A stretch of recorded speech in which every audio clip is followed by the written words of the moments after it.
Can one remember the day they were born? And if they would be thankful for overcoming that amount of pain and wouldn't throw their lives away for nothing. One of the killer's subordinates, who calls him Mr. Bobby, says that the money is nowhere to be found.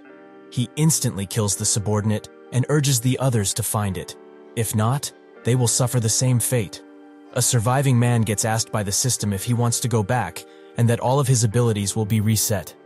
The system asks for the date, and he says February 28, 1985, the day he was born. He wakes up in his mother's belly when she's just about to give birth.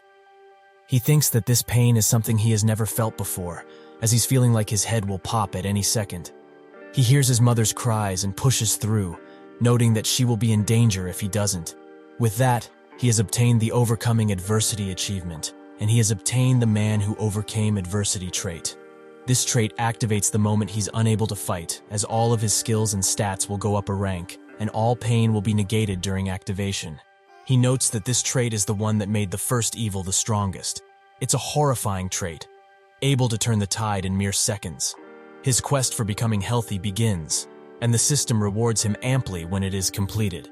He thinks that these rewards must also be why the first evil was so strong in the first place. There were 8 evils and 8 virtues. The 16 S-classes awakened those that were considered the strongest. The 8 that were loyal to the system were called the virtues, and the 8 that rejected the system were called the evils. But despite being called evil and virtues, they were not that different, as they were all self-centered before anything. They stood up against them for monopolizing items and dungeons with their power, but they were no match. The strongest was the first evil, and while other awakeners were confused about his powers, he already had a perfect understanding. He would have never thought that another awakener like him would be created thanks to his casual chatting about his memories as a fetus. He desperately tries to speak, and his first words are status window. He manages to do it, and the system congratulates him for becoming the first awakener. His reward is a challenger box, and he notes that this is the box that allowed him to go back in time, so he didn't think he would have the chance to open it again. From it, he gains Odin's Wrath skill, and he knows about it because it is the skill of the 6th virtue, a powerful ability. But he can never forget the day when half of his guild was wiped out at the mere flick of a hand. With this, he can surely fight back, but he needs to prepare for the day of beginnings. He begins crying, and his parents wake up. He didn't want to cry, but because of his feeble body, he couldn't hold himself back. His mother assures him and says that her only wish is for him to grow up healthy, free of any sickness. With that, they fall asleep, and he notes that the main reason he wanted to go back in time was to protect everyone. He will not lose a single person, no matter what he has to give. In the past, while he was just walking randomly and talking on the phone, disaster struck, as beasts were pouring from the sky, prepared to feast on anyone's flesh. Rightly horrified, he tried to run away, but that's when the system transported him to the testing site, among other seemingly randomly chosen people. This was called the Day of Beginnings, when monsters poured from the spaces of ripped dimensions endlessly. The selected awakeners were pulled into the testing site, where some people spent months, while others spent decades. The returned awakeners did not come back to a peaceful place, however, as they were pitted against monsters in a battle to the death. Seeing all of this, human leaders were forced to use their strongest weapon, a nuke. But sadly, it failed, and the whole nation collapsed, and the 8 virtues and the 8 evils indulged in their own self-interests with no punishment. He sits while watching TV, and it seems that they are in the Cold War era. He thinks that conflicts like this won't matter in a few years. His parents see him as so serious and play with him for a bit. He thinks that they are both alive now, but an unbelievable situation will happen soon. He cannot neglect his preparation. At night, he wakes up and walks away, but falls down and snoozes for a bit. He gets back up and succeeds in taking his first 10 steps, so the system rewards him with vitality and a few other points. It also congratulates him for overcoming the growth condition independently, so it gives him a bronze box. He thinks that these rewards are just insane, as the bronze box was something he had to suffer a lot for just to have the chance of getting. But with this, he's certain. He will find the first evil and eliminate him before he can gain power. He will not let this walking disaster live. While sitting outside, he gets a quest to converse with a target for 10 or more sentences. He thinks that it's quite easy, but who can he talk to? If he were to speak to his parents, they would be rightly horrified. He looks at the calendar and notes that Thanksgiving will take place soon. On that day, he meets Jie, who is 4 years old and quite good at speaking for her age. He thinks that she passed the bar exam and was also an incredible beauty. But unfortunately, she also went missing that day. Maybe if he exercised more than she studied, he could have saved her that day. She hugs him, and that's when he begins talking. Sunhoo begins talking to her, and the parents look at them, noting that they are already close. He says that she should keep all of this a secret from the adults, and she agrees. With that, he had completed the chain quest for human life.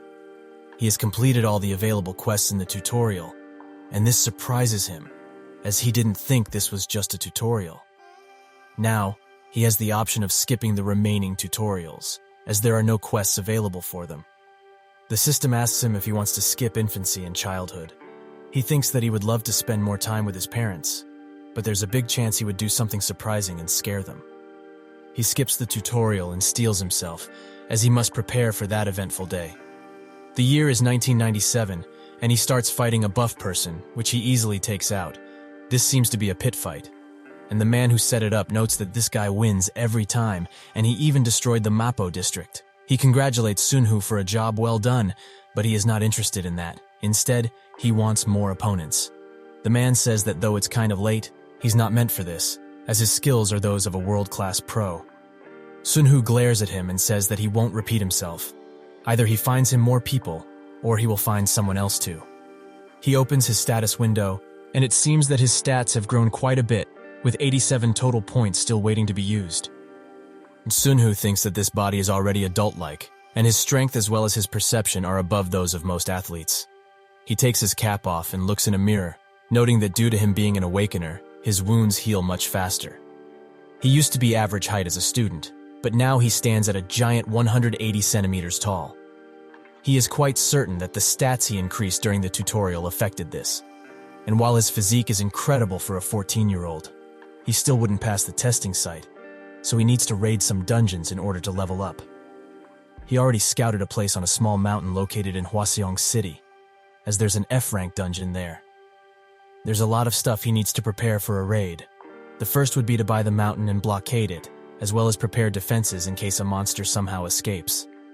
The mountain is about 1.3 million currently, and taking the defensive facility into account, he needs extreme amounts of cash. But that's not all, as there are dungeons hidden throughout the world, so he needs to monopolize those too. He scratches his head and thinks that he needs to go a step further. He knows the future, so making money is easy, and he can earn a fortune in an instant. But he is still a minor, so he can't do anything. What he needs is a proxy. Suddenly, the teacher puts her hand in front of his face and urges him to focus on his studies. But focusing on middle school lessons is just not something he can do right now. He thinks about the past, where 2 of his guild members betrayed him, and with a desperate look on their faces, they apologize. Sunhoo grabs the spears he was impaled with, and that's when he raises the betrayers, including the ground in front of him. He notes that all of this was because of a damn box, and that's when a man comes out of the shadows and notes that what he used just now was the insignia of destruction. Sunhoo thinks that this man named Jonathan had come to also betray him, but instead, he heals him, using the insignia of healing, and says that with this, his debt has been repaid. Sunhoo is relieved that there is still compassion in this world, and they get out of the cave, where Jonathan begins talking about Wall Street and the financial market. Sunhoo notes that his country was in the midst of a crisis, so he was young but could never forget the 97S. Jonathan was a trader who had his prime in Hong Kong during the Asian currency crisis. While they rest, he says that his nickname was the Wolf of Wall Street and that he misses the time when money was everything. He achieved A-rank stats, drawing the envy of everyone, but he was too lost in the past to care. Being 25 years old, Jonathan would be working at Wall Street right now, and he also mentioned Wolf of Wall Street a lot in his stories because the finance company he was working for had Wolf in its name. Sunhoo attempts to find him by looking for the company name, and he manages to do it. He notes that his face is not burdened with despair, but he could recognize him in an instant. Sunhoo writes him an email, asking if the Thai bot is currently overvalued. Around this time, Jonathan had been speculating that hedge funds were planning an attack on the Thai bot, but he was never fully certain. If he were to make ambitious investments with his knowledge of the future, the tales of his prime would be more than just self-gloating. Jonathan finally responds, noting that the Thai bot is not overvalued. Sunhoo smirks and knows Jonathan is just acting like he doesn't know, so he writes a response. What he meant by the Thai bot being overvalued was, couldn't someone just leverage that? That's how it started. And almost as if he was waiting for his response, Jonathan's next email came quick. He asks Sunhoo to reveal his identity and who he's affiliated with. Sunhoo notes that this is just what he needed, and begins writing numerous emails in which he says that Asia is a prime target for the hedge funds, and he expects the Thai bot to be attacked in around a month. But Thailand is not their goal. It is only the beginning. Jonathan is left surprised by his answers and thinks that it's true that Wall Street is in a dangerous state right now. And the fact that this person used the word leverage means that he's in this line of occupation.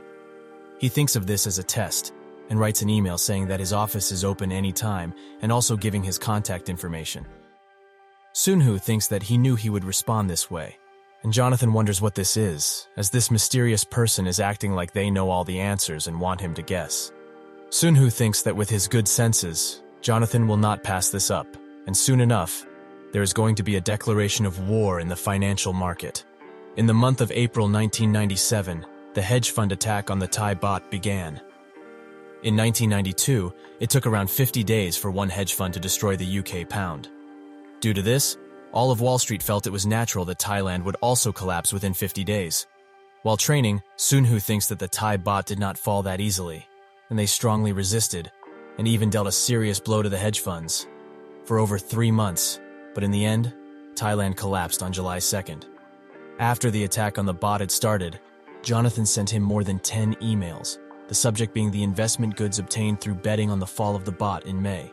Sunhoo responds back and says that if he has a good investment from betting on the increase of the bot, then they will talk.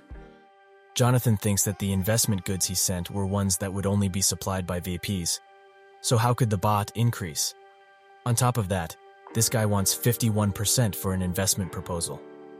He tidies his desk and notes that this is just a scammer.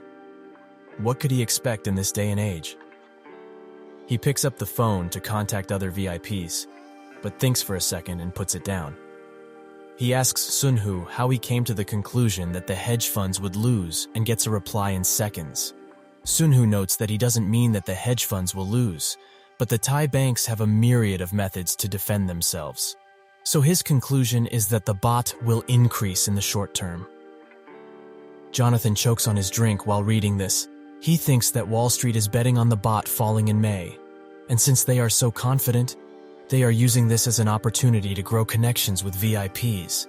But if the bot doesn't collapse in May, there will be hell on Wall Street. Does he have to make the possibility of the bot increasing known? He tries to do so, but his boss just bashes and belittles him for having such a stupid idea. He clenches his teeth while picking up his research and emails Sunhoo, noting that the Wolf Corporation has no intention of developing something like that in the first place. Sunhoo says that's why he's suggesting that he go independent. Jonathan, now tired, replies that giving him 51% is like giving him the key to his money and future. Who would realistically agree to a contract like that? Sunhoo tells him to think carefully and that this proposal will be available until the end of May. With that, he stops responding, and Jonathan is almost going crazy. He does not know what to do, and everyone belittling him does not help. But one day, the Asian Central Bank utilized a bilateral agreement with a $12 billion aid to Thailand. Wall Street is now in shambles, and Jonathan can't believe it.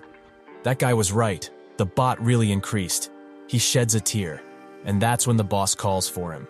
The boss introduces him to a few VIPs, and he notices that they are furious about the increase in bot. So his boss is probably planning to introduce him and avoid any sort of danger. Jonathan hands them his card and says that starting today, he will be leaving Wolf Corporation and establishing a new investment company. His number will be the same, so they should contact him in their free time. His boss is surprised, but Jonathan says that he knows he wanted him gone, so he's just doing as he wishes. And he's also bound to get sponsors, as he's the only person who managed to evade this disaster. Sunhoo gets a reply while training, and he smiles. He tells Jonathan to come to Seoul right now. At school, Sunhoo doesn't feel that sentimental about it, and most people choose to ignore him because of his stature and physique. But it is easier for him this way, as he doesn't want people to approach him in the first place. The hallway clears out of people, but this brings back memories. The scenes of a city where everyone dies brutally still linger in his mind. The teacher looks at him from a distance and suddenly begins crying, wondering why she's like this. Later, he meets with Jonathan in an airport, and while going to sit down somewhere, he thinks that a clean-looking Jonathan is quite weird. They sit down, and Jonathan notes that this guy is taking his time even though they should meet as soon as possible. But his skill in writing emails also wasn't ordinary. So what could he expect? Sunhoo says that he was the one who wrote the emails, and he also thanks him for coming here. Jonathan gets up and asks how old he is, maybe 19 or 20. He came here with everything on the line. Does he even understand what he has just done? Sunhoo notices his glare and asks if he judges someone by their age on Wall Street. But he also won't stop him if he wants to go, so he will at least gift him something for coming a long way. Jonathan grabs it, and after reading it, his eyes widen. Sunhoo urges him to sit down and asks if the Asian economic crisis wasn't predicted the moment the USA lent them the dollar without limit, saying that the 21st century will be Asia and raising up the 4 dragons of Asia. All that the hedge funds did was put their spoons on it, so how's the report he gave him? Jonathan says that he must be thinking Thailand will collapse, and Sunhoo asks what his thoughts were before reading that report. He thinks that he won't be able to answer easily, as this is Wall Street's current atmosphere. This was after the hedge funds took a beating from the Thai government, as no one was able to predict the outcome of this battle that was considered a one war. This sort of atmosphere continued until July 2nd, when the Thai government put up the white flag and surrendered. Jonathan says that the attackers will win in the end, but this report is missing something very important. Sunhoo says that he will be the one to answer that, but he will need to answer whether he will work for him or not. Jonathan thinks that he won't tell him until they are working together, and underestimating him because of his age would be a big mistake. He says that with his money and record he has everything, so what does he have? Sunhoo asks if this opportunity isn't enough, as he could have just chosen someone else. Even in this moment where they are talking, money is being lost. Jonathan notes that if he bets on the downfall of Wall Street, the total amount of money he would gain would be gigantic. He says that he needs some time to think, as all of this is too unexpected. Sunhoo sighs and says that he will wait until June 3rd. Jonathan asks why such a specific date, and he analyzes the information, spotting an increase. He asks if this is June 2nd, and Sunhoo says that now all they need to do is calculate how much they will be losing in the remaining days. Jonathan says that unless he's a god, he can't predict the date. He thinks that all of this information is too precise to be accurate, and Sunhoo turns his back away. He will wait until June 3rd, and if he can't make a decision until then, that will mean the end of their relationship. If he really is the Jonathan he knows, he would make the right choice here. A few days later, Jonathan caves in and asks what the company name should be. While meeting, Sunhoo asks Jonathan if he regrets doing this. He says that he does, but it's too late now, as his report has too much value to ignore. He can understand how one could predict the downturn, but how did he predict the exact date? Sunhoo just says calculations. Jonathan wants to say something, but he won't doubt him any longer. Sunhoo says that he will give him the ingredients to succeed, and Jonathan asks what happened to the recipe.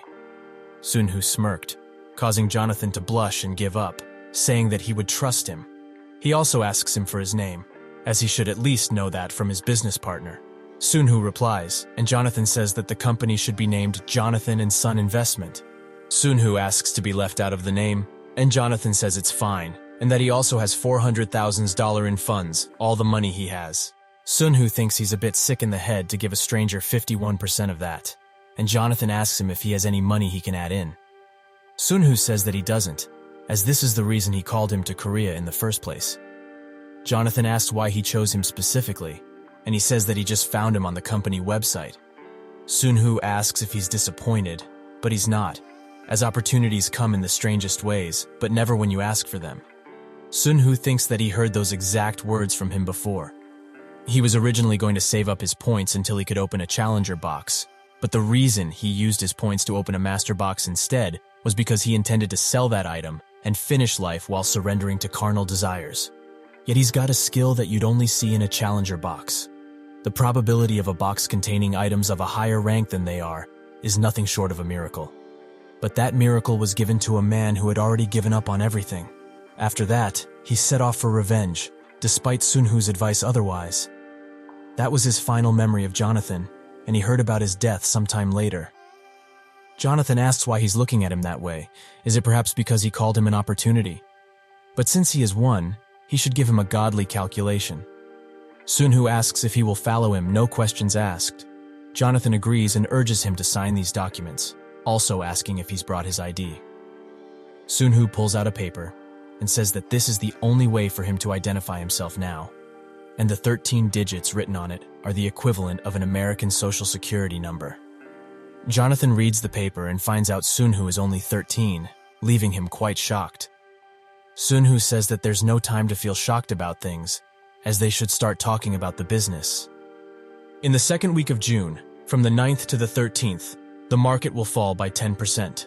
Jonathan asks if he thinks Thailand will give up then, but that's not what he meant. It will take a bit more until they surrender.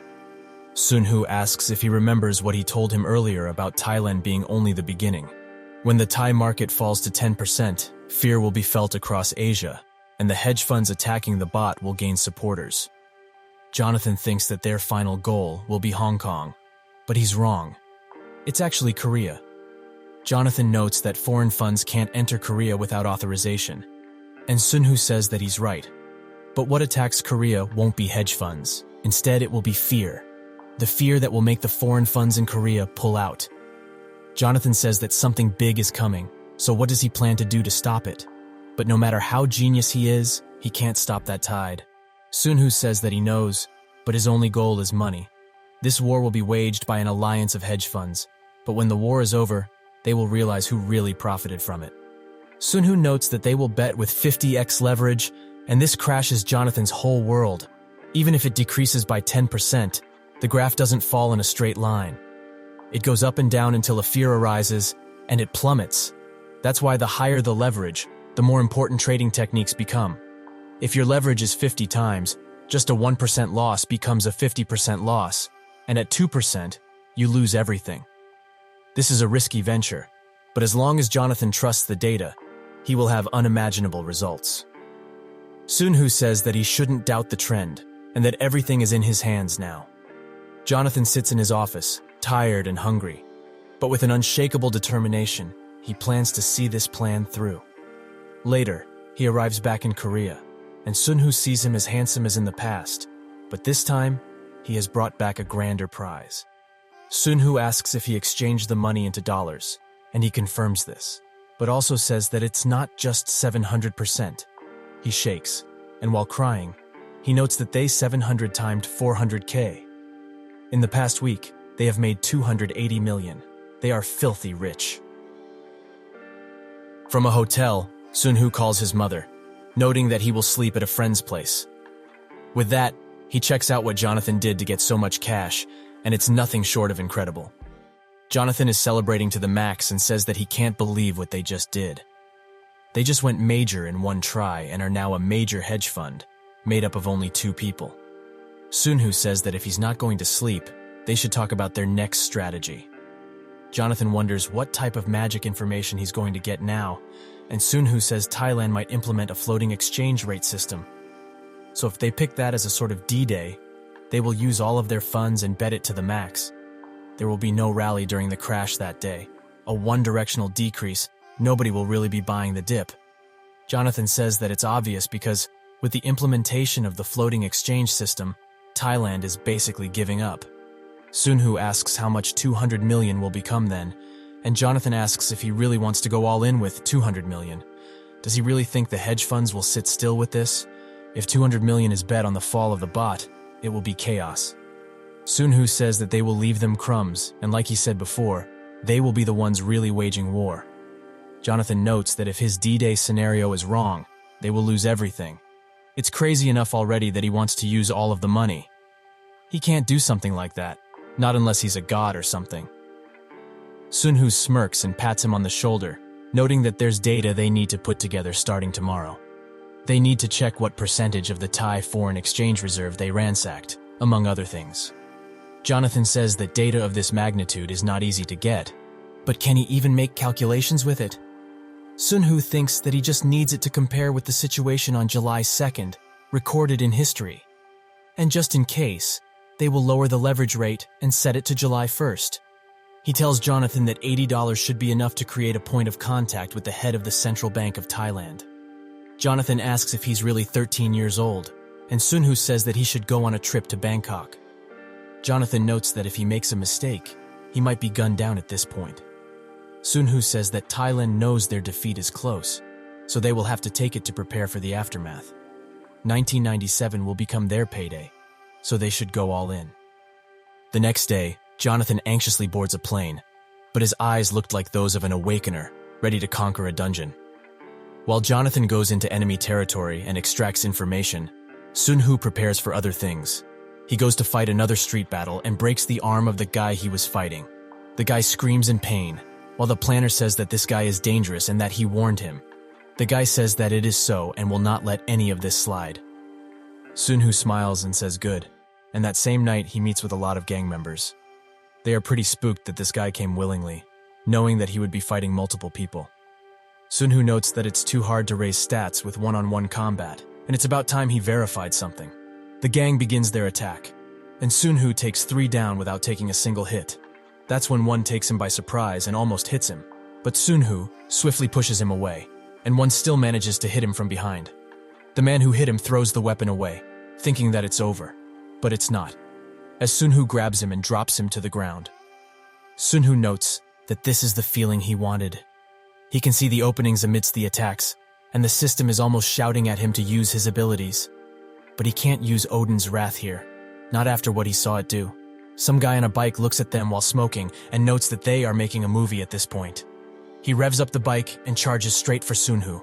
With not enough time to dodge, he gets hit and thrown across the pavement. The man orders the other guys to continue beating him, and they do so. The guy with the broken arm says he wants the last hit, and Sunhoo tries to get up, causing the guy to prepare a kick. That's when Man Who Overcomes Adversity activates, and all of his stats change to E rank. The guy gets his knife and wails it around, scared of what he just saw, but Sunhoo instantly knocks him out. He notes that this trait is quite powerful, but difficult to get used to, as all of the stats are suddenly rising. The bike guy looks at the others intimidatingly, and they charge Sunhoo as a result. He turns around and punches one a few good meters away. The other looks at this, and Sunhoo just reaches his hand forward, with the guy reluctantly giving his weapon away. Sunhoo hits him in the head and turns his attention to the bike guy.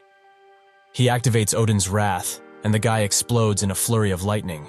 With that, the battle is over, as the others look at him, wondering if he is actually human or not. At the hotel, Sunhoo thinks that his trait doesn't activate through self-harm. It only activates through external attacks, and only when he's unable to fight any longer. He needs to get used to it, but it's certain that it's extremely powerful. This is his key weapon to fight monsters, and the 8 devils and virtues after the day of beginnings. He gets a call from abroad, and he accepts it. It's Jonathan who says that he was right, and they were basically waiting for them. From what he noticed, the amount of money they took was a bit over 20%, so it's close. Sunhoo thinks that he wasn't talking about Thailand's current situation when he said close. Rather, he meant that Thailand still possessed more foreign currency than he thought, so he couldn't be sure whether the funds were really going to win the war. He asks Jonathan if he has objections to going all in, and he says no, as he already paid $80 million just to read the documents.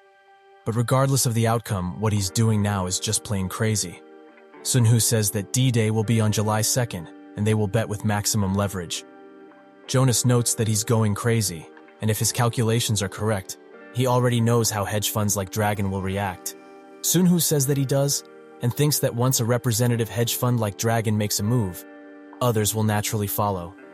In a sense, they are like the 8 virtues and evils, because once the former starts fighting on the front lines, their supporting factions follow to create chaos.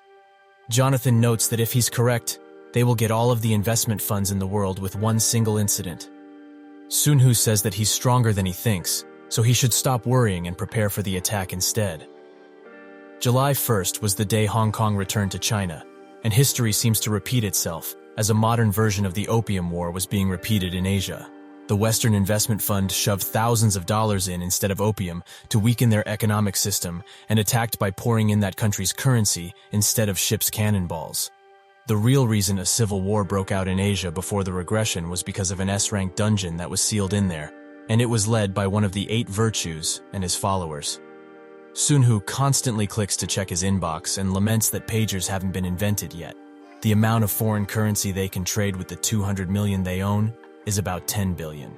Even if they bet everything on the fall, the opposite faction will still need to accept it for the trade to go through.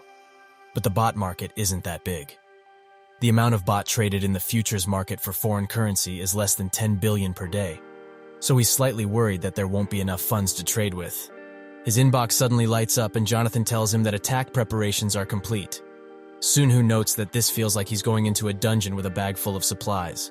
He always used to throw himself into dungeons, even though survival wasn't guaranteed.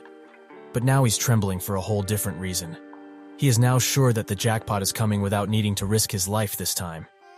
The points he earned through hardship aren't thrown away on bad luck any longer. He calms himself down and says that he shouldn't be relaxed. Although it's been less than a year since his return, it already feels like the grueling and fierce life of his original timeline was a long time ago. He writes to Jonathan that his preparations are also complete, and with that, they will be clearing out a huge dungeon. While taking a quiz at school, Sunhoo notices that it's 12 o'clock, and that there's a 2-hour time difference between here and Thailand. In the next 30 minutes, the Bank of Thailand is going to announce that it will start using the floating exchange system, and that's when it will really start. According to what happened in his past life, there will be a group betting on Thailand's surrender, and another group that does the same, but thinks that they will give up in mid-July. And another group bets Thailand will win. Today, for these groups at least, heaven and hell will be split. But with him waddling in, there won't be any other groups betting on Thailand surrendering. The money that everyone else is betting on the other outcome will end up in their hands instead. The teacher comes up to him and asks why he's looking at a clock rather than his quiz paper.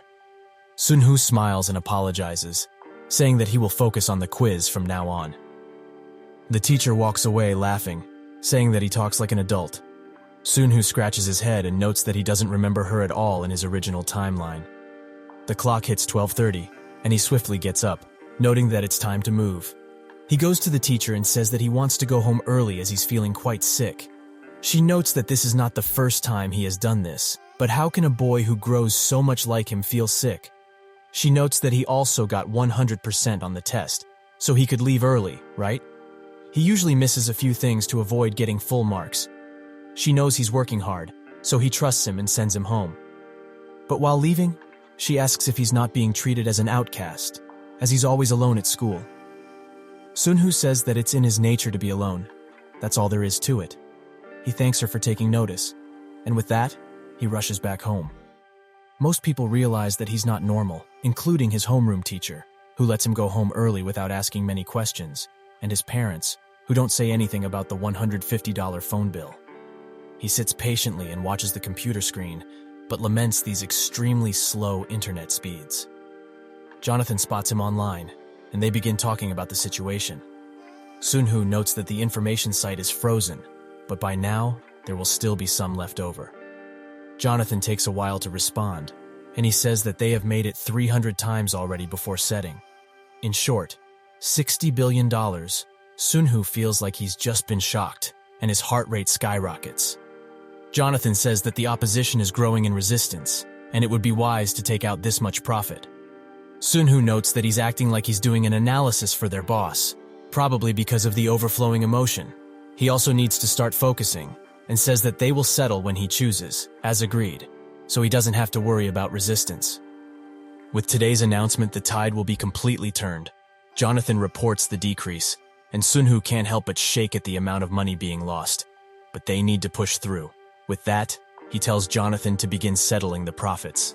In the bot war, the hedge fund union's main force is the spot market, a sort of futures market. Future marketers that don't have a guaranteed chance of success just play an auxiliary role in dispersing the risk of spot marketers, and they put all of their money on the futures market with a leverage of 50 times. Jonathan reports that their settlement has changed the atmosphere of the market. Sunhoo notes that the timeline changed and that the bot is rising extremely fast. $31 going to $33 until it drops again, and both of them are extremely tired by it. Jonathan notes that 80% has been successfully settled, and they should keep the rest in place until it expires.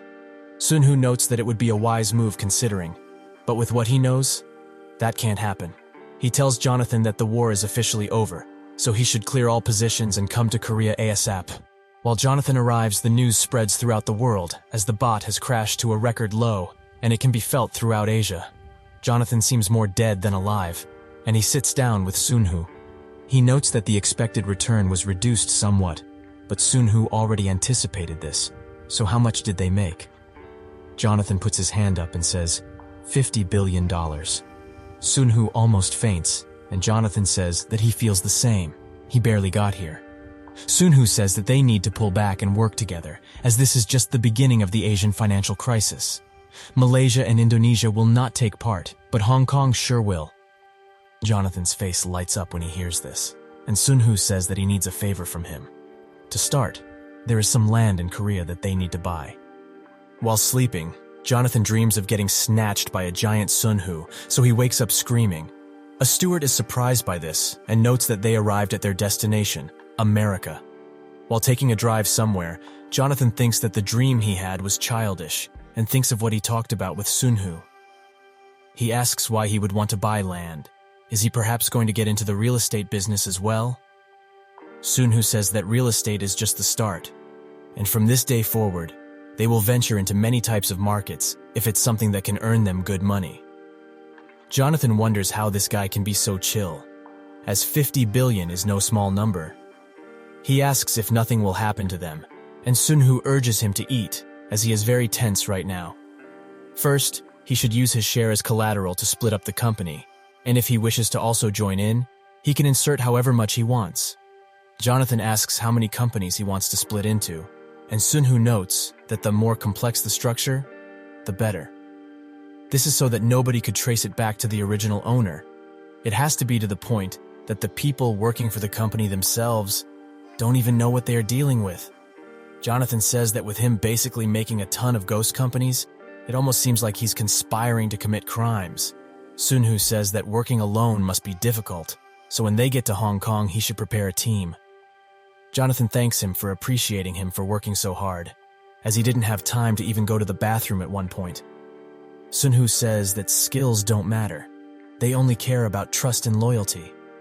Jonathan says that if that is the case, he has a couple of ideas already. Sunhoo says that after they get results from Hong Kong, they should purchase 2 average-sized investment companies, places like the ones he worked at. He tells Jonathan to go after the best experts, someone like Jeffrey K. Jonathan is surprised he's aiming so high but doesn't mind, as he would like to have that guy under him. Sunhoo says that they will give them as much cash as they want, but not allow them to see the inner workings of the company. And once the company split is completed, one of them should be named Janil, and for it to enter this country, he will also use it to purchase things here. Jonathan asks why Janil specifically, and Sunhoo says that it's his father's name, and that he will have a grand time telling him about it one day. Sunhoo notes that they should focus on work for now, and that the time will come when all of the money in the world will be in their grasp. Jonathan thinks that he's right, and while walking somewhere, he thinks of what Sunhoo said. The first company should be named Jonathan Investment, so he will take all of the fame as a sort of repayment. Jonathan opens the door to a room, and some people are waiting for him. He says that now they have made it to the major leagues. Welcome, one and all, to Jonathan's Investment. Sunhoo thinks that there is a monster by the name of the Abyss Ant. It travels in armies of thousands, devouring everything in its path. They are constantly hungry, and hedge funds and their supporters are basically their equivalent today. While reading an article, he thinks that the money they should have originally earned ended up in his possession instead. And it seems that history changed to become more visceral. They must have caught on already that a group came along and monopolized on the bot drop, taking all of the profit for themselves. Someone calling him president interrupts his thinking, and he asks if there were any changes to the contract conditions. The man notes that Chairman Choi said he would go through with the conditions and that he is famous for becoming rich through ownership of buildings so he can be trusted. The man begins showing him around, and Sunhoo thinks that he has a condition for renting an office space. A 2-year contract, for the price of paying off the whole down payment in cash, will not be done with his name written on it. All of this is illegal, obviously, but it's a win-win since the money will go into President Choi's slush funds. The man presents him with the place and notes that it has already been cleaned, so he just needs to bring in his belongings. Sunhoo notes that renting this office had 2 simple reasons behind it: tight security and this, an ADLS terminal, so he can finally get rid of extremely slow internet speeds. He says that he will pay the rent now, and if he takes away 2 boxes, the amount should be perfect. With that, Sunhoo is left alone and thinks that until Jonathan returns to Korea, he should try decorating. He puts up a drawing of a dog hybrid and notes that this will be the first outpost. Jonathan has already started reporting how it's going, and he left the separation to the startup companies, with 8 groups selected to proceed to the next level. Every time he achieves something, he switches companies. That way, the groups that are talking about the last company's separation won't know what they're dealing with. All he really cares about is paper and work. There are almost 1,000 taxes counted. This commission is just unexplainable. But right now, it seems that he will have to do the fund distribution plan himself. He asks Jonathan what happened with Jeffrey K, and he confirms he's in. Sunhoo says that prediction is the priority, but he should stick with CEO Donald Finn until the end. Jonathan asks if it's not just a simple investment concept in order to catch Donald. Sunhoo thinks that he's right. It's not just a simple concept. The dot-com bubble burst, resulting in massive market capitalization. But that isn't really the main reason. The database language they created was already established as an industry standard in the 1980s. That's including the dungeon, monster, skill, characteristics, and so on. But among all, the most important data program was the one that was related to the main company, Lee Sun's Guild, a database of revolution. If he ever had the chance to take just a small peek into that database, the war against the 80s would have been different. He thinks that his intervention will surely change history, so it's important to keep the range of fluctuations as small as possible. He tells Jonathan that their priority is prediction, so he can give Donald the highest recognition for his salary and stop options. But he also just might decide to leave, so they wouldn't be able to do anything in that case. Sunhoo thinks about things, and he vows to take all of the powers the 8 virtues had. While getting ready to go somewhere, Sunhoo spots his mother watching the news, and it seems that they are talking about one of his ghost companies. But he shouldn't worry about it.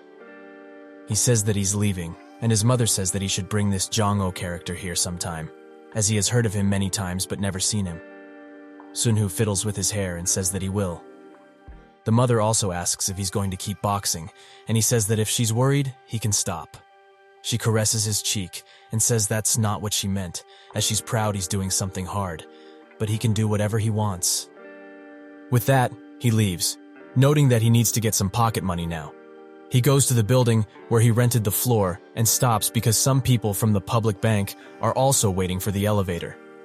He rented the first floor of this building and built the latest online network, the #1 bank in Korea. It seems that this elevator is for customers and employees. Something catches Sunhoo's ear, as it seems that these guys are talking about their endeavors and how much money they made. While in the elevator, they wonder if they are gods to make that sort of prediction. And another notes that there is no activity in the Philippines, Malaysia, or Singapore, leaving only Hong Kong on the table. A man thinks and orders another to get the morning files, as they also need to aim for Hong Kong if they ever want to catch up to those 2 strangers. Sunhoo just smirks and, when leaving the elevator, thinks that they will never be able to, as they have already split into a lot of ghost companies. Later, Jonathan arrives in his office and notes that it looks more like a gym than anything else. He tries to punch a few things and work out, but manages to hurt himself in the process, much to Sunhoo's disappointment. He also spots that Sunhoo has several swords in his office and asks if he even knows how to use them. Sunhoo asks for the material he wants, and Jonathan gives him the list of paper companies. He notes that they are pretty complex, and there are more than 1,000 ghost companies here. Jonathan says that if they were to lose this book, they wouldn't know how much money would be in it, and Sunhoo notes that if they were to lose it, there wouldn't be a problem with messing up the flow of funds. Jonathan says that if anyone sees that list, they will surely be imprisoned for life. Sunhoo says that he will just use money to deal with everything, and everything that is being done now is to create that money.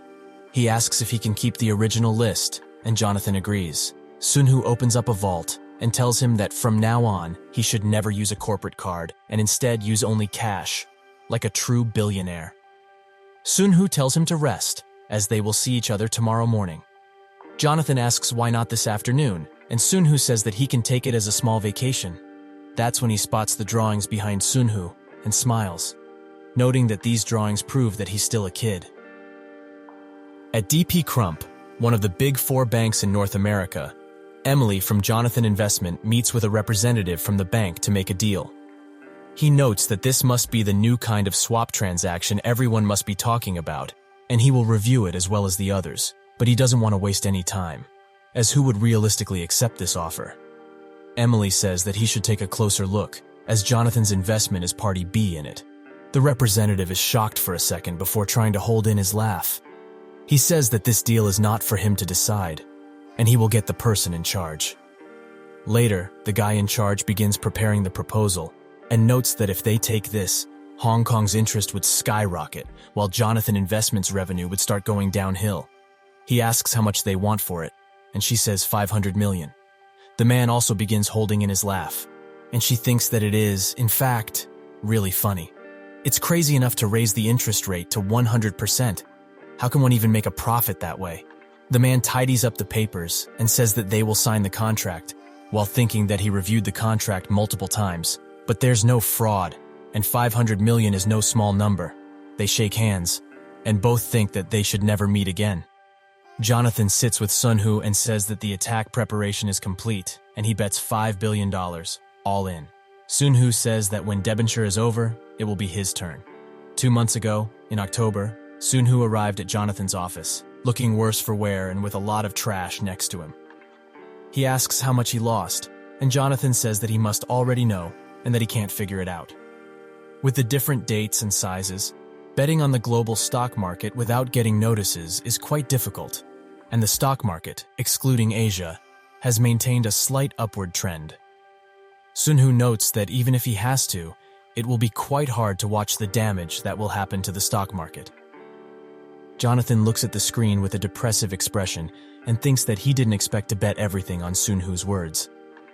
He told him in the past that the interest rate was raised to 300% and that Hong Kong would collapse its own stock market. Jonathan doesn't even want to consider such a thing, but knowing Sunhoo, he's probably right. He asks why Hong Kong would ever do such a crazy thing, and Sunhoo notes that this is the only way to get rid of the traders. Jonathan asks if they will just give up like that and thinks that Hong Kong as well as Japan are Asia's financial fortresses. The place he wants to charm is Japan, but if he were ever to mess with them, the Japanese authorities wouldn't just sit idle. So the only target left is Korea. Sunhoo confirms this and thinks that at that time, Korea implemented a financial policy that completely blocked off foreign investment and intervention. This is why the trade war hit Southeast Asia and spread fear, and they also attacked Hong Kong, which had no chance to win against Korea and peaked in fear. Korean investors, frightened by this, tried to withdraw, forcing the foreign banks to collect their money rather than giving out loans to companies. And this is why Korea collapsed from the inside. Fear increases the chance of a country going bankrupt, and that's when the traders pull out their investments that have been sitting there a long time. But this time, it'll be a whole lot different. Sunhoo sits down, and Jonathan is quite surprised. Sunhoo says that they should go into the Hong Kong stock market and put some gas on it. 100 million, 1 billion, console, network, heavy industry. It seems that Hong Kong's stock prices are decreasing across all sectors. Except for the bank, that is. So they need to reassure them somehow. Jonathan notes that there are a bunch of investors catching up to them, and Sunhoo thinks that if they really get caught, this whole round will be over. He says that it's too early for a conclusion, but he has to defend the New York company now. Jonathan jumps out of his seat and rushes somewhere, and Sunhoo thinks that there are 2 possibilities. They are either followed by traders attacking Hong Kong, or by people who also want in on what they are doing. Jonathan says that the trade is starting right now, and Sunhoo congratulates him, noting that now they will see who's really following them. Individual traders will halt at any minute, but it is much different for trading firms. But now, which side will it be? Sunhoo puts his hand over his mouth and hopes for the best. If they collapse Hong Kong with their own hands, history will be changed, and it will be impossible to predict the future then. A green light comes from the screen, and they both sit down, extremely tired from this whole ordeal. Jonathan curses and says that the Hong Kong stock market almost went into the gutter. Sunhoo says that they should organize everything according to the market end time, as today's stock market trade made them sweat a whole river. Sunhoo dresses up to leave and thanks God that nothing happened. With that, they just need to wait for the Hong Kong authorities. That's when Jonathan screams out for him and falls on his knees. He was wrong. Sunhoo was wrong. The DP Crump people sit at a table and laugh their asses off at what Jonathan Investment just did. A 100% interest rate? Who would come up with that idea? The guy in the purple suit asks how much they asked for, and the bald guy says 500 million. They are both quite shocked at this and congratulate him for making such a deal. This guy is the general manager at DP Crump, Clive. He thinks that he anticipated that he would be fired because of the loss in Thailand. But right now, he's quite motivated, and also thanks Jonathan for his investment. The news about Hong Kong is coming out, and they all look at the screen with anticipation. Clive's expression worsens and worsens, until only despair can be read across his face, as Hong Kong's interest just went up by 400%. The whole office is now in complete chaos, and Clive looks at this while thinking of the deal they made. With the deal they made, Jonathan Investment should have clearly lost money. But if the interest rate goes up to 400%, like it did just now, it's $500 million times 4. In Seoul, Jonathan and Sunhoo celebrate this achievement, as not just Hong Kong, but stock markets all over the world are collapsing. The spot chart and even the future chart are all going down. Sunhoo notes that they are earning tons of cash right now, and thinks that the spread of the Asian financial market crisis is like a domino effect. The second Black Monday, where stock markets all over the world are nosediving, including Europe.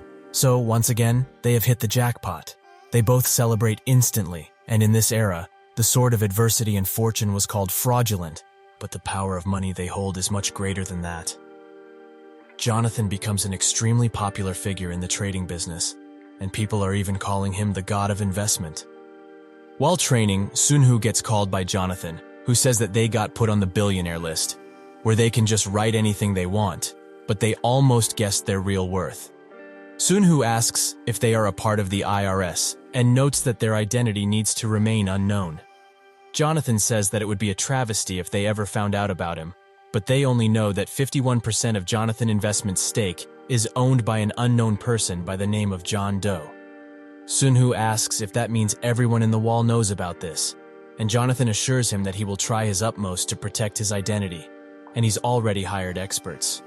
Sunhoo asks how close the IRS is to them, and Jonathan says that they monopolize Thailand and won bets against the biggest world banks, so nothing is impossible.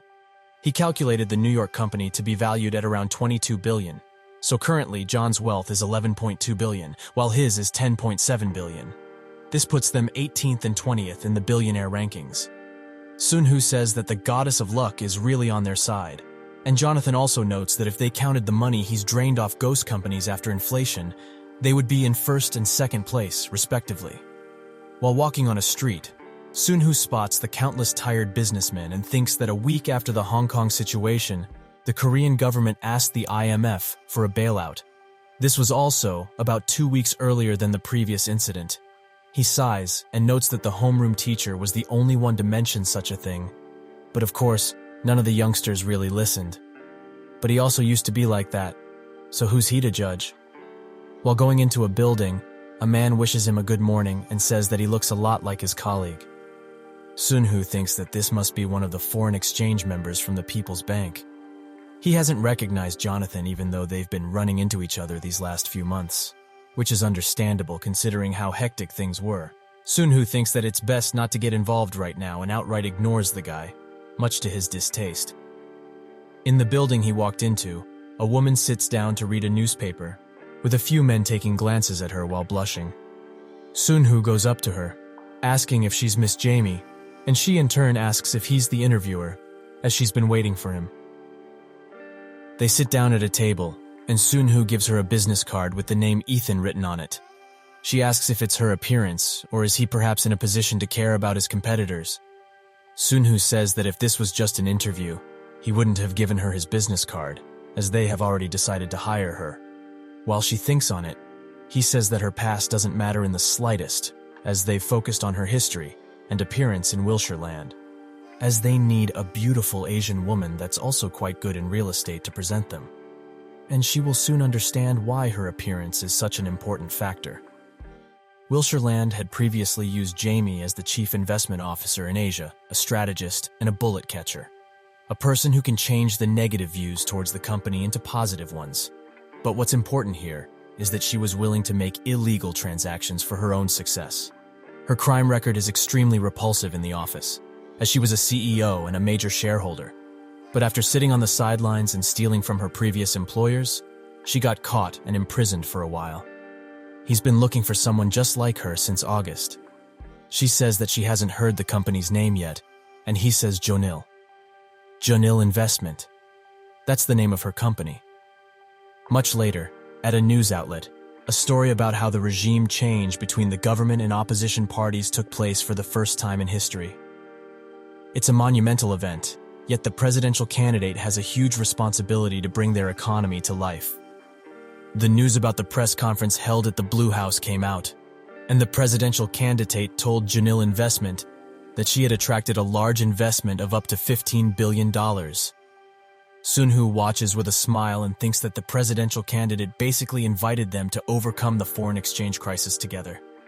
Jamie comes into the room from the fire exit, dressed quite well to hide her identity. Sunhoo congratulates her and says that she has become the #1 person everyone wants to meet in this country's political and business worlds. Jamie pulls down her disguise and demands he not even talk about it or mention it. He gives her the company card and says that she should always keep cash in her linked account, as he won't be able to get a separate report on where she used it. She just smiles at this obvious embezzlement, making Sunhoo think that he really picked the right person. He asks how she will go about hiring new employees, and she asks if it's okay to do anything. Sunhoo notes that they said they would also put in free management within the capital limits, and the only part he's actively involved in is the special orders. Jamie says that her former colleagues will be arriving this evening, and she has also negotiated with real estate advisory companies in this country. And also, Samwoo Accounting and Kim and Park Law Firm will bring people into this country, and most problems are solved through those two. Cho Dae-won will be the accounting director, and Park Chung-sik will handle legal affairs. Sunhoo thinks that all of these are high-class individuals in the business world and says that they are both good choices. Jamie says that all she needs to do now is find an office, and that this building is also on sale, and the price will keep falling. Sunhoo says that it's because more than half of the rent was withdrawn, and he thinks that not long ago, Jamie had a meeting with the Blue House to fulfill the special orders he gave, and as a result, the real estate market opened up a lot earlier than before. This could be considered a fire sale, and it refers to a case in which a house burns and sells leftover property at a bargain price. But in this situation, it was a little worse than that. Jamie says that her real specialty is real estate, but she can't get rid of the thought that investing in just real estate is foolish, as this kind of opportunity won't come again. She asks Sunhoo if his clients are interested in real estate, and he says that the only thing he needs to see from her is the rate of return. He doesn't care if it's from real estate or otherwise, but this also comes with a lot of responsibility. Jamie says that the return will be big, as in this country, even a child can become a chairman, if they have dollars, that is. She notes that they will also understand that they can expand their field towards other companies, and Sunhoo thinks that a large stake in the nation's biggest company will fall into the hands of foreign eagles in the first place, so it's not worth it. She looks at him and says that this country is amazing for business. She already knew this, but now she likes it even more. She thanks him for giving her this opportunity and says she will show him something that doesn't go against his wishes. Sunhoo silently stares at her, and that's when she remembers that she also went over the special orders when she had the time. It was the real estate that he wanted to buy first, but the earning rates from most of them were far from what he anticipated. She tries to talk more, but Sunhoo interrupts her and says that it's nice that she is trying to impress him and all, but she needs to stop right now. He will rarely be involved in Jonil's investments and also believes she will live up to the customer's trust. But all she needs to do is follow the special orders, not examine them. Jamie begins shaking because of his stare and apologizes for getting too excited. Sunhoo understands, but if she wants to expand business with company investment, he recommends she take the people from the company loan team. The special order he gave her was simple to purchase. Money is good, but those things are much more. Korean dungeons. Sunhoo goes to a hill and thinks that it took quite a while to buy and find the dungeon because it looked way too different when he first came here. In his original timeline, it was like a military installation, as the government was quite powerful at the time. The hills and their respective dungeons were also under government control, and martial law, which seemed to be a thing of the past, had been put in place again. Like him, those who came back alive from the examination room were called reservists, and they were taken to a government research facility and thought they would just simply become lab rats. However, when he first looked at the entrance of the dungeon, he realized they were way worse for wear than lab rats. A car suddenly comes from behind him, and a man by the name of Choi Chulman comes out of it. Sunhoo says that he's from Jonil Investment and gives him a card with another fake name. They continue to drive up the mountain, and Choi asks where the construction site is.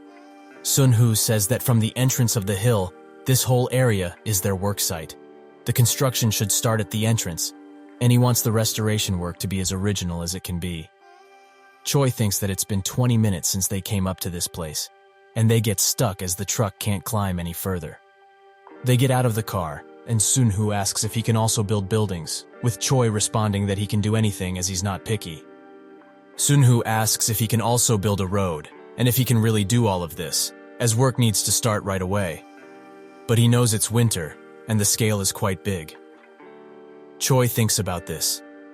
Destroy a whole mountain, build a road, and even build a building. But in this current economy, he can't find any work, so he will not miss this opportunity. He says that he will do it, and while getting in the car, Sunhoo says that he should give him the completion time as well as the estimate of the cost as soon as possible. He will also get an estimate from other companies, but he really wants him to do all of this. Choi asks why he would want him specifically, and Sunhoo looks at the pictures of his daughter, saying that it's a difficult time for fathers all around.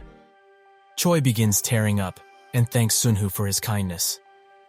At night, his father comes home drunk, and Sunhoo notes that this is the last day of the year. And even in the past, his dad came home drunk, as this was the day he was basically sentenced to death by honorary retirement at a young age. But this time, it's different, as his father says that he's going to move to a super popular company, Jonil Investment, and he also bears this name. Sunhoo scratches his cheek and thinks that he didn't expect this in the slightest. In the past, it was his father's influence that got him into the world of finance when he gave him a bank book containing 1,000,000 won, which was quite a lot for a high school student. Not long after the IMF ended, even animals could make money, and before he knew it, he became a successful high school trader. He had such luck that he asked his father for additional investments, and he lent him some money. But it didn't take long for it to go downward, and as soon as the US.com bubble burst, half of his money disappeared. Around that same time, his father also asked for the money, at least by the next week. This caused Sunhoo to cry after losing his father's money, and his father said that he could borrow from his mother and pay him back, as he really needed that money, which seemed quite cold at the time. Sunhoo asked how he can do that, and his father says that if he doesn't, he will have to take it from his allowances, as well as his CD player, phone, and computer. But all of that will still be extremely short of what he lent him. He says that he will still have to talk to his mother, even though he thinks he's grown up, and if he's obedient, she will surely lend him some money. He also wished that he knew why he was fired, and he hopes he's as interested in the economy as he was in stocks. But he must understand that his situation is not even a quarter of what he felt on the day he was fired. After one's career path has been decided, their goal is clear. So naturally, his father's first stock certificate became his lucky talisman. Construction starts, and it seems that President Choi got the construction job, making him very confident and patient, which was nice. But all is not well, as the locals are quite worried about this sudden change. While they leave in the car, Sunhoo says that he wants to make a meeting hall for the village to comfort them. Choi says that it's not necessary, as he already had quite a good talk with the village head. Sunhoo says that the villagers used to pick mushrooms and keep bees in the mountain, and Choi notes that they were doing that without permission anyway. Sunhoo says that they are going to stop access by putting wire mesh around the entire bottom of the mountain. Choi is surprised he would do that, and Sunhoo says that nobody but the villagers will be able to enter the mountain.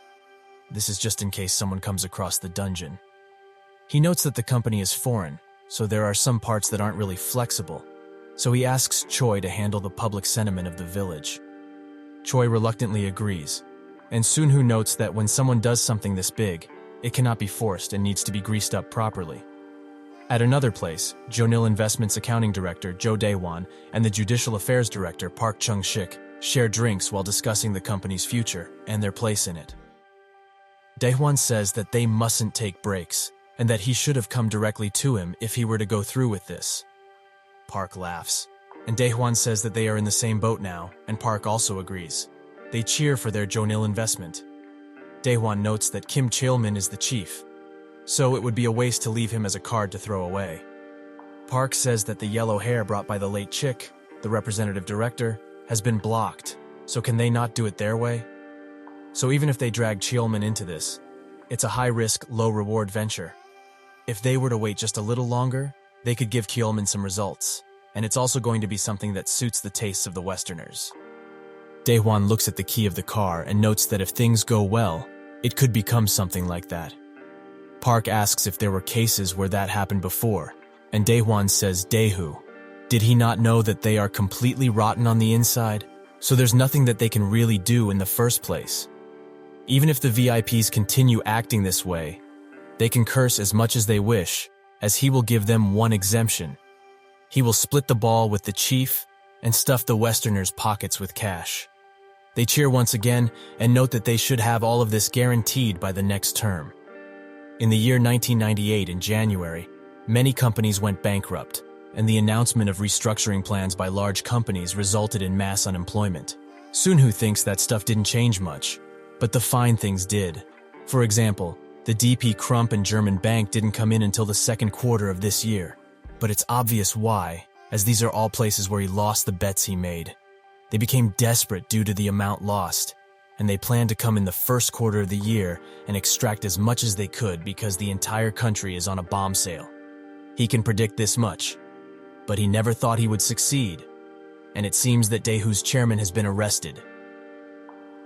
The top three biggest conglomerates in Korea are Daehyun, Daewoo, and Ilsung. Daewoo was ranked number 2 in the financial world, which is better than Ilsung. They were also very recognized in the financial world overseas, compared to Daehyun, the number 1. They have about 400 local companies in different countries, and it's a large corporation, with 100,000 employees in Korea and double that overseas. Jamie asks Sunhoo if he knows about the Daewoo Group, and he confirms it. She notes that an arrest warrant will be issued for its chairman, and this takes him by surprise, and he asks what happened to cause this. Daewoo's dissolution of groups wasn't just because of the IMF, and the implosion of all the problems that they had from all over will only occur 2 years later. But why would they mess with the Daewoo that's just functioning normally? Why and how? Jamie explains that the first 2 directors that were hired after he became CEO, Cho Daewon and Park Chun-sik, are now in politics. They were placed there to work for him, and both of them can be considered popular politicians. It took her a while to get used to what was happening, but now she knows how things work in this country. But thanks to this, they could put the Daewoo Group on the list. Sunhoo notes that corruption exists in every country, and what North America did was legalize lobbying and bring it out in the open. But fundamentally, it's the same. So she shouldn't be biased. However, it is true that this country is a bit different because of the term conglomerate, which is used frequently in it. He apologizes for interrupting her and says that she should continue, as his clients will also be happy to see Daewoo on the list. Jamie says that it was the idea of the 2 directors to make Daewoo the scapegoat of the IMF, as there were 0 cases that took responsibility for the world's criticism against Daewoo directly. Sunhoo says that he didn't think the authorities would just sign this off so easily, and Jamie notes that's precisely why she's getting involved as well. Soon, they will be able to meet with the leader of the financial world. Sunhoo smirks and thinks that this must be the moment that caused Daewoo's dissolution. The rate of survival of the educated upper class used to be pretty high in the trial because, even in an era of peace, There were many people who thought about how they needed to attack for their own benefit and how to bring down those who were much stronger than them. Everything just makes sense when he looks at these people. He says that both she and the directors are quite amazing. Jamie says that the material on Daewoo that the government holds has been handed over to the court, and Sunhoo asks what their demands were. She notes that they want an investment of at least $500 million and the undertaking of the Daewoo group as a whole, including their liabilities. However, if they were to put in a bit more effort, it would be possible to just take out the main subsidiary. Sunhoo thinks that Jamie still needs some time to fully understand the political and financial world of Korea, and that the next authority would be the Democratic Cabinet. If they are the only ones that benefit after things have gone this far, they will surely have problems with the authorities, and once the financial crisis has started to be resolved, they will surely perform a more thorough tax investigation. The two Korean directors aren't after assets or sales. Their true objective is to keep Daewoo in the top 3 of the biggest conglomerates, not to be recognized as one, but to the whole infrastructure. Sunhoo asks if she can really handle the Daewoo group and if she was planning on hiring management specialists from overseas after she succeeds in taking them over. Jamie is a bit surprised by his words, as she was most likely going to do just that. He says that she should investigate the new group chairman, starting with the board members that are currently available, and also starting with the chairman's closest aides, excluding his family, of course. Jamie thinks that's precisely what the directors said too, and she asks if this means he permits the start of the takeover. Sunhoo notes that she shouldn't rush, as they are the clients here. She doesn't need to worry about the additional investment money or the business direction, so she should make sure she's very aggressive on this. Does she truly understand? He looks at her with a fearsome glare and notes that whether it's land, buildings, or the very company itself, she shouldn't let any of them get taken away. Jeonil Investment will and must monopolize Korea's crisis. Jonathan gets off a plane and countless reporters swarm him, and he's extremely tired from all of the lights and flashes. They all ask him many questions before one asks where he should invest his money, as he wants to get rich too. The other reporters bash him for a question like that, but Jonathan quite likes it, and says that if he were to invest in only one thing, it should be fear. Sunhoo holds a paper with this quote from him and starts mocking him because of it. Jonathan demands he stop being childish. Sunhoo notes that his welcome was quite amazing, and Jonathan says that he barely managed to get out of that place, but he didn't think that they would treat him as a state guest. Sunhoo hands him a beer and says that this just shows how desperate this country truly is, making Jonathan say that things are still hopeful, as the financial assistance from the IMF is in, and he's pumping thousands of dollars in. Sunhoo says that he's correct, and that Korea will most likely overcome the IMF crisis quickly. Jonathan asks if he's really going to go through with that, and Sunhoo thinks that he's talking about the Daewoo situation. He notes that it wasn't his plan, but it's something that they are slowly working on. Jonathan asks if the they is Jeonil's investment, and he confirms this, noting that he just put the blade in their hands and they started slashing. Jonathan asks if he's really planning on taking over the whole Daewoo group, and Sunhoo notes that they might, but they will have to restructure and take care of the subsidiaries right away. Jonathan says that the sequence is quite reversed. But why is he doing it like this, where many risks appear? Sunhoo notes that the dollar won't hold the economy with its power forever, and when this country gets out of the IMF crisis and quickly normalizes, this is in preparation for when that happens. Jonathan notes how much he treasures this country, and in the end, money doesn't seem to be the only reason he plans to take over Daewoo. He says that he will find out what he's after eventually, and Jonathan says that he doesn't need to be embarrassed for being so patriotic, as he has already earned a lot, so naturally he can do as he pleases. That's when Sunhoo says, $1 billion. He demands an additional billion in addition to the original $1.5 billion that was to be moved. They are going to move a total of $2.5 billion into this country and align it with the dates that they will take over Daewoo. Jonathan begins sweating and asks that he think carefully about this, because at this rate, he might really be sentenced to 1,000 years of imprisonment. They mustn't allow any more trust in what they have already done, because if the tax wants to, they will find what they need to sentence him. Sunhoo interrupts him and notes that the Korean government is in a rush, not them. He gets up and notes that this is their chance to make those $2.3 billion totally clean. Jonathan asks how the Korean government will just do that to them, and Sunhoo notes that it's their problem to deal with, and they just need to show them the numbers. Jonathan smirks and drinks some beer. How did he think of using a damn country to do his laundering? The Daewoo group went into a debt workout after the thorough investigation of their tax returns ended. There was also no grand CEO resignation that would usually take place in this situation. Except for the family of the chairman, the rest of the employees kept their positions. At school, Sunhoo asks Jamie how the takeover is going, and she notes that they have some competitors, but not to worry, as soon as they will be windscreens. He notes that she learned quite a big word, and she says that they should also talk about the allocation of liabilities. But he denies this offer and says that they should talk at a later date. He thinks that they are almost done with this whole Daewoo business and demands that the guys he beat to a pulp get up. They do so instantly, and he says that he won't interfere with what they do, but only if they don't bother him at all. Is that understood? They all respond, and Sunhoo lets them go, thinking that he can't train on guys like this in the first place. He scratches his head and thinks that he needs to take care of school, but what excuse should he give this time? That's when the homeroom teacher comes out of a window and urges him to come in. Inside, she explains that the other kids aren't hateful toward him, but rather scared. He thinks that all of this is quite strange, as this teacher was definitely someone else during this time period, and he ignored it because it wasn't a big change, but he's starting to feel concerned about her attitude recently. She says that if he were to approach them first, he would realize that school is a fun place. This complete lie aside, she notes that he should promise her that he will at least graduate from middle school. This surprises Sunhoo quite a bit, and he thinks that now he definitely needs to look into this. While in class, Sunhoo notes that he hired a few professional detectives to look into his homeroom teacher for the last few days. Her name is Woo Yeon-hee, and she's 22 years old.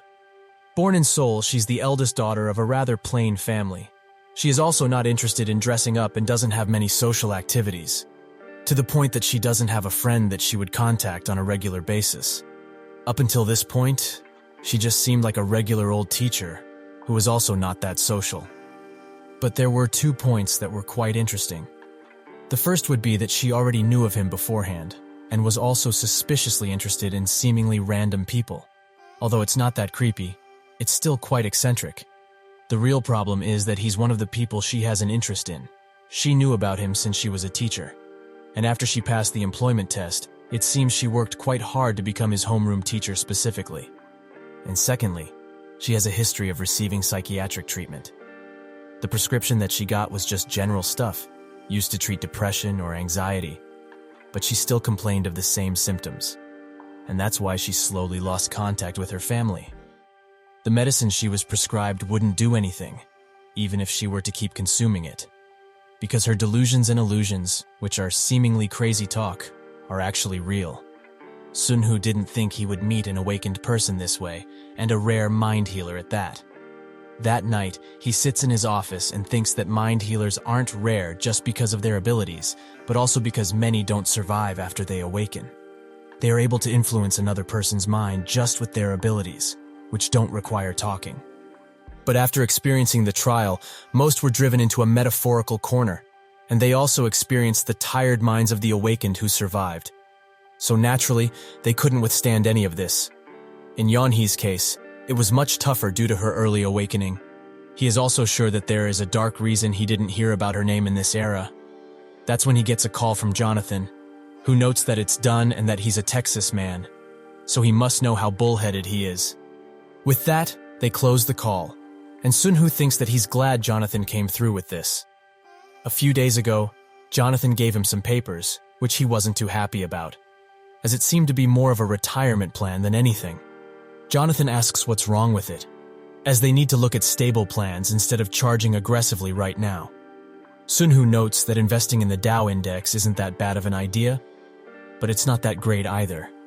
And this portfolio that they made is just $1 billion, and he already knows how much they have, so he earned at least $3 billion, right?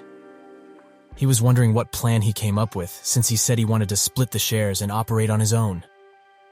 Sunhoo thinks that if he calculated that he earned this much, he's way off.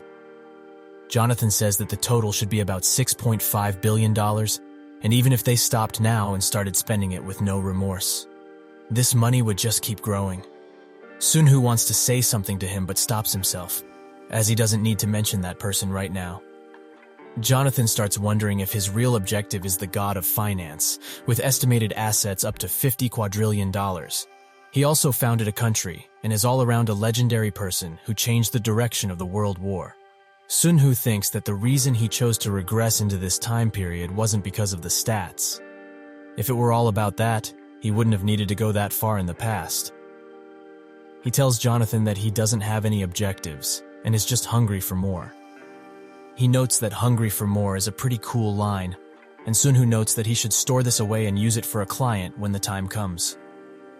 Jonathan wonders what client he's talking about, and Sunhoo asks if there isn't a merger of smaller investment companies.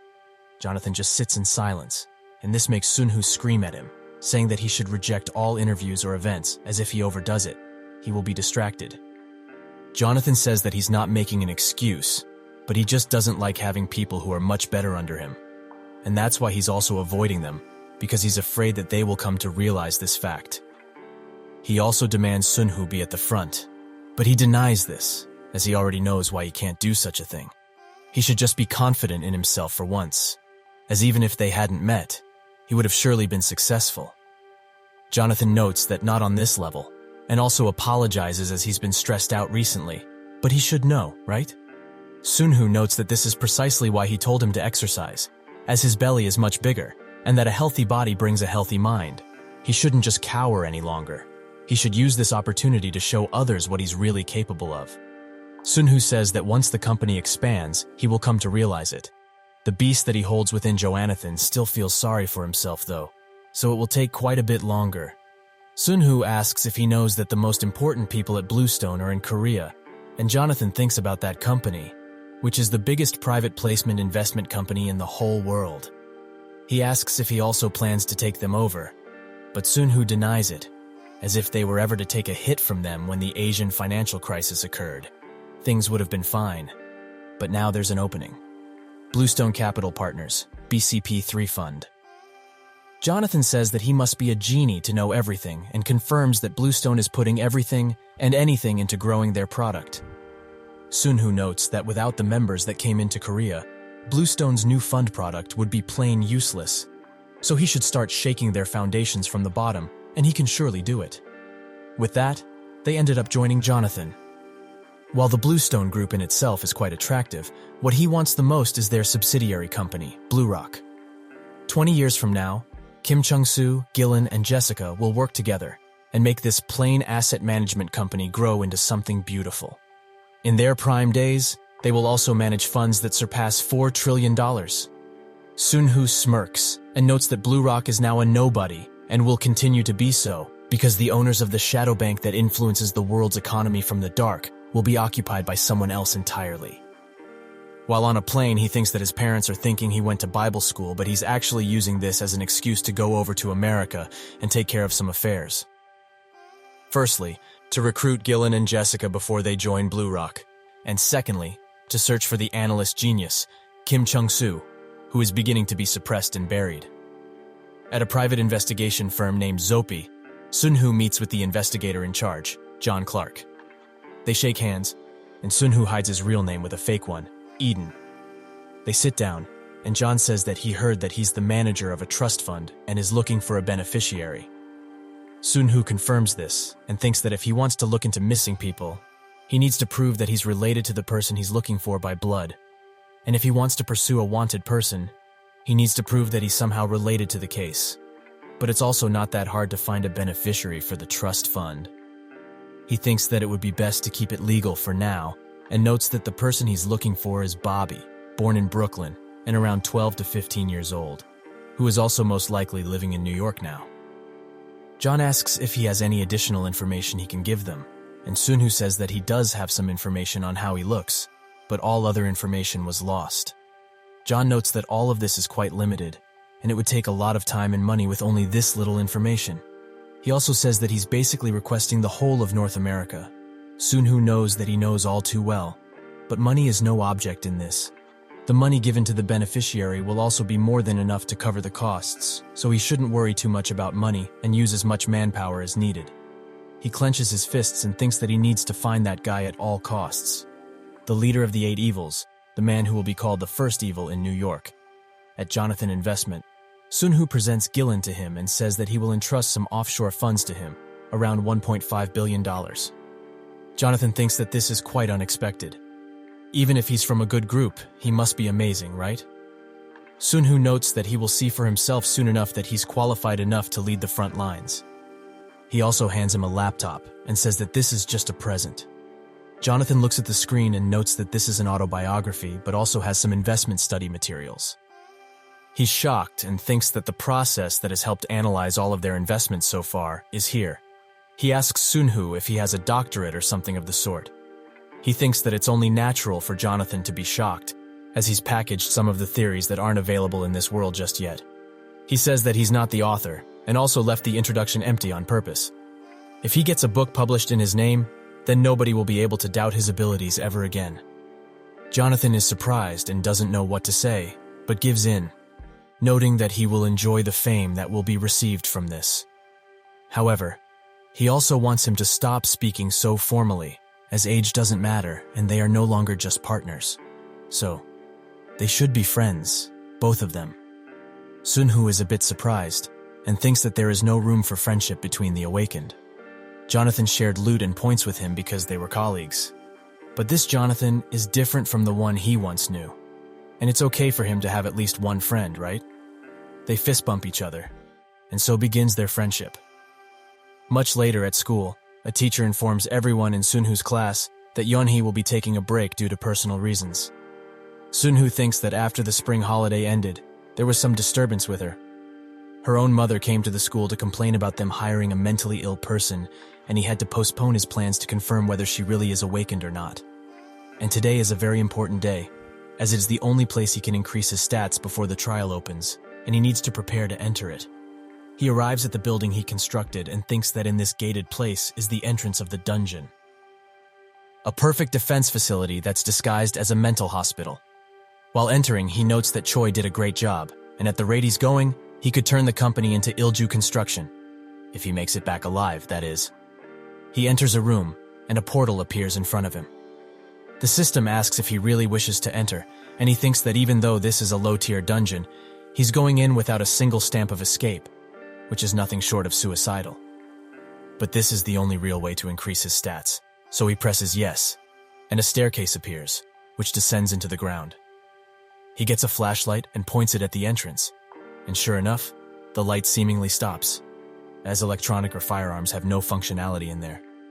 All he can truly rely on is the sword he made in Namdaemun, a little dosage of painkillers and rations, and a backpack that can't compare to what he used to have. But right now, there's just no other choice. He steps in. An ray of light appears. With that, he has officially entered the dungeon. Jonathan notices he got an email from Sunhoo and wonders what kind of masterfully crafted plan he has this time. However, his face drops when he sees the contents of the email. A will. Inside the dungeon, Sunhoo tries his best to survive, but these dog beasts are relentless and don't allow a moment of rest. One manages to bite his shoulder, but this allows him to stab it in the eye. Still, his problems haven't come to an end, as another lunges at him, ready to rip him into bits. He tries to pull his sword out, but due to his injury, he falters, and the beast pins him to the ground, ready for a meal. However, he manages to stab it in the last second, and it appears that he has only killed 3 of these scouts. Sunhoo gets the scout out of him, and thinks that this is category number KF-07, a Declan soldier, because they were easy to deal with. They bore the nickname of the Hound. Although he has expected this much, it's much more difficult to defeat 1 or 2 hounds with mere F-rank stats. He notes that this dungeon is a labyrinth. The place where the 3 hounds appeared was in the path in front of the entrance room. However, the structure changes every time, so there's no way to know what comes next, and there are a total of 3 dungeon quests that need completion. The first is a boss quest, and the second is a hunting quest, and the third is a duel quest. The only way to get out of the dungeon is to either complete all of these or use a stamp of escape. The reason he chose this specific dungeon is simple. He knows how to kill the boss. And additionally, The stamp of escape is given as a reward for completing the hunting quest. But he's quite pathetic now, as he's struggling to do a simple hunting quest that's basically the easiest quest out there. That's when he stops, as a dungeon box stands in front of him. A lot of Awakened were deceived at first because it looked like a bronze box, and if one were lucky, they would be given the rewards from a bronze box. But if they had no such luck, the box would curse the user with either fear or confusion. He won't be able to make it back alive if it were to give him a curse, and frankly, he's not feeling lucky now. Sunhoo finally arrives at a door and drops his bag to the ground. He slowly reaches for the handle and prays to anyone who is listening that there be only one scout beyond this door. But it seems that fortune doesn't favor him, as countless hounds stare at the door, ready to attack. He laments having to use his skills this soon, and imbues his sword with Odin's fury.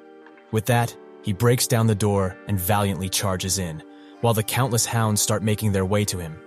He starts butchering through them, and the system notifies him of how many he has left to kill.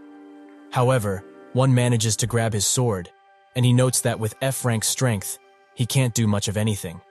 The others also start to swarm him, and only blood can be seen coming from him. Sunhoo is laid down, accompanied by the hounds he killed. He's clearly passed out, but he wakes up shortly after, and can only scream and cough. He tries to get up but shakes while doing so, and wants to see his list of attributes. It seems that he had used Man of Adversity, and slept for 23 hours afterwards. He can't believe he had to use that attribute in the first room. But it's a relief that he at least healed from it, as his hand would have certainly come off if he hadn't. He activates the list of quests, and he has only 4 hounds left to kill while also holding a total of 204 points. He thinks it's 2 points for each soldier, and a box of bronze is 300. He notes how generous the tutorial awards were, and thinks that he only needs to kill 4 more for the escape tramp, and then finally escape. That's when 2 hounds come out of the doorway, and he gets ready to defend himself, presuming that these things came by because of how much blood was spilt. However, they do not attack outright, and instead wait for something else, a hound with 2 heads. Sunhoo notes that this is a great contest quest, but such a powerful enemy shouldn't be here in the first room. It immediately swings at Sunhoo twice, and he barely manages to dodge both times. He thinks that this thing is at least an A, and can't handle it now, even with the Man of Adversity activated. It throws one of the swords at him, but manages to hit another hound instead. It gets to follow him, and with no other feasible choice, he dashes towards the dungeon box, and while dodging another attack, he grabs it. The hound manages to grab his leg, and he demands that the box be opened already. Fortunately for him, the box rewards him with an escape stamp, and he uses it while being thrown. He falls down at the entrance of the dungeon, and he gets up instantly without even realizing what just transpired. He calms down and begins laughing, as the escape stamp was inside the dungeon box all of this time. This must be why the 8 virtues and 8 evils went crazy about the system. However, this is just a taste of how terrible it can really be, as it makes people struggle to really give up until the very end. He picks up his phone, and notes that he was quite crazy to go inside the dungeon by himself. That's when he notices he has 30 missed calls from a very worried Jonathan. He thinks that he will call him later and calls Yeonhee, his teacher. He says that she probably didn't go to the hospital, and she's more than surprised to hear his voice. She eventually makes her way to the hospital and is extremely shocked to see Sunhoo in his sorry state. He says that there's nothing to be worried about and that she should come inside. But she's quite hesitant to do so, as this place is labeled as a mental hospital. Sunhoo says she shouldn't worry about that, as it's just a ruse, and they are also the only people here. She notes that this makes the situation even weirder, but she's not crazy. However, she cannot explain it outright. Sunhoo notes that he knows, and he called her here to explain her strange situation. He thinks that if she had the skills for it, she would have already read his mind, but she still needs training and time to do something like this. He asks her to decide here and now. Is she going to go back and live her life labeled as crazy, or will she follow him? They get inside, and he shows her a hound, which she's rightly horrified of. He calms her down, noting that this is just a part of his memories and nothing more. Yeonhee's abilities haven't developed fully yet, but he was still able to share some of his memories with her. She begins shaking, and he wonders if this is too much for her. Yeonhee asks if they were really chosen to fight those monsters, and if they will really attack the whole world. Sunhoo confirms it, and he notes that he's been preparing for the day it starts. Below this stairway, there are countless monsters of the same type she just saw. He hands her a folder and notes that it's a contract, as if she ever decides to raid dungeons with him, she will be rewarded accordingly, per the contract. If she decides otherwise, she should live a normal life like none of this happened until that day arrives, because not everyone will be able to fight. With that, Sunhoo escorts her out and says that he will wait until tomorrow for her answer. This is a life or death decision, so she should think about it very carefully. Ever since she was in middle school, Yeonhee started seeing illusions, the first being a blue window that only she could see. She naturally told her mother about it, but she was dragged to a prayer house because of it. And one day, out of nowhere, she started to experience other people's emotions and tried to find out how they were related, but nothing of importance really came up. And among those people, there was one about whom she felt the most strongly, Sunhoo. At first, she thought she would get some hints from him, but this is quite a lot. The contract reads as follows: 200 million won off the bat and an annual salary of 1 billion won. 500 million won is also given as an incentive for every entry into a dungeon, and a performance bonus of another 500 is given for making it back alive. The death bonus is also 3 billion won, making her wonder how he got such a large amount of cash. However, this situation makes her think she's cursed or something like that. She makes her way to Sunhoo, and he asks if she's made a decision about what they discussed. Yeonhee rolls her window down and looks very tired, making him understand what she's getting at. He welcomes her to this side of the world as a pre-incident awakening. They drive away, and Sunhoo urges her to drive a tad slower, as she's going quite fast. He also says that if she's doing all of this out of a weird sense of obligation towards him, they should drop it. But she says otherwise, and is actually quite thankful to him. Because before he told her about everything, all she would think about was how she should pass away. There's no real reason she should reject such a huge amount of cash. And there's also the fact that she's really not crazy, right? Sunhoo notes that she's only acting tough, as her hands are trembling quite a lot. She asks if he really has that much money on him, and he notes that she will get it once they get there. Yeonhee looks at him for a second and demands to know why he's been speaking so casually with her. Is he perhaps older? Sunhoo sighs and notes that she could say that. But age won't matter in the world they are going to live in, and she will soon realize this as a fact. They arrive at Jonathan's location, and Jonathan is shocked to see Sunhoo in this state. He asks if he wasn't followed, considering he's a famous person.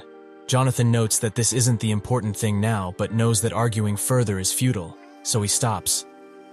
Yeonhee looks at him and asks if he's perhaps the hunter Jonathan. Sunhoo says that they should exchange greetings, as this is the man who will execute their contract. Forbes' choice, the top 20 billionaires in the world. The god of investment, Hunter Jonathan later. Yeonhee walks out of the office, mesmerized by the fact that she now has 200 million won, and also meets Jonathan. They both look at her from the window, and he asks why in the world he's giving this girl that much cash. And if she goes missing, her father will also receive 3 billion won. What's with all of this? Sunhoo apologizes, as he can't tell him now, but will soon, so he should hold it in for a while longer. They should also eat, as he ordered the menu he likes. While eating, Jonathan notes that this food is kind of mid-range, and Sunhoo says that's because the restaurant they usually ordered from, which he liked, closed. Jonathan is quite shocked, and notes that they must be in a really bad situation if such a tasty food shop would close. Sunhoo says that this is not just a case in this country. As for the foreign funds that came to Asia, where does he think they went? Jonathan notes that they are in Eastern Europe and Latin America, right? Sunhoo says that there's one other place he forgot about. Russia. Jonathan checks some information about them and is very surprised at the number of nuclear weapons they possess. It's basically a country that can't be touched. Sunhoo says that everyone else thinks so, but they will be going there. He also notes that Jonathan asked him about how great Jillian was, and he notes that he was asking if he took personal action to recruit her, as he's not going to doubt the abilities of a Morgan Group member. Sunhoo notes that they should compete with Russia, as whoever rises higher first will make a profit. But he also won't leave him empty-handed, and he'll give him a friend that's almost as good as Jillian, Brian, with his Korean name being Kim Chung-soo. He also doesn't look the part right now, but if he looks after him, he will find he's an unpolished gem. Jonathan says that if the only thing he has to do is watch him from behind, he can take a rest after a long time of just working. Sunhoo says that there's no time for that, as they need to raise the stakes because there will be a big event selling Russian government bonds very soon. They will set it on fire with around $1 billion, perhaps? While on a plane, Jonathan notes that Russia is basically screwed, as they are basically burning $1 billion. He smirks while sweating, and thinks that it has begun once again. Sunhoo notes that Jonathan, Jillian, Jessica, and Chung-soo, the knights of the financial empire, have begun to move. It seems that it's also time to get ready to go into the dungeon. He demands Yeonhee stab him, who can barely hold the knife and is shaking all over. She notes that all of this just doesn't seem right, and Sunhoo says that if she were in a dungeon, she would have died multiple times already. And she's also disobeying paragraph 1 of the contract. All orders about the dungeon are absolute. Training for the dungeon is also included in this. Did she really forget? He thinks that the ability Yeonhee taught him wasn't significant in the slightest. She has the sensitivity characteristic, which allows the emotions of the target to be transmitted irregularly. This is a thing that is hard to rank, even as a hunter, but there was a skill that caught his eye. Mary's touch, which dramatically cancels the target's inability to fight, and has a cooldown of 24 hours. He has never heard of such a thing in this era, so he has to check the exact effect of it.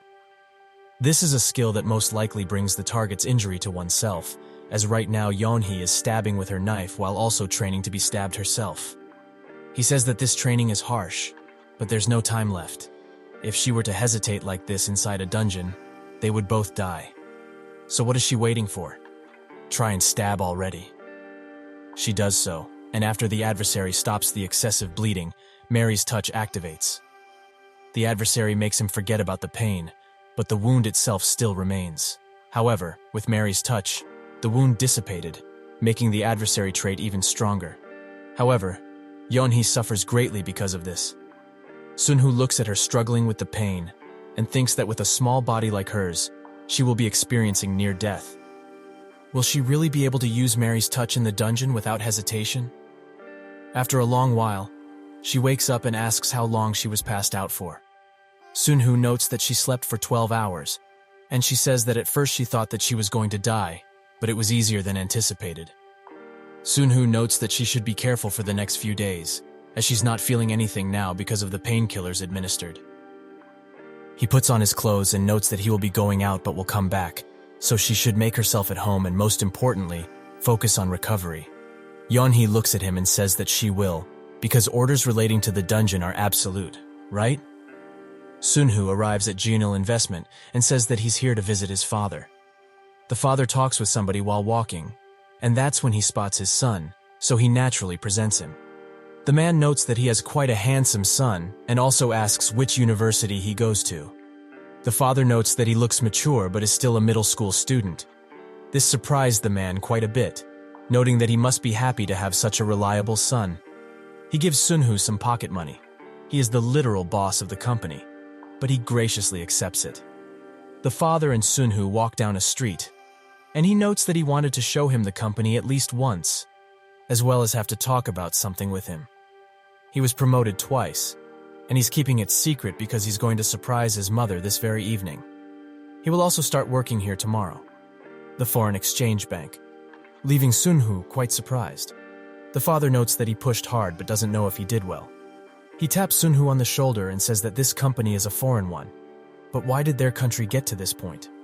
It would be great if he knew, and he would also be happy if his son showed interest in the economy. Sunhoo notes that today is the day his talisman returns to his hands. He was correct, as his father gives him the bank account, noting that he should think about what stocks to buy with that money, and also talk with him beforehand. Sunhoo thinks that he entered the financial world because of this bank account and survived the Wall Street experience. This marks the beginning of a butterfly effect, and with it, preparations for entering the dungeon are complete. At the mental hospital, Yeonhee trains with a crossbow, and Sunhoo sees that she's quite efficient with it, but doesn't know if she could pierce the skin with that. However, close combat is not an option for her. He notes that they will be entering the dungeon tomorrow, and she asks if there's other stuff left to prepare. Sunhoo notes that if there's anything he would recommend, it would be to write a suicide note, as the reality of her returning alive is unlikely. They get inside the dungeon, and Sunhoo starts butchering hounds while she can only watch. She was now realizing that what she imagined the dungeon to be at first was insignificant. They only live to kill other living beings, so there's almost no difference between humans and monsters. Sunhoo screams at her to heal, and she does so, slightly recovering his wounds. Sunhoo frees himself from the heaps of bodies he was stuck under, and congratulates her for not losing her mind so fast. The system rewards them with an escape seal for completing the hunting quest, and Sunhoo notes that he will be taking the reward, if she has no objections, of course. Yeonhee shakes her head, and Sunhoo is surprised by her bravery, as she knows this item is one of the only ways to get out of the dungeon. They go through the dungeon, and Sunhoo thinks that having a healer is quite nice. As if he were alone, he would have to endure the pain. He didn't expect to have the spiritual world as a partner, as the only ones who escaped with abilities like that were two evil people.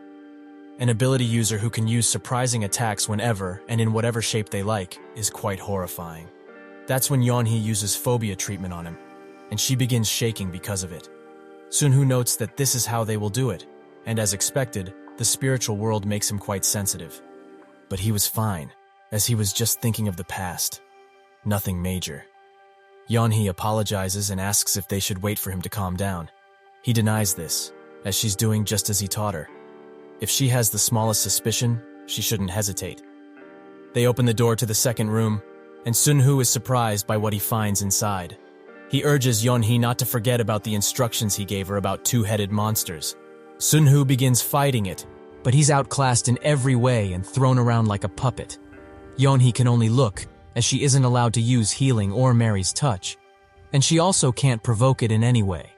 He has a last resort, and the only thing she needs to do is run if any beast comes for her and not look back.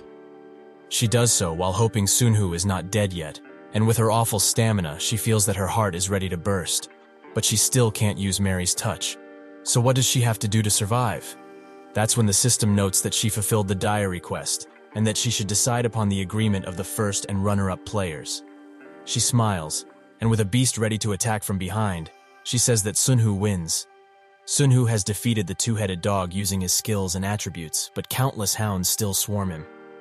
That's when the system says that he met the requirement for the 1v1 combat quest and also decides the first and second ranks by mutual consent. He smiles and thinks that she's still alive. In his last 10 seconds, he has to use Man of Adversity, and he wipes through all of the hounds. When he woke up from his slumber, he strangely thought about the first evil. He also must have experienced this chaos, and his old self envied that guy for his character. But he never anticipated this much pain. Yeonhee comes next to him and notes that she used all of her abilities, but nothing worked. Sunhoo congratulates her on surviving that long, even if she's in a worse state now. At first, she thought she had survived because of the traps she had installed previously, but she was wrong. When a hound attacked her, she quickly dodged and shot him square in the eye with the crossbow. After that, the beast was enraged, but she was prepared and attacked at the perfect time. He thought of her as just baggage, but he was dead wrong. He didn't expect a beginner healer, who didn't even get to be honest, to survive those situations. In the last week, they swept the dungeon clean of boxes. The goal of the final quest is to attack everything, and the dungeon will be destroyed when they defeat every boss. To prepare for that, he got all the boxes and buffed his skills in preparation for a boss fight. Naturally, there were times when curses came out of the boxes, and not even he could handle them alone. But that's why Yeonhee is here. Still, every time she removes a curse, he can only think of the two evil people. To remove a curse, one must put it on somebody else, and having a being that can invade his mind at any time is quite uncomfortable. After a while, they arrive at the last room, where the dungeon boss is being held. He thinks that this dungeon took at least 5 E-class hunters to barely clear, and they are going in, an F rank, and someone who isn't even that. He says that if their plan works, this won't take long, and they've survived much until now, so she shouldn't die here. Yeonhee notes that she's ready, and they both drop their bags as they go inside. The door slowly opens, and an albino hound can be seen standing on a throne with countless regular hounds next to him. Sunhoo notices that there are no double-headed hounds, and remembers that, when he first came to this place, there were some who laughed in this room. But then they realized their mistake, as based on the number of hounds they killed, the Anubis became stronger. However, it was too late, and he had turned into a demon of battle. Sunhoo activates every skill he has, including speed and some armor. He charges and demands they get out of his way. He jumps straight for the Anubis, who only looks at him. Sunhoo tries his best to one-shot Anubis, but he lands near him, and he laughs. A hound tries to bite him, but he protects himself with the iron gauntlet and punches the hound away. The item is quite torn after that. However, even if it's an iron arm, it is still F rank. He continues to punch through the hounds and thinks that now he has no other choice. Yeonhee activates her healing skill while also hiding her presence with an item. It is an F rank item, but it can erase her presence a bit, and that's plenty for these monsters driven by bloodlust. She watches in horror as countless hounds swarm Sunhoo, who still tries to push through, as a man of adversity doesn't have a long activation, and they only have one seal of escape. That's when a hound punches him over the head, and due to being a man of adversity, all of his stats increase, but only for 5 minutes. He thinks that now it's only a battle of time, and with his now D-rank strength, no amount of hounds can stop him. The time continues to tick down, and with only a few seconds to spare, Sunhoo gets to Anubis, who tries to defend himself with a beam. But Sunhoo dodges and throws his knife directly into its chest. He then jumps up to it and crashes directly on its face. But he injured himself gravely, and Yeonhee is forced to use Mary's hands, causing her to take all of that pain. The concealing item deactivates, and the hounds notice her presence, but Kim charges in and sees that she's in an extremely poor state. He picks her up and demands she wake up. The system congratulates them for meeting a requirement and asks her to name the first and second priorities. She can barely talk at this point, and Sunhoo notes that he will be her first priority. He thinks that Anubis's attack grazed his artery, so she's bleeding a ton.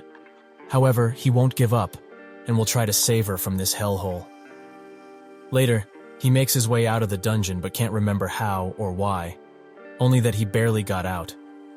Yeonhee was able to survive that bleeding due to an attribute she obtained as a second priority reward. Resurrection. It's a pretty good attribute to sustain minimal life force in the event of a fatal wound. What he got from being first priority was Devi's sword, a skill that the first virtue of this generation had. But it's not really only one skill, as even the worst of all used to fear it. To think he would have the attribute and skill of the first virtue, he's nothing short of mesmerized. Additionally, their financial empire has also been growing well. In the news, a major announcement from Moscow appears, which is about the moratorium declaration. In New York, people praise Brian and show his name, and the same is happening in the British Isles, but this time to Jillian. It seems that accounts with a loss rate of 40% skyrocketed, making for a miracle-like return. Jonathan calls Sunhoo and says that they got a profit of 450%, a total of $90 billion. Brian really did it. Things are going crazy in the office and everyone is celebrating. Sunhoo notes that it's nice and all, but they lost. The Isle of Men part of the business reached a profit of 615%. Sunhoo will give this to Yeonhee when she wakes up, the full shares of the new medical corporation. He does so and notes that the dungeon inside this place was destroyed and it can now be used as a full hospital. He also gives her the promised rewards. And with them all rounded up, there's a total of $2 billion in there. Yeonhee finds this amount of cash shocking, and Sunhoo thinks that it must have been hard for her, as she was doing sponsorship activities for a very low income. But now that they have this medical facility, they can help many more people. He asks if she changed her mind in any way about going into dungeons. She looks at the papers and says that she will need a lot of money, so she will also count on him as a leader in the future. A few men steal some glances at Jessica, who meets with Sunhoo, noting that it's been quite a while since they last met. She gives him a new investment proposal from the director who wrote the Russian investment proposal, so now it's up to him. Also, her boss, Jillian, thinks very highly of her, so she needs his opinion on this one. Sunhoo notes that there's no real reason to rush, but why not try and do it like he suggested? To sell the major IT stocks in the NASDAQ market in New York. Jessica is rightly worried but will come around, as $30 billion worth of investment is an unconventional treatment without responsibility or loss. He's just pretending to be modest, but has been watching Gillen's performance closely from the sidelines, so something interesting must have come up. And Jonathan, who was watching Lee Chung-hoo's performance, is also doing his part. He talks with a man who presents him with a new search technology, but Jonathan had already heard about this and notes that it's $1 million idea. The man thinks that the thought of selling his technology for $1 million is quite surprising, as with that much, he can get a PhD instantly or attain it slowly. However, the technology had no buyer yet, and the creators were forced to run the company. But they did it quite well. This is the cheapest time to secure shares after the IPO. But if he were to sell the entire technology now, they would have to return to their PhD programs. Jonathan pulls out a note and says that his first offer was $1 million, but he has a different idea now. He hands him a $10 million check, making the man rethink his whole plan. He notes that he has a partner, so he would also like to discuss it with them. Jonathan looks at his clock and says that in an hour he will be going to Washington, so he has 10 minutes. After a few short minutes, the man comes back, thanking Jonathan for his consideration and also wanting to refuse. But Jonathan doesn't let him, and instead hands him another 10 million. The man thinks that if the god of investment himself is that interested in them, they will surely make it big. He notes that they are already sure, but Jonathan asks if he knows how he created his fortune. The man notes that he read his book, which was quite impressive. Jonathan notes that then he must know that he bet his entire fortune twice. It wasn't luck or a gambling addiction. He simply seized an unmatched opportunity, and his calculations were correct every time. And he saw his third big change today. So how much does he think he's willing to bet on it now? They currently have over 500 billion in liquid funds ready for use. In the US, Canada, and also Japan. However, they should start from the beginning. When one desires something desperately, they will never reveal their real intentions. But he hasn't done that. Did he perhaps not consider changing his mind? The man asks what he means, and Jonathan notes that at the beginning, he was focused on selling until he met him. So what changed? Is he truly that confident that he can create more value than he proposed? If he really is, he won't stop him, even if he decides to leave now. He picks up his phone and cancels his meeting in Washington, as something with much more urgency has come up. The man thinks that this is a real through-and-through threat. Jonathan says that he will do his best for his sake, so he will be crystal clear from now on. This check isn't the end, and he will have no choice but to come back crawling towards him.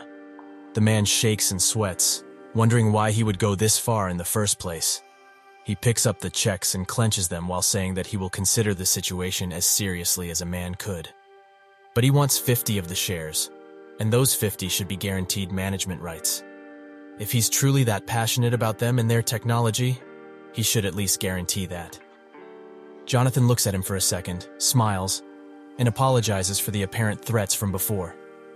They shake hands, and Jonathan says that fate follows his name and hopes that their new search engine, Google, lives up to its name. The man notes that he's excited to tell his partner about their deal, so he will be taking his leave. Jonathan wishes him farewell, but when he leaves, his face drops, and Sunhoo comes out of a room, congratulating him for doing so well. Jonathan is clearly mad, as that guy just wanted to turn down $20 million. Sunhoo is sure Jonathan thinks that $20 million is a bit much for a starting company. But shares shouldn't be bought at a low price in the first place, and that certain company will grow a ton in the next few years. That's when he gets a call, and someone says that they have found the cat. The call was from John Clark, a former mercenary who has now turned private detective for Wall Street. He changes jobs because he would rather make much more cash without the risk of dying on the battlefield, but he finds the work quite dull. But recently, they got a case that they couldn't solve within the rules, and he proposed a service that is beyond any legal boundaries. Their client just smiled, and John succeeded in getting what he wanted: a connection with an influential person. While in a van, the men get ready with guns and such, while Sunhoo thinks that they couldn't find the first evil right away because he was in a detention center. He was there because of a suspected first-degree murder, but was released due to the lack of evidence. However, it must have truly been him. John gives Sunhoo a look, so he gets ready. He tells his other men to wait around the building, and if the target were to escape, he must be shot on sight. Sunhoo thinks that to commit blatant murder at the ripe age of 13 is insane, so he was probably a psycho long before this.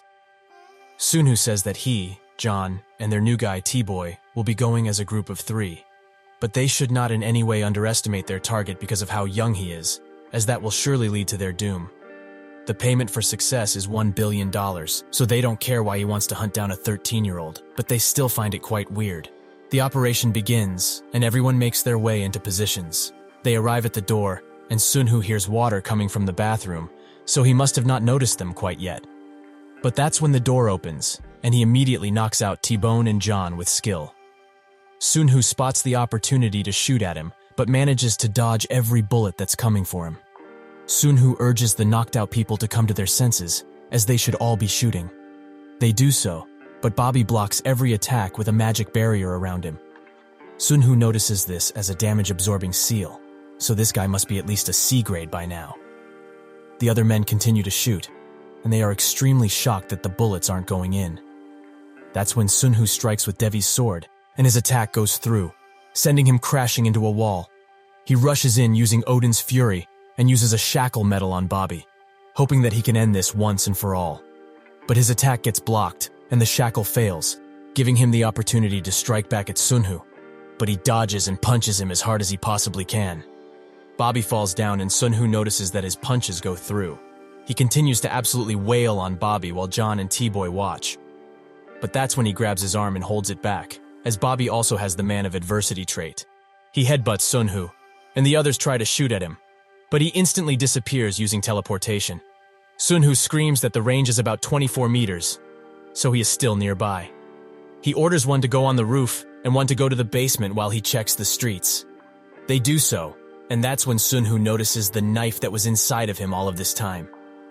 Because of this, the Man of Adversity activates, and Sunhoo can only scream in rage, as they have been outplayed. Even with their now heightened senses, they weren't able to find Bobby, and as the Man of Adversity slowly wore off, so his consciousness faded. The next day, Sunhoo walks somewhere and notices that even the battle-hardened soldiers, who went through much, couldn't hold back just how nervous they were. But it's to be expected, as what they saw yesterday was a whole new world of violence. He gets inside, and a deceased man is placed on top of a few boxes, with T-Boy and John watching him.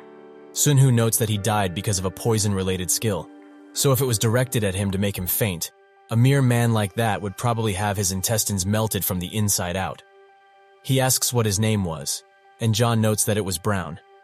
Sunhoo notes that after all of this is put to bed, he will make an insurance fund for the employees, but now they need to focus on catching that rat bastard. John asks how they're going to catch a guy like him, and if they will be able to in the first place. Sunhoo notes that the longer they take with this, the stronger he becomes. So if they just let this moment slip by, not even a large military force will be able to stand up to that guy in the future.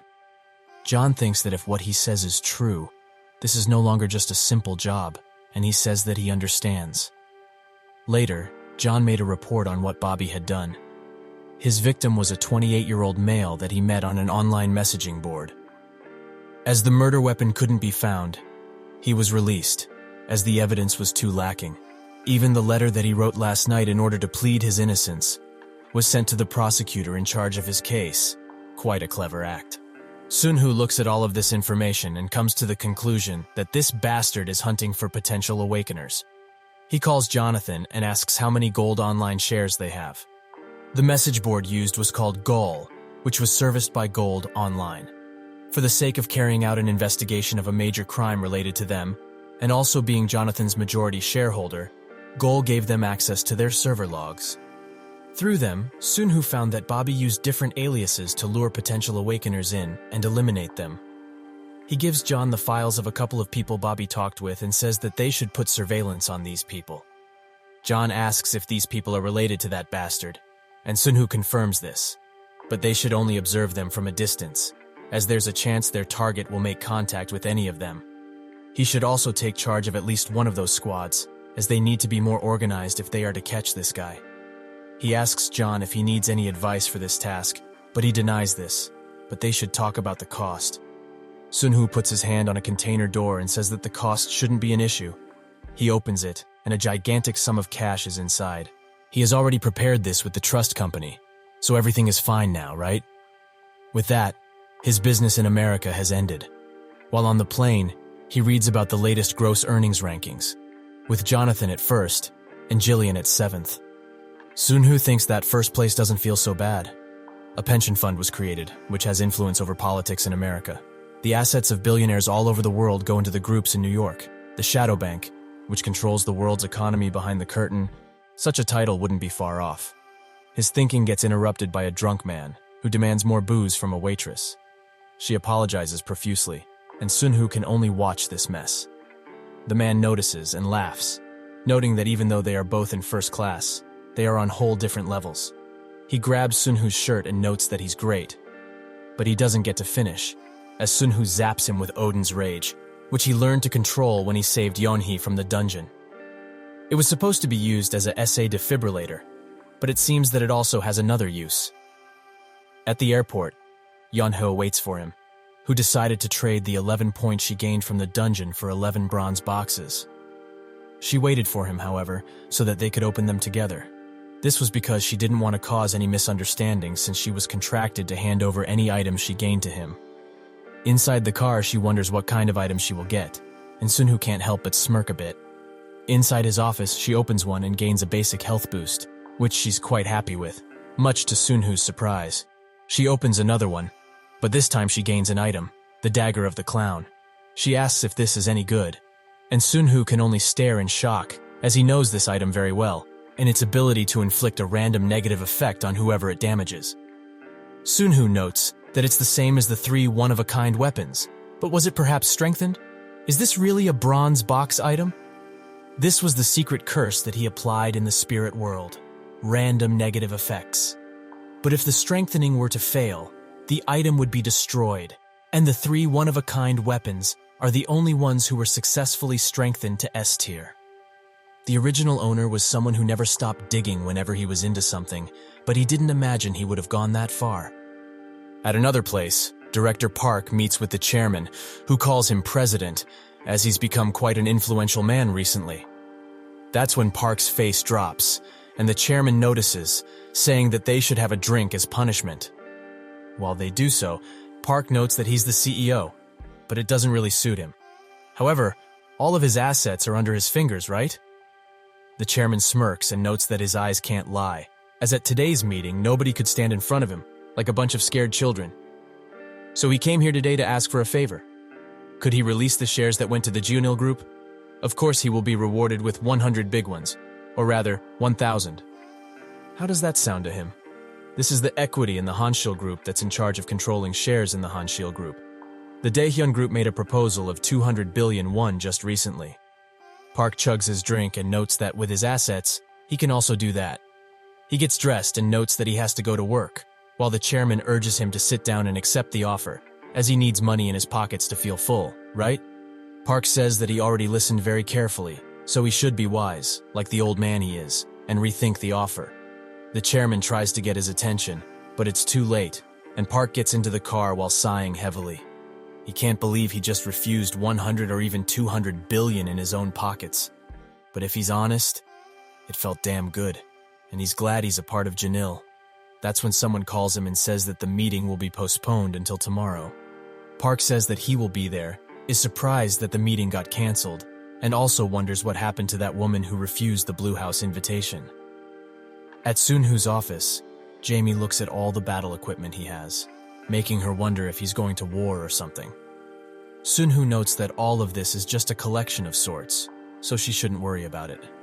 He also notes that the media in this country is very censored when it comes to Jonil, so he called her here in order to ask how the group's investment is doing. She says that she brings news that will surely make him a happy man, as they have secured the leashing shares in the top 10 business groups. Amid the nation's turmoil, conglomerates formed slush funds and reorganized their governance structures as well. For example, the equity structure that leads from Ilsung Groups, Dreamland and Life, to Ilsung Electronics, and then cycles from Ilsung Cards back to Dreamland again. This way, the Ilsung Group controls all of the shares in Ilsung Dreamland. The same could be said for Daehyun's group and Elevator, as well as Hanshil Groups and Confectionery. They all play a key role in the management succession process, so they're called leashing shares.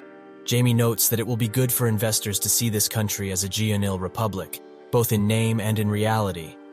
They have now entered the middle of summer. History has changed a bit, but natural disasters have hit on the exact same dates without exception. On the day the Olga typhoon hit the Korean peninsula, the heat of the stock market didn't cool down at all, despite the heavy rain. It seemed to follow New York's .com boom, And the current trend began with $10 billion invested in Jonil from Russia after the financial war. Daehyun's security quickly released Korea Fund products, and the Cyber Korea 21 policy was implemented after. However, on the day Korea repaid their last debt to the IMF, he had to make a decision. He wanted to show his parents that he finished school normally, but he can't put this off any longer. He's going to have to talk with his parents so that they don't worry. At home, he explains to his father what kinds of companies he's watching and calculates how and when to enter. He also shows his father that he got accepted as an analyst for Jonathan Investment, which surprised him quite a lot. Sunhoo notes that he's been studying since he gave him that account last year, and his father thinks that this is nothing short of being a genius. Sunhoo notes that this should be enough to please his parents, a sort of declaration to lay down arms, but he can't help it and wonders what his father is thinking right now. The father asks what that grim expression on his face is, and he apologizes. The father notes that he has nothing to apologize for, as he's quite special and didn't do anything wrong. He's just upset that he won't be able to be with him during this important moment in his life, as it would be great if he could check up on him and see how he's doing. That's when he hugs Sunhoo tightly and says that he's all grown up, so there's no need to look around for him anymore. He should enter the big leagues and do whatever he wants to do. He also apologizes, as he would have wanted to give him more support had he known. Sunhoo sheds a tear and notes that this is plenty already, as he's extremely grateful. He also talks with his mother about things, and he notes that taekwondo was his only hobby back then. His mother says that they were quite enthusiastic about representing the country, while also noticing how forced his smile was in this picture. She also presumed his working out was for this, but he didn't even last 3 months in there. He apologizes, and she smiles, noting that she's just glad her son found his thing. She truly means it. He, in turn, says that he will work hard enough for her to not need to worry about him ever. It seems that his parents were more prepared for the news than he originally thought. Sunhoo goes back to the office and spots Yeonhee, who looks quite happy.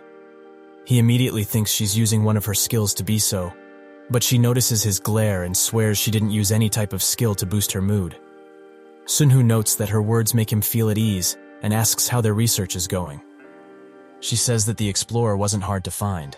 Later they trek up a mountain until eventually they come up to a dungeon portal. Yeonhee immediately takes her hood off and notes that this wasn't open yesterday. Somebody must be in there. Sunhoo thinks that this is why he couldn't wait another 3 years to finish high school, as there are traces of awakening everywhere, not just here. Yeonhee pulls out her knife and asks how many there are. Or is it just one person, who must be vigilant if they are alone, right? Sunhoo thinks that he's quite surprised by her attitude, as he didn't teach her to be weary of pre-awakened people. He signals her to come closer, and says that it's difficult to find any real traces because of this heavy rain, so they should just wait and see. They do so, and Sunhoo thinks that hypothermia might start to set in pretty soon, but it's smart for her to forgo the hood, as she can hear better without it. That's when her eyes widen as the dungeon door slowly fades away from view. Sunhoo goes first and urges her to stay behind. He gets a message from the system that says he can enter the dungeon. It seems that it returned to its sealed state, so this means that the person inside is most likely dead. Yeonhoo asks if the person inside is dead, and he confirms this while also congratulating her for being vigilant, which is a good trait to have in their line of duty. While she feels proud because of the praise, he thinks that it's better that they both have escaper seals, but one can never really know what monsters await in the dungeon. They take their coats off and enter the dungeon, and 3 quests are activated: End Zone, Eradication of Graph, and Hibernation. Sunhoo seems to know something about Graph, and says that an arthropod would be quite ugly, right? She smiles and says that she's not scared of insects at all. But what about him? He continues to walk, and notices that she hasn't moved an inch from where he told her. Before he can ask her what she's doing, a large tail appears from the ceiling, and the whole beast descends upon them. Sunhoo grabs Yeonhee as fast as he can, and blocks the beast's relentless attacks. This is a fully grown fluid graph, and Sunhoo urges her to be careful as its tentacles are venomous. She wonders how something so huge and ugly can be called fluid, and Sunhoo demands she get a hold of herself, as they have been, and will go through worse than this. She asks what he means by this, and he notes that among the monsters, there are also ones that look exactly like humans. While attacking it, Sunhoo thinks of all the strategies to kill a graph, which include cutting its antennas or tentacles, and he executes them perfectly. The system congratulates him and counts 1 graph out of the 30 he needs to complete the quest. He's quite surprised he managed to take this thing down so easily, as they were supposed to be a lot stronger than a Noblesse. They both look at the body, and Sunhoo says that even though they look like mere plain insects, they have brains, so underestimating one can be a fatal mistake. She should also be careful of its venomous glands, as if she were to get stabbed or bitten by these things. The pain she would experience wouldn't be like anything else she'd felt before. Yeonhee asks if skills are the only way to get rid of the venom, and he confirms this, also noting that if one were to overdose on this stuff, they would wish for death instead. But even if that happens, the venom naturally dissipates from the body after a few days. He begins kicking the body and notes that the stiffness from dying is almost gone, while she asks what he's doing that for.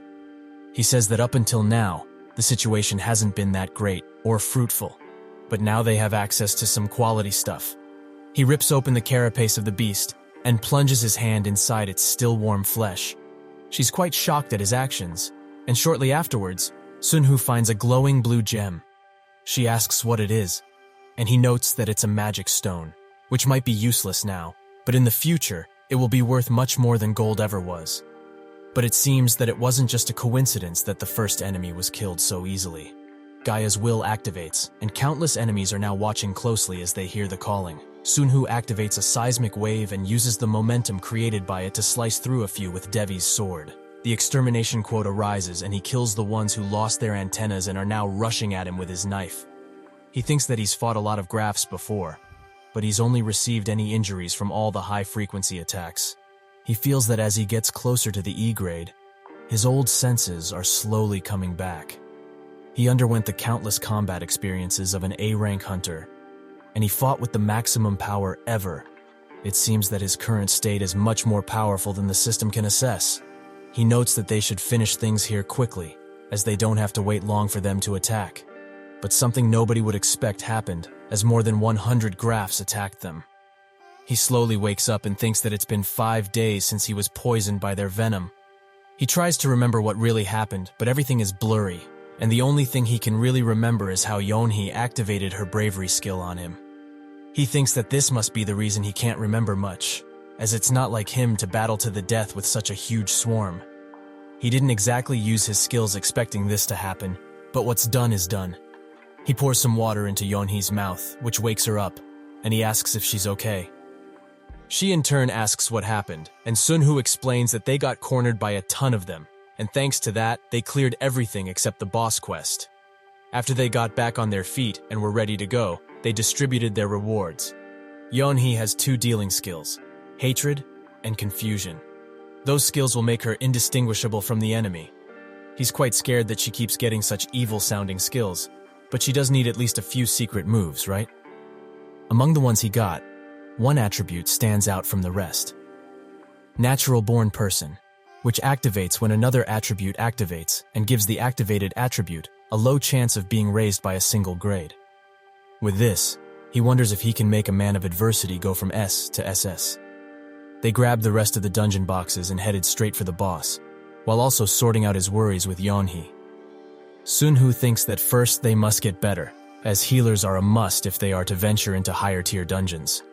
They finally arrive at some strange-looking pillars, and Sunhoo notes that they are sealed, medium-sized graphs.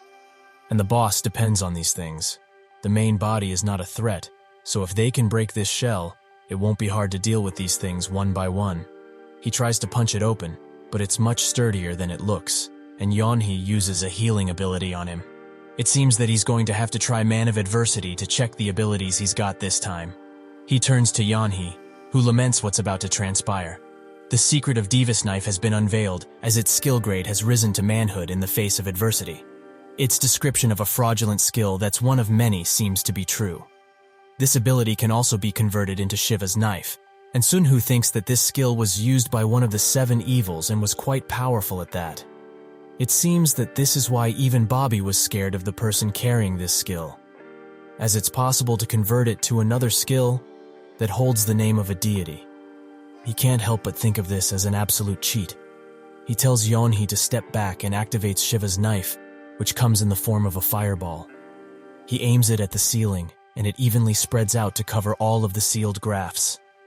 He thinks that Shiva's knife has good range and also does a fire attack. With this, he can boil those bugs inside their own shells. They begin to shake, and all of the grafts come out of their shells, ready to attack the one who disturbed their sleep. This time, Sunhoo uses only Odin's rage to eliminate them. And that's when a humanoid bug shrieks, causing both of them to cover their ears at the sound. He notes that it's too late for it to do anything, and he clashes his sword with its arm blades. This causes the random corrupting effect from the blade to activate, which gives Sunhoo the perfect opportunity to punch it dead. Yeonhee is slow to recover, and her body drops next to her. Sunhoo notes that it's over, and she can't help but cover her mouth at the sight of this thing.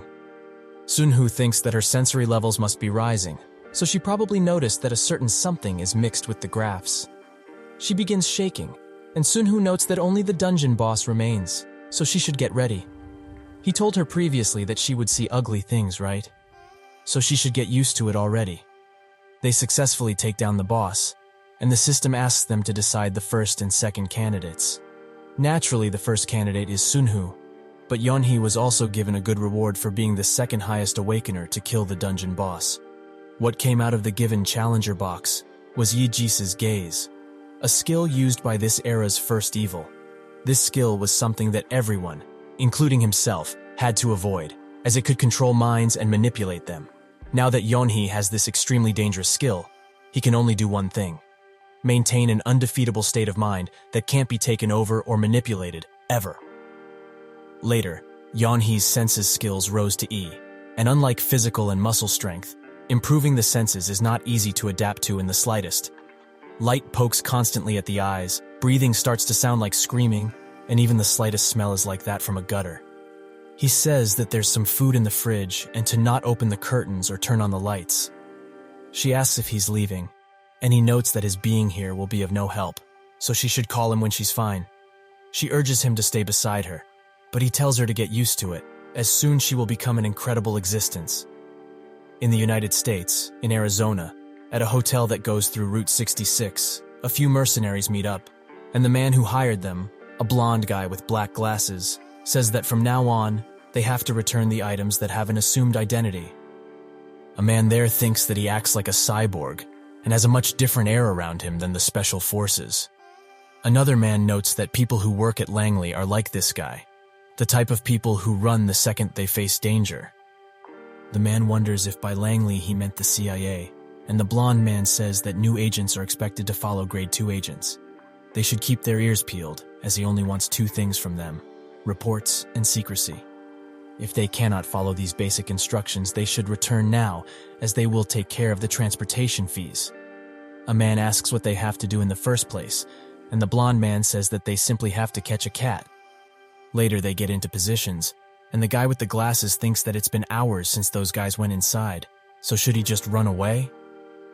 The man with the mustache notices his expression and says that he shouldn't even think of that nonsense. As if anything were to happen to the first team, they would be the ones who had to deal with it. Glasses says that this doesn't seem to be connected to any criminal organization or such, and Mustache notes that this operation is more like that of an intelligence agency because of how secretive all of this is. He tries to say something else, but that's when a blue beam appears in front of them. Glasses seems to notice something and urges the others not to move. Bobby appears in the blue light and reveals his butterfly knife. They become unable to move, and he's free to butcher anyone he wishes. Mustache tries to beg for his life in desperation, but Bobby doesn't bat an eye as he slashes his throat open. Glasses can only watch as his comrades are butchered by a smiling maniac who's clearly having way too much fun. He moves on to him, but instead of cutting him open like the others, he looks him straight in the eyes and notes that it's a pity. That's when countless shots come at him, but he teleports away, letting Glasses move. The people outside continue to follow him while he tries to catch his breath, as today he looks death square in the eyes. Later, he waits for someone at an airport and thinks that a monster such as that will bring calamity upon everyone he meets. But he can't believe that there's someone even worse. The man who issued the hunting order was a cat hunting other cats. He introduces himself as Mick, and Sunhoo urges him not to be so nervous. as there was no way for them to catch the target in the first place. They drive through arid land accompanied by a convoy, and Sunhoo notes that he heard what he went through and that he lost his colleagues in quite a gruesome way. Mick says that everyone in this field is prepared for things like that to happen, but Sunhoo notes that death is a little different. He also asks if he has any doubts regarding the job, as they aren't working for the government, but are doing something that holds much meaning. Mick thanks him for his concerns, and they arrive at their location. They get out, and Sunhoo, while on the phone with someone, confirms that the plan will proceed. The other mercs wonder who that Asian is, and if he's really buying the entire area so easily. Sunhoo turns to them as he closes the call and notes that this has now become their private property, and they should close the roads while also preparing to camp for the next 2 weeks. That day, they hike through the mountain and make a campfire at night, where the mercs discuss what all of this is about. Is it just the hobby of a rich guy or something? Mick urges them to play some card games since they are so comfortable, but he assures them that this job won't be so relaxing and that they aren't just going camping. On the third day, at exactly 1923, they find a dungeon gate, which surprises everyone there, except Sunhoo, naturally. Mick spots the same blue hue that premeditated Bobby's coming, so he gets ready to attack. But Sunhoo stops him and says that all they need to do is guard this place. Mick seems the most serious about this, so he will be the leader until he returns. He asks how long he will be there, and Sunhoo notes that he will be back within a week, by any means necessary. For days they do so until the gate starts making weird sounds, and the merc tells Mick instantly. They all point their guns at the gate and expect the worst to happen. But Sunhoo slowly makes his way out of it, and Mick tells everyone to hold fire. Sunhoo's upper body is covered in blood and cuts, and he looks extremely tired, but the dungeon has been destroyed. While in a tent, he thinks about how he sent Mick and the agents to Point 2, and that he also overcame the pain after he activated Man of Adversity. It was quite hard to recover without Yonhee, but he couldn't hold back his laughter as he managed to clear out a dungeon by himself.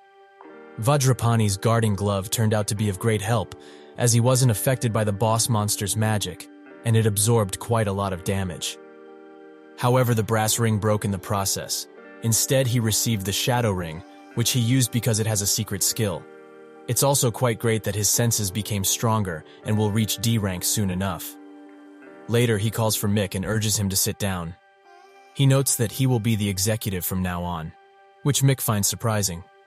Sunhoo notes that John probably hasn't told him yet, but he has the authority to do such things. Mick asks what needs to be done, and Sunhoo notes that he wants him to report John's and the other executives' every move. He's not asking him to suspect them, but it's needed as the organization grows. In the future, this whole thing will grow into an Awakeners Association for the management of Awakeners. So it's naturally something that needs to be maintained constantly in order to develop into a large and stable institution. John's camouflage facility was set up in an abandoned residential building near Manhattan. When he introduced Mick, he was uncomfortable, but he accepted it shortly after. John shows them to the surveillance room, where countless screens from a ton of cameras can be seen. John notes that they have agents on every street, and also spoke with the sheriffs in the area, so they will surely find something soon enough. Sunhoo notes that this is great. As with this, Bobby won't be able to jump all over the place ever again, and also thinks that he must have run out of items, being that he was constantly chased, so he didn't have the opportunity to restock. He also asks about the Joshua case, and John says that they have a resident bodyguard who infiltrated his mansion, but through videos and information, it seems that this guy is just focused on business and nothing else. This is the real second virtue, Joshua von Carrion. He ordered people to keep an eye on his movements, but there's nothing out of place just yet. After having great success with his current business, Carrion will be on a roll with his family at his back. With that, the strongest armed group a revolution will be made.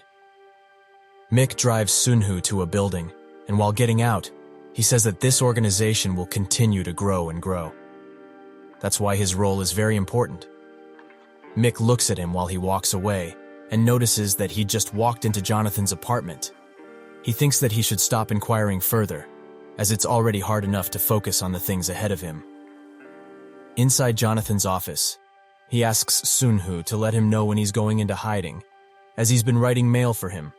He also asks when he's going to New York, and Sunhoo notes that he's going after he finishes some business here. He finds his question quite unprecedented, and he holds quite a dark expression on his face. Jonathan says that their entire net worth increased by 200%, so it's worth around $300 billion now. Sunhoo thinks that this is impossible, as only crazy stocks are included in a crazy market. So it must be because he's a part of a New York group. If they combine Jillian's group with Jessica's funds, it should be around $500 billion. For a financer with knowledge of the future, it's not a bad thing to achieve in 2 years. Jonathan hands him a letter, noting that he provoked them, and it will be held on September 15th. Sunhoo's eyes widen, as this is a hearing notice, which is basically a warning from the White House that if they don't follow instructions, they will stir up the group with various tax investigations. He asks from when this is, and Jonathan notes that they got it for a while. He asks what it is that they truly want, and Jonathan looks down before saying that the thing they want is him. There's no chance they would just let an Asian child mess around in their own world, so they will naturally craft a ploy to expose his information to the media and capture him in the palm of their hands, where he can't hope to escape. Their reaction is quite slower than he expected, but still. He tells Jonathan that his identity mustn't be revealed, no matter what. He says that he knows all too well, but how much money have these bastards put in by now? Sunhoo thinks that revealing his identity to important people can't be helped, but he must prevent it from being shown to the whole world. The first person would be his parents. If it were to happen, they would live life like a prison, constantly surrounded by bodyguards. The second reason would be that the public attention that would tangle his parents' every action would also be put on him, so he would have an extremely hard time increasing his stats. Jonathan suggests they take out the pension reserve coming from the authorities, as spreading this feud with the White House to the Pension Reserve Committee will certainly be enough pressure. When they take into account the amount of cash they made from the pension reserve, they would go ballistic. Sunhoo notes that something like that would be too weak, so they should arrange a meeting with Russia's current president and the Japanese prime minister, as he will be talking to them in person. Jonathan asks if he's going to talk about the public pension reserve with them, but this is not what Sunhoo meant. He's going to scrape up the US Treasury hold from both countries, so they are basically going to mess with the US's detonator that they have spread all around the world. Jonathan is shocked that he wants to take such drastic action and says that getting involved in this situation wouldn't be that good for them. Sunhoo notes that to fix that, they will issue Japanese government bonds in Russia and the reverse in Japan. That way, if they justify exchanging them for US government bonds, they will be basically left with no other choice but to accept. Jonathan can only sweat and wonder if this guy is really trying to start a third world war or something similar. But he can't help but feel that he's also to blame, and he apologizes, as he was part of the reason all of this happened. Sunhoo notes that this was predictable, as it was bound to happen one way or another. Jonathan inquires about his target amount, and Sunhoo says that, at least for now, all of the net worth of the New York group. However, if they don't back down, he will have to get some funds from the Isle of Man in London. Jonathan calculates all of this, and notes that they have $300 billion to play with now. This is the current US defense budget in 1 year, so even if London and the Isle of Man join, much worse things will arise. Much, much worse than starting a war. Sunhoo urges him to try and lure the White House for the last time, against their will. He should tell them how big the situation has become. Jonathan gets up and dresses up, ready to meet them in person. This is their last chance anyway, and this can be used to stop a sizable war. Sunhoo says that he's coming as well, and so they are ready to show the so-called officials what they can do. Later, they arrive at the White House, and while walking towards their destination, Sunhoo urges Jonathan to stay still and not say anything until he gives him the signal. Jonathan says that he's pretty angry too, but when he gives him an angry look, he notes that he will stay out of it for now. They arrive at the office of the US Treasury Secretary, Ed. Sunhoo thinks that he originally wanted to meet the president, but the secretary works as well, as they work together most, if not all, of the time. He takes no time in threatening him by saying he will bankrupt the LCTM, so he should take their conversation very seriously. Ed looks at him but smiles and says that this isn't his office, so he should just relax and talk calmly, as they have plenty of time anyway. Sunhoo wonders if he's holding back because of how young he is, and he notes that he won't stop him from doing something so foolish, but the LCTM is an important asset for them as well, right? LCTM, where hedge funds that lost badly to us in the Russian financial war go. Although it was on the verge of bankruptcy, they almost dealt a very hard blow to the US and their economy. He took it over, however, and it now belongs to the New York group. Sunhoo says that they are all indebted to them, so isn't it about time they started repaying? Ed asks what he might be talking about, as he doesn't know of any debt. Sunhoo notes that if they had not taken over LCTM, they would have faced a much greater risk. But LCTM wasn't the only one they took over, as they picked up masses of corpses that would only spread poison, and with that, prevented the second Great Depression they mentioned themselves once or twice. Ed says that those things also filled up their pockets, but Sunhoo doesn't even want to hear it. Ed asks Jonathan why he's standing so still, and Jonathan says that he just understands Sunhoo's anger and is letting him speak. Ed wonders if he's being like this because of his public hearing, and Jonathan notes that it's true that Sunhoo is young, but he's still his boss. So naturally, this isn't a matter that he can just intervene in. Sunhoo begins talking about their donors and how they must be the reason some large conglomerates and banks in South Korea weren't able to do anything. He turns his back away and says that if he wants to play him, he can do as he pleases. But in return, everything that will happen from now on will be because of him and only him.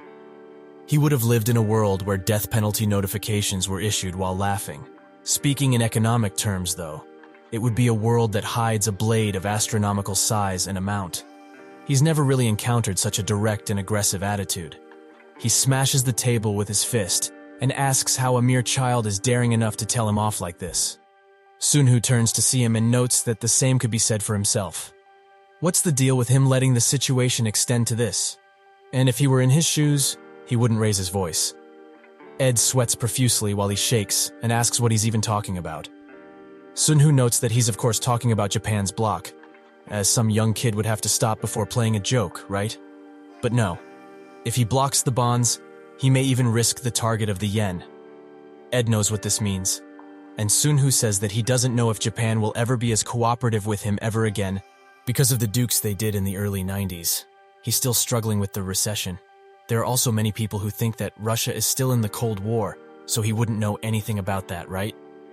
Ed begins sweating even more and says that never in his life had he thought he would receive a declaration of war from inside the White House, as not even the Chinese ambassador would dare do something like this. Does he understand that he may lose everything just because of what he did just now? Sunhoo says that he and Jonathan have way too much money, so they are confident about their victory, and even if they were to lose, he would still be able to earn money again. Ed gets up from his seat and bolts directly for Sunhoo, and they exchange glares only those who know the financial world can give. Ed asks if this guy really is only 15, and Jonathan says that's correct, and that at first, he also underestimated him because of his age. Ed opens the door and notes that their little jokes went too far, but he will make a separate statement to the media. But they shouldn't forget, as this was just a small mistake that happened at the bot, and they should also take care of the misunderstanding regarding the pension reverse committee themselves. With that, he smashes the doors closed, and it seems that they have won, at least for now. Jonathan is surprised by his reaction and can't help but smirk at Sunhoo. Later, while they are in the car, he bursts out in laughter, as they have done something that is just plain crazy. Sunhoo notes that it's no laughing matter, and thinks that he heard that the finance department in the White House has raised the white flag, and that the S-ranked financial boss resigned on his own. Because it's something like that, it won't scare him, as he needs to make sure he doesn't upset them too much and start an unnecessary fight. In the past, when the day of beginning came, civilization declined through 3 stages. The first would be that governments and capitalists all around the world panicked a ton. The second would be their self-destruction with nuclear bombs. And the third, the civil war of the 8 evils and virtues. If the first stage was actually well responded to, many issues wouldn't have occurred afterwards because the first monsters that stepped out of the gates were able to be put down with human firearms. As the economy collapsed all over, so did order. In a moment of panic and uncertainty, a nuclear weapon was used, and then many more, causing the world to crumble. In the future, he hopes that when that day occurs, the foundation of human life won't collapse. That is the future he wishes to build. But in order to do it, he needs to save a ton of money.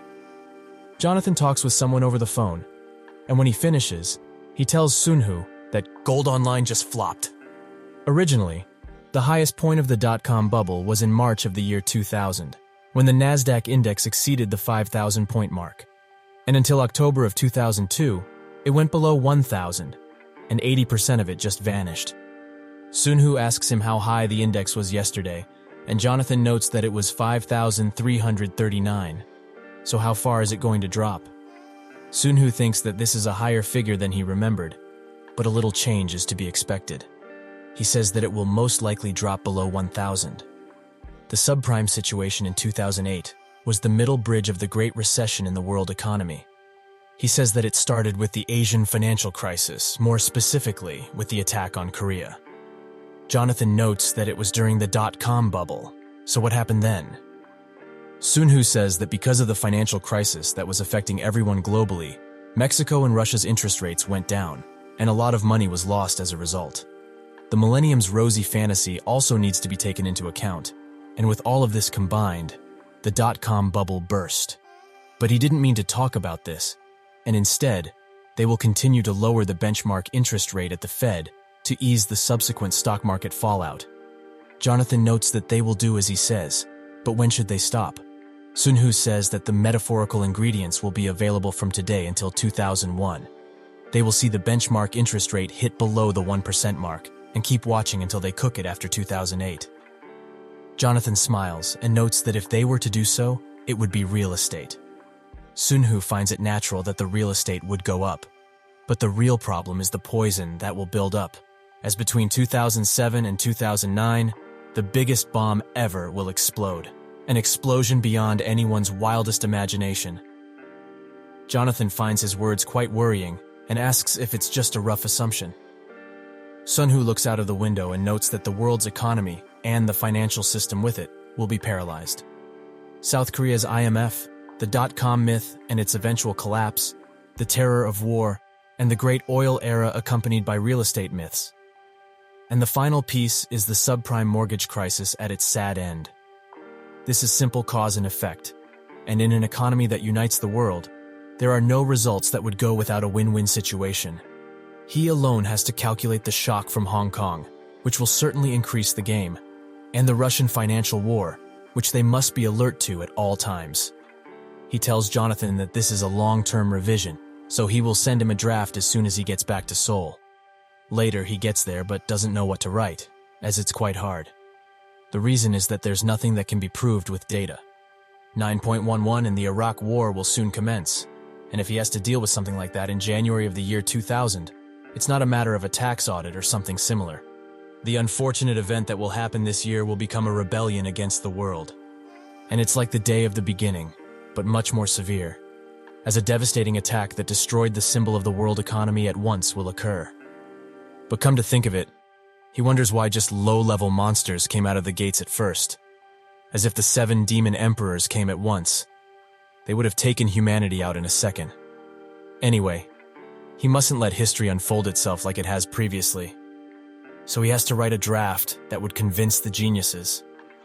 He will start with the US presidential election in September, as the second president was born into a rich family and does oil business. The link between the situation and the Gulf War that his father caused, he will use this as a strand. All of his subordinates received the draft, and Jessica calls Jillian, asking if he got the draft. He notes that he did, but it's not something that they should talk about over the phone, so they should meet as group representatives, of course. She notes that she will get going right now, so he should wait patiently. She swiftly makes her way down and notices that her hair is all over the place because of how much work she's done, so she takes a bit of time to fix it. She drives extremely fast to Jillian's location in a red car and comes inside his office screaming that this is like a novel-like story. Who would have expected Russia to collapse this much? He notes that this case can't be compared to Russia's bankruptcy, and that's not the reason he called her here. She notices how cranky he is, probably because he hasn't slept for a long while, and he says that as long as it's based on this draft, investments equivalent to the group's whole assets aren't their responsibility, but he doesn't like this one bit. Jessica asks what he means, and Jillian notes that it's plenty enough to rely on a genius draft once, so it's just scary. She asks where it is, perhaps Silverman or Lotshilt. She begins caressing his hair and notes that maybe he's mistaken. They are only provided ingredients, so it's up to them what they cook, right? They are the cooks in this situation, not farmers or fishermen, as those are entirely different things. There's no real reason for them to fall before this genius draft. They are great, sure, but those groups are full of experts, and they fight alone. So in that field, they are the best. Jillian urges her to keep it professional, but he can't deny they are a man and a woman, and so they spend the night together. Guion thinks of what the draft was about, the Republican convention and the future of the U.S. presidential election, a behavioral analysis of the current governor of Texas, expert observations of the U.S. real estate market, as well as many more things, including the direction of the world's 4 oil markets. This is all a very sharp analysis of macroeconomic trends, which is something that a single person wouldn't be able to put together, as it would take at least 100 people. It's stupid to feel inferior to such an elite group, and he bets a pretty penny that their directing department is active even at this very moment. But where could it really be? On that rainy night, Sunhoo waits outside, almost as if he's expecting someone. That's when a man with an umbrella comes and shields him from the rain, saying that the president asked for his presence, and also thanking him for his understanding and consideration. They drive quite a lot and end up in a very secretive parking lot. The man gets out of the car and bows down to the woman he was waiting for. The woman, Jamie, gets in the car, and Sunhoo asks if the government's surveillance has become that strong. She notes that wiretapping and tailing of executives has become normal, so sooner or later, they are going to hash out the problem. She hands him a folder and urges him to take a look at the contents. He does so, and it's Gionil Investments' asset management report. Out of the 902 stocks listed on CoSB, more than 230 belong to the largest and major shareholders. Because of this, the constant surveillance of the government is only natural. While Korea was shaken by the IMF and their unreasonable demands, the Gionil Group eroded 25% of Korea's economy. If Gionil Group, a foreign company, only makes profit and turns tail, it would be like the IMF struck once again? But it won't happen, and he tells Jamie that he heard about Director Park Chung-sik and that now he's called the Chief Financial Officer. Jamie thinks he's mad and tries to explain it, but instead, he wants her to support him further, as he's not the Chief Financial Officer, but rather the Finance King. She is the CEO, so there's no need to change that, but he would like it if she took better care of maintaining the corporation's whole image. Does she forget why they hired her in the first place? Regardless of documentaries, current affairs, or even entertainment, she should just leave it. They need to make sure that the public doesn't see them as foreigners. Jamie did a good job all in all, but he needed to make sure she did her job well, as he's planning to enter dungeons all over the world for more than 6 months, where he will basically vanish. He spends time with his family and tells them that he's going to the US. His father asks where exactly, and he notes that he has a room reserved near the company, so Manhattan. His father says that he will look great there and is quite happy that he made it there before him. That's when he notices the drink he was about to consume and suggests they drink together, much to the mother's dismay. Sunhoo smiles and thinks that this reminds him of the time he was a Wall Street loser drinking with his father, and even then, he always worried about him. His father notes that his favorite quote is, "Life is like climbing a mountain. If the mountain is tall, rest, then climb, fall, rest, and try again." There's not just one mountain, so he can climb any one he wishes. The Wall Street presence will surely be incredible, so if things get really difficult, he shouldn't torture himself with it and just come back home. He and his mother will always be there for him, no matter what. While at an airport, Sunhoo reads this year's billionaire ranking, with him in first place and Jonathan in second place. He thinks that neither his name nor nationality were revealed, so Ed was smart about it in the end. That's when Yeonhee grabs his attention, and he's ready to leave. They get inside a car, where the mercenaries are checking that their weapons are functioning well, which leaves her quite surprised. Sunhoo notes that he already told her, but she just can't shake the feeling that all of these people are very afraid of him. Not even counting the driver, but it's not exactly fear, but more like awe.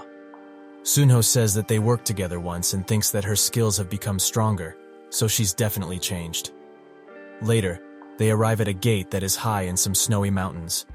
Mick hands him a white blade, and he in turn gives it to Yeonhee, as it is now hers. She slowly unsheathes it and starts swinging it around, much to the mercenaries' surprise.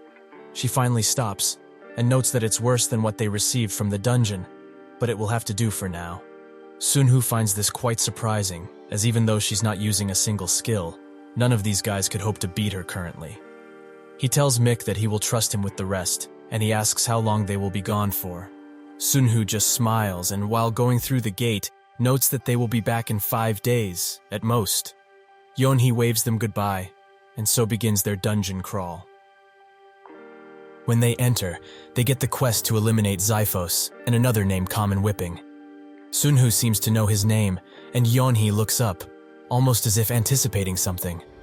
Sunhoo notices and says that this time there will be no bugs, so she can rest assured. Her face radiates happiness at this information, and Sunhoo notes that their goal right now is to complete the dungeon in 5 days and not use adversity. Yeonhee asks how that's possible, and he notes that she can heal him, right? She also wonders why they aren't just opening more boxes with the points they have gathered, and he says that they need to get used to the skills they upgraded, and more skills will just get in the way. That's when he spots the beasts they will be fighting, and Yeonhee finds them quite cute, as they are fluffy and don't seem to be that dangerous. That's when they begin shaking and reveal their true forms, which are quite ugly, and Yeonhee changes her opinion. Sunhoo urges her to test that ability out, and she begins using the eyes of Aegis. The beast's eyes turn purple, and almost as if possessed, they start ripping each other to shreds. Sunhoo looks at this and thinks that she just defeated a third of the enemy forces in one breath. This is truly an amazing and quite frightening skill. Some manage to go through her skill and go straight for her, but she's ready, as she swiftly takes out her attackers quite effortlessly. Sunhoo demands she stop, as she's exceeding her limits too much. He's quite surprised when they look at each other, as her eyes are filled with murderous intent.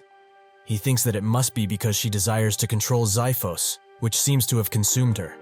It's clear she needs some training, as this is the first time she's experimented with the eyes of Aegis. On the border between dream and reality, the mentality of a person breaks easily, and a feeling of helplessness can be felt. That's when, at the moment his consciousness was gradually consumed by Yeonhee, and this skill, she broke out of it with a scream, and said that what she saw was straight hell. She delved into a part of his memory, and was thrown out.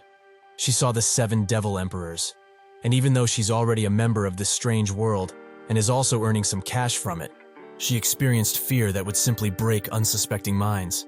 This skill needs to be trained thoroughly in order for her to not merge with her targets, and if she had been in that state during the test site, she would have certainly died with no chance to develop the skill.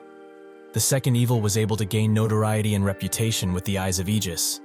But Yeonhee is pre-awakened, so it's naturally harder for her to get used to these things. That's when he notices something, and he swings his knife directly behind him.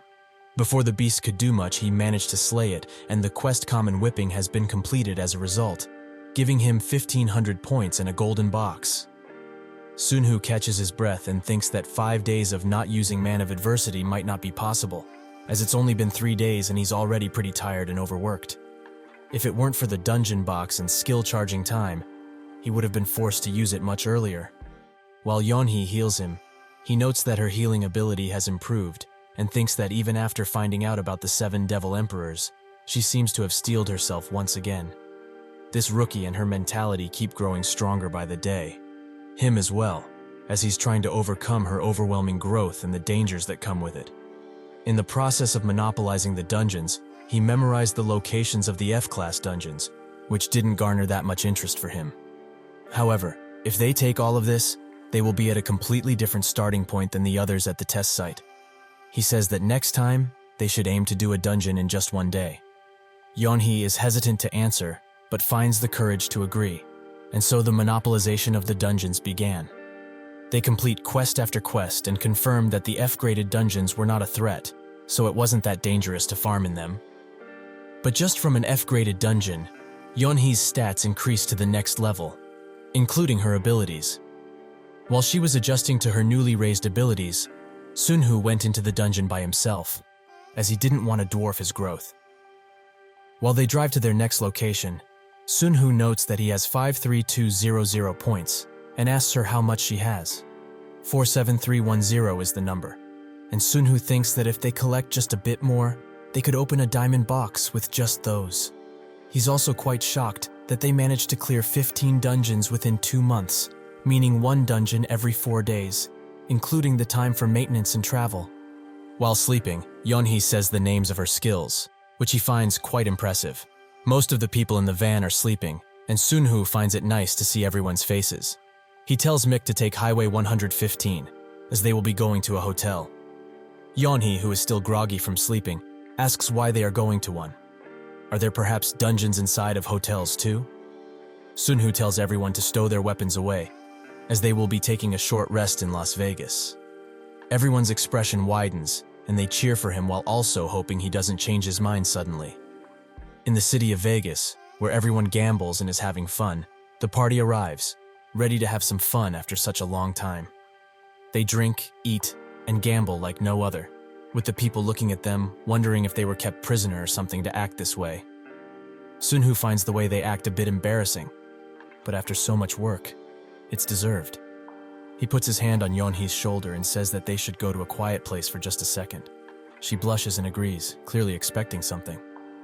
He takes her to a VIP room that's quieter, so they can focus on the games more. She's clearly disappointed by this, and that's when the manager of Hanshil Group, Jo Chang-ho, spots her and immediately welcomes her in, as he was having a meeting with someone else here as well. He asks who the man next to her is, wondering if he ever saw him somewhere else. Yeonhee greets him as well and notes that the person next to him is her lover.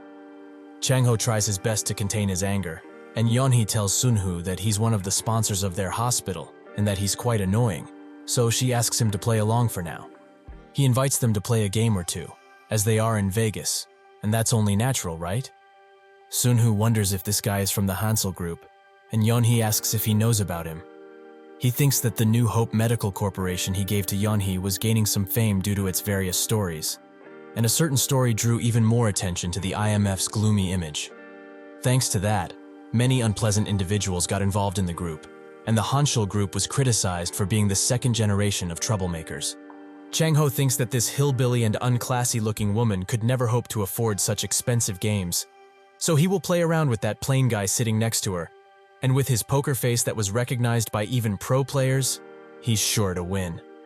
In the first game, he gets destroyed, the second even more so, and by the third, he's just plain confused. They have to be cheating. Sunhoo asks Yeonhee if she used her skill, but she confirms that she didn't, as what he had was easily read on his face. Sunhoo notes that they should stop, as the bets have also ended. Chang-ho is having none of this, as he's not that guy just because he won a bit of money. The casino guards calm him, as there are people watching. But it's proving difficult to do so, as Chang-ho is extremely angry and quite ashamed that he lost in such a manner. That's when a mysterious force pushes him to leave, as he has an urgent matter to attend to. The guards leave with him, and Yeonhee, who used her skill on him, notes that she wanted to rest, but this guy was ruining the mood. Sunhoo says that she did a good job, but they do have a couple of days left of this vacation. Yeonhee is happy to receive this piece of information, but they need to take care of just one thing before they can relax. Sunhoo calls Mick and notes that he will come through the back door, so they should get ready. It seems that the cat they are hunting is very near. It seems that when they were playing the game of poker with Chang-ho, who was extremely easy to read, Sunhoo felt a strange gaze that kept watching them. That's when he called Mick and said out loud that he was going through the back door. The stalker, hearing this, follows him, but shortly after, Mick comes from behind him silently and knocks him out with a headlock. Mick finds it surprising that he managed to do so, as he expected more of a challenge. This stalker has a special attribute named Chaser, which is an ability that can detect monsters or awakeners, so it's quite useful to have. Sunhoo gets some information about him, that he runs a big fast food chain in the east and has no companion on the hotel guest list. Sunhoo thinks that there were no security cameras and nothing really happened, so he won't be investigated. But what should they do with him now? The stalker slowly opens his eyes and demands to know what he's doing here. Sunhoo notes that he's acting prematurely, as he's been following him secretly, so he thought he was a robber or something worse. He tells Yeonhee to do her thing, and the stalker is extremely worried as he can't control his body. He rises up and walks toward the balcony without his consent. He starts climbing the window as if to jump off, and Sunhoo hopes he understands the situation he's in right now, as they can just make it seem like he committed suicide, almost as if it's nothing. The stalker screeches that he will explain why he chose to follow him, and Sunhoo gives Yeonhee a knowing nod. She removes her ability from him, and Sunhoo says that it's either because of the Chaser attribute or a quest he had to do. He's never met another awakened before, so he should consider himself lucky to be alive, even now. Because there are some quests that require awakening to kill someone. This information shocks the stalker and Yeonhee, but he denies having undertaken such a quest. Sunhoo asks why he should just believe him, and the stalker notes that because of his chaser attribute, if he lets him live, he could be of help to their group. Sunhoo urges him not to even think of making a fuss, as his friend over here can enter people's minds, so he knows what that means, right? With that threat, he spilled everything, including his status window. His name is Leon, and his stats aren't anything special. He awakened during his graduation ceremony and acquired the chaser attribute through a life quest. He met an awakened before who seemed to be quite evil from his words, so he's extremely lucky he's still alive. Leon notes that he would like to join their group, as he will do his utmost to maintain and assist it in any way possible. Sunhoo accepted, as the chaser attribute this man holds is an ability that is very needed should they challenge one of the top dungeons. They get on the rooftop, where a helicopter arrives, and Sunhoo urges him to get in, as this is what he requested. He also tells Mick that this guy is no threat, so they should be harsh to him. However, if he acts badly, they are free to fix his behavior. Mick asks where they can take that, and Sunhoo notes that as long as they don't kill him, they can do anything. If he joins them, he will become a formidable force in their party. But if it's the opposite, he will have to be the first awakened they eliminate. So now it's up to him. Which side will he choose? He goes back to their room and spots that Yeonhee is quite moody. He assures her that he just sent Leon to the training center, but that's not what she was worried about. She just can't believe that quests involving murder would be given. Is the system actually just evil? Sunhoo thinks that she spoke just like one of the 8 evils, and says that the system simply wants them to become stronger, so they shouldn't think about its meaning and use it to become stronger. However, they can have that conversation later, as they need to start the main event. Sunhoo summons countless boxes and thinks that this is more thrilling than any gambling game out there. 30 silver boxes and 30 gold boxes. That night, under the colored sky of Las Vegas, Sunhoo made all of his abilities, other than his strength, D ranks. One day, Jonathan calls him and is quite mad that Sunhoo is ignoring him so much. It's been more than a year since they started going through F-ranked dungeons, and what Jonathan wants now is to enter the real estate mortgage business, which will certainly benefit them, but now is just not the time. Jonathan agrees, but this is an opportune time, too great to miss. Sunhoo urges him to just be patient until they don't need to be worried about anyone breathing on their necks, at least.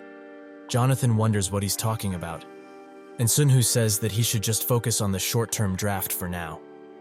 Jonathan notes that he's been focusing on that and went to every house that was for sale. IT, media, and communications had the biggest drop in price. Sunhoo congratulates him and says that if he works hard enough, his group will become an empire. They close the call, and Jonathan smiles at that notion. What Sunhoo is trying to get is mightier than a dragon. To become the god of financiers and perhaps hold more power than the Rothschilds. While driving somewhere, Sunhoo thinks that he can't really specify the date, but that a certain event will surely be repeated. The Kosovo War and the governor's election in Texas, so there don't seem to be any major changes in the time flow.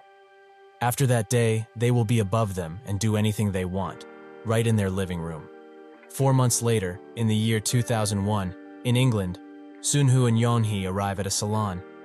She notes that this place looks great, and he says that it is, as you can't enter here just because you have large amounts of cash. Yeonhee overhears a conversation about something regarding the Rothschilds and says that these people must be from the Rothschild Bank. Sunhoo thinks that they are, since this very salon is run by the Rothschild family in the first place. He asks if she knows what a Rothschild does, and while sitting down, she notes that she heard some downright silly stories about them, but now that they have become similar, those stories seem like common sense. She starts listening for useful information, as she's raised her senses to see, so now the soundproofing around here is a joke to get past. Sunhoo thinks that they came here to just show her this part of the world, but it seems that the Rothschild workers are having quite a serious conversation right now. She overhears them colluding to do something evil with the Berlin Bank and US Treasury, and tells Sunhoo while asking if she's really hearing these things right.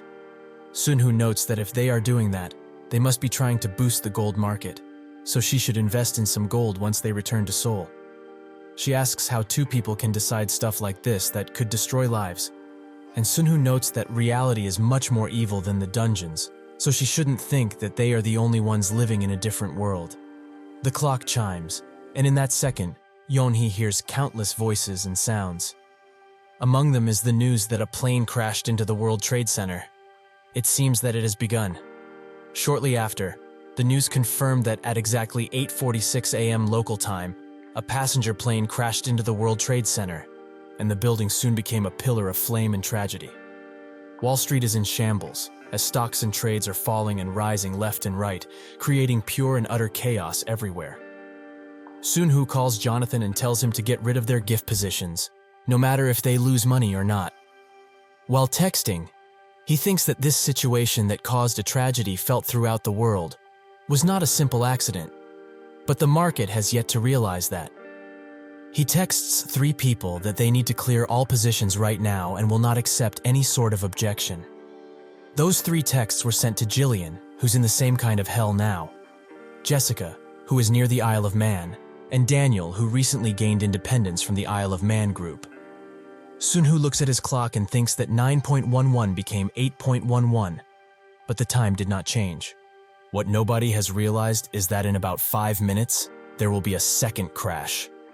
Jonathan says that the whole market has turned into a strong sell-off, as everyone is selling. It's supposedly funded by the Isle of Man. The problem is that market participants are starting to copy them hard. That's when he hears a sudden crash, and when he looks out the window, he spots that the second tower has been hit. He tells Sunhoo what happened and notes that they need to get all of their staff out now.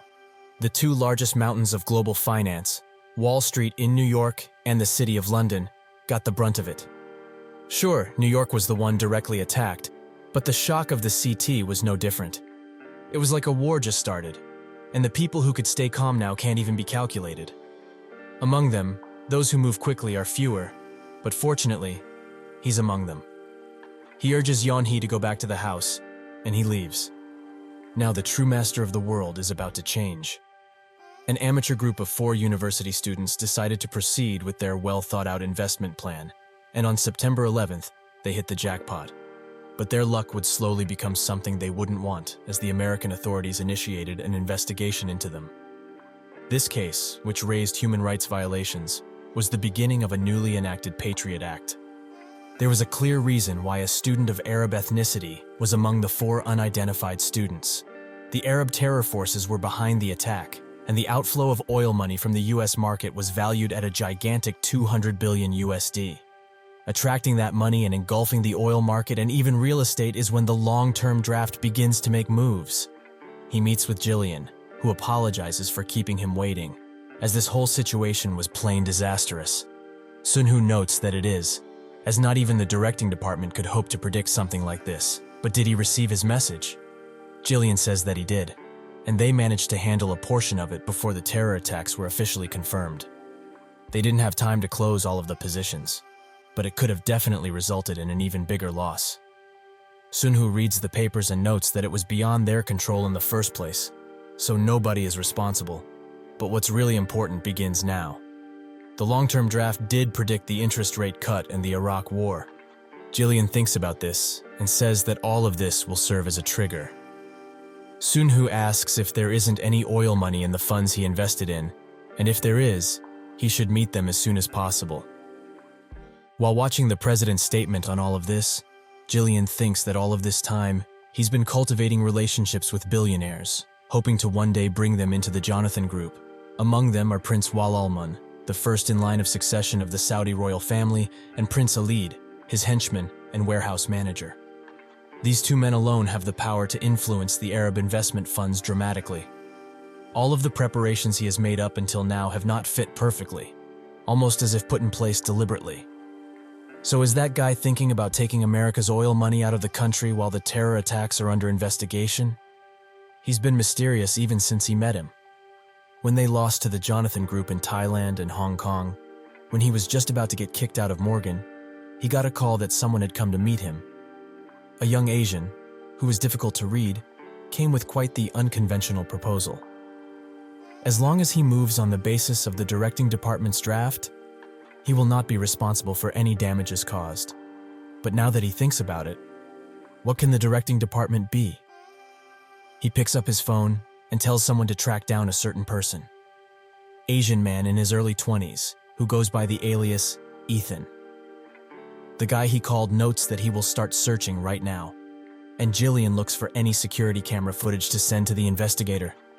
That's when Sunhoo says that he mustn't like his position if he does things like this. He's allowed him to be independent up until now, but he's also ensured his control over management rights. Jillian is at a loss for words, and Sunhoo says that they should solve their matters here, as it's much better than trying to spy on him. Jillian wonders if he will drop him now, as the opportunity to surpass even Jonathan is right in his hands. But besides that, how did this man hide so well? Is he a devil or something? Sunhoo gives him a message on the computer, which says that even though he's childish with his money, he certainly has the talent, so his contract will be extended a bit more. Sunhoo notes that he wrote that in his stead, but this is just the beginning, so he should pay close attention to future events. Jonathan sits in his office and thinks of Sunhoo's words about not worrying about people. Did he really know that the president would issue a hunt for the terrorists and everyone who chooses to shelter them? He just can't sit still, so he calls Jeffrey K. and demands he give him a list of the banks potentially targeted with net exhaust. Inside the training facility, Leon is blindfolded and gets permission to start the exercise. He moves swiftly, and even though he can't see much, he attacks the dummies in all the right places. He manages to finish in 2 minutes and 23 seconds.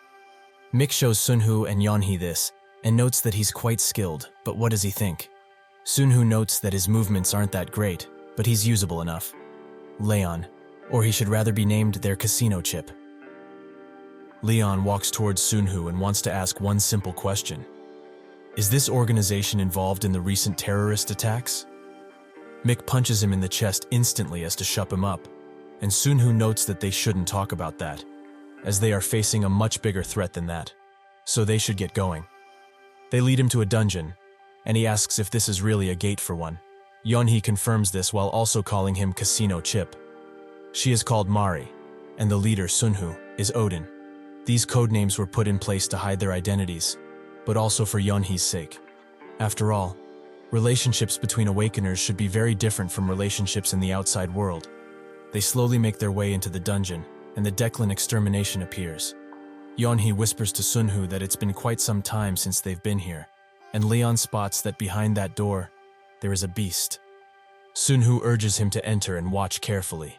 He blasts the door open, and seconds later, a single scout comes out, thirsty for blood.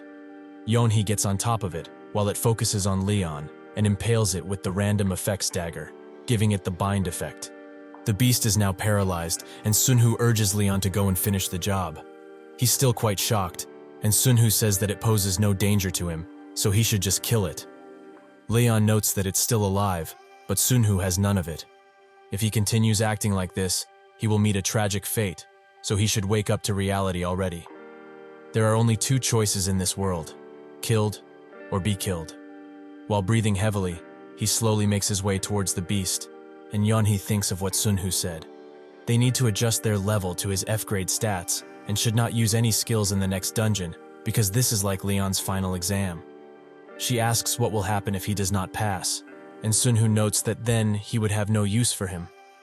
After he did it, they went to the next room, and Sunhoo wonders how many are inside.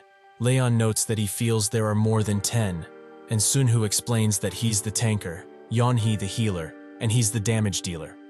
He will draw their attention when he attacks, and Yeonhee will heal him, so he shouldn't worry about anything, even if the injury is fatal. If he manages to stick to his role, he won't die. They survive together and die together. Leon begins shaking uncontrollably, and Sunhoo notices this. He undresses and says that he has already explained to him what will happen on the day of the beginning, so whether he likes it or not, he will be dragged back here anyway. This place is the weakest dungeon to exist, so with their help, it won't be that hard for him. However, should he feel otherwise, he will give him this one chance to escape with this engraving on his chest, which is called a seal. It's an escape seal, to be precise, and if one were to rip off the engraved skin and swallow it, the seal would be transferred to them. Now, he must make a choice. Will he run away and wait for the day of the beginning, Or will he stay with this group, which has the highest chance of survival? Leon thinks long and hard and finally comes to the conclusion that he will go with them, while also apologizing for showing such a weak display. They continue to fight the scouts, with Leon at the forefront of every battle. At first, he thought he was meant to be strong and naturally was so. But after battling so many beasts at once, he's considering otherwise. He drags his body while walking, and Yeonhee notices. She whispers to Sunhoo that Leon's condition is too bad, so she would like to use Valder's silence at least once on him. This skill is the highest of the mental healing skills, and its effectiveness amplifies by a large margin once it is upgraded to rank C. He says that he indeed looks pretty pitiful, and she notes that it would be great to have one additional team member, and right now, he just looks like a lonely child crying out for his mother. Family is like a sort of disruptive trigger for Yeonhee's mental realm, as even after she became extremely rich, her family relationship didn't progress in the slightest. If this were the real examination, friendship and such things would be considered a luxury, but perhaps now, he should be more considerate. He allows her to use his silence. She hopes that now his mind is a bit clearer, as this is the power of a real healer. Leon finds this ability quite amazing, and thanks her profusely for what she just did. She looks at him for a second and urges him to prepare for what comes next, as she also didn't have any training when she started, so it will be hard. She continues to take care of him. But Sunhoo is on the other side of this, as he wonders if this guy will turn tail at the expense of the exam, or if he will fight for the team and its survival. However, it is time to think about these things, as his real examination is about to begin. In the boss room, countless scouts lay dead, and Leon tries to wake Sunhoo up with all of his might. The boss, Anubis, is extremely hurt, but still standing. Sunhoo demands he go finish it off. End that devil of a beast. Leon wonders what he can do to fight it, and that's when it screams out, causing him to retreat. But this proves to be useful, as he has landed next to Yeonhee's dagger. With this, he will surely slay the beast. The boss lashes out once again, and Sunhoo, who was faking his state all of this time, thinks that Leon can easily take this guy out if he's not scared, as it's barely holding on. But instead of doing that, Leon moves the dagger close to one of Sunhoo's seals, as, in his sorry state, the only thing he can think of is escaping. That's when Sunhoo grabs the knife, and with a murderous look, announces that his test is over. After they left the dungeon, Yeonhee wept for quite a while. They held a funeral without a corpse, and while she mourned for Leon, he met with Jonathan. He gives him some papers and notes that there's nothing here, even if they were to combine all the lines. Sunhoo thinks that all of this is bringing the heart of the Financial Service Commission to banking, and says that this also includes the Fed Reserve System. That simple henchman from the White House must be boiling with rage by now. Jonathan finds it quite funny that he called him a mere henchman. In the past, he would have looked around to see if anyone was listening to this conversation. But now he has become much bolder, which is good. The US government doesn't actually print dollars. Instead, they borrow from the Fed. The US government is the debtor in this relationship, and financial conglomerates like Rothschild, who basically control the Fed, are the creditors. This is not a conspiracy theory, but rather a fact. The day of the beginning will hold the world by its neck, much like Rothschild. While having dinner at a fancy restaurant, Yeonhee says that if he doesn't do it for her sake, she's fine with anything. Sunhoo asks what she might be talking about, and she's talking about recruiting new members, as they need them. She's clearly just pretending to be calm, but they won't nurture awakeners by themselves. He's pretty surprised to see her trying to match him, but she shouldn't worry about anything, as he has everything planned out already. She inquires as to what that might be, and Sunhoo notes that there is a person who can read people better than anyone, so he would be the best at nurturing and growing someone. Reports have started coming in since last year, when he started operating under the nickname Cat. They've been gathering people who were suspected to be cats, but their number has exceeded 30 by now. They are also searching mental hospitals and eavesdropping on civilian lines. Perhaps by now, he can use the same attribute as a chaser. He tells Yeonhee to stop worrying so much and return to Seoul, as he has some business to take care of in Germany. He arrives in Berlin, where he instantly gets a phone call from Berlin Telecom, as they would like to see him because his travel line has an issue on the corporate level. Leonard Lee, a second-generation Korean American, is currently backpacking around Germany. That is his current identity. With this, he has added a lot of bait to attract Joshua, so it's about time he takes a bite or two. He asks if it will take a long time, as he's traveling, and will be leaving soon. The person asks which hotel he's currently staying in, and when Sunhoo tells him, he notes that a staff member will meet him there right away. Two people arrive at the hotel lounge, where Sunhoo is patiently waiting for them. He's surprised to see this man, as he was his fourth virtue. This man ascended to his rank solely based on his innate and immaculate fighting abilities. He overcame the lack of kills and inferior items he had, and eventually rose to the very top, so he admired him in the past. But the first and fourth good ones were enemies, if he remembers correctly. He gets up and asks if they are from Berlin Telecom. He confirms it, and the man next to him seems to have confirmed his existence as an awakened.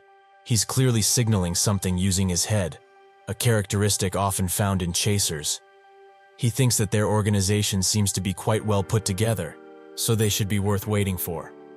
The man introduces himself as Michael and says that he would like to talk for a long while, so they should change locations. A week later, Sunhoo trains with a firearm inside a facility, and it seems to be a crack shot. Michael saw this and noted that he's very skilled, but Sunhoo regards it as simply trying his best.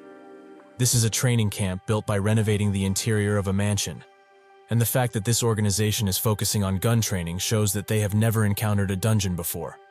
He's basically arrived at the perfect time, and he asks when he can meet the chairman, as he's been following him for a week now. Michael urges him not to rush things, but they have received a call that he will be returning later tonight. Sure enough, that night, he arrives, and Michael whispers something to him the moment he gets out of his vehicle. Sunhoo looks at him and thinks that he's finally meeting him. The head of revolution, the first virtue. Joshua was thinking of going through the first dungeon, as over the past week, they have been investigating the area. He notes that a dungeon isn't just a world filled with treasure free for the taking. Rather, hell itself might be there. The first group of 2 awakeners and 4 mercs never returned from the dungeon, but he gave them information honestly and respected their choices. Michael says that this time, the president would also join them, so now it's time for him to make a decision. So, will he be a scared cat or face his challenges valiantly? Sunhoo finds this situation quite awkward, and the next day, they all set out. There wasn't a single awakener that left the team, but Sunhoo thinks that it was probably because of those rewards, as they would get a bright future should they receive them. Michael tells him that he's been training hard for the past year, and while he has a lot of talent, there will certainly be a difference due to his lack of experience. He should just not leave his side, and he will be safe. Sunhoo wonders if he's acting like his caretaker because they are both Asian, and if this happened in his past life, it would be quite an honor. The dungeon plan revolved mostly around the mercenaries. Each team consisted of 2 awakeners and 6 mercenaries, with the team leader being a mercenary. Michael tells him that their leader's name is Oliver and sees him, someone who doesn't speak German and joined recently, as basically a nobody. So naturally he has to show him he's not a pushover, right? Sunhoo sighs and thinks that he would much rather hang them all upside down. They all get off at the dugout entrance, but before they enter, Joshua gives them an inspiring and worthy speech. So it seems that even at this time, his speeches were quite famous. He certainly knows how to get people's attention anyway. He shakes hands with Sunhoo and thanks him for following and believing in his cause, so he promises to split the rewards with him. Sunhoo says that he became inspired because of him, so he will try his best. This attitude of his doesn't seem to be fake, so that's good. They all enter the dungeon, and the awakened get notified that the Kill Barklin quest has started. That's when Oliver notices his flashlight isn't working, and others also find out that their gear and guns don't seem to work. Sunhoo notices that the hysteria has started, and this dungeon is Barklin's lair, which seems similar to Declan, but their strength is much more superior. The chaser of the group tells everyone to shut up, as there's a beast just behind the door in front. With the merc rendered entirely useless without their gear, the plan now switched on, revolving around the awakened. Long-range skills were in the back, and melee skill users were in the front, with the tankers in front, of course. Newcomers like himself, though, were sent straight to the back. But this is a good opportunity to see how well they perform as a team. One tanker slowly opens the door, but it seems to be empty. That's when the beast grabs him by the neck and head, and with a twist and pull, removes his head from his body. He throws the head towards the groups, and they are all rightly horrified. The beast stands tall and seems to be similar to a minotaur. Joshua urges everyone to attack, but they don't have a single effect on the beast, as they are too weak. Sunhoo looks at them and thinks that with those low-level skills, they won't be able to go through the barrier, much less his hide. Since they were awakened with skills weaker than most guns, this op was doomed from the start. The beast starts killing people left and right, so with nothing that can be done, everyone starts pushing back to get away. Since over 100 people are acting like this, rationality was thrown out the window, even though they would have been able to take it on somewhat. Michael, clearly scared too, notes that if he somehow attracts his attention, he will hit it from behind. They will die anyway if they don't try, so they must at least. Sunhoo points at the fight and says that there's no need for that anymore. Joshua blocks the beast using the hand seal, so he has clearly chosen not to die in this dungeon. It seems that his plan to come here had some worth, as he's showing some real talent right now. The first virtue moved in first, with the fourth joining him shortly after. They slashes with their weapons like madmen, but out of the two, the first virtue went absolutely berserk. The beast lies defeated, with Michael and Joshua trying to catch their breaths, as the fight they just went through was grueling. People watched them in awe and were very surprised that the chairman himself managed to take down the beast. They started calming down after the Minotaur was defeated, but 12 people died, and out of those, there were 5 awakened. So, the happy atmosphere that made them think they could defeat any monsters that came their way soon froze. Sunhoo notices Michael is a bit distressed and asks what's wrong. Michael notes that beyond the next door, there are 8 Minotaurs. Still, they go inside, but this party did not have enough training to deal with 8 Minotaurs at once. Michael begins fighting, but not with weapons, but rather with his own fists. It seems that he just discovered his physical attacks would go through, so his instinct for battle overwhelmed the fear of dying. However, it seems that he was in over his head this time. Joshua calls for the healer and they start taking care of him. Sunhoo thinks that if this had gone like it did in the past, it would have taken them quite a bit of time to get out. Half a year, or perhaps even a few years. He's curious to see how the first and fourth virtues became what they were, but he just can't watch them silently. He attacks the Minotaur that was about to assault Joshua, and moves on to the next, leaving everyone shocked at this display of skill. He even sends one of the Minotaurs flying, and it almost lands on Joshua. Sunhoo now talks directly with him and asks, if it is like this from the very beginning, what will he be doing going forward? Does he really want everyone here to die? Joshua reads his file, but it all seems normal. He tricked all of them, right? Sunhoo notes that he wants to ask a question first. What will he do in the future? Joshua is hesitant to answer and asks him to not cross that line and reveal his identity already. Sunhoo finds his proposal quite funny, as if he were to stay in his line like he demands, he would certainly not like what would happen next. Michael calms him down and asks why he's doing this. What does he truly want? Sunhoo says that everyone's survival is his goal, but he should first look at the facts. Everyone fell into an absolute panic, but the leaders couldn't keep their backlines in check. Joshua sighs and thanks him for saving them. But is the leader position really what he wants? Sunhoo pats him on the shoulder and says that this is his group, so no, but he should listen carefully. He clenches his shoulder tightly, causing him to recoil from the pain. This may be his group, yes, but he is his possession. He lets him go, and Joshua notes that this must be his true goal. Not getting close to this, but getting himself close to them. Sunhoo says that he can believe what he wants, but what's important right now is that he caught his eye. Joshua smiles, as he's curious to see if he can hold that attitude outside as well. Sure, he managed to look into him, but he can't do anything with that information. Leonard must also not be his name, right? He asks Michael to be left alone with this guy for a moment and proposes to Sunhoo that they should become partners. He will give him half of Berlin Telecom's shares and an additional $100 million. Sunhoo notes that Dungeon barely even began, yet he's talking about outside business already. Joshua says that these conditions are for their survival, as he believes it is possible to do so with his abilities. Sunhoo says that even if that's true, their survival costs that little.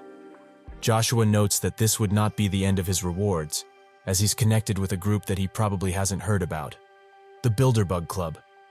Sunhoo thinks that a name that he didn't think would appear just did. So is Joshua's family connected this far into the financial world? Joshua says that this club secretly leads the whole world and is made up of finance, economics, and politicians. So they are the first to anything they wish. Can he imagine it?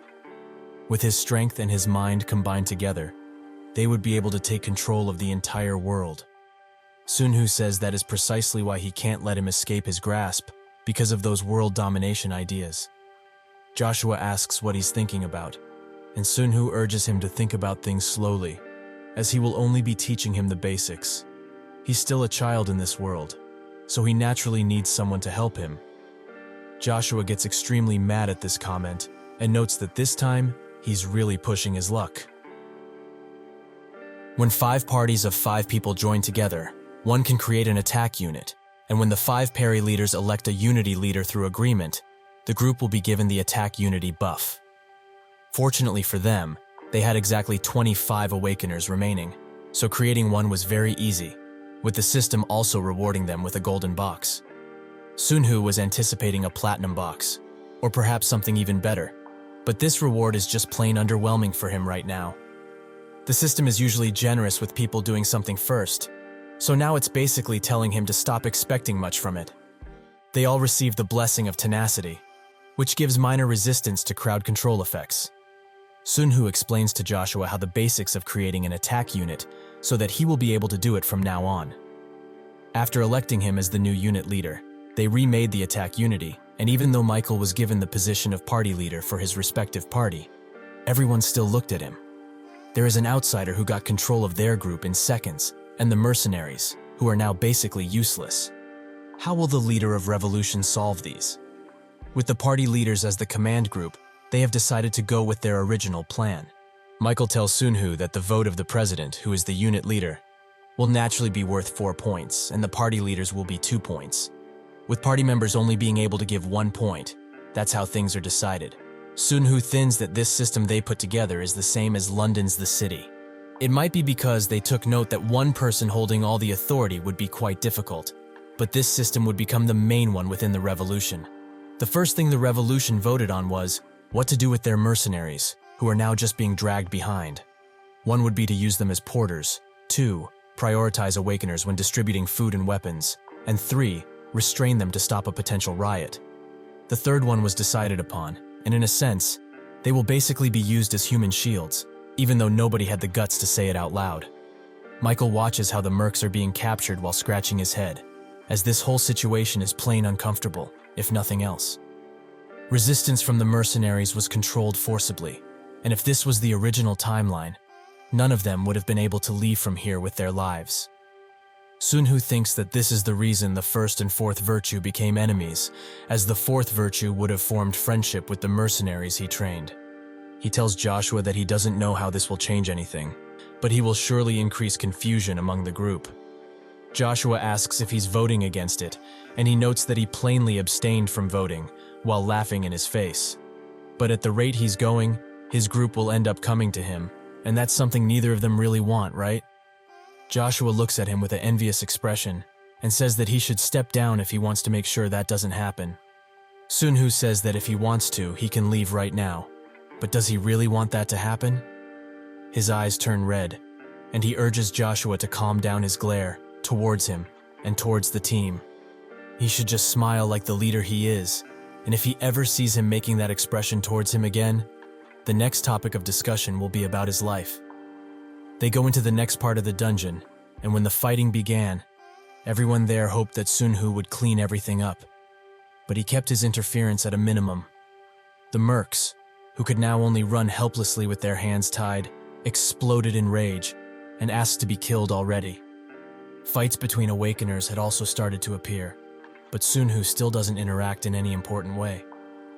Michael comes up to him and notes that he has to say something, as everyone is waiting for him to.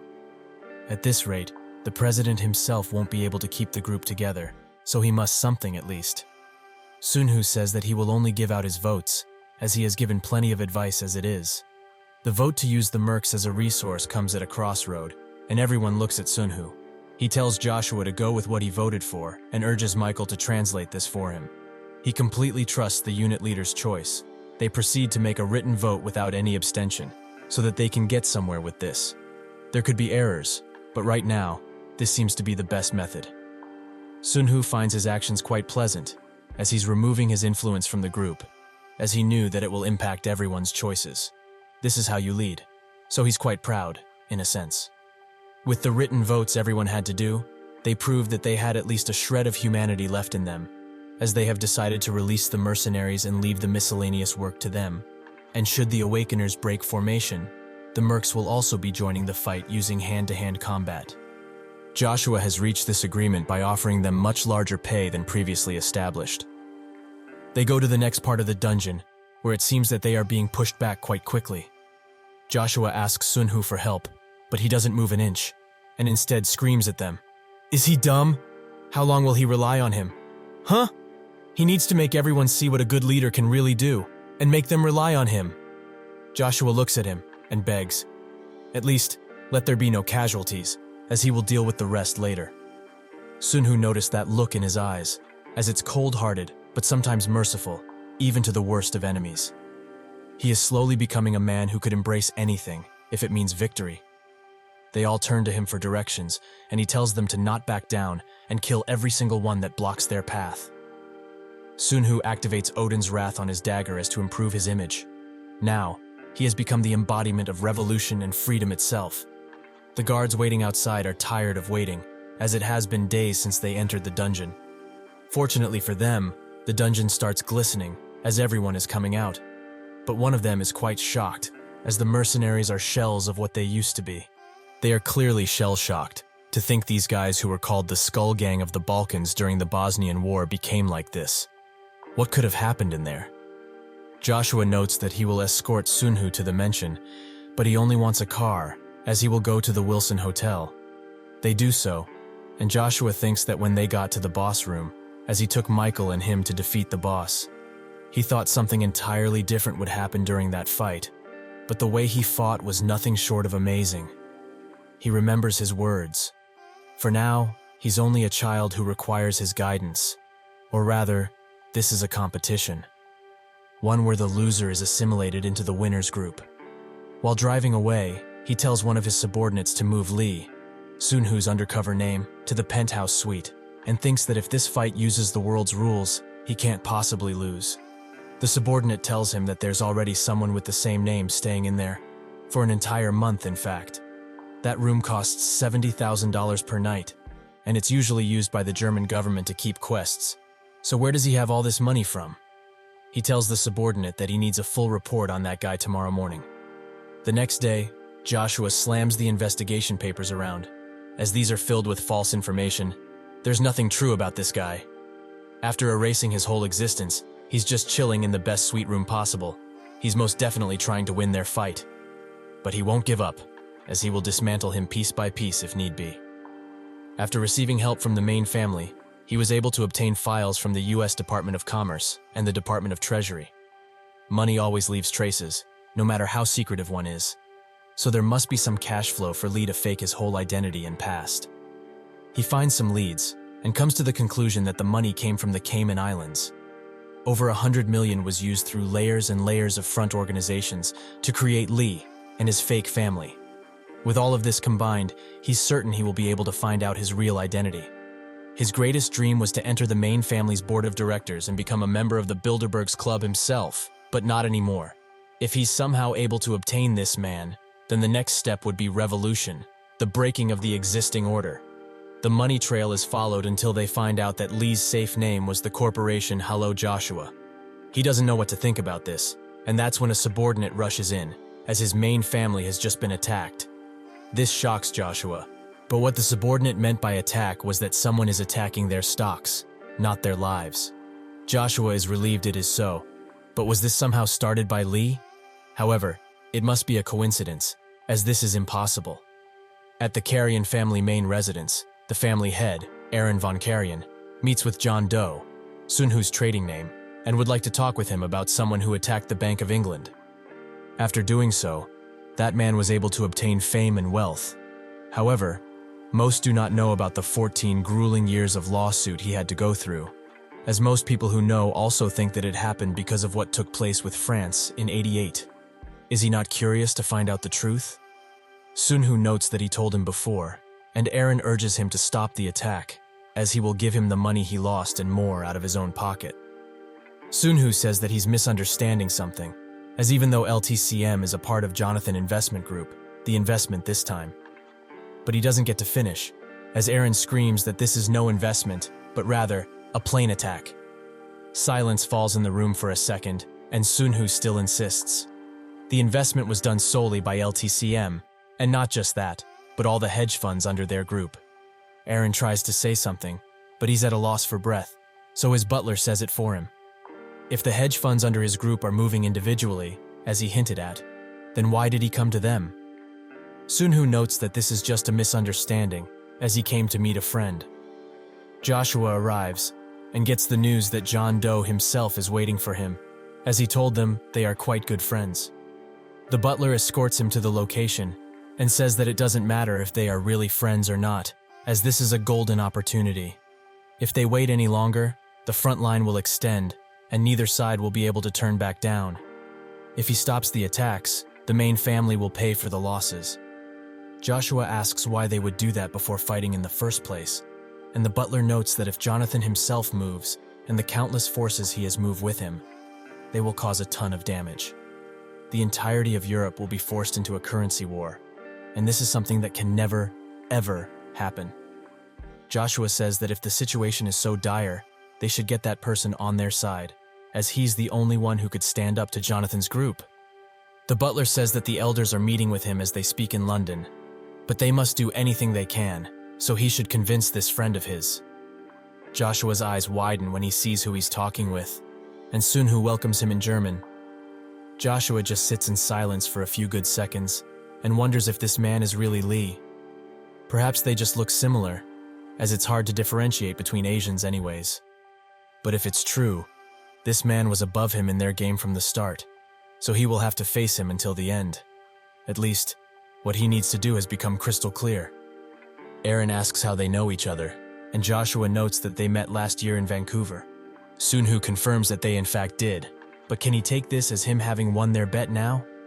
Joshua says that he is making a mistake in judgment, as he will concede that he is one of the richest men in this world, and the owner of the biggest investment group in the entire world. But they are the Carrion family, so if he fights them head-on, the only thing will happen is that this war will have no winner. Sunhoo notes that financial wars don't work like that. Unfortunately for him, the winner takes all. The butler announces that Telestar Investment and Gold and Silver have joined the attack against them. Joshua recognizes that Jessica Perry works for Telestar Investment, and the butler also announces that the Zillion Group will also join if things keep going like this. Joshua is shocked, but Sunhoo notes that he shouldn't be, as these are all for-profit groups who are only out to make themselves richer. But now, shouldn't he concede already? Joshua, with extreme hesitation, announces that he has lost and will become one of his people, so he begs for him to stop all of this. Sunhoo asks if it's for his family that he's doing this, but Joshua notes that the reason isn't important. He will become one of his people, and he swears that on anything he wishes. Sunhoo finds his words quite moving, and asks Eren if they can proceed with what they've discussed earlier. He is hesitant to answer, and Sunhoo notes that if he doesn't trust him yet, he will show him. The windows break, and everything in the room starts flying around while Sunhoo uses his abilities. Joshua begs him to stop and let his father live, as he will give him his life if it means that he will let the family go. That's when Eren grabs his attention and says that through him, the family has spread its wings. He should serve this man well and fulfill the long-cherished dream of the family. The main family will remove the obstacles in his way and step back.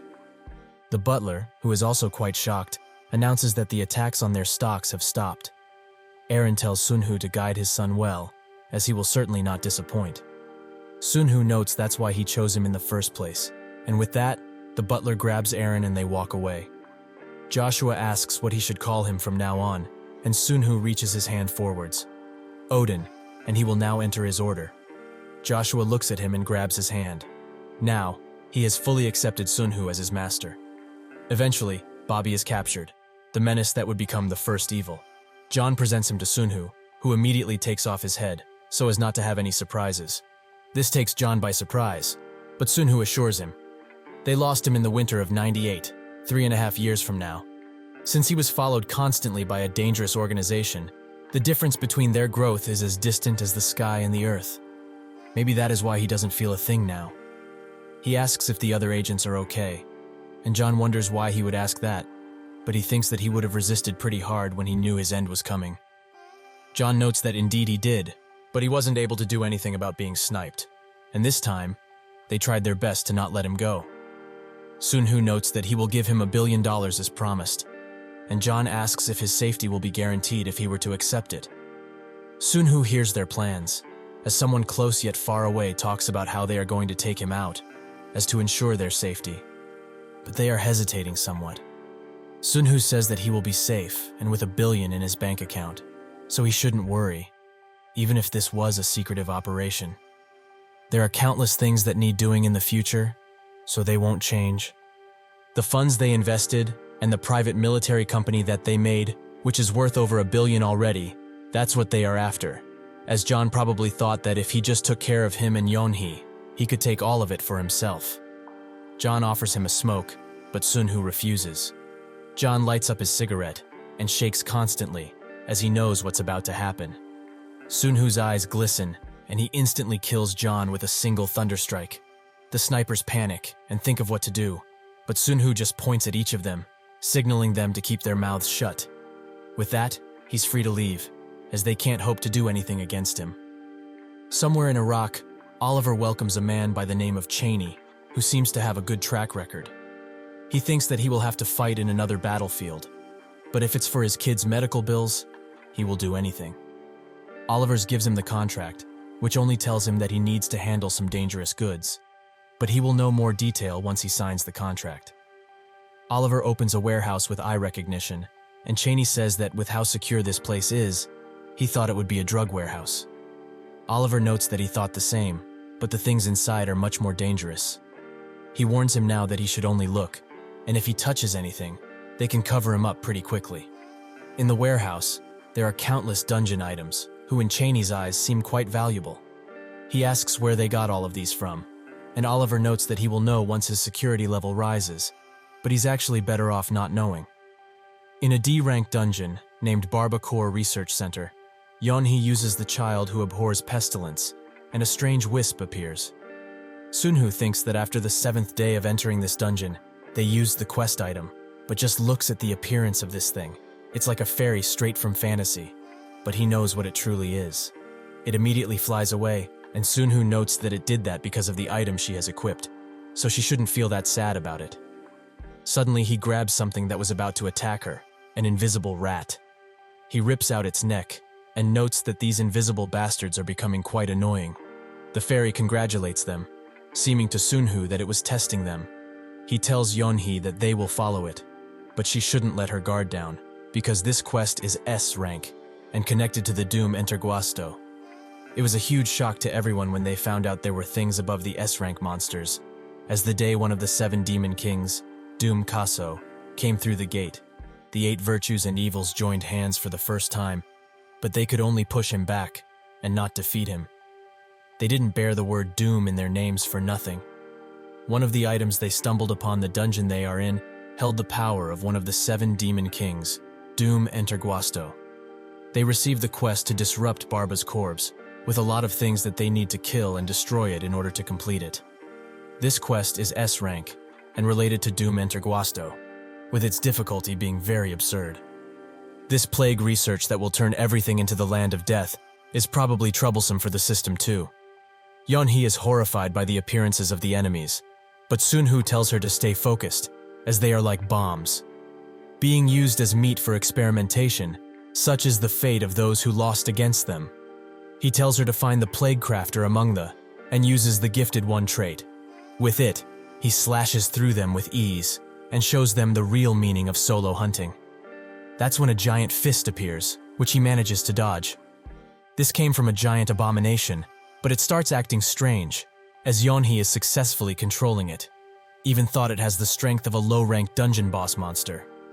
With it, She starts clearing the condition for the quest, and eventually, it is completed, rewarding them with a challenger box. Sunhoo didn't think he would see something like this before the examination, and when he opens it, he gets the Solar Cape of Ra. It boosts all of his resistance to 20%, among other useful things. Sunhoo is very glad he finally got an S-ranked item, and he can also change it into a sword when he wishes to. An item that was never in the hands of the evils and virtues is burning fiercely in his hand. Not long after the 2002 World Cup celebration ended, the guns of war started to be heard in Baghdad. Sunhoo and Yeonhee watch the news about this, and she asks if he still has some prophetic dreams about it. Sunhoo played his knowing of the dungeons and things similar as simply having prophetic dreams. He says that he doesn't, as they weren't fated to grow this strong either. Sunhoo makes his way to Korea and arrives at his parents' door. His mother is quite surprised to see him, and he notes that this is how Americans do it, pop out unannounced. He brought them many gifts, and he asks where his father is. His mother doesn't even want to get started in him, as he's out drinking, and probably won't come home tonight. Later, he indeed comes home, but is passed out drunk. Sunhoo picks him up, much to his mother's surprise, as he should have been quite heavy. Sunhoo puts in on the couch, and that's when his father starts to talk about something regarding a certain friend in his sleep. The next morning, Sunhoo tells him about it, and that he can help. His father asks what he can do, and Sunhoo notes that it's probably difficult for him, so he might try to work something out with a company he knows, Goldwish. His father is quite surprised, and notes that he shouldn't have been able to meet them, as they are so secretive their existence is sometimes questioned. Sunhoo notes that he will be able to arrange something, as the owner of Goldwish owes him, and will be happy to repay him. He should trust him, as he is his son after all. They arrive somewhere with a nice view of the ocean, as his father's friend request was about the Simanjiam reclamation project.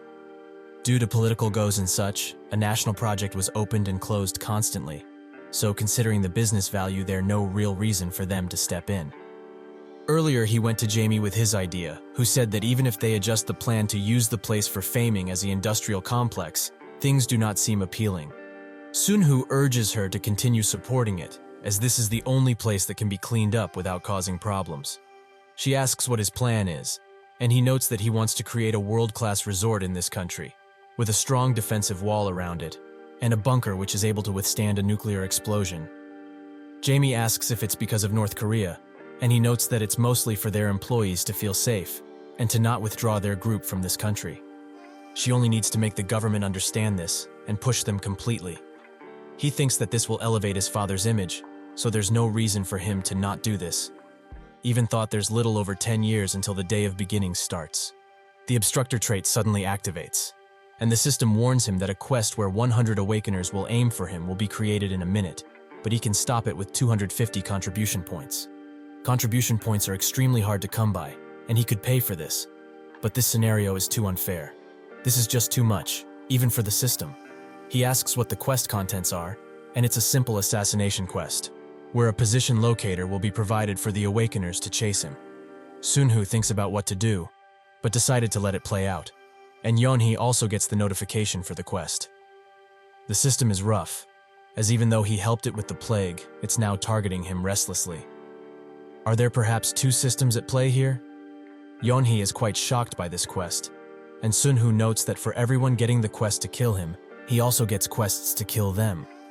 Yeonhee is the number one threat the system is warning him about, and number 2 and 3 are Suzuki Rurika and Chiharu.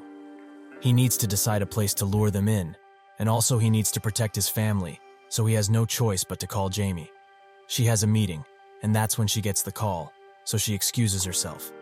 The atmosphere is quite grim once she leaves, and Sunhoo tells her that she needs to make a man by the name of Janil and his wife to stay at the group hotel. She should handle this matter instantly, and also supply guns to the security personnel. He tells her to do so without delay, as those two people need protection. She feels that getting closer to Ethan's real identity will prove detrimental for her, so she tries to play it off, and instead, ask what kind of danger that man is in. Sunhoo tells her that a lot of things could happen to him, and she will get to know many things soon enough. With that, he closes the call, as he needs to make a pit for all the awakeners who will hunt him. Jamie prepares all of the things Sunhoo requested, and finds out that Janil is his father. So she unfortunately found out something she didn't want to. But still, she must do what she was commanded. In Osaka, Japan, Sunhoo and Yeonhee arrive at an F-rank dungeon, which is Graph territory. He thinks that this is perfect, as nobody will be able to get out of it alive. A gang of men walk towards them, and a woman notes that they are pretty confident to wait for them like this. These two women are the 7th and 8th virtues. The 7th and 8th virtues, known as the Suzuki sisters, adapted quite quickly to everything after they woke up. The system provided them with a lot of compensation, but that was a given, since the things that they needed to do were quite difficult. For the quest to take over the gang named Sankagumi, they received 2 items as a reward. The Hermes all-rounded anklet, which increases the agility of the wearer by 1 grade, and also has physical and magic damage absorption. And the Emblem of Guanyin, which increases the recovery skills and attributes of the user by 1 grade, while also reducing the cooldown time of recovery-based skills by a pretty nice 30%. Sunhoo plays with the anklet, while pondering the situation. He thought that he had good abilities, despite not having a lot of experience with dungeons. But did he really grow over in a grade quest to take over a Yakuza organization? Well, it is their fault that they looked down on this quest to take him down, which was S grade, so that's that. One of the sisters is still conscious, Ririka, and demands that he not touch Chiharu, or there will be hell to pay. Sunhoo incapacitates her, and together with Yeonhee, throws the sisters and their goons into the big portal behind them. More and more people come to the quest, one named Wang Chen, who is the Glory Group chairman, who, like the others, threatens him rather uselessly. Sunhoo incapacitates him and throws him into the portal with the others. Eventually, a random man comes to the area, who was just curious about the quest, and isn't that high in ranking regarding the quest. Even so, Sunhoo throws him into the portal just like the others. He starts calculating how many people he got rid of, and comes to the conclusion that 35 people were sent to Ant Hell, while 25 were sent in the Revolution. So he took care of around 60 quests, give or take. His remaining hunters haven't moved an inch, so they probably don't have much interest in the assassination request. So it's safe, for now at least. Because of the Suzuki sisters, and other people with a large skill difference, items were spread based on levels, so if all goes well, some, if not most people, should come out alive. He tells Yeonhee to overlook the situation from now on, and to be ruthless, if she has to. With that, he descends the stairs while leaving, and calls Jamie, asking how his parents' relocation is going. She explains that there were some suspicious people around, but she blocked them in advance. As for his parents, his father is still working in a hotel room, while his wife is getting a massage somewhere nearby. However, there are some rather unexpected attackers at the moment, but not on his parents, so he should watch the news, if he has something to watch it on. Sunhoo opens the laptop, and is shocked to see that the National Tax Service launched a tax investigation, and the targets are the chairwoman of Janil Group, Miss Yang. Sunhoo analyzes this, and notes that this is no mere audit, and something much worse. Jamie says that it's for the entire Janil Bank, and they are probably doing it to summon the executive director, but the director Park and her appeared before the prosecution and defended him thoroughly. That will end with that, because that is what the government of this country wants. But it seems that the real target wasn't his father and his wife. She stops before speaking more, as she didn't want to know any of this, and tells him that this country's Sunhoo went missing, so there is nobody in this country that could touch his parents anymore. He is the one who should be careful about all of this.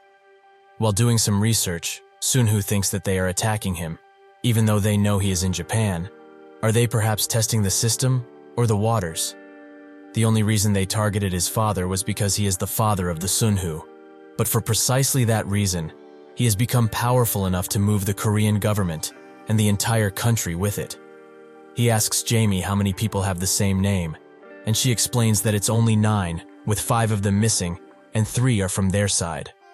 Sunhoo thinks that she did her work well. However, since Janil intervened, it has been revealed that he was the target of the quest for assassination. He asks her to pick out those who doubt everything, as he's coming back to Seoul right now. She is shocked, but can't do much about it, and accepts her fate. Sunhoo continues to analyze the situation, while thinking that Washington didn't have such a quest, so where could it realistically be?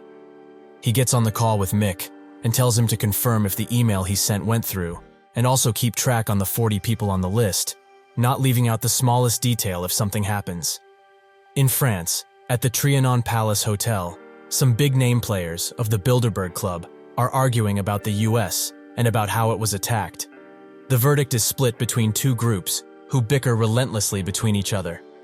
Jillian is also there, because 1 year ago, after the attacks on the Mark, when victory of that war was in their grasp, they received a strange and confusing cease and desist order, which clearly meant that they couldn't exceed the power of the real players, the Karajan family. However, strangely enough, right after this debacle, he was invited to the Bilderberg Club, and even the new head of the Karajan family, who should have at least shown some hostility towards them, was friendly, strangely enough. All of this, is a world beyond worlds, a constant game of chess. He just can't get used to all of the moves going on. That's when a woman comes next to him and says that he probably knew already, from last year's meeting in fact, that the US will break their promise. This is the Goldstein family head, Cassandra. Jillian notes that he doesn't want to speak about the topic again, as their group has been focusing entirely on the oil market after the dot-com bubble situation. It's a story before he joined this club, so it's not worth mentioning in the slightest. He also notices how she is looking at him, as it must have been truly heartbreaking for someone like her to sell oil interests to him and the Jonathan Group, which is understandable, seeing as how the oil market rose so much. He asks if Jonathan was not invited once again, and Cassandra notes that it's quite the headache, as they would rather invite John Doe, the real moneymaker. This takes Jillian by surprise, and he asks if his identity has been revealed yet. Cassandra explains that the only thing that has been revealed is the fact that he is Korean, and naturally it might be a pseudonym, but it's only a matter of time until it's revealed who he really is. Jillian is surprised, as he expects him to be Chinese, or something more oriental, and Cassandra says that if the atmosphere around this place wasn't like this, that would have been on tomorrow's agenda surely. Jillian asks what is on the agenda, and that she should have invited him, if it's something important. Cassandra notes that she hopes he means well, for his sake, which makes him think that she means that they are still mainstream. These powerful families, Goldstein, Karajan, and Rothschild, they all still have control. Cassandra asks him, for how long will Asia's capital use its power? When the time comes, and that will be soon, the flow of cash will return back to them. With a final warning to Jillian about being careful around these types of things, she leaves, but her phone suddenly rings, and the man who was hired to keep track of the capital of the Gianil group apologizes. He explains that Jamie stepped up in front of them, and if they press further, there could be a serious diplomatic issue, so she should reconsider her choices. She is quite surprised that it could really go that far, as an entire country in Asia is being manipulated by a single speculative force, someone who knows his stuff. She uses the location finder to keep track of Sunhoo, and finds out that he was in Osaka, but not returned to Korea, probably because he heard about his father. He is shackled now, as he can't do anything on the matter. She tells the man that the target went to Seoul, so they should keep an eye on him for now at least. She tells them his location, but before the man can say that they are also in the same place, a hand comes from behind him, and grisly sounds can be heard from over the phone. Sunhoo picks it up and notes that this is cheating. Doesn't she think so, his dear Cassandra? Or rather, he should talk more friendly, right? He calls her by her full real name, Melissa White Goldstein, which surprises her. The next day, someone from the Goldstein family, Colton Spencer Goldstein, gets off of a plane and is immediately bombarded by paparazzi, who ask him tons of questions, mostly about the FTA and the European Council. One of his men signals him to take a different path, and while he does so, he asks what is going on, as this is far different than what was originally planned. The man explains that the government was overwhelmed and couldn't stop the journalist's enthusiasm, so he pleads with him to excuse this. Spencer asks if the VIP also knows about this, and the man explains that the VIP is attending a meeting about some troops, so he should understand that there is a change in the schedule again, due to so many changes. Spencer thinks that this means they are simply ignoring him as the chairman of the European Council, which he finds utterly ridiculous. He remembers the talk he had with Melissa, who told him that there is somebody who knows her true name, which shocks him, as even in their family, there are only 4 people who know. Melissa noted that this alone is plenty enough reason to get rid of him, but there are many rights, and opinions involved in this matter, so she can't tell him everything right now. But he will find out one day. Spencer asked why she was telling him all of this, as they have cleaners in the family who could easily take care of her problem. Melissa told him that their most trusted cleaner, Samuel, failed, as he had to go through the protection of the Jianil group. This made Spencer say that the Jianil group are like the Korean Carlos Halim, or even more than that, as they have much more power. Spencer asked how he could hope to take care of this guy if Samuel, who was the best, failed. Melissa said to him that he is just like back then, still a child. All he needs to do is hold him so that he can't run away, while she pushes him down, like they did before. This made Spencer immediately recoil and shake in fear and sadness. She is clearly manipulating him like she has always done, using him only to get what she wants. While in the car, Spencer asks if it's not essential for South Korea to become a powerhouse of economic stature, and the man next to him notes it is so. But the VIP also pulled out a knife with his actions, so this is quite the difficult situation, as Janil is like a symbol of the Korea economy, something which can't be shaken so easily, just by one or two groups. Spencer notes that they will talk about this later, but he should understand that no matter what, the Goldenstein family will cooperate fully. The man wonders why he is going so far. Maybe he wants the dark side of the world and its economy to move, but now, it likely won't matter. He thanks him for this, but also sorry for what he's about to do. The car stops, and both him and the driver get out of the vehicle. Sunhoo is the one who enters, and looks at him sternly, noting that they have a lot of things to talk about. After giving him a stern beating, as he wouldn't listen to him, Sunhoo gets to analyzing his files, which are about the separation of the banking and commerce. This is the principle of separating financial capital from industrial capital. When the financial capital represented by the banking and industrial capital centered on manufacturing are united as one, it's because there's a high possibility of various irregularities and monopolistic tyranny. If the capital that got Keb is classified as industrial capital, it becomes illegal. So in order to question it, it's needed to reveal the identity of the initial capital that was pushed into the Jianil group at the time of the IMF. Their true strategy was to start there and shake up the entire group as they go. He tells Spencer to make a call, who immediately does so, out of fear. Melissa's phone rings, and she sees that it's her brother, so she asks if he arrived safely. Sunhoo answers, and notes that now, he is pretty safe, but that might change in a few hours. To show that he is serious, he breaks one of Spencer's fingers, which makes him wail in pain. Melissa screams at Sunhoo. That man who he just injured is the chairman of the European Council, so he is a direct guest of the entire country.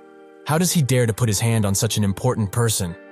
Sunhoo tells her that she was the one who messed up. The real reason why she is still breathing is for her to realize this and suffer the consequences. Melissa throws her phone at the wall and huffs and puffs in desperation, combined with a ton of anger. Sunhoo heals Spencer and his broken arm while suggesting something. He will give him the entire Goldstein family, and even though it's broken right now, he should be able to stop it, at a point where it can still be repaired. Spencer looks at him sternly and asks him to stop thinking about what is wrong with his family, as he can't know how long they have been moving in this world. In response to this, Sunhoo calls Joshua and tells him to collect all of the funds lent to the Goldstein family. While Melissa walks through the halls of the French locale, she thinks that the man who attacked her brother will start a war, one where she will be happy to strike first. And if this goes well, they will end up winning more than they lost. She knocks at the door of Aaron, who is enjoying his morning coffee, and notes that she wants to tell him something which comes as an official report from the Goldstein family. That's when one of her subordinates pleads with her to come outside, and he tells her that the loan extensions are being cut off for all business of their family groups, and they only got a one-sided notice. It started with the Carrion group, and is spreading like wildfire. This makes Melissa immediately start screaming at Aaron, who is still enjoying his coffee. Melissa starts running through the halls once again. She thinks that if they fight head-on in this, it will be a mutual destruction, so it will only be good for the Rothschilds. There is no way that an old and wise man like Aaron doesn't know this, but it's clear as day that he formed a mutual agreement with the Rothschilds, like the sly fool he is. She goes into Jillian's room and asks him to stay by her side on this matter, which makes him ask, why? She explains that he has been invited to the club, but he is treated as an outsider around these parts, so if he wants to become a true member, He needs the help of her family, or rather, their status. If they fight together, they just might defeat the alliance between the Rothschilds and Carrion, while also reorganizing the entire club while they are at it. Jillian suddenly gets a message on his phone, one that tells him to shake the stocks of all the groups that are under Goldstein. He shows this to Melissa, who immediately thinks that he is also working under the Rothschilds, which makes her scream and curse at their very existence, while dashing out of the room. Somewhere else entirely, a man thanks Jonathan profusely for letting this unplanned meeting to take place. Jonathan asks how much they want to borrow, and the man explains that they need 10 billion right away, so they will also take any clauses he wishes for. Jonathan notes that he heard that the Silverman and AP Morgan groups refused them, so there are probably good reasons for it. He hands the man a paper and tells him that they will do it like this. If he accepts this condition, he is willing to lend it to him, and he should hand over these shares of his. The trend has already dropped considerably, so won't he need to hold on to at least a few to leave behind something for the descendants? The man looks at this offer with a scared expression, and Jonathan tells him that he probably won't receive a better offer than this one, so he should consider it thoroughly. The man says that this is something that he can't decide by himself, so he calls Melissa and tells her all of the details. She asks to be connected to Jonathan's phone, and when she does, she apologizes for not being there in person and notes that she will give him the shares she wants. But when can he lend them the 10 billion? Jonathan apologizes, as she didn't hear the amount properly. He is willing to get all of those shares for only 1 billion, as that is what they deserve. Melissa has reached her breaking point, and her screams can be heard throughout the building as she curses at everyone involved. On the news, word about Goldstein and their financial ranks spreads around, as they have dropped a lot, which comes as a shock for most, especially Spencer, who can't believe what he is seeing. He asks Sunhoo if his offer still stands, the one from before, and Sunhoo confirms that it does. He only needs to rebuild the family from the ground. With that, Spencer asks how he can prove his loyalty, as he wants this done now. The transition protocol was created with the time Spencer becomes the family head in mind, as the core businesses of the Goldstein family will be transferred over to the French branch of the Gionil group. Spencer was surprisingly calm throughout the process, compared to Jamie, and her fearful look. After signing everything, Spencer asks one thing of his new master, to let him end Melissa's life. He begs him to. Jamie is shocked that this man just called Sunhoo his master, but he accepts, and with that, he tells him to leave, as their talk here is done. With a final deep bow, Spencer leaves, but Jamie can't seem to stop shaking. Sunhoo notices this, and tells her to stop shaking, as she has nothing to be afraid of. She asks who he is, to be able to bring people of power to their knees like this. She is afraid of him, that is a fact. Sunhoo notes that if she wants to stop here, she can create an European branch under the Gionil group, which will be called the Jamie Corporation. He hopes that truly, the last 6 years, and what she achieved, was adequate compensation. He won't blame her for leaving, as preparation to become an entity that will shake the world economy is about to take place. And soon, he will become a member of the Shadow Bank, the real power holders. In France, Melissa walks through the halls like a zombie, as her situation is dire, and she can't do anything about it. She begins laughing maniacally, as a devious plan pops up in her mind. She goes to Isaac, the family head of the Rothschild family, and notes that she is surprised he got a hold of so many families and groups, but she admits surrender. So how about he stops all of this, as the European economy will fall if they continue to fight. Isaac tells her that she is the one who misunderstood everything and attacked first, which makes her expression fall into a sinister one. Isaac explains that this is good for them. She just needs to accept that the era of the Goldsteins has fallen, and they also have no intention of stopping the attacks. And even if they do, the Carrion family and the Jillian group won't stop theirs. Melissa asks if this really means that he is not the one in charge of everything, and Isaac tells her that he's not. Doesn't she remember when Jillian attacked the Karina family? When they stopped the attack even when victory was assured, it meant that they came to an agreement. Gillian and Jonathan move as one, and Carrion is also a part of that group. In the end, the one who is the mastermind behind all of this is the Korean Na Sunhoo. Melissa didn't know this, and her world crashed down of her, while Isaac notes that he is the real owner of the Jonathan group. He also tries to say that this information was hard to get, but Melissa punches him so hard he is sent flying.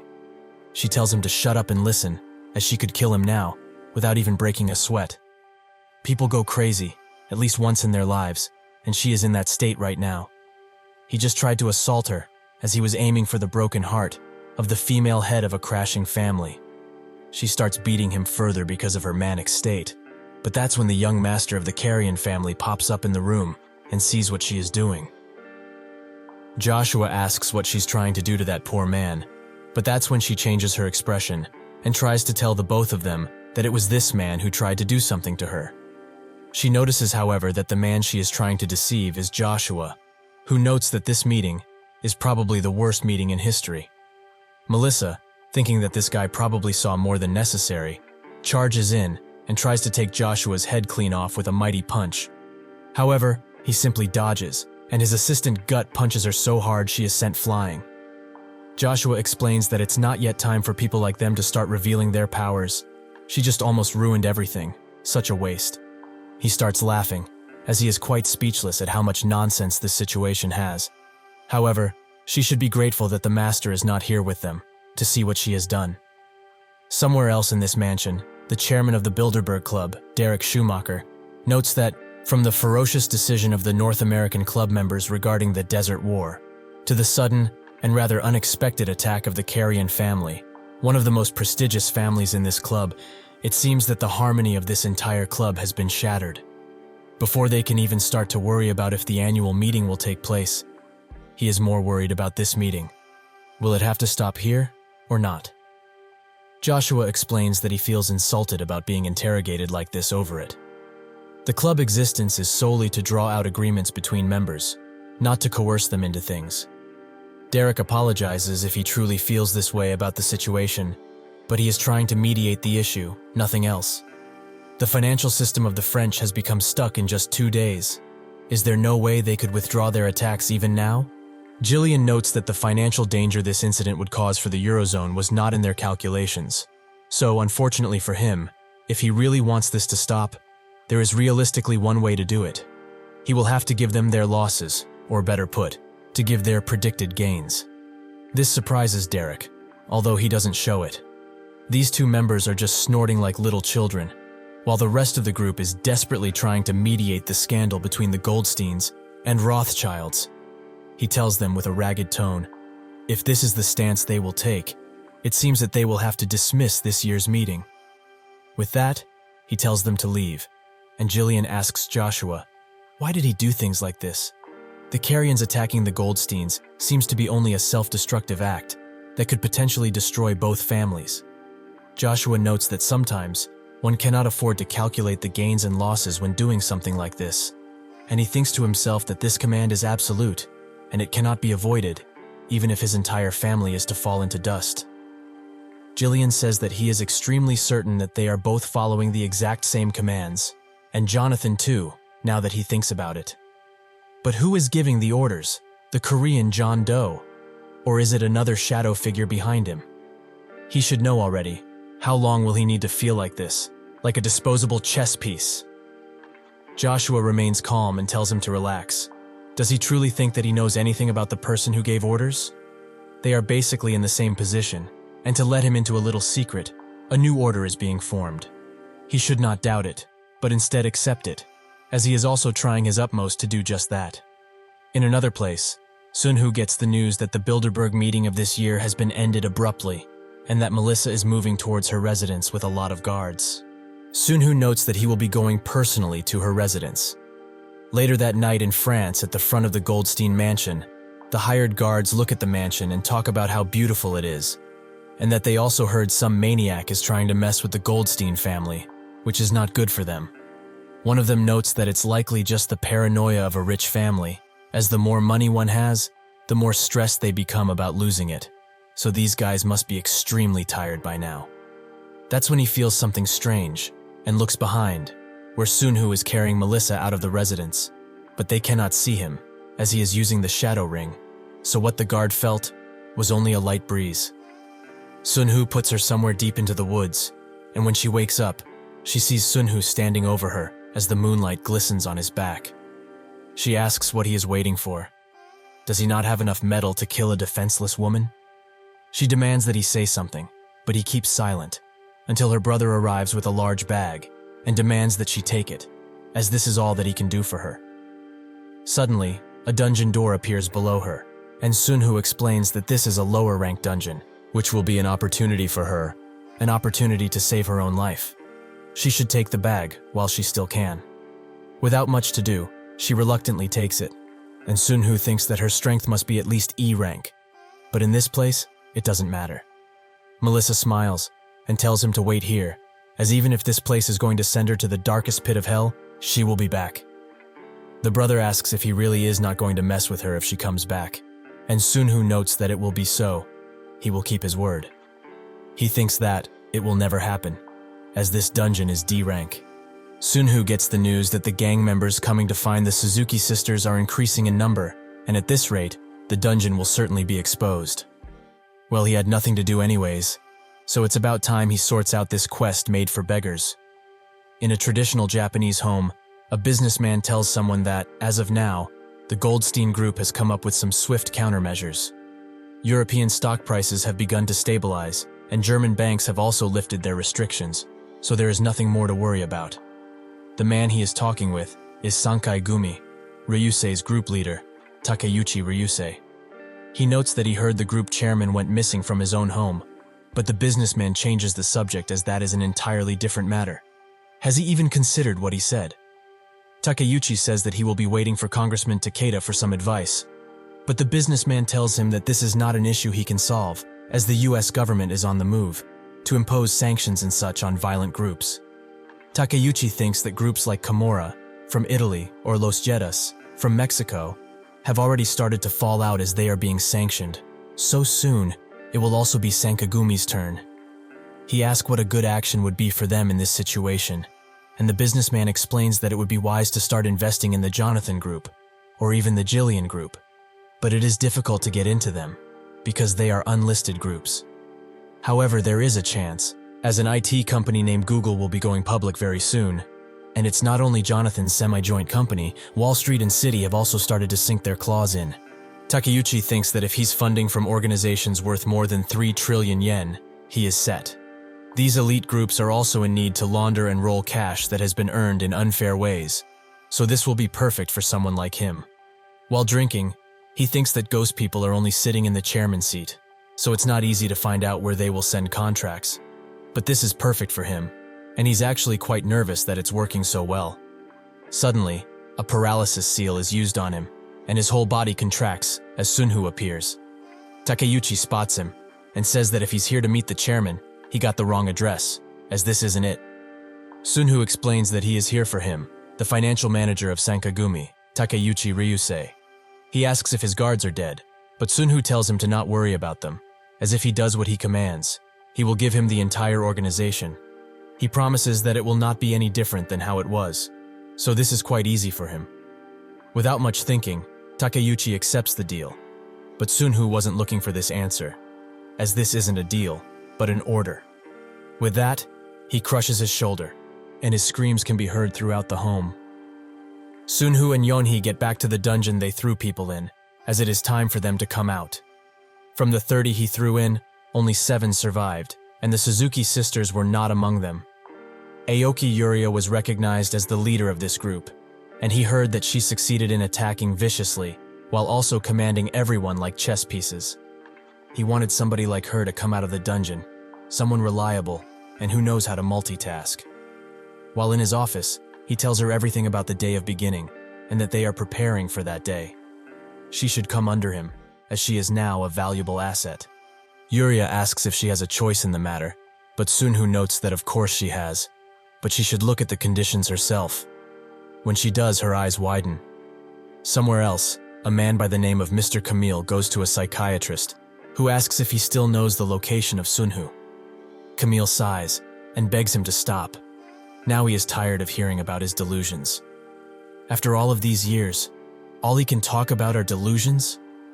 Then how can he explain this location tracker, huh? The doctor tells him that this might be because he has dissociative identity disorder, which is often under the name of multiple personality disorder. The current him may not actually remember the personality who brought this item, whether it was purchased in a convenience store or somewhere else entirely. Camille gives up and notes that he can see things, the blue window, and the constant black cars that are following him. Are those delusions too? He pleads with the doctor to help him as he is on his last legs and feels like he's going insane. The doctor says that there are treatment programs directly supported by the government and he will put him on some. While leaving and lamenting having to live his current life, Yuria comes from behind and gives him a card of her corporation, Tomorrow. She came all the way from Japan to meet him and only him. Eventually, Sunhoo gets the news that the last location tracker has been received. While meeting with Jonathan, who seems to be getting some skincare, Sunhoo notes that he is quite diligent to pamper himself like this in his early 30s. Jonathan congratulates him for a job well done, while also noting that he is still young, so he doesn't look like he's aging at all. Sunhoo says that he is getting old too fast for his age, and Jonathan tells him that he should step out of the shadows soon, as it's hard to do all of this alone. Sunhoo asks how the situation is, while thinking that Jonathan is not wrong, as he has managed the takeover of the small banks last year, and is now also working with Google, which will definitely be hard on him. Jonathan explains that this is a complete battlefield, and might he say, the investment in Google was just genius. Who could have guessed that Ape would collapse, and Google would take the charge when it comes to the internet market? Well, except him, that is. Sunhoo says that he's also surprised about the IPO, most of all. When a company usually goes public, the managers will investigate about potential investors to decide on the stock's price and quantity. However, Google did not use this method, but instead used an auction method to target ordinary investors. Because of this, there is a lot of word about Silicon Valley versus the mighty Wall Street. As the main stockbrokers, they did not increase the commission fee that could have potentially racked up tons of cash, nor did they give any privileges to their main customers. Jonathan Investment, the group that represented the entirety of Wall Street, had done something that directly went against its philosophies. Sunhoo notes that the Desert War is coming to a close, and after the situation will settle, the White House will not just sit still. Just like how the Gianil Group was kept in check after being created while the IMF was in utter chaos, after finishing this war, the government will not leave Jonathan be at all. He tells Sunhoo that he knows, but that's why even he entered this banking business. So they will be sending all of this as a warning, that if they dare touch a hair of theirs, they will completely and destroy Wall Street as they know it. Sunhoo looks at his fiery eyes and smiles. As he had the same type when he was a hunter, this man would survive the testing site, even without any training. He agrees with him, and notes that this is why they must never fail and keep their power. In the original timeline, Google failed, as the founder said some shocking things at the time, about having a $1 salary, among others. But they only acquired half their initial goal in capital, so their stocks fell from $100 to $80. This was a direct consequence to opposing Wall Street's traditional rules. But what about now? This is an auction that will last for 10 rounds, across 10 days. Jonathan used all of his status to make Google seem a favorable investment, and he also used some ghost companies to push up the stock prices where he could. This war cannot be lost, as it is commanded by the cunning Jonathan, and is supported by himself. An elderly man watches a gigantic screen and sees that Google's price is over $500. This is Wall Street's loss, and they have to take it as such. While in a dungeon, with the monsters, Minotaurs defeated, Sunhoo slowly gets up from his daze and staggers slowly to Yeonhee, who is under one of the Minotaurs. He pulls her out and thinks that finally, they achieved their goal of clearing a B-rank dungeon with just 2 people. Yeonhee is also glad that they had the tenacity to do something like this. Sunhoo picks up the quest item, a blue gem, and the system tells him about it. The disruptor of Baklin Corps. The commanders of the Baklin Corps contain the authority of the great Doom Arkuda, who is waiting for the authority planted within the souls of these commanders to finish growing. If this comes true, however, the Baklin Corps will become much stronger. So his quest is to not let that happen, with one of the commanders already dead. Yeonhee thinks that this quest is pretty hard if they have to kill 4 more of these beasts, and Sunhoo thinks that this is a contribution quest connected to the Doom Arkuda, so naturally it's hard, but the rewards are also much better compared to a normal quest. It is quite unthinkable that 2 people are actually able to clear B-rank dungeons, so she doesn't need to be impatient about it. After 5 years of constant training, they finally cleared a B-rank dungeon, and these are the results. Sunhoo has pretty good stats all around, and his total points round up to 255,000. He also has 8 traits, all of which will certainly prove useful in battle. Additionally, he has 4 skills, with 3 of them being B tier, and Odin's Wrath is A tier. They get out of the dungeon, and Marco, the Team 1 captain, congratulates him on a job well done while handing him a towel. Inside of this dome, created just in case someone would try to mess with them, Team 1 was stationed, and outside, Mixed Team is stationed. They got pretty used to organizing the loot they get from dungeons. Everyone looks at Yeonhee, including Sunhoo, who notes that she was 24 when they first met. But now she is in her 30s. Yet, her appearance has not changed. Sunhoo tells her that for the moment at least, they have no raids, so she should go date or something. She asks if he's interested in her dating life, but Sunhoo notes that he's just worried, which prompts her to say that he's just like her mother. Her family relationship got better over the last 10 years, and now she can speak with her mother clearly. She bumps Sunhoo and notes that she feels alive after he said that, but he should just take care of himself first and foremost. This makes Sunhoo think that it's been quite a while since he visited home, so he hopes that they are doing well. Somewhere else, the South Korean Supreme Prosecutor Investigation Department head, Park Woo-chul, starts looking for Kim Ji-ye, Sunhoo's cousin, but she doesn't seem to be at the scheduled meeting. One of the workers wonders why he's so interested in a newbie that he just started last year, as this whole situation is quite strange. Eventually she arrives, and Woo-chul tells her that she should have come by herself and not be called like this. She is also quite scared about all of this. Why is she being called to the prosecutor's office all of a sudden? Will she be bribing him or something? Woo-chul invites her to some coffee, and while there, he asks how Department 3 is treating her. She explains that she's trying her best to adapt, but her seniors are teaching her a lot of stuff too. He notes that this is good, as when she gets used to this type of work, she will be moved to this department. Ji-ye thinks that this is a direct invitation and says who she is, as he thinks that this man just mistook her for somebody else. Woo-chul says that her uncle is the president of Jonil Bank, right? She confirms, and he tells her to work hard so that he can live up to his name, and the next time they meet, they should do it with smiles. This prompts her to call Sunhoo's father and tell him all about it, but he notes that he didn't put any request to promote her. He only talked about how much of a diligent worker she is. She thinks that this must be why she is being treated so well, but thanks him for this, as it's an unexpected yet welcome gift. Sunhoo's father says that he is also thankful she grew up so healthy, and asks how she has been. She notes that she has been fine, and asks about Sunhoo, as he must have grown quite a lot since they last saw each other. The father says that he stopped growing in high school, and still, he is very tall for his age. Since he asked about him, he will tell him that she is curious about him next time they meet, so that they can talk a lot about whatever they want. With that, she closes the call while wishing him well. The overseas subsidiaries of the Jeonil Group, Jamie Corporation to be exact, replace the failing Goldstein family. If a person is quick-witted and smart, they will notice that the names of the numerous casinos and hotels in Las Vegas have not changed, but they will see that the group controlling them has. That is how this place became one of Sunhoo's numerous little empires. One of his servants notes that another customer has arrived and is quite surprised to see him talking with the owner of Facebook, Edward Zuckerberg. Sunhoo wishes him farewell as they close the deal, and Edward thanks him for letting him change the world quicker with this generous investment. With that out of the way, Sunhoo thinks that this year he has 2 big missions. The first one would be the world's Great Economic Depression, which should happen soon.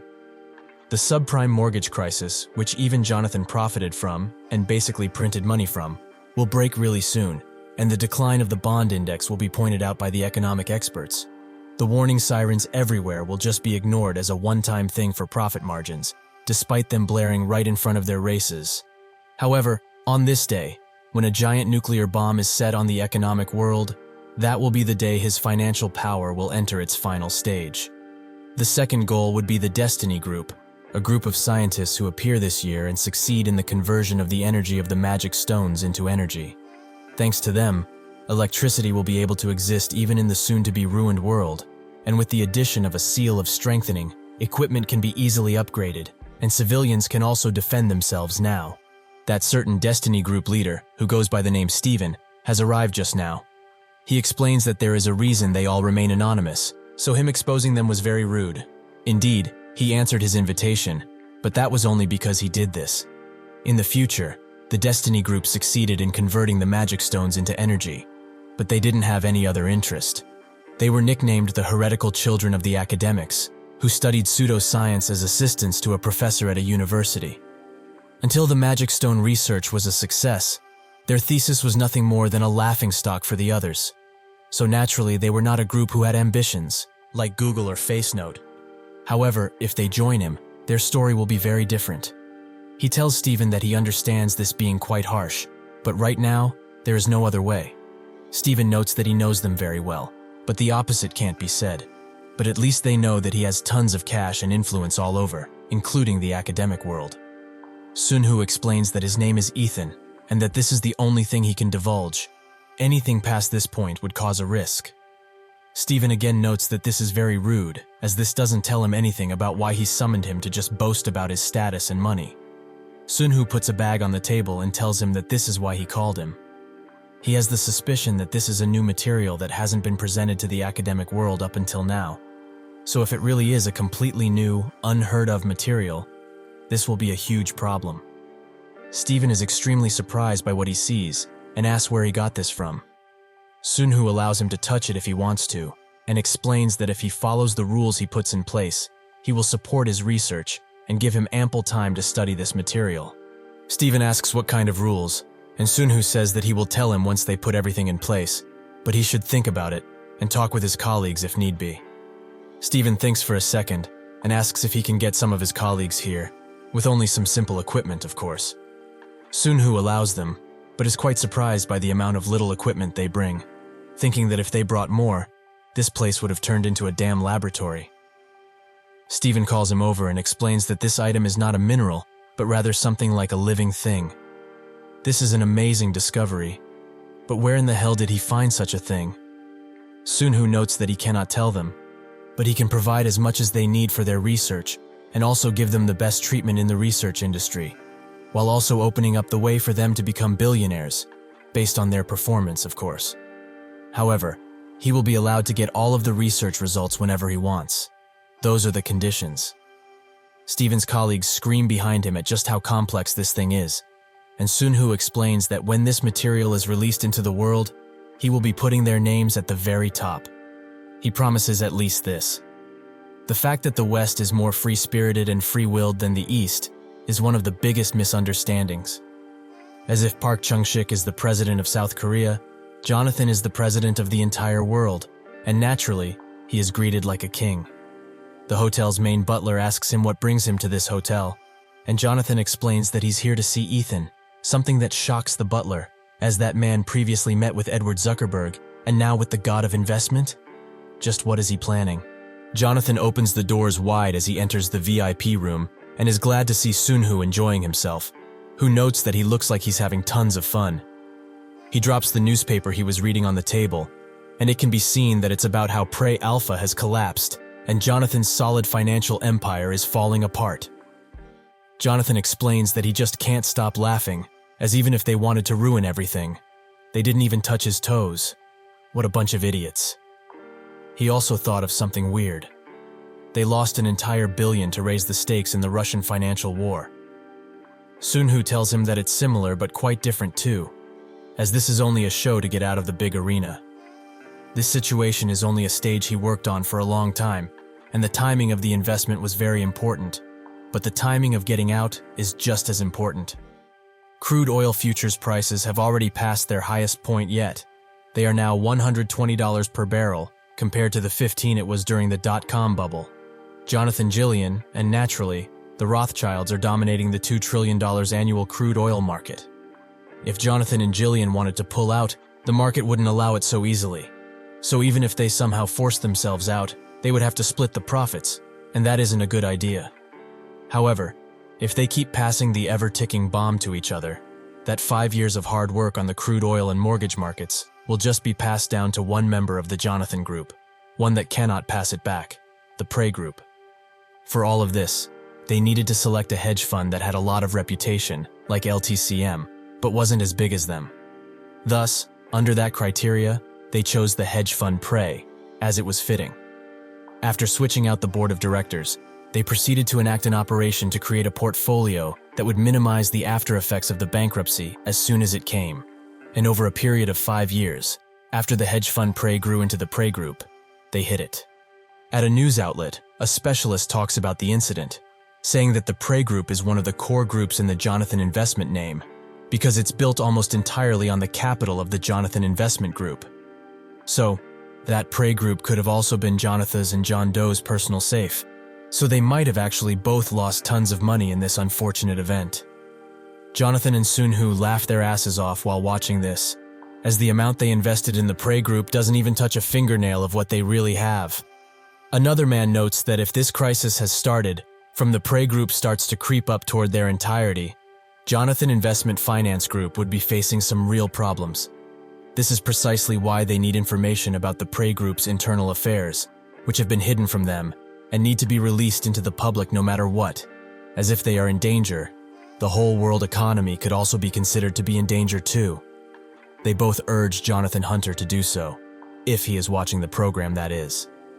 Jonathan just closes the TV and notes that if he reveals it now, it will look like he was following this idiot's words. But Sunhoo says that the stock price is unstable, so they can't postpone it further. With that, Sunhoo sends the message to announce it, and Brian gathers a bunch of reporters, announcing that he is the CFO of the Jonathan Investment Group, and explains that the capital they invested into the Prey Group is $100 billion, and as the market had previously estimated, it will be difficult for them to stop the chain of bankruptcies that would happen. However, the current situation is within the parents' group's financial goals, and even so, they promise to do everything in their power in order to fully revive the Prey Group. With that, he walks away, while the reporters ask him countless questions, none of which will be answered today. News about the Prey incident spreads around, and about the $100 billion that was lost. The entire world is in shock as it wonders if Jonathan Investment is done for, and they also wonder if the SOB will fall too, another of Jonathan Investment's subsidiaries. A lot of companies try to take advantage of the situation, as they are trying to catch whatever they can of the $100 billion the group just lost. And they all think that, since it's something that Jonathan himself invested in, maybe he will also sell Google assets, as they heard that Facebook is the next big thing. Everyone in the investment world is panicking and wondering what to do, buy or sell. But in this situation with many variables, it's almost impossible to know fully. It is highly unlikely that they cleaned their mortgage loan division, and they all find out that Saab's investment operations are all fine, except the mortgage loan, which has the best ratio out of all of them. If they somehow decide to clean up their mortgage loan division, however, it's the same as saying that they will be fully removing themselves from the banking industry. Naturally, oil is also a big subject, as Jonathan was one of the few people who held tons and tons of oil, so they might not just let go of that. The Rothschild tells his investor experts to give the Jonathan Group a little breathing room, since they seem extremely desperate at this point. He also thinks about all the things he didn't get his teeth into: the Iraq restoration operation, the oil development operation, and the raw material wave. All of these were lost to Jonathan Investment, who moved much faster than him. However, seeing this situation unfold makes him smile, as it shows that the real player in this, Sunhoo, is also a human too, and they should know very well that the only person who can help them now is him. With that, he calls and introduces himself as Isaac Rothschild to Jonathan, who also introduces himself, also saying that this is the first time they ever talk, but it doesn't really feel like it. Isaac explains that they should have started doing business much earlier, but it might not be too late still, as actually the current timing should be pretty perfect, considering their situation. It is an opportunity for both groups to become friends, right? They are the ones who are taking most of the oil shares they are letting go of, but it looks like Guillen's side has also started to settle theirs too, so he has simply reached out to them to tell him that this is too much for us to take by themselves. Jonathan explains that he never requested such a thing, and the market will decide the outcome of all of this. Even excluding them, the Rothschilds, there are many who are doing transactions with them. Isaac asks him how long that will last, as yes, it may be difficult to accept the situation, but without their help, he will never be able to sell enough to reach their goal. Jonathan tells him that he's going too far, as he did not take this call to be insulted like this, so he should get to the point and stop wasting both of their time. Isaac notes that he will need to return the oil industry he got to its rightful owner, him. He wishes for him to withdraw all his current and future transactions. Jonathan tells him that he's going way too far. Does he really think that he will ever accept such a one-sided deal? Isaac says that he should calm down, as this won't apply only to the Jonathan Investment Group. He should diligently go and tell his real boss something, that if the Zillion Investment Group does not withdraw, he will not be the last victim in this most unfortunate incident. Suddenly, Sunhoo picks up the phone and asks if he's really threatening him right now. The complete withdrawal will not be happening, and that's that. Isaac asks who he is, and Sunhoo tells him that he is the one they call John Doe, but he already knows his name, right? Isaac bows down and notes that he will show some respect to the great Sunhoo. He tells him to shut up, as he feels the mocking over the phone, but he will say this only once, so he should listen very clearly. The day when Rothschilds will monopolize the oil industry will never come. Isaac asks if it's because of Jonathan's investment and its subsequent fall, right? Sunhoo tells him that the American government and the IMF will have no other choice but to support their group. So even without the Rothschilds and their capital, they will not be going anywhere. He can assure at least that. Isaac asks him how long the American government will support a group controlled by an Asian, but if he's like this, he will be acting like he has never made this offer. Suddenly, Sunhoo tells him to wait and asks if it has to be the oil market, as they can exchange shares with other businesses. Isaac tells him that realistically, the oil industry really is not enough, so the mortgage loan operation division of the Jonathan Investment Finance Group will fill up that empty void. Isaac thinks that both Sunhoo and Jonathan must be extremely scared, but in reality, they are both laughing their fucking asses off at how much they are baiting this guy. Much later in Washington, D.C., at the Westfield Marriott Hotel, the Bilderberg Club meeting is being held, and Isaac finally arrives, seeing other big-name investors. Joshua Carrion and Colton Goldstein, accompanied by the Zillion Finance Investment Group, Telestar Investment, Gold and Silver Investment, and Jamie Corporation. Isaac thinks that these are all from Sunhoo's groups, but that's when a few other investors come around and congratulate him on getting to be on top of the oil market. Truly, he was quite prepared. One of them even wonders that at this point, they have to revoke their invitation to Jonathan and John Doe due to how much they lost. But Isaac suggests otherwise, as even though they did indeed lose a lot, they are still strong. They also have tons of other capital, since they invested in other promising businesses. That's when another investor tells him that Jonathan accepted the invitation this year, which makes Isaac think that they finally decided to follow their orders after ignoring them for so long, and he also asks about John Doe. The investor says that seeing as there was no response, they can take it as him declining this year too, but Isaac tells them about something that they should all know. The one moving all of those people gathered there is John Doe, or his real name, Sunhoo, and they need to get him here by whatever means. So will they be able to follow his lead during this meeting? Naturally, this comes with the Rothschilds' guarantee that everything will be fine, and they won't be able to use a card akin to the currency war like last time. If everyone cooperates, they will make Sunhoo accept the invitation, or just simply drag him out. They both accept his proposition, but that's when Jonathan arrives, and Isaac laughs at him like the snake he is. When Isaac and Jonathan meet, they greet each other with a firm handshake, and Jonathan thanks Isaac for letting him get out of the oil market so easily. Isaac notes that he's thankful for his kind thoughts, and Jonathan says that he did not expect for his family to have such financial mobility. In all honesty, he was very surprised. Isaac thinks that he gathered all of the money needed from different banks, using the family's important assets as collateral. But boy, was it worth it. Now, he has complete ownership over the oil market. The future he always dreamed of, where oil-producing countries can't ignore them, has finally arrived. Isaac can barely hold his laughter in, as it's too funny to see the great Jonathan become an obedient dog. He excuses himself, and Jonathan also can barely hold his laughter in, as Sunhoo said that the price of oil will fall for a while after it hits its peak. But that will be for 10 years at least. He almost bursts into hysterical laughter, but manages to calm himself down somehow. There are 3 ranks of personal credit in North America. That would be prime, alt-A, and subprime. Subprime of the subprime mortgage loan crisis created a massive tsunami in the world economy, and it all came from the act of overissuing mortgage loans to people of the subprime rank who did not have many assets. Basically, it was a very dangerous gamer of hot potato, with the loser losing everything. The Asia debt crisis, the dot-com bubble burst, and the terror attack on American soil. Due to these, the economy worsened and worsened, and the American government started to decrease interest rates even more. As people found it was much easier to borrow from the banks, common people have also started to do so to buy houses, as the prices have skyrocketed. Since the house prices would continue to rise without question, they used the house they were going to buy as collateral, which allowed for a 100% loan on the mortgage.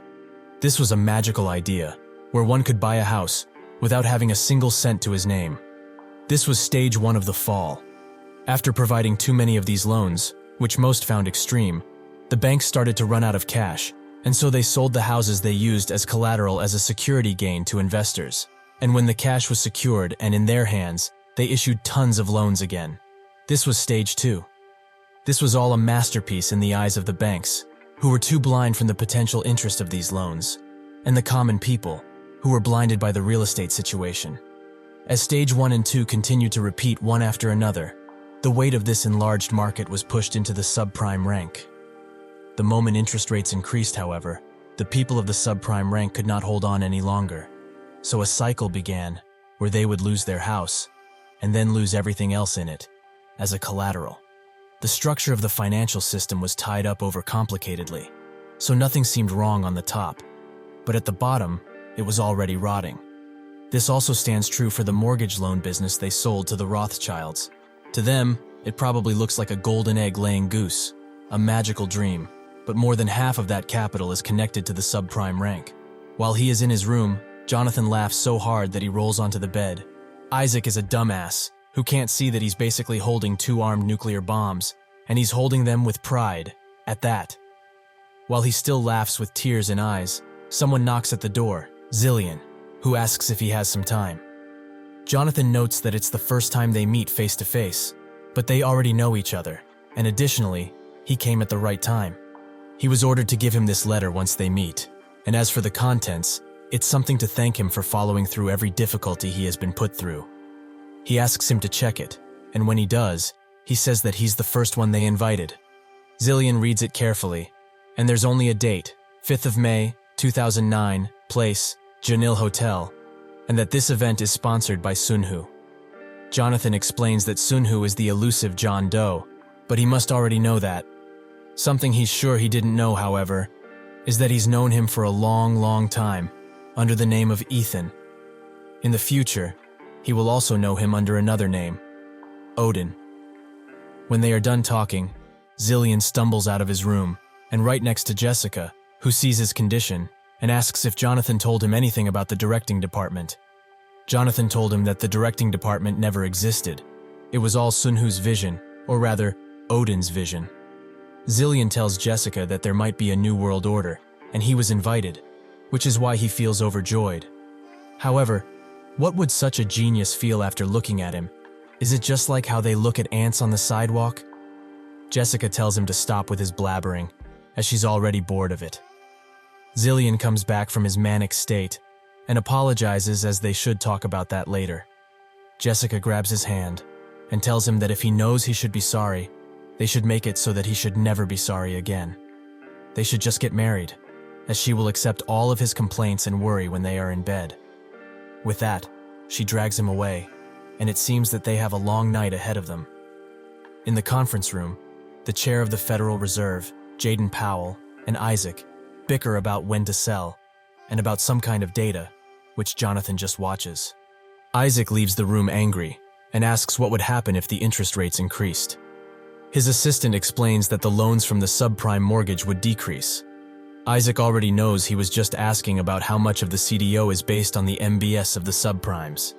His assistant tells him that he doesn't need to worry about that part, as the goods they obtained from the Jonathan Investment Finance Group are all of excellent quality, and they were all AAA rank. Isaac thinks that they have investigated the issue multiple times, and in the worst-case scenario, even if the rates were to increase, there would be only a small change in the returns. He thinks about Jonathan, and how stupid he must feel because of the things he lost in this trade. This does make him feel a little better, albeit not by much. That's where he thinks that he didn't get a chance to talk to Sunhoo, and at this rate this meeting will conclude with nothing good coming out of it. That's when he gets a message from his phone that tells every member of North America to come together in a single room, as they have something important to talk about. When Isaac arrives, they will talk about the danger of his plan, but he tells them that they should just watch closely, as there will be out of money made in this transaction. That's when they all get the message from their phones, and they're shocked at what they see, which makes them ask Isaac if he's gone mad, and what kind of plan is this? His assistant also sees what happened, and quickly gives him the phone where Isaac sees that the Bear Stearns filed for bankruptcy protection. Isaac is also scared now, and this is one of the top 3 stock firms in all of North America. So why did this happen? Gets another call, and finds out that the subprime and the more mortgage goods with it have exploded. Isaac asks what he means and why the subprimes did something like this now, with his assistant also confirming that this is why the Bear Stearns also went down. Isaac thinks that there are a bunch of idiots as they were blinded by the quick games, and they were probably handling lower rank goods. That must be the case, right? His assistant falls to his knees and begs for forgiveness, with Isaac begging him to get up and declare that this is just a sick prank. The assistant explains that the problem came from the AAA ranking goods, exactly what they took from Jonathan actually. Isaac's whole world shatters, and he falls into shock as he tries to tell everyone to sell the mortgage loan quickly. After a while, riots to dissolve the Bilderberg Club rise, and Dresner Rothschild thinks that they have fallen too far to have something like this happen at the entrance of a great club. He meets with Jonathan, and they both present to each other, with Dresner wanting to get straight to the topic at hand. The goods that he sold them had tons of problems, which Jonathan seems surprised by, but Dresner tells him to stop acting ignorant. Did he not sell his family these because he knew something like this would happen? Jonathan answers his question with another question. How is Isaac nowadays, as he heard that he's paralyzed from his waist down? He should still be able to talk, however, so he should have heard about this from him, right? The one who went on a binge about buying them was their family head. He should have seen how joyous he was when he put his group in danger. Dresner asks him for some common ground in this situation, and notes that he's giving him a good opportunity right now. Jonathan asks what opportunity, and Dresner explains that their family was built on taking interests and always paying them back. That's how they became so great. So he's warning him, nicely now, to not go earn their family's grudge. Jonathan smiles, as this guy doesn't seem to know what kind of mess their family had caused before he fainted, so he will tell him. He turned the Rothschild away from the North American members. It was really quite a show. He should know by now that this means the Rothschilds are isolated, so what kind of opportunity can he give him? Dresner notes that they will return the mortgage loan operation for $1 billion. Jonathan asks him if he thinks he's an idiot, as that thing is a pile of trash by now. With that, he tells him that they will not get any common ground, so shouldn't they both yield some point of line up their thoughts? They can only give money to them if they give them something sustainable, like the stakes they have in the Federal Reserve. It has been 3 months since then, and Dresner was unable to return to the UK, and instead went to Washington and Wall Street, working hard to recover their relationships. But, as 30% of all American banks went bankrupt, the situation became truly uncontrollable. One day, he gets a call, and someone calls him over to the White House. The man who called him explains that the Rothschilds' chain business occupies 80% of the subprime market, and they must never collapse, so they can provide them with an emergency fund of $200 billion. But what will the chain business really need? Dresner says that they would need $3 trillion, which shocks everyone in the room. The man notes that this is their entire annual spending, and this just feels like the Rothschilds are not willing to fix the problem. Dresner, with a heavy tone, tells him that they can't, as they would have if it was possible. Most of their assets were taken as security, and to save their business, they would need $3 trillion in aid. The man is shocked, as they are the great Rothschild family, but Dresner notes that yeah, they were great once, but not now. He suddenly calls someone and tells them to do it. Dresner claps to the people there, as they just filed for bankruptcy protection. This is a $3 trillion bomb, as Dresner wants everyone else to go down with them, for everything to be over. Sunhoo and Yeonhee continue their dungeon spelunking, and are now fighting a great minotaur, which doesn't seem all that bothered by Sunhoo's constant attacks. He uses a myriad of abilities and items, like the Blade of Ra, but the Minotaur is still standing, which makes Sunhoo commend him for his durability. Suddenly, the Minotaur unleashes a swift strike, which hits Sunhoo directly, but Yonhee swiftly recovers his body with a few spells, allowing him to fight the charging Minotaur once again.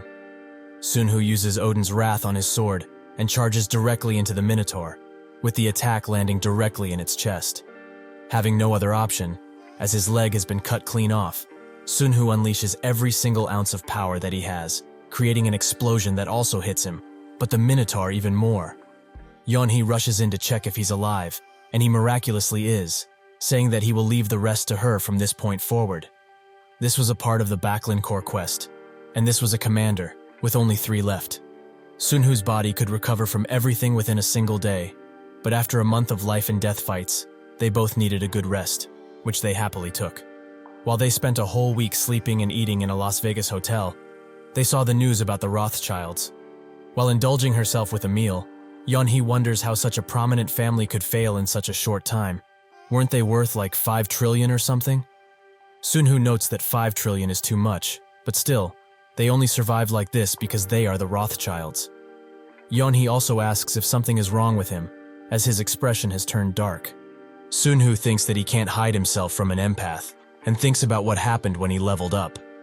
When his strength got to S-class, the system congratulated him, and Sunhoo expected a challenger box, or another reward. But not this.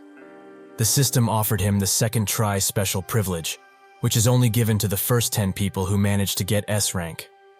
What this does is take all of his stats, traits, and skill ranks and reset them.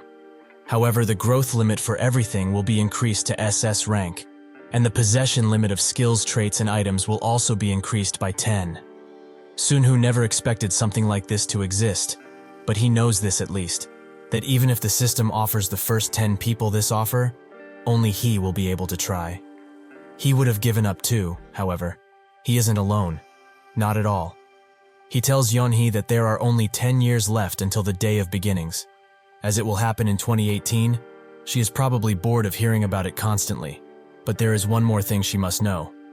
He thinks that it would be game over if he goes into his second try within the testing site, so he needs to raise all of his stats to S rank before the promised day. Using some calculations, they will need to clear 370 B rank dungeons within 10 years, and since it takes around a month to clear a dungeon, there is no real guarantee that they can accomplish it, even if they would clear it faster. He explained all of this to Yonhee, but she didn't seem that surprised, and only wanted to confirm if items won't reset. Sunhoo confirmed it, and she said that it's good, since he probably made his decision anyway. Sunhoo thanks her deeply, which makes her grin, and say that she will leave the medical corporation to her younger sibling, as she imagines that for the next 10 years, they will only be doing dungeons.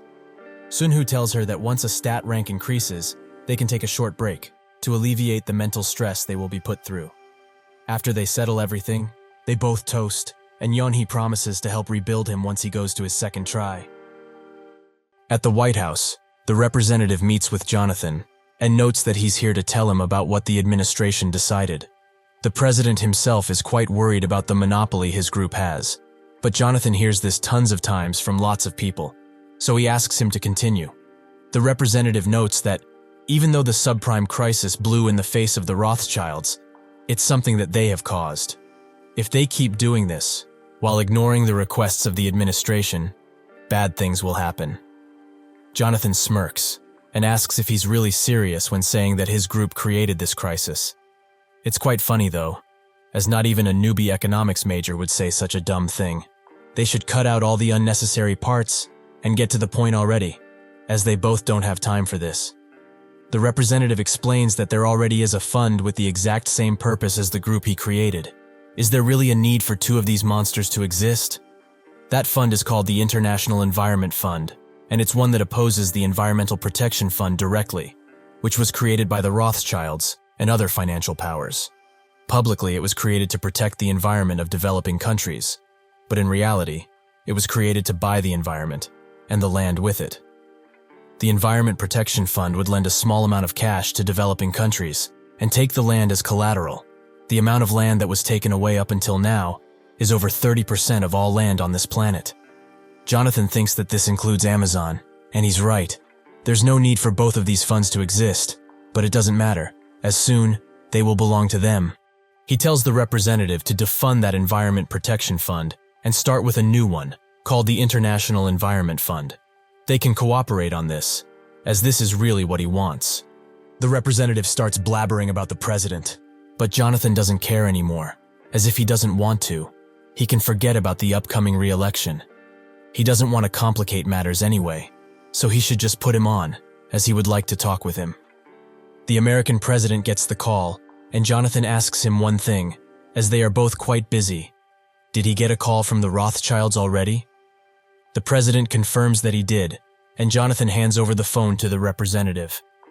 The president orders him to do a few things, and after he's done, he tells Jonathan that the administration will attend the launching of this new fund and will help in the organization of the original one.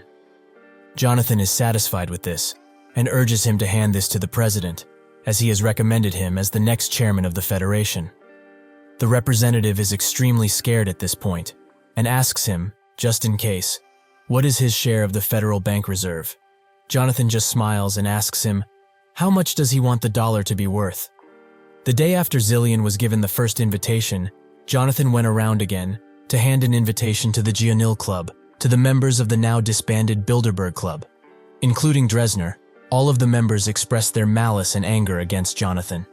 In another place, Isaac hears about everything that is happening from Dresner, so he congratulates him.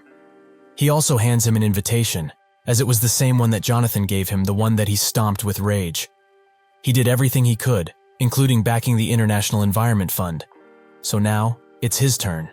Isaac reads it and asks if he really wants him to become a clown. Dresner grabs him very firmly and says that he can't do this, so he should please do his part as the family head, for the future generations at least. That is all that they can do anymore. At Gusan, in the Semangeum Resort, a manager tells an incoming customer that the entire building is rented out for the day, so they should go back. The man doesn't take kindly to this, so he gets out of the car and starts threatening the manager with his wealth, while his wife rearranges herself. Suddenly, other cars start honking at him to move, and when he sees, he is shocked. As there are tens of Rolls-Royces here, each car is worth around 700,000 give or take. Sunhoo gets the message that everyone attended, and so he starts moving, which was to be expected. Eventually, everyone gathers in a single room, and on this day, 2009, 5th of May, every single powerful member of the world is here. Sunhoo takes the stage, and notes that if anyone here thinks that this is a place where they can cooperate, they will need to turn back now. This is the start of the world power, the Gianil Club. He explains that this club's purpose is just like the Bilderbergs, to create a world government, but that process will not occur through simple cooperation. The members who agree can sit down, and those who don't may leave. It's their choice. Everyone instantly sits down, and Joshua can't help but shake, as this is the birth of the New World Order and its leader. With money in his left and sword in his right, he should be called the Emperor. He will also be the strongest when that day eventually comes. He is more powerful than anyone else in history. While he wonders what his first move will be, Sunhoo announces that firstly, they will be talking about what would happen if they were attacked by an extraterrestrial force. Everyone is naturally surprised, but Isaac raises his hand and notes that they should stop people from rioting and creating chaotic situations, right? Sunhoo says that it's better to keep it in the scope of a potential attack, and explains that not long ago, he was able to peep through the White House's military operations, and that the American government has prepared for situations of this nature. These were things that were finalized during the Bilderberg Club era, and among them, there would be things that would halt the global economy entirely, like using nuclear weaponry, for example. That is a big no. They must not let confusion and fear overtake. That is why the agenda they will make clear right now is that if such a day ever comes, they must not close or shut down the financial systems, like banks or other financial services. Most people wonder why he's talking about such nonsense, but Sunhoo tells them to remember this clearly, as an extraterrestrial attack is just an example. No matter what attacks, they will not just sit by and watch while the world collapses on itself. Even if an extraterrestrial attack were to occur, he will stand with his entire wealth on the line, in order to not stop the financial activity of the people that are gathered here today. Everyone is shocked, as if it was really that, in the end, even if an alien were to come and try to destroy the order that this man is creating, he will fight back with everything. He is quite dedicated. After that, Sunhoo, Jonathan, and Zillion meet, with Jonathan being surprised that he wants to liquidate the capital like this. Jonathan tells him to calm down, as it's not going to start now, which makes Jonathan ask Zillion if he's alright with this choice. Sunhoo explains that they will slowly begin doing that from 2016 onward, as if they do it too fast. The economic situation will dissolve once again, and nothing will remain. Zillion asks how much cash he's trying to gather, and asks if there's still a market left in the whole world that requires this investment. Sunhoo notes that this is all about the thing that they talked about today, their first agenda. It wasn't just for show or intimidation, like they probably thought. When that day comes, and it will come, they will need all of the cash they can get. So that's why. They both wonder if he's gone insane or hit his head. But to convince them, Sunhoo shows them why he is using the Odin name. He unleashes his lightning power across the room, which scares them both, and the light slowly dims as Sunhoo controls it. He explains that on that day, he hopes to be ready to save the entire world, and that they will help. 8 entire years later, in 2017, a certain politician is mocking his opponents while wishing everyone a happy new year, which makes Jonathan, who is training, think that the determination of the club broke him for the first time ever. They made it obvious that their businesses are doing better. What a bunch of pathetic morons.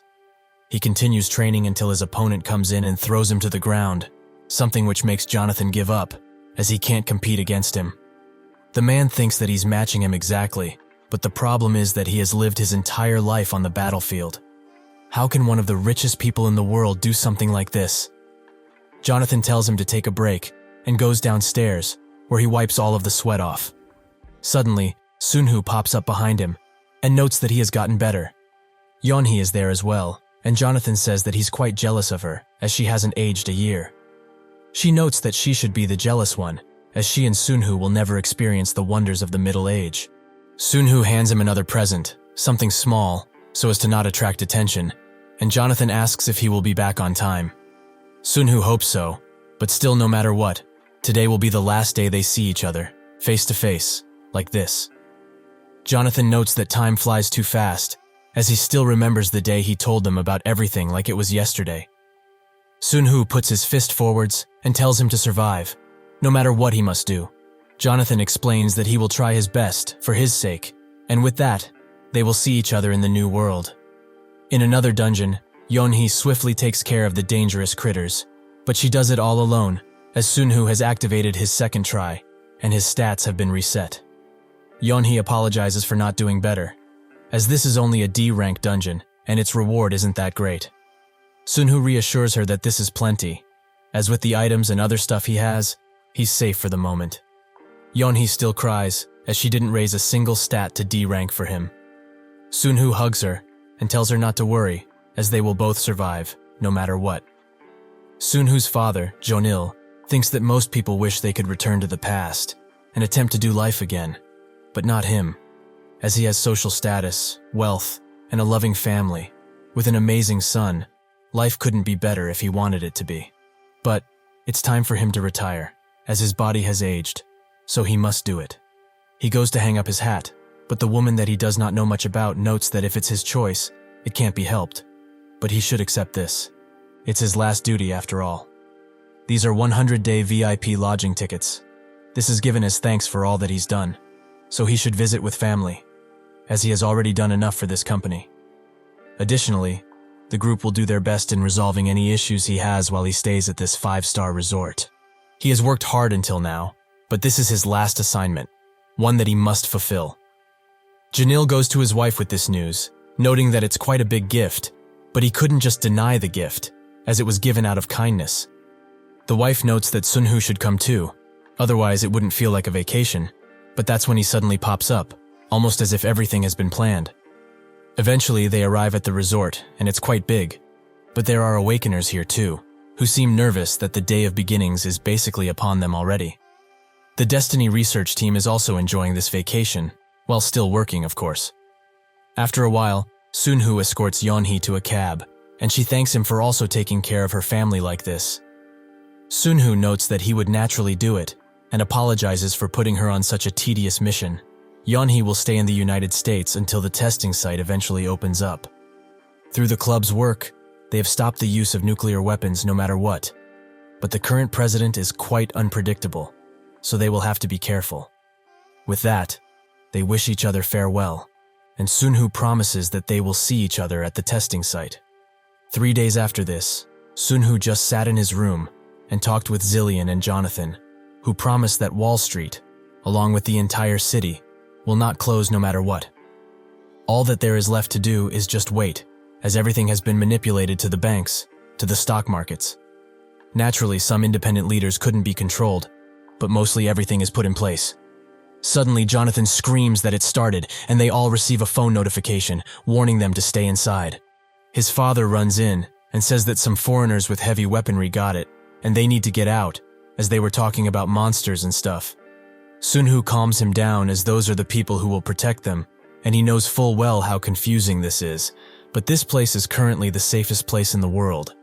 In New York, life went on as normal, and in Brooklyn, a financial guru discusses how Jonathan investment has become weaker and much smaller to some potential investors that don't seem sold just yet, as everything points to a war. The man says that this is impossible, since there are no warning signs of any country attempting it. But that's when the whole building starts shaking, and they all get on the phone, where they get the news that real monsters have attacked. The guru never expected something like this, but he can only wonder, did Jonathan Investment know about this? Suddenly, the building explodes once again, and the man is thrown around, but he miraculously survives, as the whole world is going to crap. Suddenly, one of the dogs attacks him, but he is already dead, and it was just a body. He picks up his phone and notices a circuit breaker that blocks all trade has been put in for 20 minutes. This mostly confirms that Jonathan Investment and all of its subsidiaries are doing something very strange, but it seems that now they have all the power to take every stock.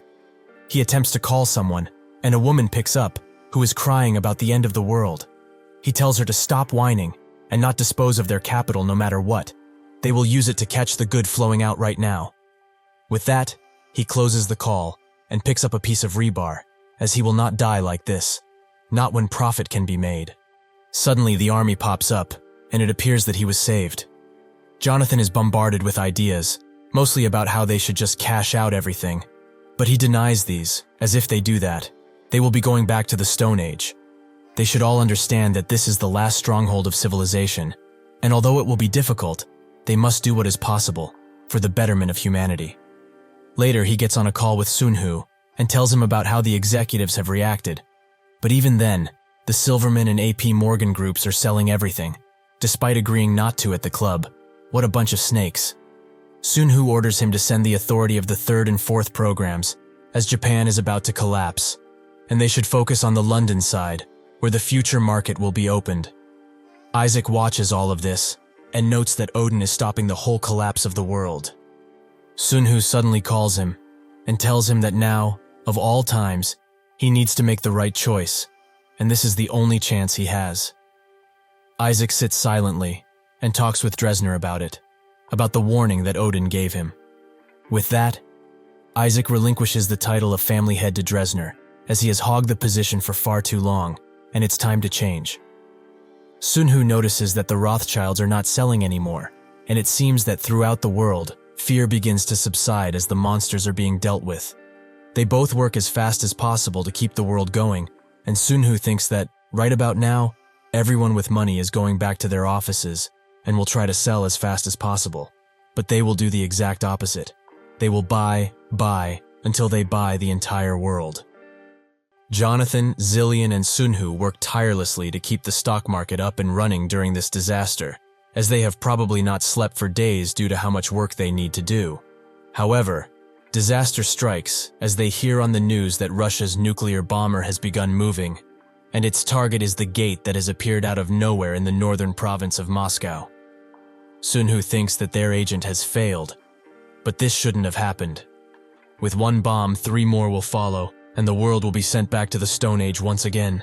Suddenly, Sunhoo wakes up in a cold sweat, as this was only a dream. He was sitting in his room all of this time while Jamie, who is also there, watches the news about how the government has captured the mystery organisms and the global financial market seems to have stabilized. Additionally, the New York stock market has successfully hit a rebound overnight due to a lot of buying force. Jamie sheds a tear as she looks at this and looks back at Sunhoo, wondering what the world would have become if he was not there to save it when he did. Sunhoo is surprised by her reaction, but thinks that even still, it is far too early to relax in this situation. From this day onward, monsters that cannot be defeated with current weaponry will start appearing, but they need to just hold out a bit longer, as if they can evacuate most of the civilians from the monster's path of destruction, while also preventing the use of nuclear weaponry.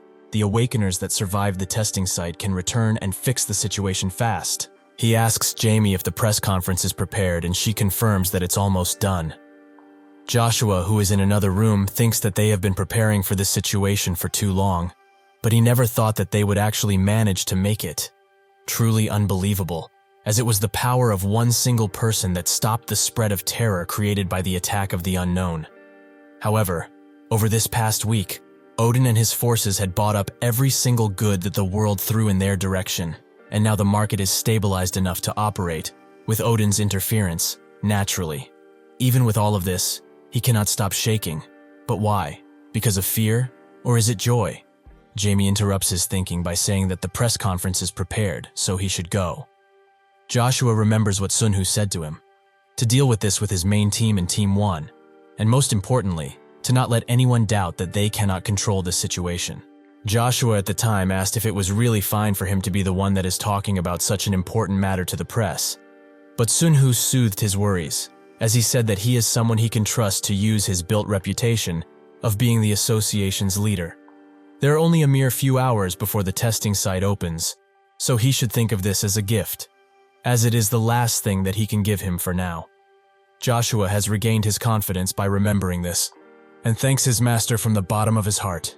He swings the doors wide open and immediately gets on the conference podium. He begins his speech with this. A week ago, humanity was invaded by the unknown. Somewhere else entirely, the people cry and cheer for Jonathan, as they believe that he is the one that saved the global market, which basically means the whole world to these people.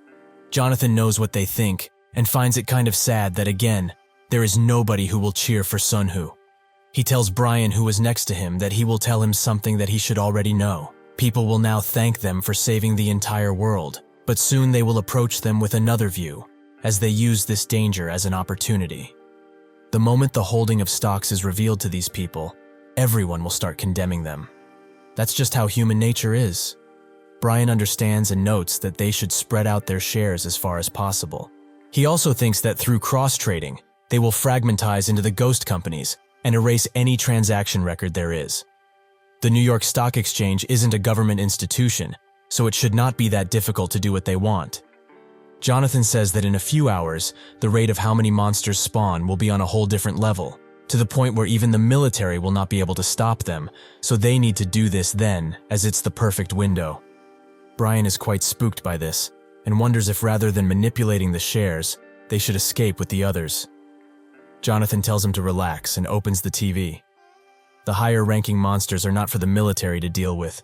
It's their job. At the World Awakener Association press conference, Joshua announces that they will be attacked by the Mystery Force once again, but this time, they cannot stop them with their current weaponry, be it guns or the nuclear option. There is a single way to oppose these beasts. He starts using one of his abilities that glides throughout the conference room and comes back to him. Naturally, everyone is shocked by this, and Joshua continues his speech. The unknown will be felled by the fervor of those who were granted supernatural abilities, the awakeners. In exactly 1 hour, the monsters will once again begin their relentless invasion. At the exact same time, the testing site will open, and some of the people watching will be selected to enter the stage too. The testing site is a place with a totally different flow of time, so even if time flows here, the time in that place will not. For normal people, it will look as if they suddenly appeared at the right time and eliminated the enemies as if they were preparing for them for years. Instead of fear, they should feel hope and wait for their return, as they promise to come back stronger than ever. Sunhoo's father watches this, and thinks that it might be true, since this man is from the Carrion family. This testing site just might be real. At 5 p.m., it begins, and the higher-ranking monsters have started to pour out of the gates one by one. At 5:55 p.m., the time when in the past, America declared that they will now use nuclear weaponry. The only thing that is on the screen is news about the monster attacks. Sunhoo clenches his teeth and fists, as he really did it. He managed to save the world. When the clock strikes 5:59 p.m., Sunhoo grabs a heavy bag and tells his father that he will be back soon. He promises. Before his father can say anything, Sunhoo is engulfed in a blue light and seemingly disappears. Everyone who was chosen for the testing site gets teleported in, and naturally they are quite confused by what is happening.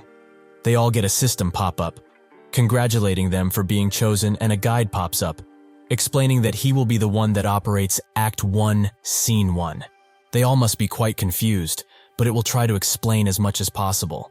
This space might look familiar, but it's entirely different from their original world. Unlike the real world, this place operates on totally different laws and times. They are all mesmerized by the magical beast, and some find it pretty. The fairy explains that a lot of stuff has been prepared which will allow them to grow, and one of them is a quest. By completing quests, they can enter the next stage, where they will be allowed to grow even stronger. Before the fairy can leave, one of the men there notes that he has 2 children to take care of, so he doesn't care about any of this dumb quest and growth nonsense. He just wants to go back right now. The fairy's cheerful demeanor suddenly shifts into a darker one, and it asks if it's really difficult to understand the laws of this place. Suddenly, the man starts to convulse, and his head starts to blow, which eventually blows up in a bloody mess. The fairy notes that if they still do not understand, it will explain how this world works as many times as they like. Naturally, the people run away from this scene, and one of them asks the soldier who was also transported here to start shooting that beast, until it doesn't kill them all. The soldier thinks that he would want to, as he has all of his gear from the original world, but nothing is working in here. They get inside of a building and close the doors. Some cry, some have a mental breakdown, and some just simply don't understand the situation at all.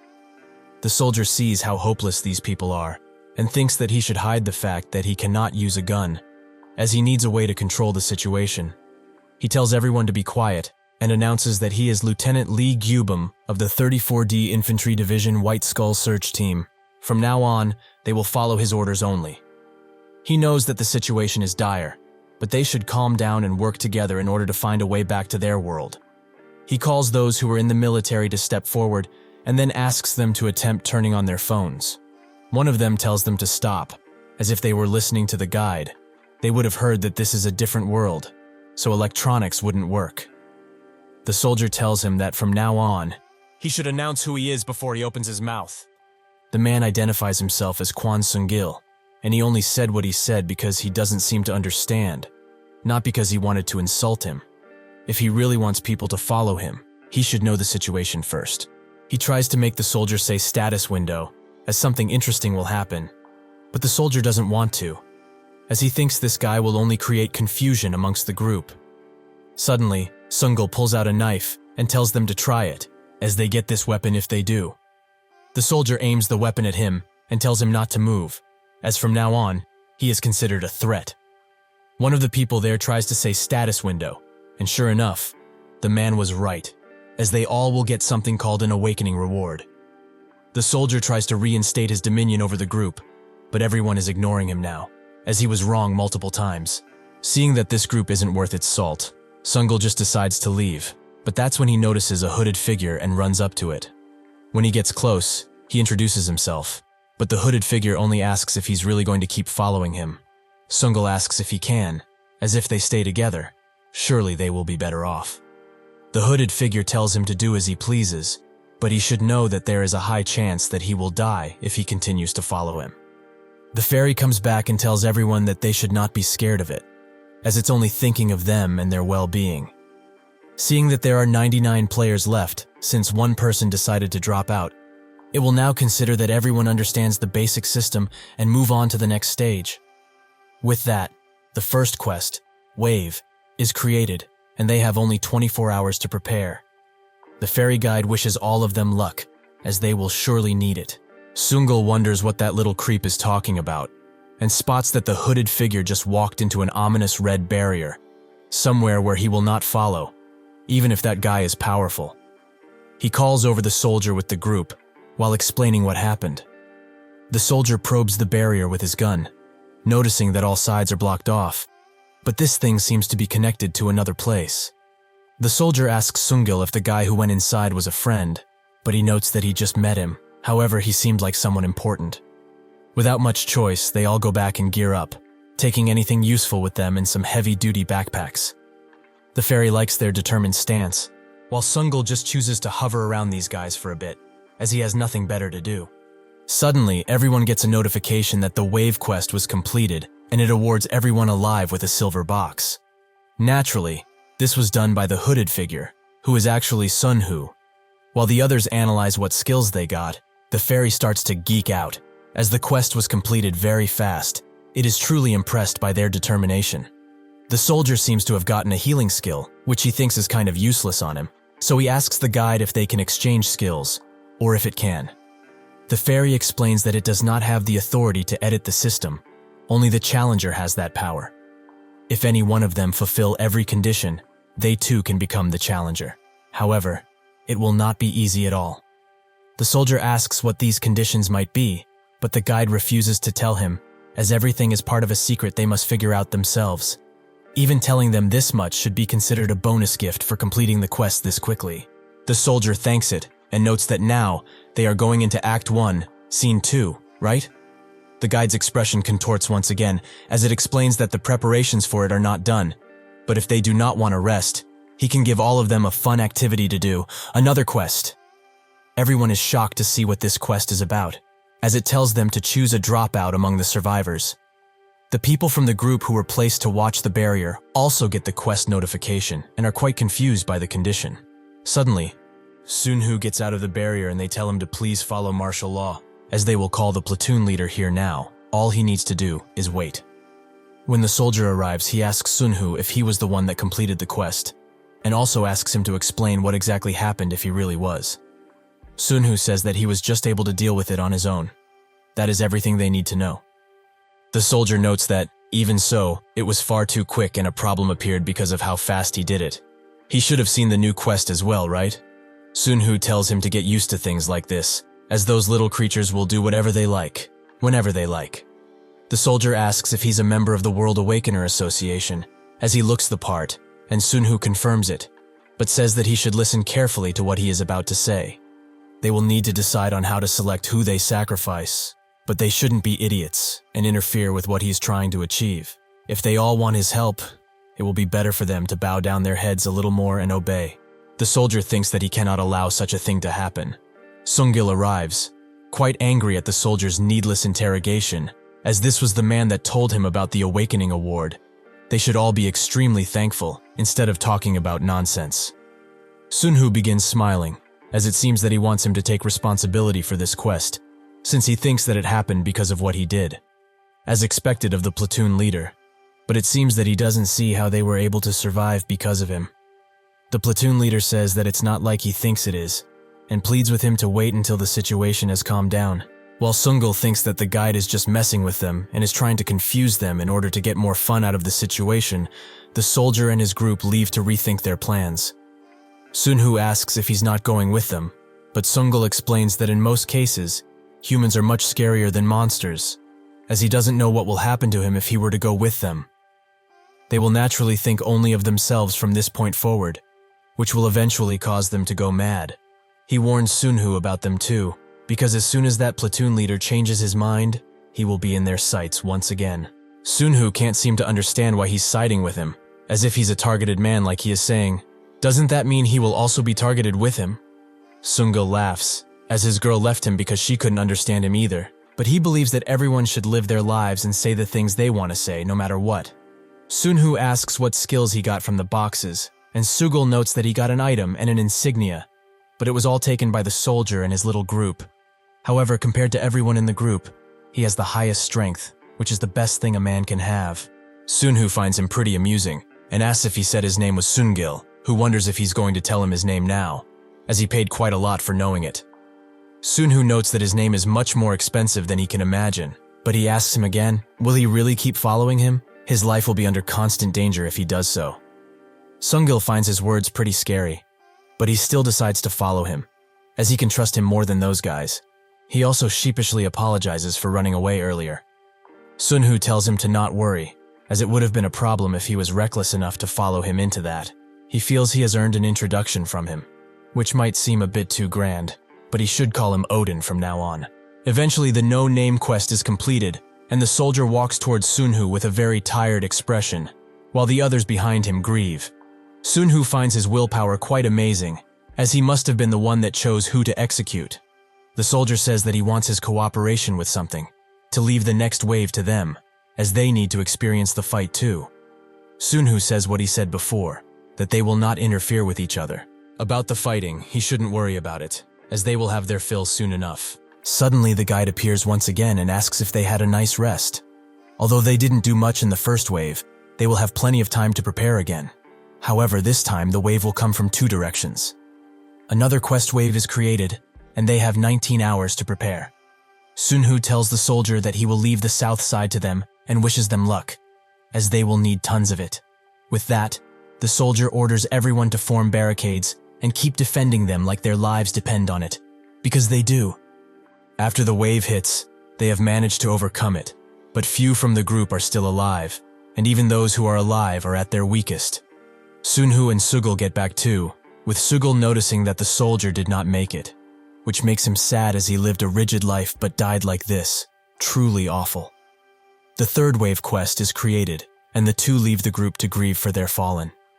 While the survivors reorganized themselves with whatever they could, Sugal and Sunhoo dealt with the 4th wave by themselves. There were a few times where Sugal was in dire danger, but they managed to push through and the rewards were truly incredible. The guide is very happy with their clearing speed and notes that they are ranked highest among all of the stages. It has underestimated them for too long. Next time they will have a show that they won't forget soon. But now they should rest. Sugal is pleasantly surprised that the guide didn't throw another random quest in their direction, but this only confirms that the little gremlin does whatever it wishes to. Sunhoo tells him to stay with the group from this moment forth, as he needs to get used to the increased stats. Sugal notes that he's quite generous with those who were considering taking his life, but Sunhoo tells him to do whatever he wishes to. However, he should not do anything for free, and teach them order. Sugal does as Sunhoo suggested, and meets with the current leader, who is Cheol-young, a scrawny doctor, who was selected only because others began trusting him after they saw him perform emergency treatment on the wounded. Sugal notes that from now on, they should know where their lifeline is. More specifically, it's Odin, the guy he was with.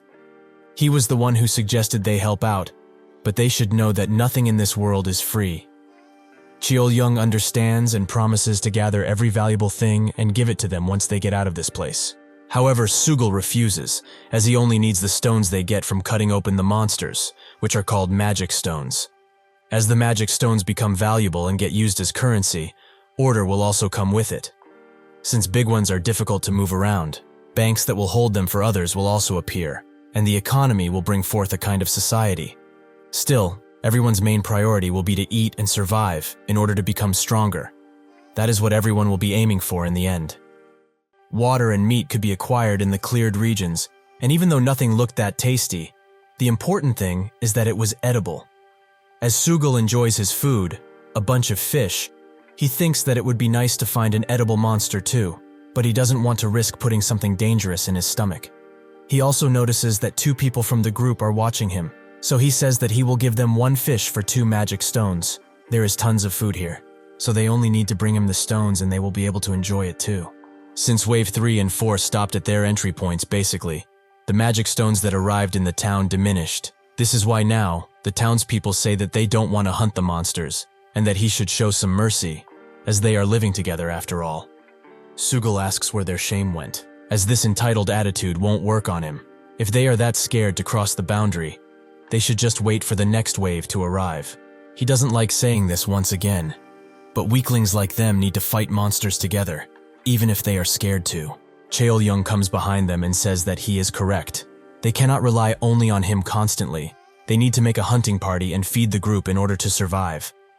Sugil gets up from his campfire and notes that he will go with them when they cross the barrier, so they shouldn't be scared at all. Cheol-young thanks him while whispering, with Sugal noting that it's fine, they need to help each other after all. Later, when he meets with Sunhoo, Sugul notes that the doctor fellow is quite the smooth talker, and the more he observes him, the more he likes how he operates. Doctors really are different from normal people, huh? Sunhoo agrees, as putting aside the 20% of all magic stones to be used as common funds for the entire town, he is intelligent. Sugul says that he should go ahead and meet with him later, but Sunhoo tells him to not trust people that easily. Especially the smart people, those are the most dangerous bunch. Sugul says that he shouldn't worry about it. He met with him straight away, didn't he? Another wave quest is created, with 16 hours until the 5th wave pours down on them. Sunhoo wishes Sugul good luck, as there are 5 entry points, so he will handle 4 of them. All he needs to do is clear out the last one. When the monster spawning nest is fully destroyed, and the hidden quest is thus completed, 3 gold boxes will appear per cleared entry point. Thanks to this, Sunhoo has raised his strength and perception to D rank. He calls out the guide fairy, as he knows that it's hiding somewhere around here, who says that having a challenger like himself on the stage he is currently managing is an honor, but also a burden, as he is only on Act 1 of the testing ground. But he is someone with the second try special privilege. How could anyone expect such a thing? Sunhoo says that he has a system he wants to edit out, which makes the guide explain that this will depend on the difficulty of the request. So what does he want? At first, Sunhoo wants to make it so that he stops messing around with them. But the guide gives him a bunch of censored messages, which makes Sunhoo give up on that idea, and he says that he wants to edit the box system. The guide is curious about his choice, so he asks why that system specifically. Sunhoo notes that right now, the rewards are entirely random, and this doesn't stop at just skills and items, but even stats like vitality and strength can be given. With this in mind, no matter how hard one works, their survival is entirely dependent on their luck. He just simply wants to choose what rewards he gets from the box, nothing too extravagant. The guide says that he will get to choose what category of reward he gets, but the contents of that category will be entirely random. Is that correct? Sunhoo says that it is, so what challenge does he need to pass in order to make this come to fruition? His challenger trait suddenly activates, and it presents him with the solemn challenge, where it is revealed that Doom Chaos is the one that is meddling with the system and twisting it to be so random. His quest is to defeat the quest battle, and the reward is a box system edit authority rights, along with some points. Sunhoo is surprised when he sees the Doom Chaos name, as he was one of the highest ranked among the 7 demon lords. But this is just insane. Why is he breaking the system in such a way? The system asks if he would like to move to the quest location, which Sunhoo obviously refuses, as he needs time to prepare. But the guide gives him an evil grin, as it automatically accepts the transportation for him, and wishes him good luck on his journey. Sunhoo can only watch as he is transported to the battlegrounds, where the win condition is to destroy the altar of Doom Chaos, or kill all of the enemies. But his invasion of this sacred place is immediately revealed, and the enemies all know his whereabouts. There is 1 Declan aerial force, 2 sorcerer squad, and 1 giant monster squad. These are only the special forces, as including the ground and air forces. There are about 1,000 enemies he needs to face. Sunhoo is reminded of the first time he went into a dungeon alone, and his survival chances are also similar, as in this situation, his items won't help that much. He uses his domination ring to summon an adult graph, which attacks the air units while he charges in too.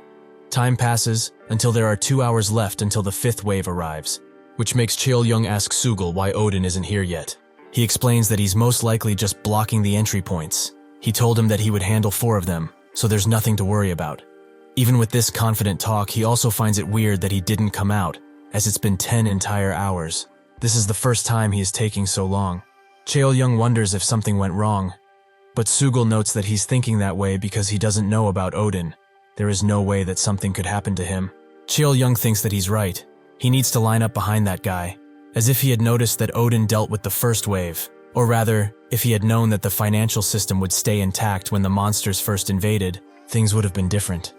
He really missed tons of good opportunities. When he eventually returns, it is pretty obvious that the Awakener Association will become a major power source around here. So if he can stick to Odin, even just to Sugul, things will become much better for him. When the wave quest finally finishes its timer, monsters start pouring out from 4 entry points, and panic sets in, as the monsters prove to be too many in number. Cheol-young thinks that the Odin bastard died only after stopping a single entryway. How weak. Even if the situation is dire, Sugul still chooses to fight and tell Cheol-young to do the same, as they shouldn't go down without a fight. Eventually, he is also swarmed by countless monsters, but instead of helping him, Chaeyoung thinks that this whole group is doomed, so he picks up as many backpacks as he can and runs away. He needs to prioritize his survival first and foremost. Before leaving, he gives Sugul one last sadistic smile as more and more monsters swarm him. Chaeyoung stops at the entrance of the first barrier, wondering what he should do. What if there are more monsters behind this? Should he just go back? As he questions his entire existence, rays of lighting fall on all of the monsters around the remaining survivors. As Sunhoo has returned, although he doesn't have an arm and a leg, he is still able to use abilities. With his return, the system alters, and the box categories are divided into their respective drops. Everyone is glad that Odin is back, but Chaeyoung is stunned. But he thinks that he should remain calm and make it look like he is thankful to Odin. He should not make the same mistake and make a fool of himself. As they walk, Sunhoo tells Sugul to not leave his side until he wakes up, but they will get rid of this bug first. Sugul agrees, and as Chaeyoung is trying to make excuses for his cowardice, Sugul raises his mallet high into the air, and you can guess what happened next. After this, as promised, Sugil stands next to the passed-out Sunhoo and thinks of what to do with the 5 silver boxes that he got from the quest. He thinks that a man should just strive to be strong, but he nearly died because he was too slow this time. So he decides to put all of his boxes into dexterity, which gives him lackluster results, but his dexterity has still risen to 92. He laments his luck, as the drop rate was between 11 and 40, so he got really unlucky. Suddenly, a lady knocks on the door of their building and says that she is a healer. She heard that they were looking for one. Sugul welcomes her warmly, telling her to come inside, up until the point that she says she wants payment for her services, as most of the magic stones are going to them as is. Sugul immediately gets on her case. How does she dare to ask for payment when Odin was the one that saved her life? Are all of the people around here snakes? She thinks that it would also be beneficial to heal Odin for free, but seeing as Odin wanted to use the magic stones as a type of currency, he must be a logical person, and could even be someone who worked in the financial sector, like her. She says that Odin wouldn't want to be healed for free, but Sugul still feels that this is wrong in many ways. He relents and tells the healer lady Suwa to go ahead and take all of his magic stones that are his, as he needs to heal Odin regardless. She refuses this offer, as she only needs to take 10. This peeves Sugul, but he lets it go for now. With that, Suwa begins using Cure Body on Sunhoo, but she tells Sugul that he should take a break as well. He doesn't want to do that, however, as he can't trust yet. She says that they need to trust each other in trying times like these, but Sugul says that she is talking all too similar to that bastard he killed off. So if she starts acting like him too, he can't promise her a pretty ending. She should stop thinking about useless things and focus on the damn healing. Eventually, Sunhoo is healed enough to wake up, which makes Sugul very happy. He also tells him that this Suwa figure healed him all day in order to recover his limbs, though she didn't do it for free. Sunhoo asks how much she wants, and she notes that it's only 10 magic stones, which comes as a fair price for Sunhoo. So he asks if she's the new leader of the community, as she seems to have some smarts. She says that she isn't, as there was a council formed recently. The system that Chaeyoung created was maintained, that 20% of all magic stones were used for the town funds. But instead of one man managing everything, people chose to have 10 members become a council and also take up the role of leadership. As he dresses up, he asks what kind of work she did before all of this. She tells him that she worked at Daewoo Securities, making Sunhoo think that he figured she was smart, figures she is actually one of them. She asks if he worked in the same business, and he confirms that he worked at Telestar Investment. Sua's eyes light up as she hears this, as that is the company of her idol, the one she always wanted to work for. Sunhoo was expecting this kind of reaction from her, but she must be pretty smart, so he should observe her for a little while longer and see what she's capable of. When he eventually walks outside, he notices that people are now selling things for magic stones, even in this environment that would break most people's minds. These people are now trading goods and are calculating their worth while also creating new strategies. Even if they are all pretty tired, there is still a sense of hope around everyone. This is exactly what Sunhoo was aiming for all of this time. The waves continued past 6 and 7 and people got used to the fighting, so they stopped having any casualties past wave 6, and the number of injuries also dropped significantly. The guide is truly touched by how well they are surviving, so he hopes that there are no casualties during the last wave either, as he has grown to cherish all of them. Sunhoo expected for things to end and the 10th wave, but he also notices that the guide will probably not let them go so easily, as it's apparently his job to make them suffer as much as possible. Sunhoo tells Sugal to evacuate everyone else from the area, as they will be the only ones that will stay and fight. Sua looks a bit sad at this, so Sunhoo invites her too, which makes her very happy. Sunhoo explains that all she needs to do is support Sugal until his protective live breaks, as the battle will be completely different from anything they have seen up until now, so they should be as attentive as possible. Suddenly, tons of large booms can be heard from the distance, as the wave quest is created and activated at the same time, revealing the wave to be a gigantic beast. The different beasts and the boss start rampaging around, as Sunhoo thinks that when attacks of the same attribute stack on each other, their effects multiply. So after obtaining the solar cape of Ra, he got more fire attribute skills. He transforms his cape into a sword and uses the path of the Fire Demon King, which burns the entire area around him, but not his party members, and they will also gain the same effect with their weapons being enchanted with fire. Sugal is surprised by the amount of power this guy has now. Is he even human at this point? All of Sunhoo's traits activate all at once, while he charges the gigantic beast who immediately retaliates as it sees him. So with that, they start exchanging blows. Both Sugal and Sua don't have a clue about what just happened, but Sugal chooses to attack and say that he will use this mace to kill all of the monsters near them, so she should stick to Odin and heal him as much as possible. She says that she can't as her skills aren't working. He hasn't taken any damage yet. Sugal is surprised that he didn't manage to get hit a single time, so he doesn't really believe her, as something like that shouldn't be possible. Suddenly a monster attacks him, which makes Sua defend him, as he was too busy with the talking. As she cuts down even more monsters, she thinks that it's great that she raised her dexterity, as she can be useful now too. Sunhoo looks at her and notes that he already told her to only stick to healing. This bravado will prove to be her undoing soon enough. As he looks there, the gigantic beast attacks him with a large breath attack, but he manages to dodge it swiftly and beam the beast down with lightning, making the others almost blind from how much light was created. The monster now sits motionless, making Sugal think that it's officially over, but Sunhoo, who is next to them, says that it just entered its invincible state for now. He also thinks that this type of monster you would only see in Act 2, but to think that this thing would appear in Act 1, that guide is really trying to kill all of them.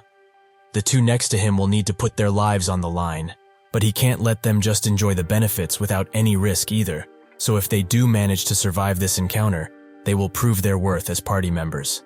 As Sunhoo continues to fight the now rampaging beast, Sugal tries his best to keep it at bay, with blood flowing in all directions, making him lose sight of any other thing other than the fight. Unfortunately, he is struck from behind by one of the monster's tentacles, which doesn't kill him instantly, so he wonders where that healing girl is, as he needs her help desperately. That's when he notices that she is passed out on the ground, but when he goes to wake her up, he notices that the only thing that remains of her is her beheaded head, which he picks up.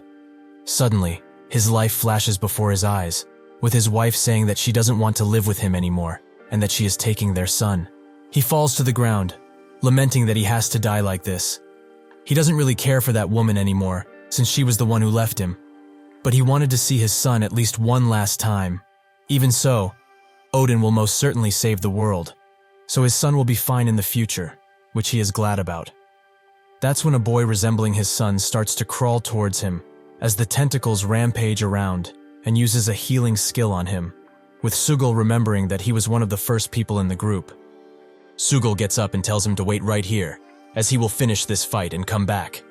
He charges in once again, as even if his attacks prove to be useless, he needs to distract the monster once. He needs to create an opening, because that is what his role is. His attacks prove to be annoying enough for the monster to focus only on him, but as they start attacking him constantly, the beast suddenly stops moving, and the wave quest is completed. It's over. Sugal survived. As he celebrates, he starts to get nauseous and eventually falls to the ground, passed out. Sunhoo looks at him and thinks that he's rather reckless with his actions, as he could have died easily, but he also has no hesitation. He's a pretty good party member. As Sugal sits patched up and still passed out, Sunhoo and the strangely alive Sua talk about the current situation, as with the magic stones being considered valuable. Crimes regarding them such as stealing and robbing have popped up, and the council isn't enough to control the situation. Sunhoo suggests that they should create a bank, since that's her specialty, things will run smoothly. Suddenly, Sugal wakes up and Sua apologizes to him, as she lost track of where he was during the battle. Sugal thinks that he is in the afterlife. As he saw her head roll on the ground clear as day, she died. Sunhoo says that it was just a hallucination. Just how much did he drink anyway? Sugal is confused, so Sunhoo says that he's not talking about beverages. He's talking about monster blood, which he should be careful of in the future, as drinking that stuff will make him see illusions and hallucinations.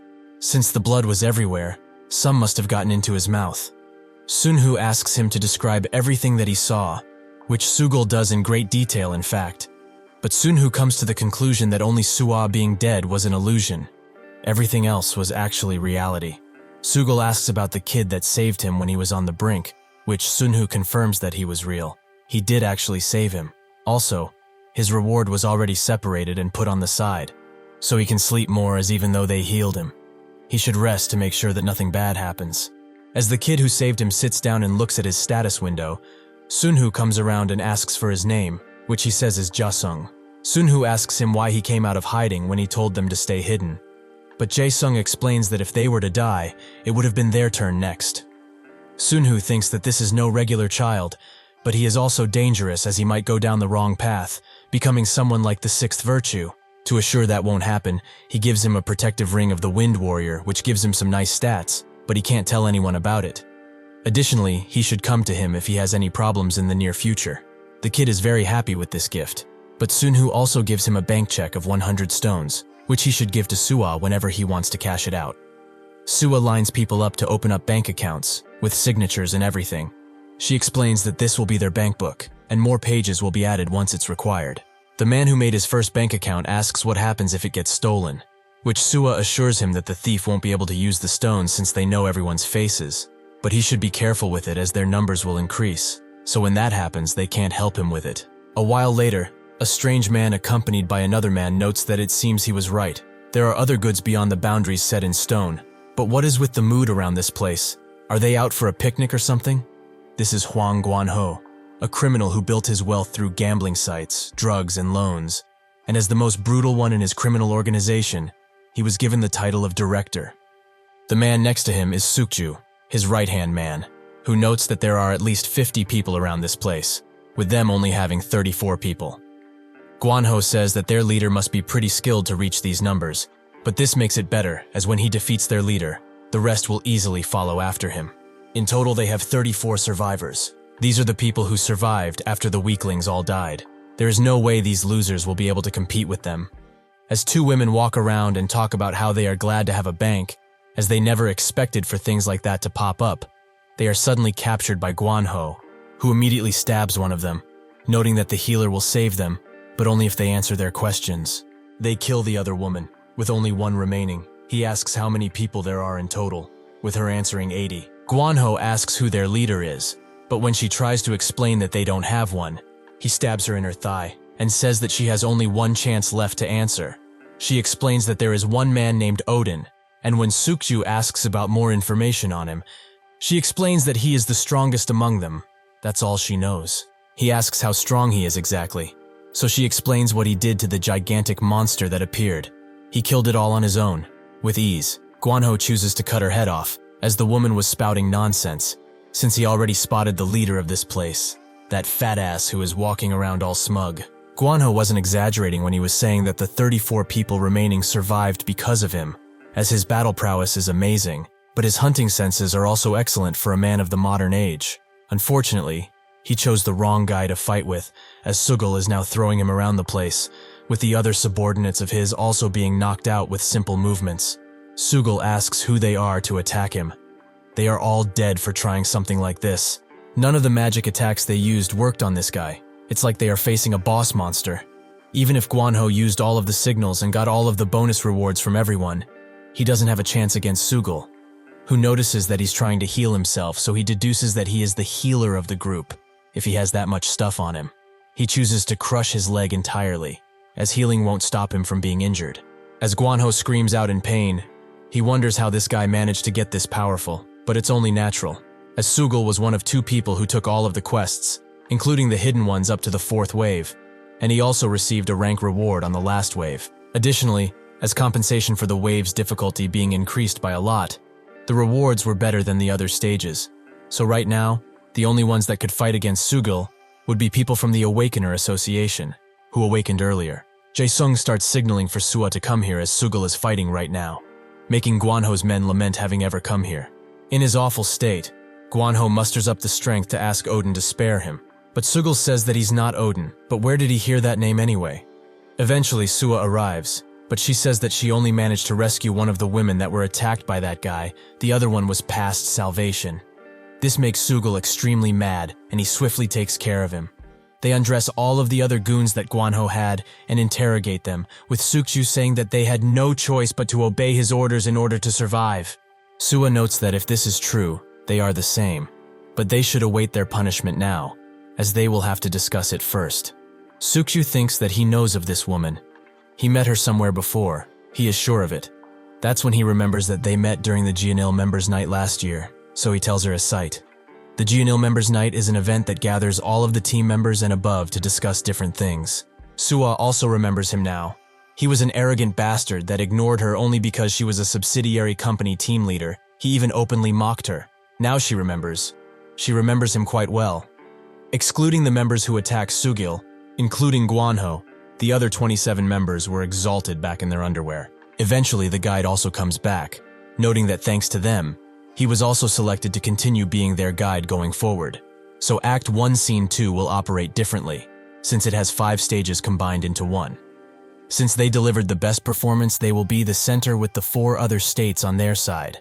And since they already met another stage, they should have noticed that the central area is where the quest is progressing from.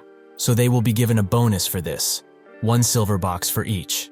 Sunhoo doesn't care about these rewards, as what he is looking forward to is the hidden bonus of this scene. With that out of the way, the guide says that it's time to begin, and that's when a large tentacle tower rises high into the air from the ground, which also has some doors on it. Sunhoo thinks that there are 7 floors in total. One can get to the next floor using the stairs, but each floor has fewer doors than the last. That is why on the highest floor, there is only 1 door. He suddenly tells Sugil that if he doesn't make it back, they should look for Mary, and then sprints away at the top of the tower.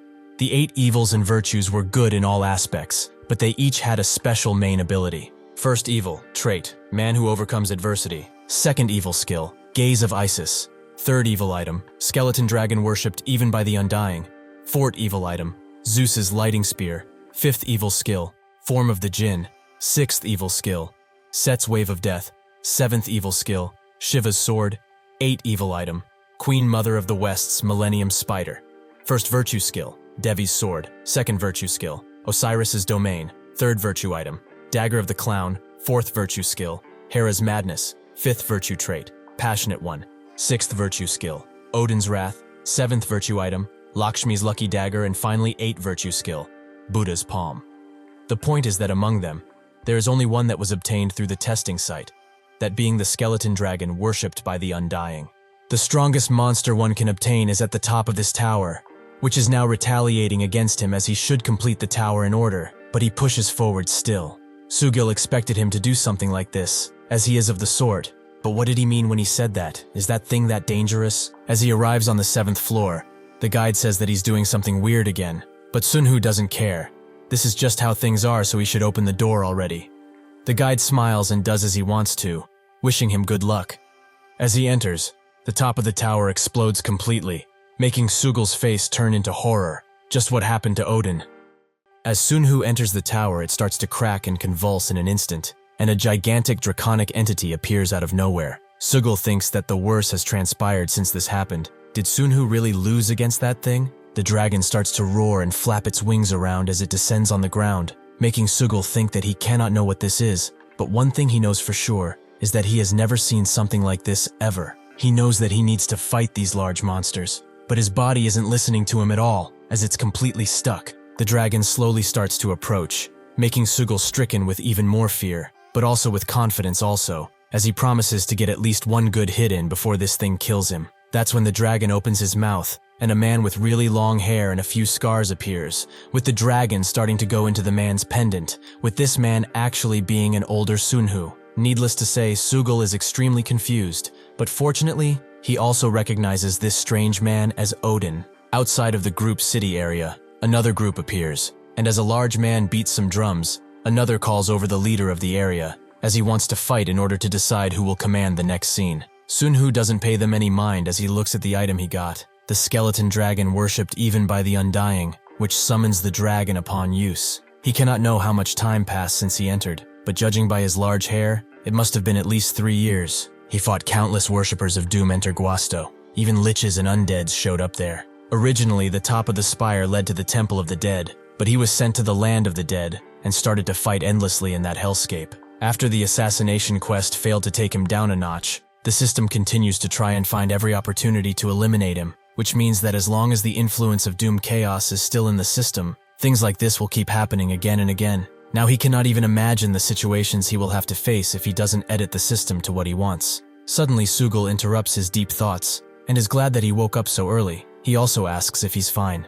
Sunhoo notes that he cannot sleep since things are so noisy outside. Just what is going on? Sugal tells him to not worry about it, as he will deal with it quite easily. It's just some guys from the east and west that are making some noise and asking to fight, because they want to decide who the leader of the next quest is. That's when Sugal also notices his necklace, and notes that this must be where that bone monster is being kept. But just how much stronger is he aiming to get? Sunhoo says that this is only the beginning. Also, being surprised this early will be bad for his health in the future. Sugal doesn't even want to think about it, but he also notices his inventory, which seems really convenient. But anyway, does he want to come and watch the fight? He will make sure that it will look like a child's play to him. The different groups beat their drums as they wait for the leader to arrive, with Sunhoo looking around and noting that editing the randomness of the system seems to be pretty effective, as a lot more people survived than he originally remembered. So it was all worth it in the end, as the survival rate for the other stages should also go up from now on. The most important thing now is to look for Yeonhee, but their stages need to combine first,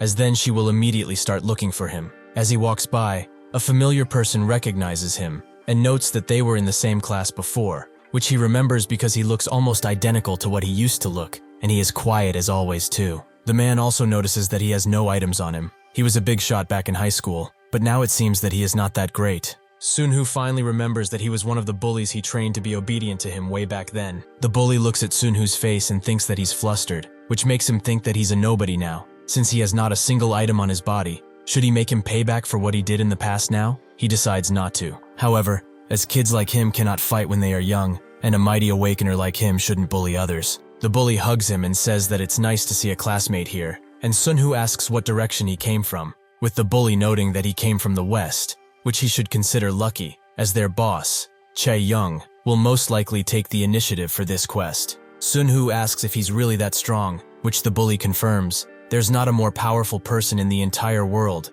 and she is also an amazing leader that makes the group function really well. He will certainly be amazed once he sees her abilities. Having had enough of waiting, Sugil slams his club to the ground and notes that they should come both at once, as he does not have the time to play with them separately. The Eastern Area Leader, Hyunwoo, tells him to not regret this, and the Western Area Leader, Chae-young, tells him that he must be underestimating her because she's a woman, but if he keeps thinking like that, he will certainly lose an arm. Sugal tells them to shut it, as this is not a debate, so they should both charge in already. The two do just so, and a great battle ensues. As they charge in, however, Chae-young kicks Hyunwoo in front of her, with him cursing at her for doing something so devious and backhanded like this. Seeing an opportunity, Sugal starts to hit his shield, with Hyunwoo now noticing how strong he really is. Sugal continues to attack him as he wants to break his shield, but this shield is an item that is high rank, and even with Sugal's strength, it would take a lot of time to go past it. Chae-young jumps high into the air and slams her blade on Sugil back, which surprised him, but she continues to attack him from the behind while Hyunwoo holds the front. A perfect pincer attack, she thinks, as she will most certainly win this fight with this. They both start attacking him, making Sugil fall to the ground, but they don't stop as he tries to defend himself from their relentless attacks. The bully wonders why that fatty isn't surrendering already, as he cannot hope to win against the both of them. Sunhoo notices that the lady's movements are pretty accurate, but she is nowhere near Sugil's level just yet. That's when he grabs her leg and doesn't let go. She is quite the cautious damsel, but she finally let her guard down. Chae-young can't believe that this is what he planned to do from the start, and Hyunwoo can't help but defend himself as Sungil slams her into his shield. He can't believe that he would still block a lady like this, but if he keeps going, she will die. Will he be fine with something like that? Hyunwoo can't even answer as he is too awestruck, and that's when Jasung arrives and says that this is his signature move, Human Caliber. Sugul continues to flail around Chae-young like a puppet, which makes Hyunwoo surrender, as he doesn't want her blood on his hands, meaning that Sugul has won this bout. He goes back to Sunhoo to ask how he did, but that's when he notices someone besides him and asks who he is, with the bully wanting to introduce himself. But Sunhoo tells him to lower his hand first, which he instantly does. Sunhoo tells him to stop acting like he knows him in the foreseeable future, as it will be better for his health. Somewhere else entirely, a man tries to run away from the awakened undead, but he is struck by a phantom arrow and falls to the ground, thinking that this is his end. The monsters from the spire are everywhere around this area. Has nobody taken care of it yet? In the end, he can only wonder, as a skeleton aims for him, ready to take his life. That's when the skeleton is hit by a fireball, with a group of survivors also charging and dealing with the skeletons. The man wonders why they are doing this, but that's when Ja-sung heals him, which he thanks him for. Hyunwoo comes around and asks which area he is from, which he answers with Area 58. Hyunwoo notes that he is pretty far from home, making the man ask if they are from Area 12. Hyunwoo notes that this is pretty old news, as they are the Heavenly Sky Guild.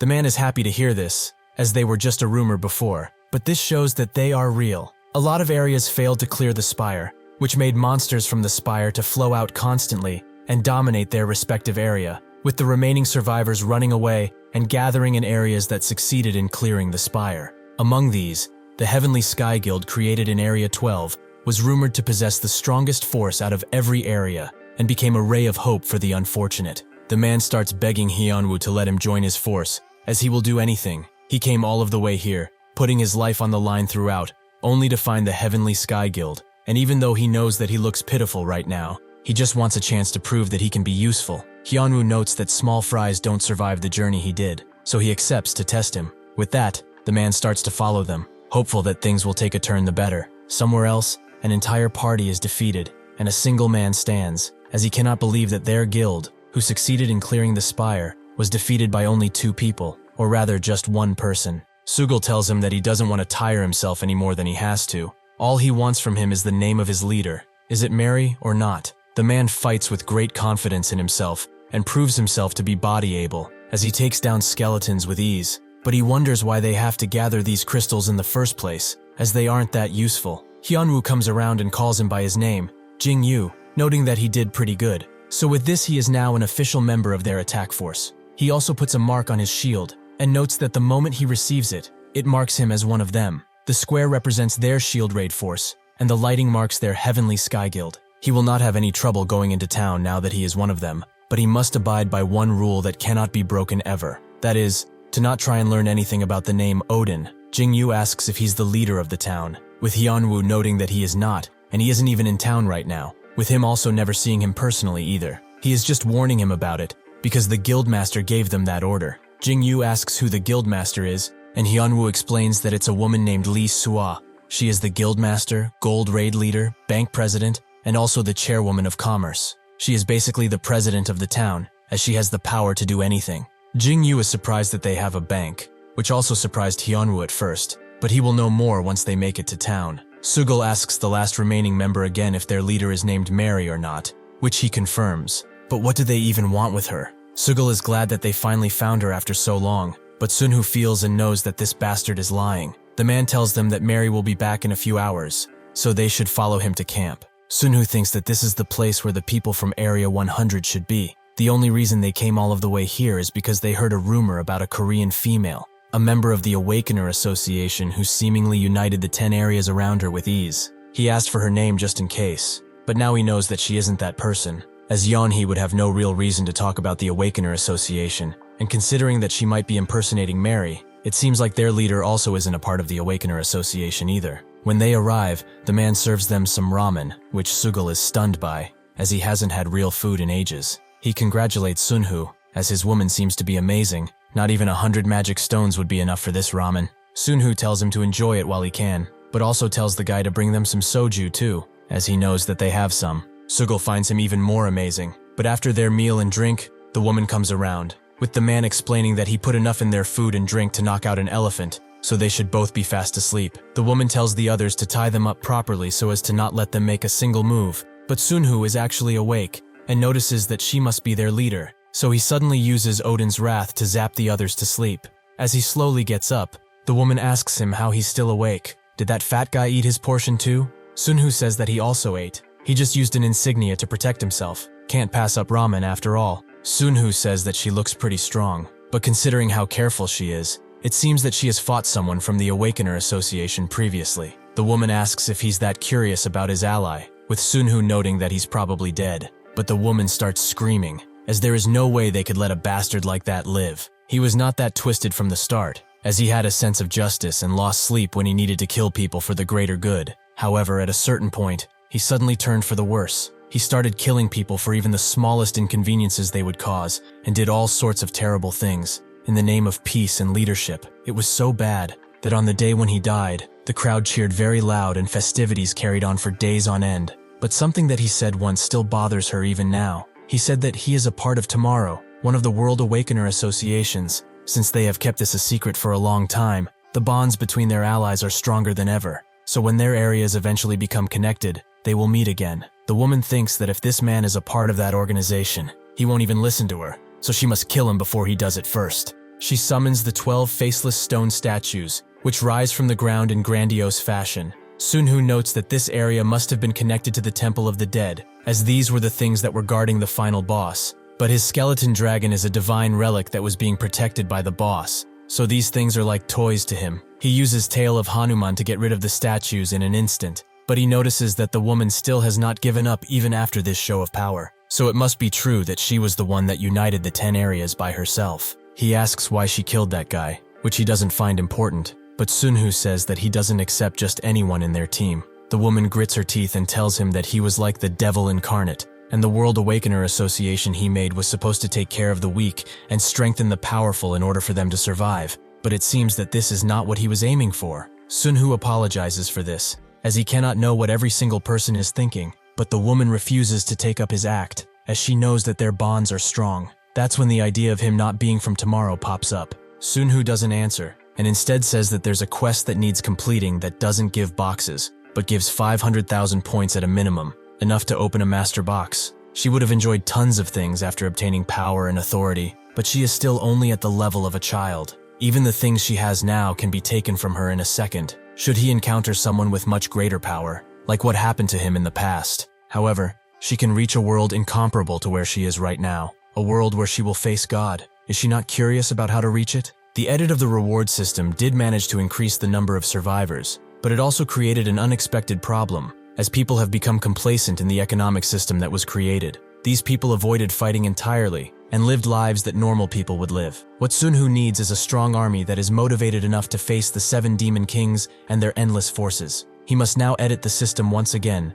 to give them a reason to fight, as if the gap between combatants continues to increase. His plans will go belly up. The woman introduces herself as Shin Gyunga, a close-range combatant, which makes Sunhoo think that she will be useful, as now they have 2 damage dealers and 1 healer. Eventually, Sugal also wakes up from his forced nap, and notes that he slept pretty well, with him also noticing the woman, who asks if he woke up. He wonders who she is to be talking to him like that, so she introduces herself, but she also says that intimidation doesn't work on her, just because he's older. Additionally, since she led all of the Spire raids, she could be older than him. He might be considered a Mr. too. Sugal is surprised by this, as he did not expect to be called that by a young woman, but Sunhoo tells them that they can flirt later, as now they need to move. To Area 12, that is. When they arrive, everyone seems to be having a grand old time, with Sugal asking Gyunga what she thinks about it. She says that it's fine, but Sugal tells her to not act so cheeky, as she will fall out of her boots once she sees what's next. He shows her the bank and also shows her the leader of the bank, Sua. Gyunga's face lights up as she sees Sua, with Sua also noticing her. So Gyunga rushes to her side with tears in her eyes, and is very glad to have met her in this place, seeming like very good friends. Gyunga was actually Sua's younger friend in the past, with Gyunga respecting Sua so much that she naturally followed her everywhere, even in the world of finance. Sua tells her that Odin was a part of Telestar Investment before, where her favorite person is Jessica, so she might be able to meet her. Gyunga tells her that this isn't the most important thing, as the World Awakener Association is divided into 2, Tomorrow and Revolution, which Odin is a part of. The leader of Revolution is none other than Joshua von Carrion, so in the end, Odin is just a part of Joshua's faction. Sua thinks that the Carrion group emerged better than ever after the fall of Goldstein and Rothschild, so Odin is directly connected to the leader of that prestigious family. Sua always chose the wrong sides in society, but it seems that she hit the jackpot with Odin, as he keeps leading her to better and better places. Somewhere else, The bully bumps shoulders with someone, who stops him to talk about it, but then he notices the Miracle Raid Force pin on his armor. The bully taps him and tells him to be careful from now on, as even though they have a bank, they don't have a court just yet. This makes the man run away, and with the bully thinking that this sounded really cool, it seems like his time spent at PC cafes was not all that useless. An older man calls him the vice raid leader and says that the raid leader is waiting for him. He also put in a good word for him. The bully thanks him and thinks that this guy who used to be a lawyer is now under him in this world, someone who was a professional bum. He enters a room and apologizes for being late, with the raid leader, Kang Ginam, asking if that person came back. The bully confirms that he did, and he also brought a woman with him, with some nice C-rank equipment on her, but she didn't seem to be that serious. Ginam notes that she must be a big shot from somewhere else, so it seems that he needs to introduce himself to Odin sooner than expected. He needs to make that happen. The bully says that he will try, but that's when Ginam starts to strangle him, as he perhaps heard him wrong. Did he say try? The bully runs away as he says that he will make contact now, but wonders how that is possible, as even the rumors surrounding Odin are horrifying. He is the strongest out of the guild. Both Sugal and Sua are under him. He also holds amazing power, and is cold-hearted enough to eliminate anyone he doesn't like. He also told him to act like they are strangers, so he shouldn't waste time and just not even try. That's when the system swings open in front of everyone, and the guide talks, noting that it has been a while since they last talked. He thanks everyone for reaching the final scene they have been eagerly waiting for. So the final scene of Act 1 has officially begun. The others are glad and scream out, but the guide asks them to not interrupt anymore as he explains, killing one of them instantly as he does that. When the 200 areas became one and the final 20,000 of them took up the stage, what went through their heads? Throughout the scenes, they should have prepared more. However, they limited themselves only to small-scale fights. Their enemies are aggressive and brutal creatures with no remorse, which are also ready to destroy them as soon as they are released. In this final scene, they will confront an army of them, so they all need to fight them as one, as the final scene is similar to the wave of Scene 1. All they need to do is defeat Commander Xipos and his personal army, which are more fearsome than imagined. But if they have completed stages 1 and 2 with so many survivors, he is sure that they will fight with no fear, so he wishes them a final good luck.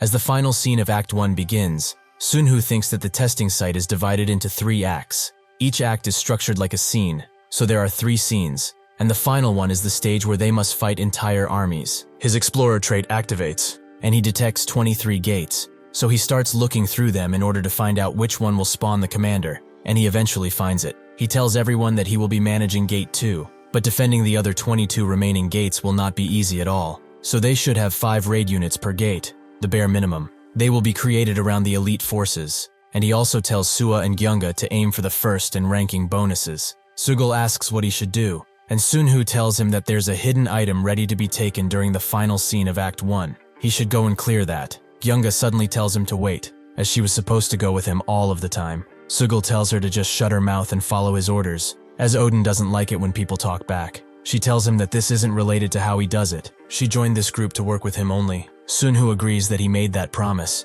but the stage she's looking for is not this one. It's what comes next. However, she should think about it while experiencing this final scene to determine whether she truly wants to get on that kind of stage. If her will remains intact even after this, he promises to go together until the bitter end. The stage eventually begins, and people try their best to defend against the little monsters with razor-sharp teeth. But even after hitting them, their burning passion for violence allows them to push through any pain. Things do not go as planned, however, as this particular group has the unfortunate honor of meeting one of the commanders, who kills all of the attackers in one swing. Seeing this, the survivors decide to turn around and bolt away. But as they do that, they notice a mighty dragon in the air and think that this is the end of them. But Sunhoo orders his pet to incinerate the enemies, which it does with excellent precision. The others watch in surprise as even the commander was damaged by this mighty attack, who, out of sheer anger, jumps at Sunhoo with its remaining arm and tries to slash him open, but he just holds his crude axe in place and tells it to keep something in mind as a warrior of Xipos.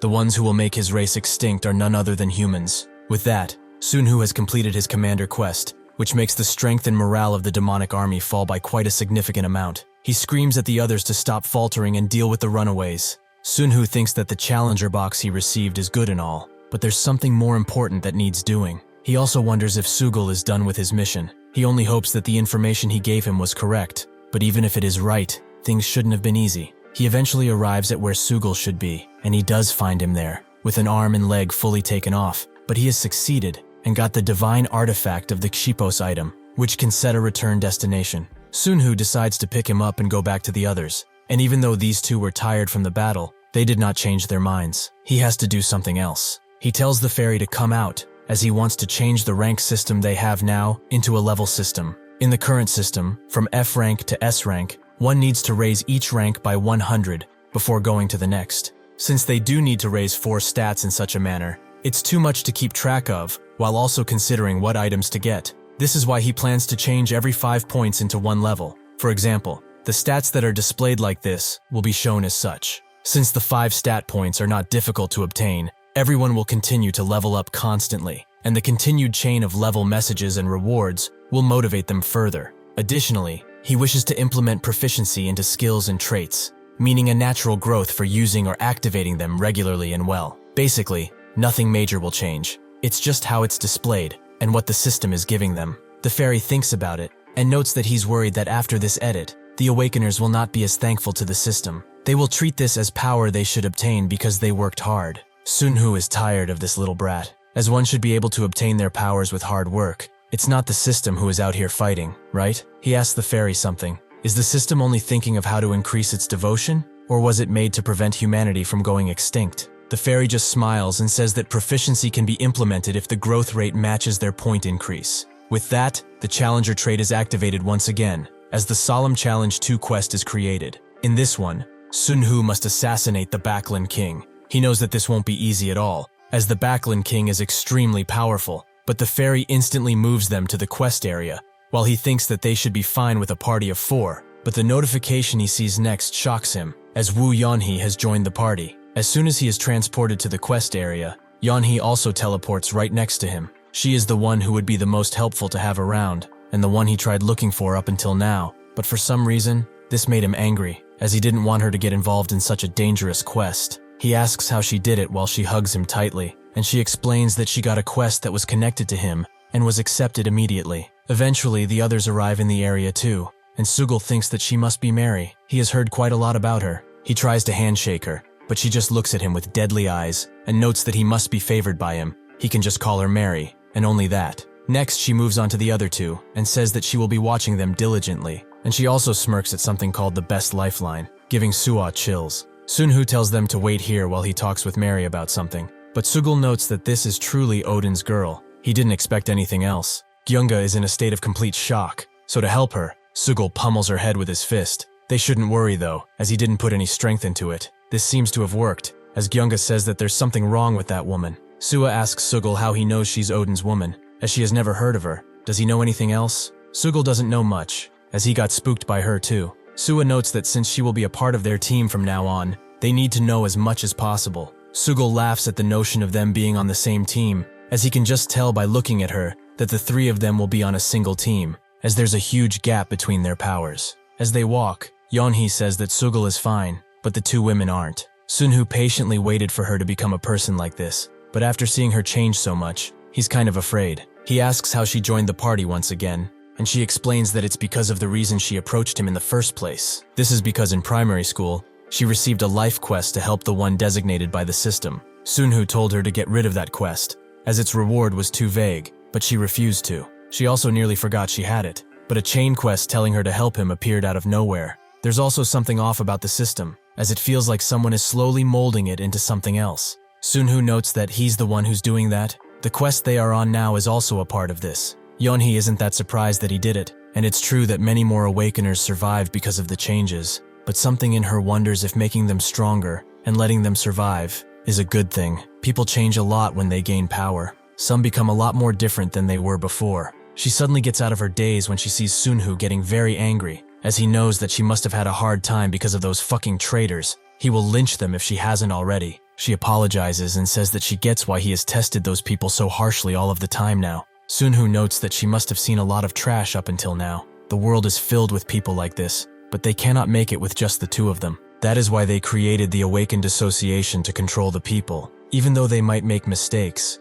she shouldn't push away the people he brought instantly. With that out of the way, he begins briefing everyone, and they should understand that everyone's lives are in danger while they are here. Many foreign races exist, and each has a dimension they call home. However, one thing is true for all of them. They worship the 7 demon kings. This is different from regular religions, as their gods, the 7 demon kings, are the most elite beings and directly affect the civilizations that worship them. Among these kings, the Backlund Corps worships Doom Arcuda, and high-ranking members like the commanders receive the authority of their god directly, so fighting the entire army on their home turf will lead them to certain death. So the only way to kill the Backlund king is to force one-on-one. As he speaks, he notices that Gyunga is lost in her thoughts, so he urges her to focus. But since he has done enough explaining, he will now hand them the equipment they will use. Suwa and Sugal are the first to get their items, and Gyunga recognizes them as A-rank items, meaning that Odin didn't drag them here only to be meat shields. Their glorious leader will save them. Additionally, since Mary is also here, they don't need to worry about the quest. Sunhoo notices the worship in her eyes and asks if she can see who is right next to him. He asks her to describe Mary, which she considers rude, but she does nonetheless. She sees her as a surfer dude with a pretty nice mustache. The others immediately check up on her as Sunhoo drags Mary away and asks what she did. She explains that Gyunga only joined for the rewards and didn't have the will to face death. However, she will revert this mind control if she goes too far. But he should know that people like her are always troublemakers, so they should just leave her as is. This action reminds Sunhoo of the second evil. In exchange for not having any forces, she enjoyed controlling others on the battlefield, almost like she was playing with toys. She was commonly known as a demon who annihilated the forces of people without even blinking. He doesn't know her identity, but thanks to the first evil slipping up once, he learned that she was a woman, which almost made the first evil die multiple times. However, it's impossible for Yeonhee to really be the second evil, as he also has the first evil traits, among other virtue skills. But if she really does become the second evil in the future, he will have to deal with her and do it swiftly. 10 days later, as they walk around the sandy plain, Sugal falls behind once again, just in time for a bull to appear and challenge him to a contest of strength, something the bull loses, as Sugal snaps his hands down and kicks him away. He calls out Suwa as he does that, and she calls back as she's being crushed by one of the bulls. Sugal immediately charges in and kicks the bull right in the head. Afterwards, he immediately starts scolding Suwa, as she shouldn't have strayed so far away from him, but she tells him to look out from behind, as another bull is charging him with his horns ready to pierce. But Gyunga comes to the rescue, who gallantly jumps into the air and says that he's acting like one of those drama characters, but he shouldn't underestimate Suwa at all. Sugal is just tired of her at this point, as fear is still messing up her brain, and Suwa isn't doing that hot either, as she has been pretty down since meeting up with Odin's gal. He tells her that since his barrier is gone, her role is going to be more important from now on.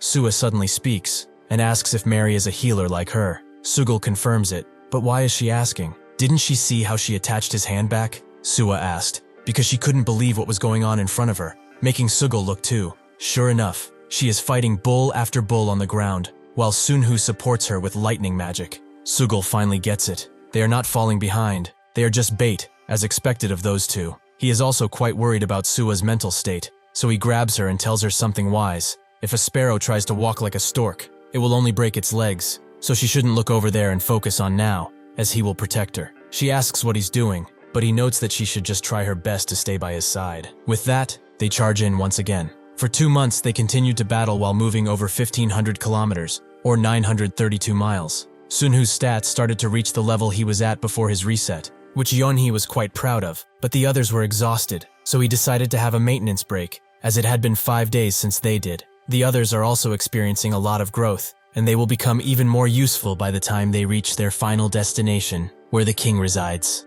As Sugal wonders how to approach Mary, he remembers what Sunhoo said, that she is a senior to him in more ways than one, so he should treat her with respect. He finally relents and calls her Lady Boss, which Sunhoo likes, as Mary is older than him too. He was shocked when he heard about this, as she looks a lot younger, but still, this is good, as he didn't get to call someone younger than him boss. His manliness wasn't completely destroyed, since the way they call each other is basically all over the place. He suggests to Suwa that she should call him Appa, as it would be easier. She agrees, just as Yeonhee comes next to Sunhoo and notes that this is quite nice and peaceful. She also tells him that Suwa likes Sungil, and the same can be said about him to her. Sunhoo didn't know, but Yeonhee feels that they have had feelings for each other for a while now. Perhaps he still doesn't allow romantic relationships between teammates? Sunhoo thinks that this is dangerous, even though she won't dare to read his mind. He might get caught if this conversation continues. He rises, and notes that the losses outweigh the gains. He knows better than most how personal emotions are the most dangerous during combat. He needs to keep this line between him and Yeonhee visible. They can never become lovers no matter what happens.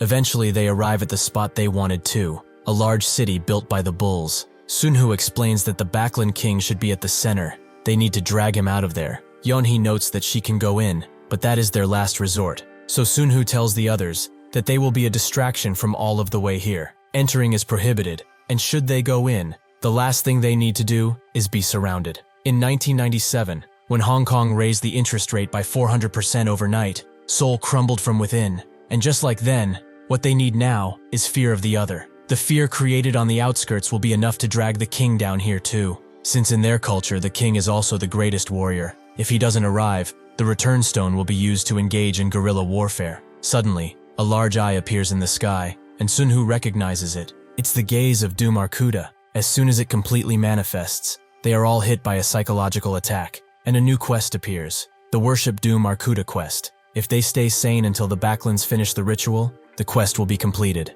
Unfortunately, Sugil Gyeonga and Sua were too weak for this, and are now walking towards the city to worship their mighty god. Yeonhee knows what needs to be done, but she can only save one of them. Which one will it be? The sky continues to rumble as Sunhoo thinks of who to save, but there's only one that deserves it, and that one is Sugil. He is immediately pulled out of his daze and is rewarded with authority resistance, but he just doesn't get what's going on. The other two are still under Arcuda's mind control and immediately try to kill him, but Sunhoo tells him to duck as he launches an attack that removes Sua's attacking hand completely. Seeing the dangerous aura around their opponent, they decide to run away, while Sugil screams out for Sua. Sunhoo comes around and says that he's fine because of Mary, but she is knocked out as a result. When she wakes up, she notes that the 7 demon kings are pretty strong. Even though one of them looked at them for a moment, they were almost dead. Sunhoo explains that if that thing was aimed at them, they would have been done. They just stumbled on it while the great ceremony was going on. Sugil asks if there's any way for the other two, but Yeonhee says that they are gone,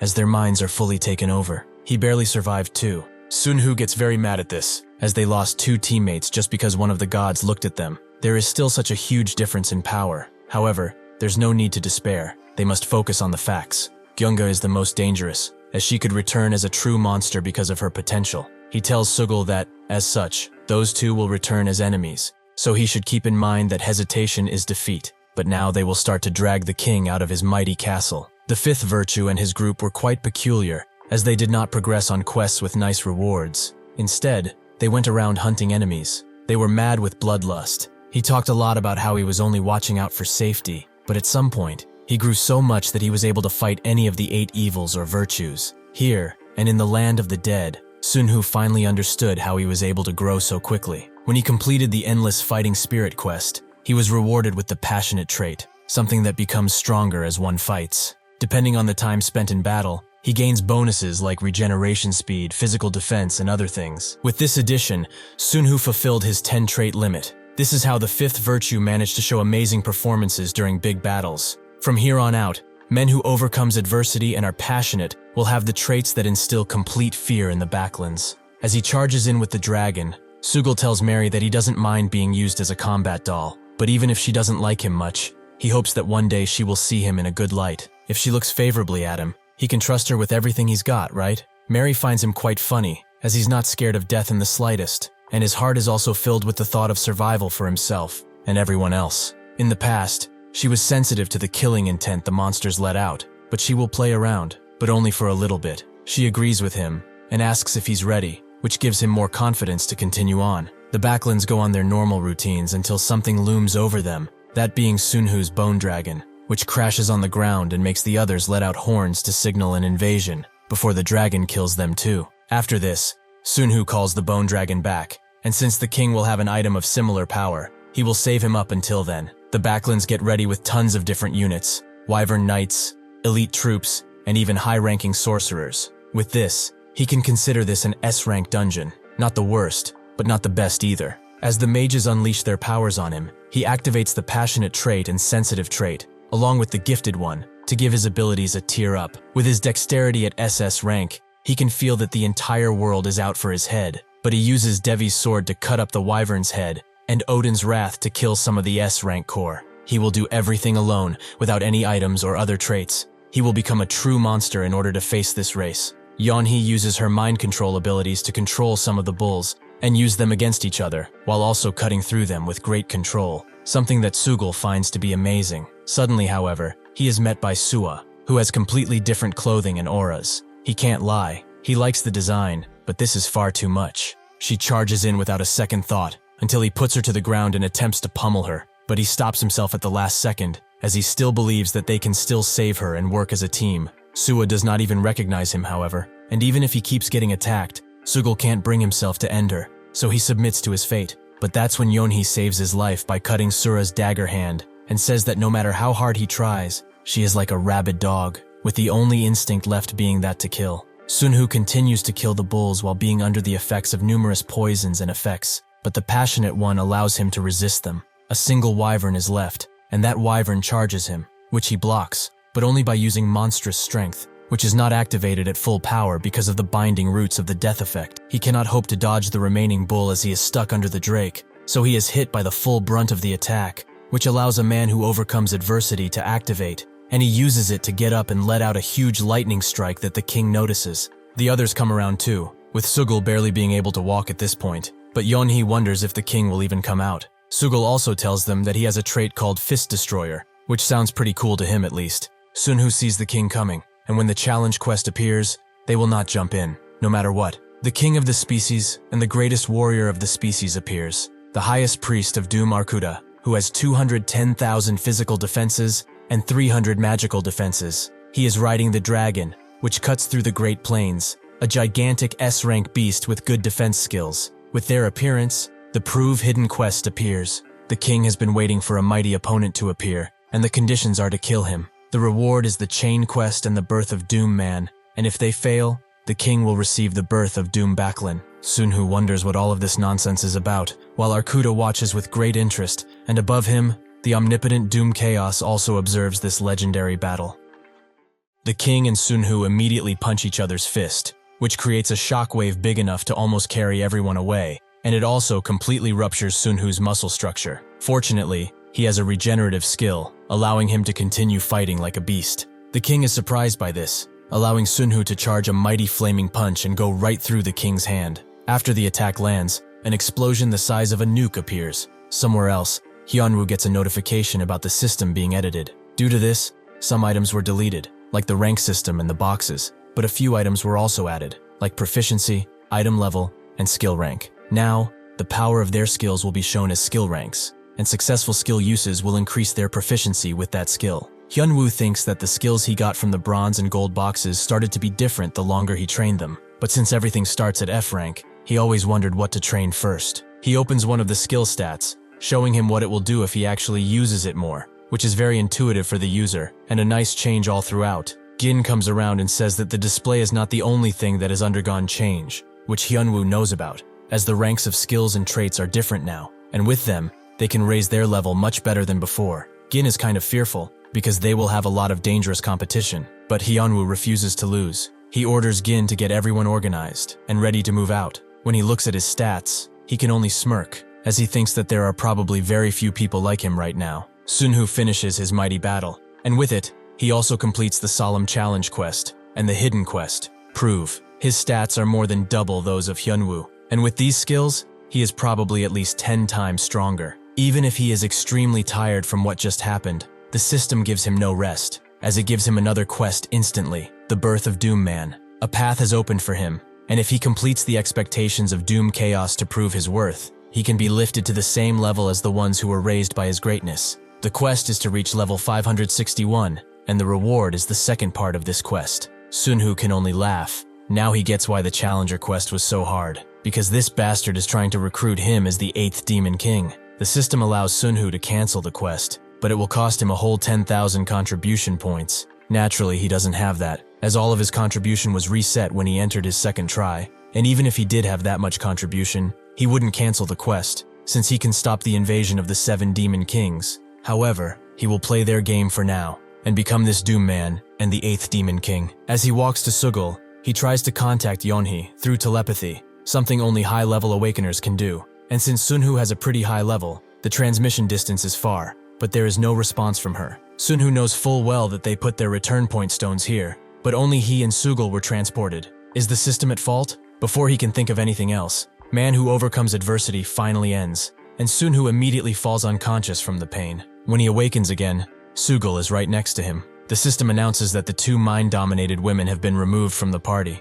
Sugal probably got these notifications too, but he didn't say anything and just stared at the ground to ignore them. Suddenly, someone comes from behind and asks who they are, which makes Sunhoo use his telepathy and order the man to leave them, as he certainly doesn't want to be bludgeoned by a gigantic man, right? That's when from behind the man comes Jasung, whom Sugal is very glad to see, as he is having trouble with his leg right now. Hyunwoo is also here, and thinks that the man next to Sugal can only be one man, Odin. He bows down and introduces himself as the unit leader of the Heavenly Sky Guild. It is truly an honor to finally meet Odin in person. Sunhoo asks how long they have been gone, and Hyunwoo tells him that it has been over 6 months, which makes Sunhoo confused about it, as a similar amount of time has flowed here. He then orders Hyunwoo to leave them for a bit, and pull back the men while he's at it. With that, they all get in formation and patrol away. Somewhere else, Ginam meets up with a unit, and asks where they are from. The unit leader explains that they didn't name it, since they will be disbanding after this job. They made a deal with the people after all.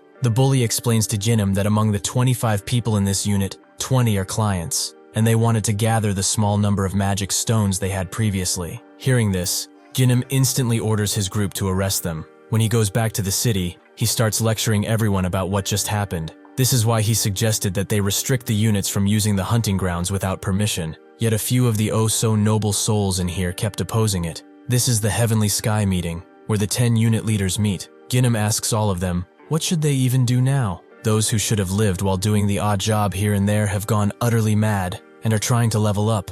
Chaeyoung says that they should regulate the hunting grounds and raise the unit application fee to 20 times the original. With that, everything should sort itself out, and the ones below won't go against their masters again. Another unit leader asks how she can talk like that about people who are still guild members after all. Chaeyoung knows this guy, Lee, and tells him that they are in public, so he should show some respect when talking to her. Jinam agrees that if they let them as they please, the stability they have worked so hard for will get shattered. During the territory war with the Ilsung Guild, and during all of the events where fear befell everyone, they worked tirelessly to overcome the disasters. Now, it is time to unite like this again. Lee doesn't know what to say, as they are trying to control the public because of power. He can't just sit here and listen to this anymore. Another unit leader notes that they aren't the public. They are just a group that cannot defend themselves. Lee notes that they really are bastards, so he will leave now, but he will still follow whatever decision they make. They just need to make sure to count his vote as against. Hyunwoo appears at the same time and says that he met Odin, who is in the western village of Area 15. Suwa and Gyeonga were missing too. This makes every single unit leader start to sweat profusely, and Ganam says that they cannot allow them here. The fat leader agrees, as this guild only exists because of their hard work. The Ilsung Guild would have completely taken over were it not for them. Another agrees, as this is far from the old Heavenly Sky Guild. They have raised it from the ground up. The gold unit leader and Magic Stone Bank resident Ju Pansuk notes that Sunhoo is most definitely a terrifying person. He is originally from Area 12, so he saw some things. Odin does not care about their positions, though he will probably just send someone. He enjoys that kind of authority often. As for justification, they have it, as Odin mercilessly killed the leaders of Area 12 before stepping down. From what he can gather here, some of them will meet the same fate. Since nobody has more seniority than him, he would like to make the decision by himself, since it's probably something they all agree with. They, the Heavenly Sky Guild, completely reject the Odin group, perhaps to forget about the loss he just felt a few hours ago. Sugal went around the boundary of the settlement and eventually found a bottle of wine,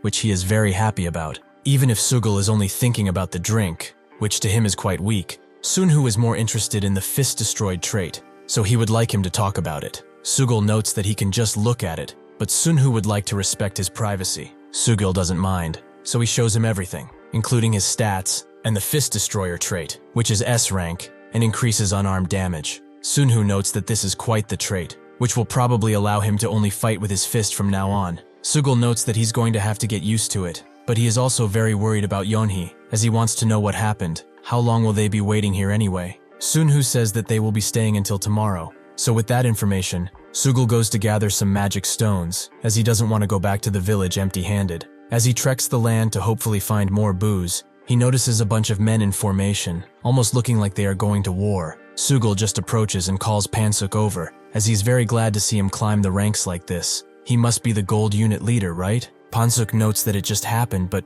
why is he all alone? Where is Odin? Sugal explains that he is in the village of this area, but is there some sort of war they should be worried about? Should he help? Pansuk notes that he doesn't even know who they are fighting, but Sugul doesn't care, as he will clear out any enemy. Pansuk likes his confidence, and Sugul notes that a man with no confidence is like a corpse. But why is he changing the subject all of a sudden? As everyone's faces darken, Sugul finally realizes what is going on, and he can't help but frown. He always knew that he was a wicked bastard, but he always warned him not to cause any trouble with them, as it would lead to his doom. He can only wonder if he realizes the kind of mistake he is making right now. Thanks to Pansuk being in the distribution industry, he is able to calculate things pretty quickly. While other people were hesitant, he was one of the first to start gathering magic stones, and the one who initiated buying and selling things in the market. When injured people came to him, he sold them medicine, and when large battles occurred, he sold attack items, both at very competitive prices. With his goods, he got a vast amount of wealth, beyond just the Heavenly Sky Guild. Even though Odin was strong, a handful of awakeners were also pretty able after the final scene of Act 1, and the northern area had the Ilsung Guild, with the southern area being controlled by the Heavenly Sky Guild, which alone had 20,000 awakeners. Pansuk gathered this many men because he thought that not even Odin could go through them, but perhaps he was wrong, as Sugul is just flailing his fists around and men are falling left and right. Hyunwoo analyzes Sugul and is amazed by his stats, but even if he has high attack power, it doesn't matter. As he has over 15,000 defense, nothing will go past him. He does manage to block a few hits of his, but nobody seems to be trying to attack Sugul while he is doing that. When he looks behind him, he sees that Chae-young is completely stricken with fear and cannot move at all, allowing Sugul to eventually pass Hyunwoo's defenses and grab his leg. He notes that he must be wondering why some people are just standing there, but he will find out now why. After he is done with Hyunwoo and Ginam, a few people manage to catch the tired Sugul, who tells Pansuk that he especially left him for Odin, but he tricked these guys, right? Since he doesn't have anything else to say, he should finish the job already, as he's pretty tired. Pansuk unsheathed his sword and apologized, but he should have just run away and left Odin for dead. Jasung can only watch as Sugul is being decapitated. Even with this victory, Pansuk can only think about how to deal with Odin, as they have lost countless men. Sugul drives home this fact by saying that he should stand on the front lines when he fights Odin, as he won't escape anyway. Pansuk refuses, as the others that are below him will do it for him, and gain the glory of killing the Odin. He won't steal that from them, but he can be proud that he resisted that much. With that, Pansuk attempts to kill Sugul, who screams out at Jasung to duck while he still can. At that moment, countless heads flew off people's bodies, including Pansuk, who didn't even realize that he was dead. Sunhoo appears, his aura exuding everywhere, and he asks everyone who remains to convince him why he shouldn't kill them on the spot. 3 representatives step forward, spinning the same tale, that it was the fault of the 10-unit leaders, as they all said that if he returned, everything they built would crumble into dust. Sunhoo asks what they are talking about, so one of them explains that after the system adjustment, the guild meetings started, and they all talked about controlling the hunting grounds and raising registration fees for the new attack units. Sunhoo is furious, as these fuckers did as they pleased while they were struggling in the Backlin homeworld. He adjusted the system despite losing Suwa and Gyeonga, yet people around here were plotting to destroy everything he built. He asks the 3 in front of him, why should he let them go? Just because they were following orders? This doesn't please him, so if they don't come up with something, they can consider themselves dead. The woman explains that she knows the internal situation of the guild, as she was part of the general affairs team. Sunhoo spares her, and one of the men says that he led the gold attack unit's satellite units. So since they were actively engaging the northern regions, they know a few people from the Ilsung Guild, so he can talk with the king of the north for him. Sunhoo knows that Gyeonga came from the north, so he tells the man to go and send the message that he wishes to speak with them. If they do not come, he will come to them, but they won't be just talking if that happens. The man does as he is ordered, and reports directly to the king about everything that happened. He apologizes for not knowing Odin's intentions,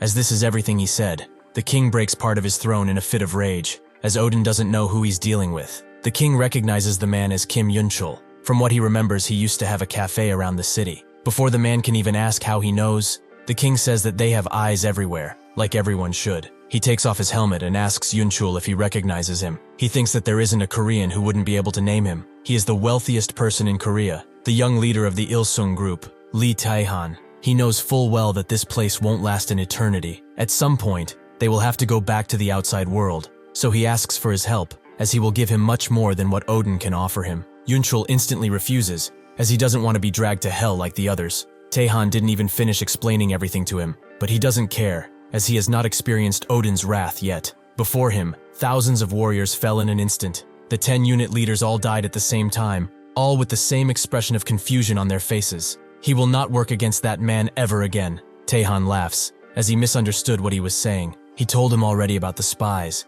He knows full well what Odin can do, so he won't try anything. He's going to ask him for help when he enters the guild. With this hand of his, he will give everything to Odin, every single thing. There are 3 financial powerhouses in Korea. Among them, Ilsung is at the very top, as they are a global business that works on cutting-edge technology and has massive influence over the tech world. Taehan was born the youngest of 5, with 2 daughters and 3 sons. He didn't even have the right to challenge the throne, as the order of succession was made clear. Rather than the lesser brothers, it was the eldest daughter who held all of the authority. Eventually, his father stepped down from his position, and he was curious as to why, as he was still quite healthy at the time. His father told him that Junil Investment held the majority share from then on, and he has consolidated all of their shares under his sister. But even with that, she won't be able to do much. Taehan noted that she would do her best, but his father came at him with an allegory. Does he know how to grow the strongest loaches? One must put them in a pond that has catfish, as they will struggle very hard to survive every day, which will build stress and tension in their bodies. He also ordered Taehan that day to go and stand by his sister's side,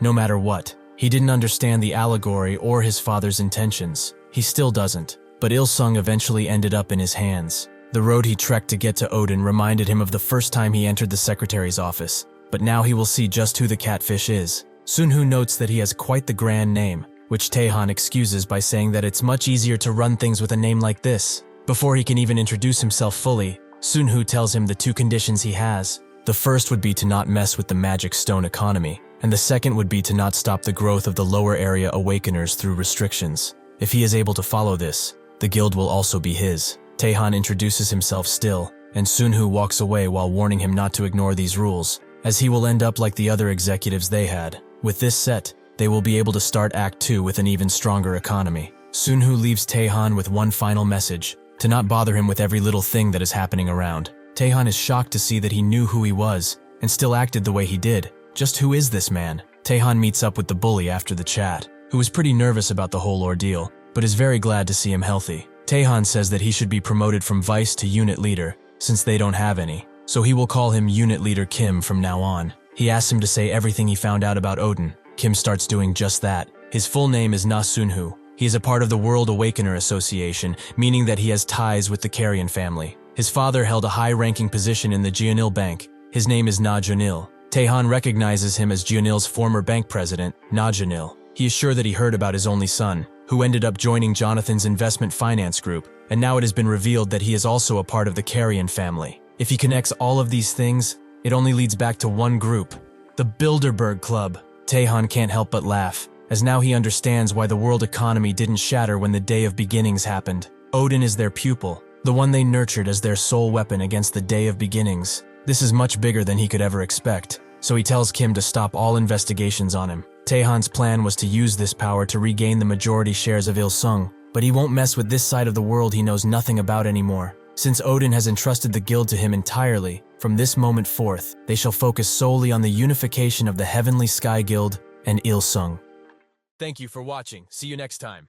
After this, the Heavenly Sky Guild transformed into the Ilsung Kingdom, and since it was Odin's direct order, nobody opposed this move. Taehan remembers what Odin told him about not bothering him, but since that day, he has not seen him or his assistant anywhere. However, he still felt as if he were in Odin's palm. The sheer name of Bilderberg shook him to his core. The fairy eventually arrives and says hi to everyone. He will be the one who operates Act 2, Scene 1. Are they not happy? This is all thanks to them. So he will reveal that this time, the 3 different stages will be combined into one, and the people who came from different stages should not worry, as he will not play favorites with anyone. After this, the fairy notes that now he will announce who everyone will be with. Camp 1 is the Ilsung Kingdom, which he congratulates them for. Since their entire stage has been unified under one banner, he could be the guide for them again. The second camp is the Blue Dragon Group, and the third camp is the Rung Brothers, who are fierce fighters. Nobody should mess with them. The fourth camp are the descendants of Vikings.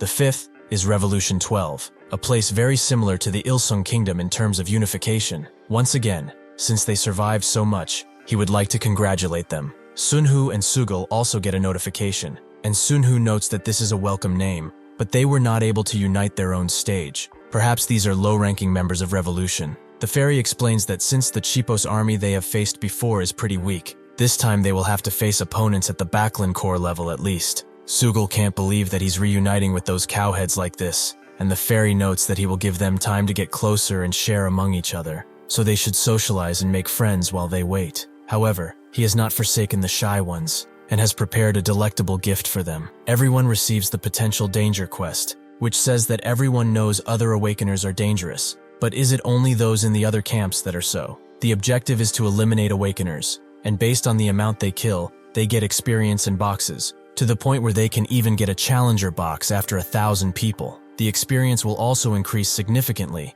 depending on the number of awakeners that are killed. This is also a repeatable quest, and will continue until the test site officially ends. Sunhoo is seething with anger now, as this quest originally appeared in the 3rd act, yet now this fairy is trying to kill everyone he worked hard to keep alive. Sugal also screams out in anger because of it, and Sunhoo thinks that he wants to open a challenger quest right now. But this is a trap. Everything in this hellish place is. Suddenly, a rumbling disrupts his train of thought, as 2 large groups have surrounded them, presumably ready for battle. One of them tries to analyze Sunhoo with his enlightenment skill, who is naturally immune to this. He notes that trying to peep in his status window is an act of war and treason, so he instantly cuts off the head of the perpetrator, allowing Sugal to move in and swing people around like dolls while Sunhoo walks below and takes care of any bastards that are foolish enough to attack him. He kills a total of 48 people, until one of them screams at him to stop and falls on her knees. She asks him if she remembers her, which he does. She is the one he saw at Joshua's group. She's Angela. He says that her subordinates lack manners,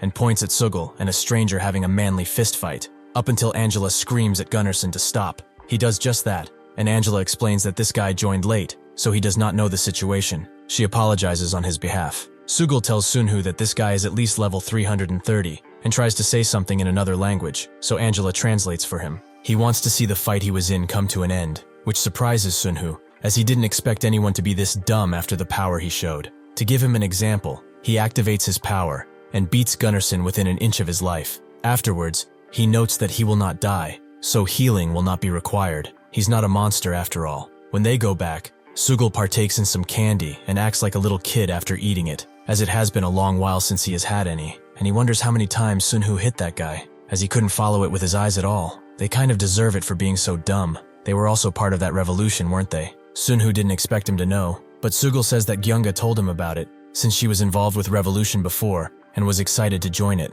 Now that he thinks about it though, won't there be any issues since they beat them up on their first meeting? Sunhoo says that it's fine. They will not be interacting with these guys at all. Taehan will since he is the president. Sugal didn't expect him to be friends with that guy, and Sunhoo says that he is working under him. Things will get tricky soon though, so he should remember that. Sugal notes that getting phones now shouldn't be an issue, and he hopes that this all ends soon, as he wants to flex his muscles and cash in on his ex-wife. Sunhoo says that nothing is certain yet. Depending on how the politics happen, things might change. Angela appears too, and apologizes for not being able to control Gunnarsson. She has no excuses for her leadership skills. Sunhoo asks her why she wasn't able to unite the stage when she had 2 pre-awakeners under her, with Sugal also wondering that. Angela tells them that they had 3, but they had a problem when the quest aimed at him reappeared again. Sunhoo knows that she's referring to the assassination quest, and would like her to go on. She explains that while fighting against the Chipos forces, the 3 of them joined forces and fought together, but when the quest appeared, they split up again.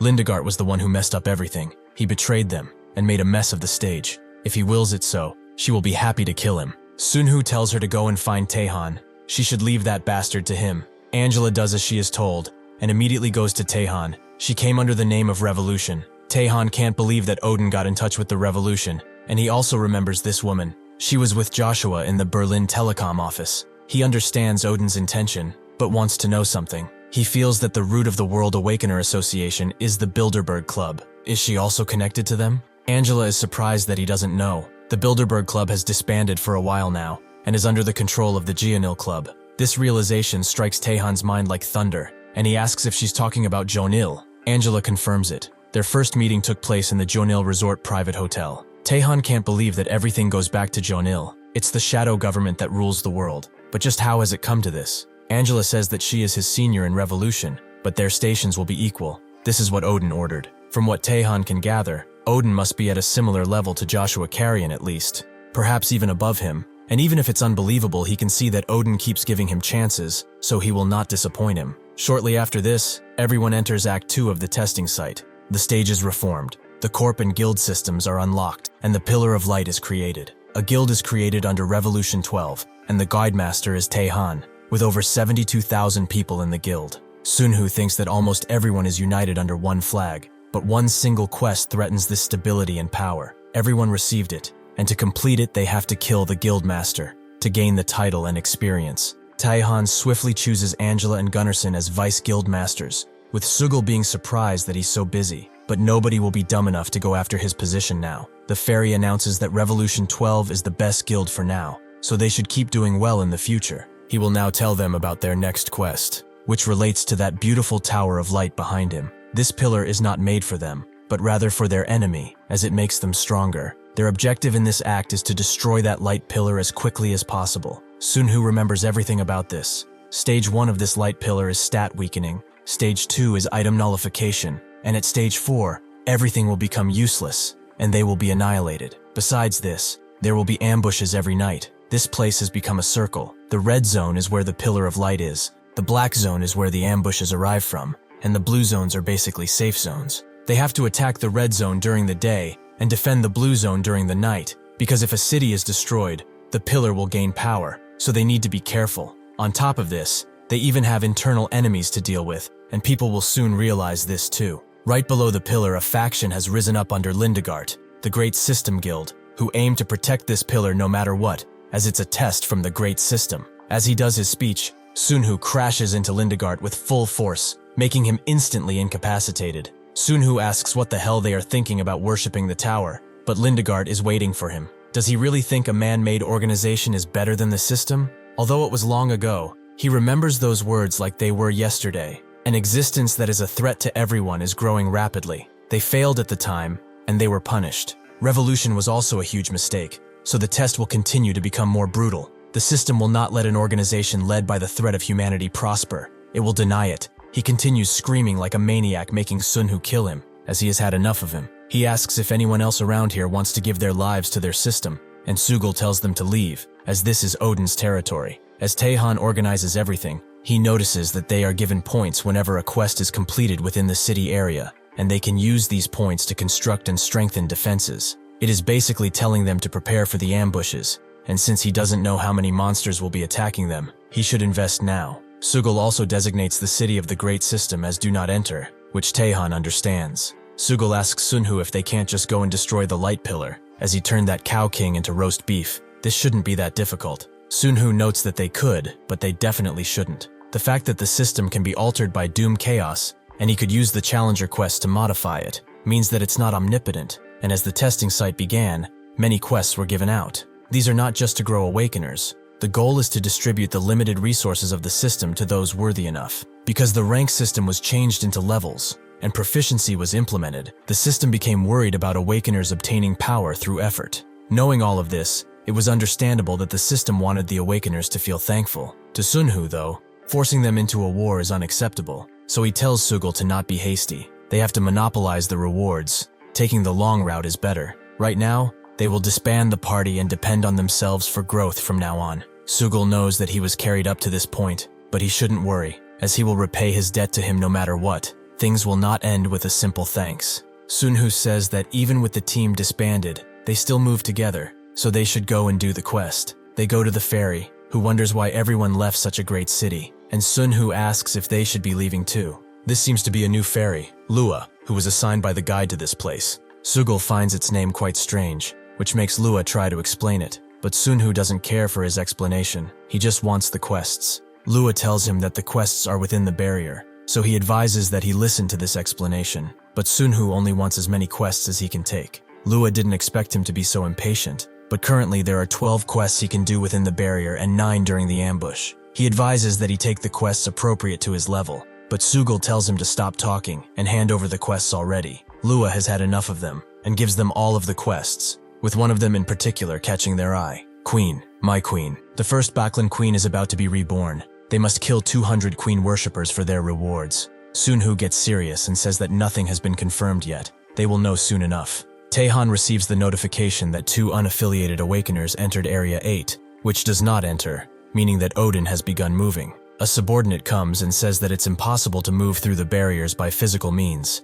telling Taehan that this is different from the first stage, so they need to create the walls as fast as possible. He orders everyone to focus on the hunting quests and gather points, which they all do, up until they get 100 points, allowing them to build a wall. They donate the remaining points to the cities that are struggling to gather them, leaving only those who do not enter to defend. The subordinate asks if they should send troops there, but when Taehan sees that the first barrier of Area 8 was destroyed, he knows that Odin is doing work, so he tells his subordinate to tell everyone again that the do not enter city should not be entered. After a bit of hunting, the two complete a quest, and Sunhoo gets 37 million experience, while Sugal gets 30,000. Soon enough, Sunhoo will be able to clear the birth of Doom Man, but he will have to think about it before making such a decision. 5 days later, he goes alone in City 7, where everyone seems to be talking about the economy. Because the monsters keep coming, they have a surplus of magic stones, to the point where their value has dropped significantly. Sunhoo goes to a shop and drops a bunch of purple magic stones on the counter, which are only dropped by commander-ranked monsters. Is he a resident of this city? Sunhoo confirms that he isn't. He is here because he heard that he makes grain whiskey. The bartender asks where he heard this from, but Sunhoo asks why he wants to know. Is he scared that he comes from and does not enter? The bartender says that he jokes too much, and that's when a patron slams their hand on the table and tells the bartender to bring him something already. One of the other patrons tells him to not let his anger out on someone just because he failed a quest. He should save his strength. To appease him, the bartender gives him a drink, which he chugs down. After a while, people have enough time to rest and enjoy food. It is completely different from before when they would hallucinate after drinking monster blood. This is the city that he wanted to see. Sugal is very happy to see that alcohol can be made now, and feels much better after taking a sip. Suddenly, a slender figure appears near them, and Sugal goes to see who it is. Sunhoo thinks that it must be a drifter, but Sunhoo comes around and says that the person wants to meet Odin. Sunhoo tells him to make them go away, but Sugal reveals that this person knows their true name,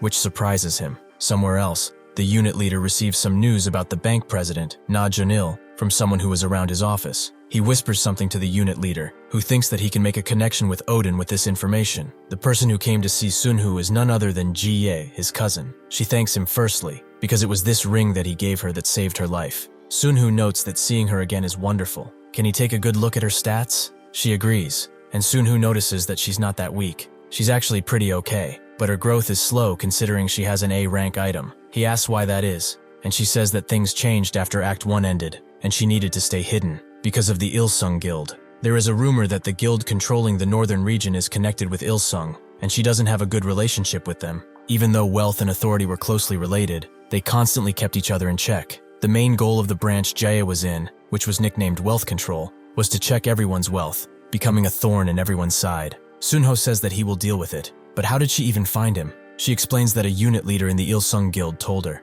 It was Jihoon, his old classmate. The same person stands behind the pile of corpses and hopes that everything goes well, as even if this is his cousin, things might still go wrong. Suddenly, Sunhoo calls for him, making him bow down and ask to be spared, but Sunhoo says that he had no intention of harming him. He just wanted to know something. Is there something he wants from him? Jihoon rises up and says that he only did what he had to do, which Sunhoo likes, and promises to save his life at least once. Jihoon is very glad that his gut feeling was right, and that he got something out of this whole ordeal. Ji-ye joins the party, and they go to deal with tonight's ambush. Sugal assures her that she doesn't need to do anything, just sit back and relax. With that, the slaughter of the Backlands begins, and Ji-ye is shaken by how easily they are killing them. Sugal sees her and asks if she's fine, which she confirms. He notices that she must be surprised, but this much is nothing to them. An arm can be grown back with an insignia and a good night's sleep. Ji-ye didn't expect such a strong man to be on the front lines alone, as the strong usually send others to fight for them. Sugal notes that Odin helped her quite a bit today, which is an underestimation, though now Ji-ye feels like this is too much to handle. In the past, she was able to hold her own no matter the situation, and she was promoted because of it, but this is too much. There is nothing she can do for him, and since she is useless, she would rather not be a burden. She tells Sunhoo that she's going back, as just seeing him was enough for her, but Sunhoo notes that his dad cares for her. He won't be able to face him if something happens. Is there something she doesn't like? Ji-ye says that he's no child. She just can't keep leeching off of him. Sunhoo advises her to stay here until she reaches diamond rank, but she refuses, as the monsters knew she was the weak link and constantly came for her. Only people like Sugal can stay by his side. She needs to go where she belongs, and not be scared of Taehan anymore either, because Odin is her cousin. Sunhoo accepts this and lets her leave with a few more items. Sugal notes that this is the first time he has heard him talk so gently. A strong man should always be kind to family, so he is a man amongst men. That's why he respects him so much. He will also be the same when he reaches his family. He promises to be so. On this day, everyone from the guild gathered, and together they attacked the first barrier of the pillar. Floor 3 was also broken 2 months after entering the act. Sunhoo passed level 500, and Suicidal is nearly at master level. Things were too peaceful. Suicidal can't believe how much experience he's getting, which Sunhoo likes. The more motivated he is, the more XP he will get. They go to Lua, who notes that there should have been a message relayed to them by the guide, but he is quiet. If he were the one in charge, things like this would not happen. At least he thinks so. Sunhoo asks what the message is, and that's when they get pressured by Doom Arcuta's eye. It seems that the previous guide has defied the system, so now Doom Chaos has intervened. It altered the system, but it did not stop there, as now he's using the authority to answer the ritual of the Maruka tribe. Lua hopes that everyone is ready to have fun, as now a fun challenge has been given by the system, so they should all be happy. They will fight until only one remains. This quest separates people into groups of 3, where only one can leave alive, and if the quest is not completed, everyone in that space will die. Sunhoo is also transported with 2 randoms, who immediately start planning against him, but he doesn't care. He can't believe that this has happened, and that this bastard wants to reduce their population to 1/3 of what it is. He does not know what he is planning, but now he knows that he cannot let such an existence exist. He will rip him apart himself. He will destroy Doom Chaos and everything that he stands for, but that is a story for another day. The Battle Royale quest swiftly comes to an end, and in it, 51 awakeners were eliminated, with the guild members dropping down to 1/3 of what they were before. Sunhoo can see that even those who survived cannot bear what just happened. They hold rage and resent a target they know nothing about. This was a complete and utter disaster. Taehan comes back too, and wonders what Doom Chaos and the system even are. Is Doom Chaos perhaps a god? Sunhoo asks if Kim Ji-ae is safe, and Taehan explains that they planned for things like this. If something unexpected happened, they planned to gather in the central square, so she probably survived. Sunhoo knows that Taehan feels the most despair now, as everything he built with sweat and tears crumbled in mere minutes. The number of members decreased to 1/3, so defending against the night ambushes will become difficult. He suddenly convulses, and he vomits a bunch of A-rank items out of him. He tells Taehan to take them and share them among the main force, including Angela and Gunnarsson. Taehan is impressed with the quantity of such items and says that he will do it now. Sungal appeared too, after the number of guild members dropped to below 20,000. Since the battle would not have taken long, he must have had a really tough time making his decisions. Sugal can't believe that so many have died at the hands of those they trusted. He feels disgusted more than ever in his life. Sunhoo tells him that the real battle begins now. He should go to the next city and try to help them the best he can. He can manage here alone. Sugal says that he will go to City 7, as sitting in his sorrow will help with nothing. Sunhoo receives a diamond box from the potential danger quest, and the explorer activates. The authority of Doom Chaos that seeped into the system is basically gone, and with this, the remaining authority has set its sights on the quest for the birth of Doom Man. From now on, changing the system will be impossible, and quests such as Potential Danger and Assassinate will be removed for everyone. Quests of that type will be gone. Sunhoo feels like Doom Chaos is telling him to obey, which he doesn't like at all. He promises to pay him back in full. With that, he summons his skeleton dragon and rushes to help the others in the night ambush. As the oversized cows rush in, he beams them all with the dragon. But while he does that, 2 cities fall, making him think that he has to rush. Somewhere nearby, the nearby people try to defend against the might of their opponents, but they soon realize that there's nothing they can do. That's when Sunhoo rushes in and tells them to stand back up while summoning the solar blade of Ra.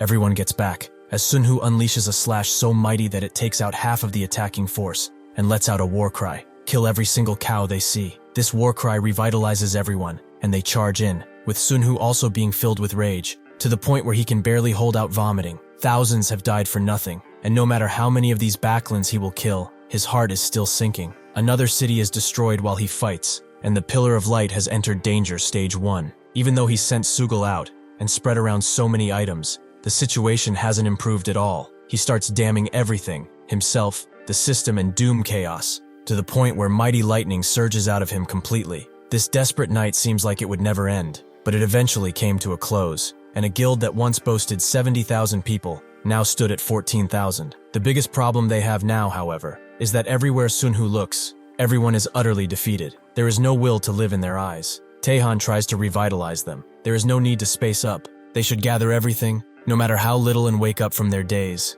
Do they wish for even more people to die? Sunhoo already planned to replace this guy if he also gave up, but thankfully he also knows that standing like this is useless. He goes up to him to explain something. Every time a city is destroyed, every single time the next floor barrier is not destroyed within the time limit, the danger of the pillar will increase. Stage 2 will make their items useless. Stage 3 will nerf their traits and skills. Stage 4 will rid them of their stats, making them as efficient as fish in battle. If another city falls, they will all die. Taehan understands the severity of the situation, but they don't have enough manpower to go and attack now, let alone defend. Sunhoo tells him that it's fine. He will give him the points necessary to reconstruct all of the cities and their defensive systems. They just need to deal with defending, and he will manage the rest. Taehan wonders if he alone can do that, but there's no other choice but to trust him, although it might not be enough. He tells Sunhoo as such, as even if he gives out commands, nobody is listening anymore. They are afraid that another quest like yesterday will appear.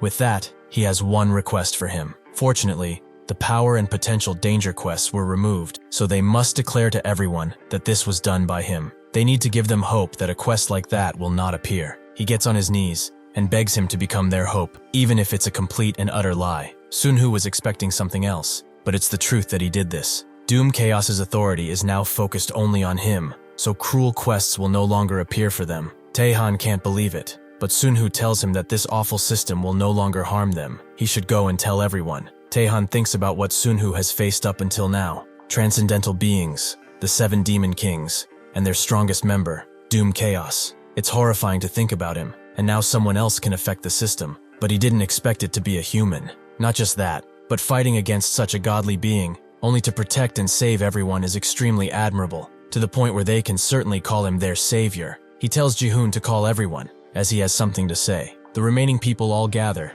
with doubt and worry in their eyes, but Taehan begins his speech. They should look at each other, as they all have the eyes of pigs or cows who know that they are being dragged to their deaths. He was once like them. He struggled thinking about the next quest, which is a trick of the system. Day after day, he thought that he would die without doing anything, but he has learned the truth, the reason for the system errors. There is a reason the cruel quests disappeared, and he would like to share it with them. He can bet his life on these words. A quest like yesterday's shall never appear again, as they have a savior who is fighting against the calamity known as Doom Chaos. He is the person who they didn't dare look in the eye, the person who they feared. Odin has eradicated it all, the cruelty they took, and is dealing with the remaining authority all by himself. Is this even possible for a human? Of course not. He is already a god. So what are they afraid of when they have a divine protector with them? He changes the name of the city to the Savior's City and tells them not to forget. They are standing in the land of a god, the land of salvation. Everyone is surprised,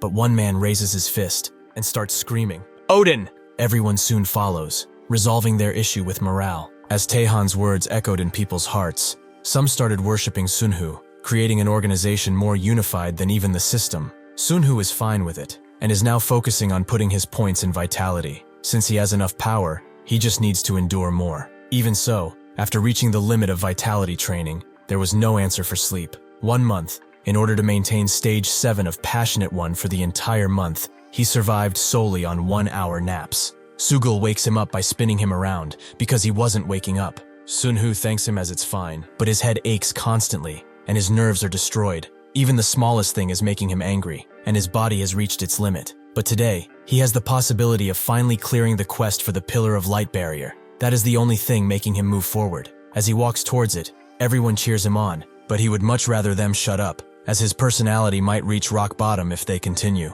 The Floor 7 barrier is eventually destroyed, and the moment Sunhoo did it, a bunch of monsters ran to him. Among them was the boss monster of Act 2, Scene 1. He feels like it would have been fair if he fought with an elite force of his own, but he is able to slash and dice everything purely based on instinct. He moved the least possible amount. He felt like he had completely absorbed the system's growth into him. This extreme situation has made his body reach new heights, but he really just wants to sleep. He takes the boss out in one slash, and immediately falls asleep next to him, ignoring the level and rewards he got completely. The system reveals all the guilds that survived, and how many members they have, with the members of the first camp named Frank, wondering how the Revolution camp even cleared this scene with so few people. One thinks that they got lucky. They surely don't have someone as great as their Indra. Everyone raises a toast to him, while he takes a sip too, and congratulates the bartender for creating such a quality drink. Lua suddenly appears and notes that it's thanks to them he got promoted to be the guide for the next scene. Naturally, the stage will be increased, and he won't bother them with a long explanation.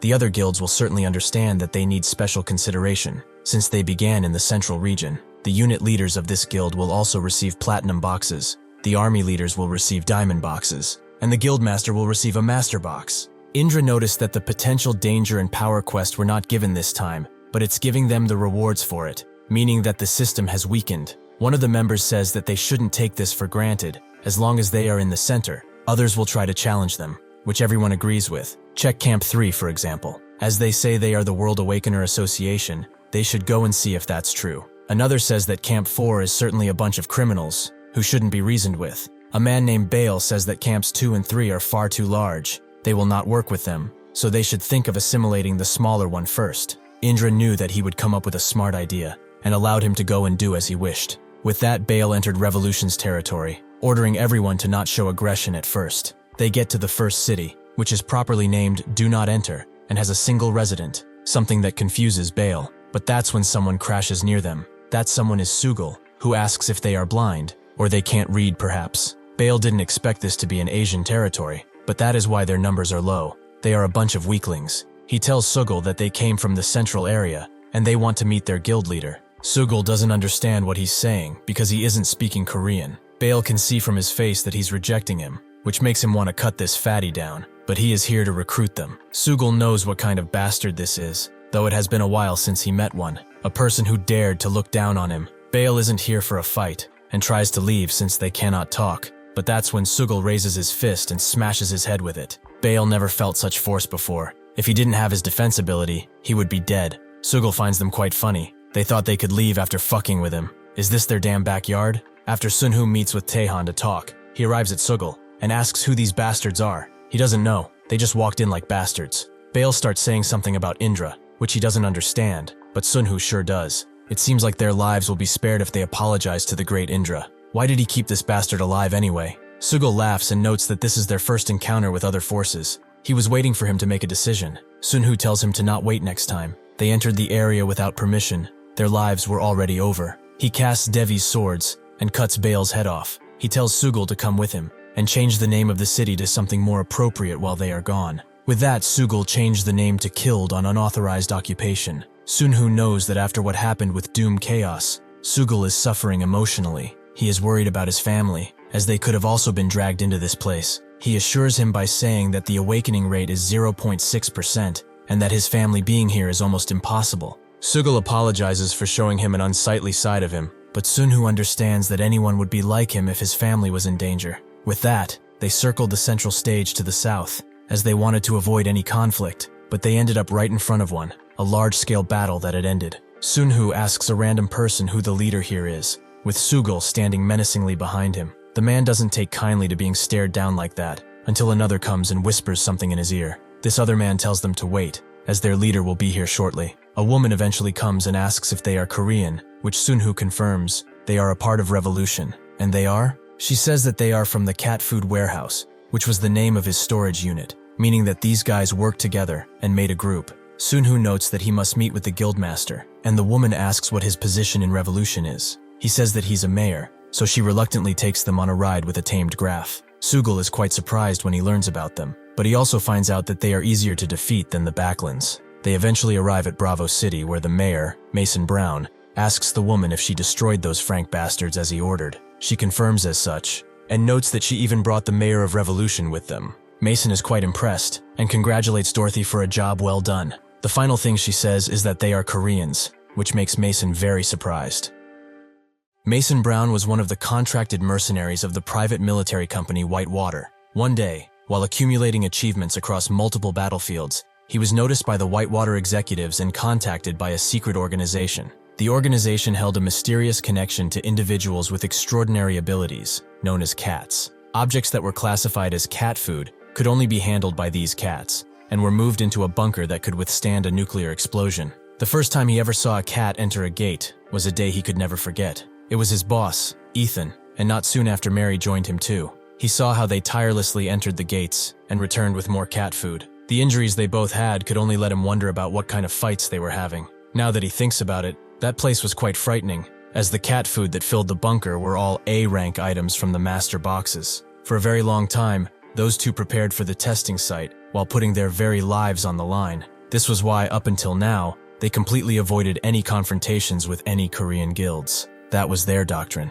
When Sunhoo finally arrives, he recognizes him instantly, and his jaw drops. He moves in closer and asks if he remembers him, which Sunhoo confirms. Mason is talking in Korean and says that it's wonderful to see him again, with Sugul being surprised at his pretty good Korean. Sunhoo tells him to not force himself to speak Korean and asks who the guildmaster of this place is. Mason explains that it's Idima, who was the director of the cat food warehouse. They also have Cheney with them, who was a member of the organization, but has moved up to a squad leader. They waited for the day when he would finally join them, as he is the true master of this guild after all. Suddenly, one of his subordinates comes and exclaims that the Franks are at their doorstep, so Mason excuses himself for a few minutes. While they swiftly walk to the gates, the subordinate theorizes that the first encounter they had with them was just a decoy. Too many are now lying in ambush around them. They cannot even go to call for help. Outside, the Franks are raising their flags high and mocking the guild for staying holed up in there like rats. Mason can't believe that these arrogant bastards managed to gather so many people, and in a last-ditch effort to upgrade their defenses,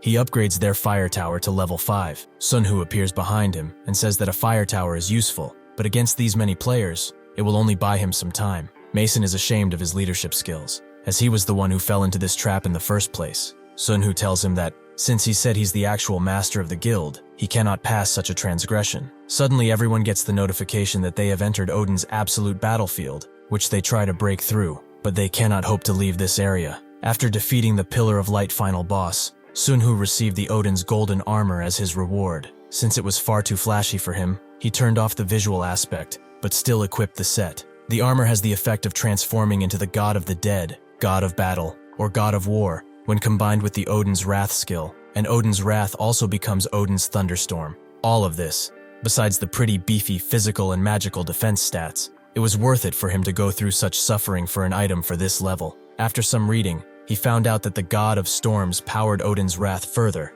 and the god of battle could summon A-rank Valkyries, which are pretty useful, but he liked this entrapment skill the most. It's from the god of war, Odin's absolute battlefield. Nobody can escape this domain until they defeat him. It's just like an authority of doom chaos. Sunhoo turns to Mason and tells him that from today onwards, he should call him Odin. With that, he rushes into the battlefield, and seconds later, everything starts exploding, with the sheer force of an atomic bomb. Sugul notes that the talks probably didn't go well, meaning that they will have to go find Indra later. Mason is in shock. Is this amount of power possible for a human to achieve? After all these wars are over and they are free from the monster's threat, he wonders what will happen if humanity decides to reject awakeners. If a small group of awakeners and the military might of humanity clashed, who would win? He did not hold out any hope for the awakeners up until now, but seeing Odin in action is something else. He is not just the savior of humanity, who will save them from the monsters, but somebody who can suppress the conflict between the two groups. He is a transcendent being, more powerful than anyone could imagine. Eventually, Indra gets the news that the attack force they have sent has wound up dead in the city that was amply named Killed on unauthorized occupation. Additionally, they also could not approach the cat food warehouse guild, as a huge barrier was surrounding them. When that barrier disappeared, the team they sent for the raid had disappeared, along with any trace of conflict around the area, as if nothing ever happened. Indra feels like no traces of battle means that they retreated, but one of them vows that the team could never betray them, and he had nothing to do with it, since he lost half his combat force. Indra explains that the power balance between camps 1 and 2 changed instantly, with only one betrayal, so he doesn't know what he got for it, but he hopes it was worth it. With that, Indra zaps him until he's not even dust on the ground, while thinking that this nonsense will obliterate anyone who stands in his way. It's also high time they move on revolution, and then after those cat bastards, who dared to clash forces with them. When he gets to Sugul's city, he sees the countless bodies and traces of battle around, all done by one person, this town's defender. He presumes that Sugul is also the leader of revolution, and if he prefers to fight solo like he has heard, this will be easy. Indra's sword is a skill specialized for single targets. The moment it is cast, if it hits in the first place, it constantly inflicts electric damage and tears the opponent to pieces, a lethal skill for duels. He plans to battle the guildmaster and assimilate the revolution guild this way, so he orders his team to secure the takeover point. They do so swiftly, and with not much to lose. At least he thinks so. Indra begins the takeover. Not even 3 seconds into it, he feels an overwhelming presence fall on him, and he barely has time to dodge the incoming attack. He believes that this is Sugul, but it's actually Sunhoo, who notes that him leaving the center to try and conquer the north is a bold decision. However, he did obtain the best results out of it thanks to his decisive nature, but he should tread carefully from now on if he doesn't want his head taken off. Indra tries to analyze him, but the system refuses. His enlightenment skill cannot work on someone as powerful as him. Unfortunately for him, Sunhoo can see everything about him, including that he's a Goldstein, and his real name is Gerard. He notes that if their guilds fight, they will lose a lot of forces, so since a merge is unavoidable on both sides, he will like to decide the winner without bloodshed by a leader battle. Sunhoo asks if he got his successor education already. Basically, he's asking if he's in the direct line for the Goldstein family. Gerard is surprised that he knows so much, but if he does, he should also know that working under him is the wise decision here. Sunhoo finds his jokes funny, but Gerard was not joking, as many people know of his family, but not many know about them. If he truly knows the details, he must be a big player. So how does he know about the Goldstein family? Sunhoo asks if he has ever heard of the Jonil Club. He is the ruler of that company, so he shouldn't act up because he's a mere successor. Gerard gets up and asks if he really is that Korean, who has ruled over the world for a while now. Sunhoo confirms as such, and says that he should now understand who is supposed to kiss whose feet. Gerard suddenly starts to shake and laughs like a maniac. God has truly favored him this day, that he has brought him his greatest wish, to kill him in cold blood. He planned to look for him as soon as he got out of this hell, but it seems that he will have his and her vengeance sooner. He activates Indra's sword on Sunhoo, who isn't affected by all, but now he has figured that he's Cassandra's line of succession. He allowed his kin to stay in the club, but he dares to bare his fangs at him. Sunhoo uses Devi's sword, but under the effect of Indra's sword, it changes into that attack, although it's much more powerful, so Gerard cannot hope to defend himself, and he is ripped apart from the inside. While Taehan travels swiftly, he gets the notification that the Frank Guild has been dissolved. He is amazed by Odin's speed, as he rushed to this place as soon as he saw the invasion notification. He goes to Sunhoo and apologizes for being late, but he's right on time, as he will leave the cleanup to him. Taehan sees all of the people from the Frank Guild, bowing down to Odin, and also receives orders to go toward the central region once he's done here. With a gulp, Taehan dares to speak, and says that he pushed himself too much in the last scene, so they need more people to assist him. He will assimilate all the forces into revolution, and although he's lacking, he will do his utmost and try to be like Joshua. Sunhoo is surprised by him and notes that these words must have been hard to say. Everyone out there is living as they please, and Joshua is someone who was prepared to lead the World Awakener Association after the test site ends. However, seeing how the Frank Guild and the like are rummaging about, there is no guarantee that he will survive. He asked the commanders of the cat food warehouse about Joshua, Jonathan, and Mick, but they didn't know anything. With that in mind, he needs a new pawn. He tells Taehan that his contributions will be seen upon Joshua's return, and if he's confident, he can try to rebuild the World Awakener Association. Taehan notes that if he wasn't confident, he would not have brought it up. Sunhoo sees passion in his eyes, so he says that no matter the result, when they return, he will be given the controlling interest of Il-sung and all shares of the subsidiaries. Taehan is shocked, as even though the Jeonil Group took the controlling interest, the subsidiary shares were split between the Jonathan Investment Finance Group and the Zillion Investment Finance Group. But Odin is saying that he will get all of the shares. He knows that this man does not lie, so this is a golden opportunity for him. Taehan tries to ask if all of these companies are his, which Sunhoo confirms, so he should never forget why he created them. He maintained the world's financial markets even with a disaster on their hands. He also shouldn't forget their goals in the future, and what part he plays in that either. He better not disappoint him. He understands that, right? Taehan's heart pounds as he realizes, and he immediately falls on one knee. He thanks Sunhoo for sharing his trust with him. He will prove that it was not a foolish decision. A few months have already passed since Act 2, Scene 2 began. While Taehan united the stage and brought stability with it, Sunhoo was looking for a specific item. This is why throughout the cities, papers tell people that if they have discovered a black fragment, they should report it back to the association for an ample reward. If not reported and used without permission, punishment is possible. Besides this announcement, Taehan himself gathered people and told them about it. But naturally, where there are rules, there must be rule breakers. While Sunhoo is sitting around,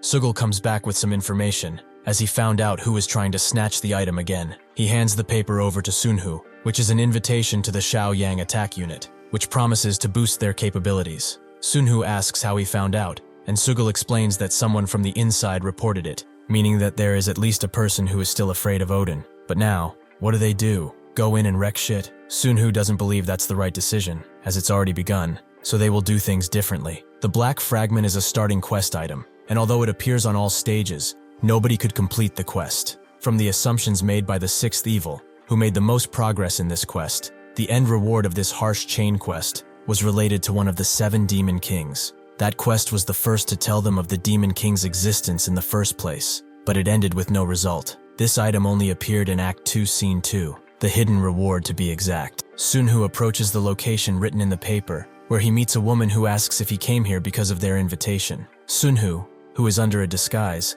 says that he is. The woman notices his pretty good-looking gear and asks if he came to the wrong place perhaps. They can only allow people up to around gold level. What's his level anyway? Sunhoo says that it's 260, which is platinum tier, so the woman asks why he's even here. He explains that he's interested in their unit. Do they not have spots open or something? The woman notes that a platinum like him should be able to join any kind of guild. Why choose them? Sunhoo says that he has circumstances that he will not discuss, and if they don't have a spot, they should make one, to make things easier for the both of them. The woman is impressed by his confidence, but not even they want to get criminals in their team. He should say it now while they are at it. What heinous crime has he committed? Sunhoo notes that it wasn't a crime, just a problem with a woman. The woman is interested. He probably touched something he shouldn't have, but whose woman was it? Sunhoo tells her that it was Kim Jae-hoon's, which shocks the woman, as he's the commander of the Ilsung Corps, yet he went after his woman. Sunhoo confirms as such, and says that the bastard can't even satisfy his woman, so he had to do it for him.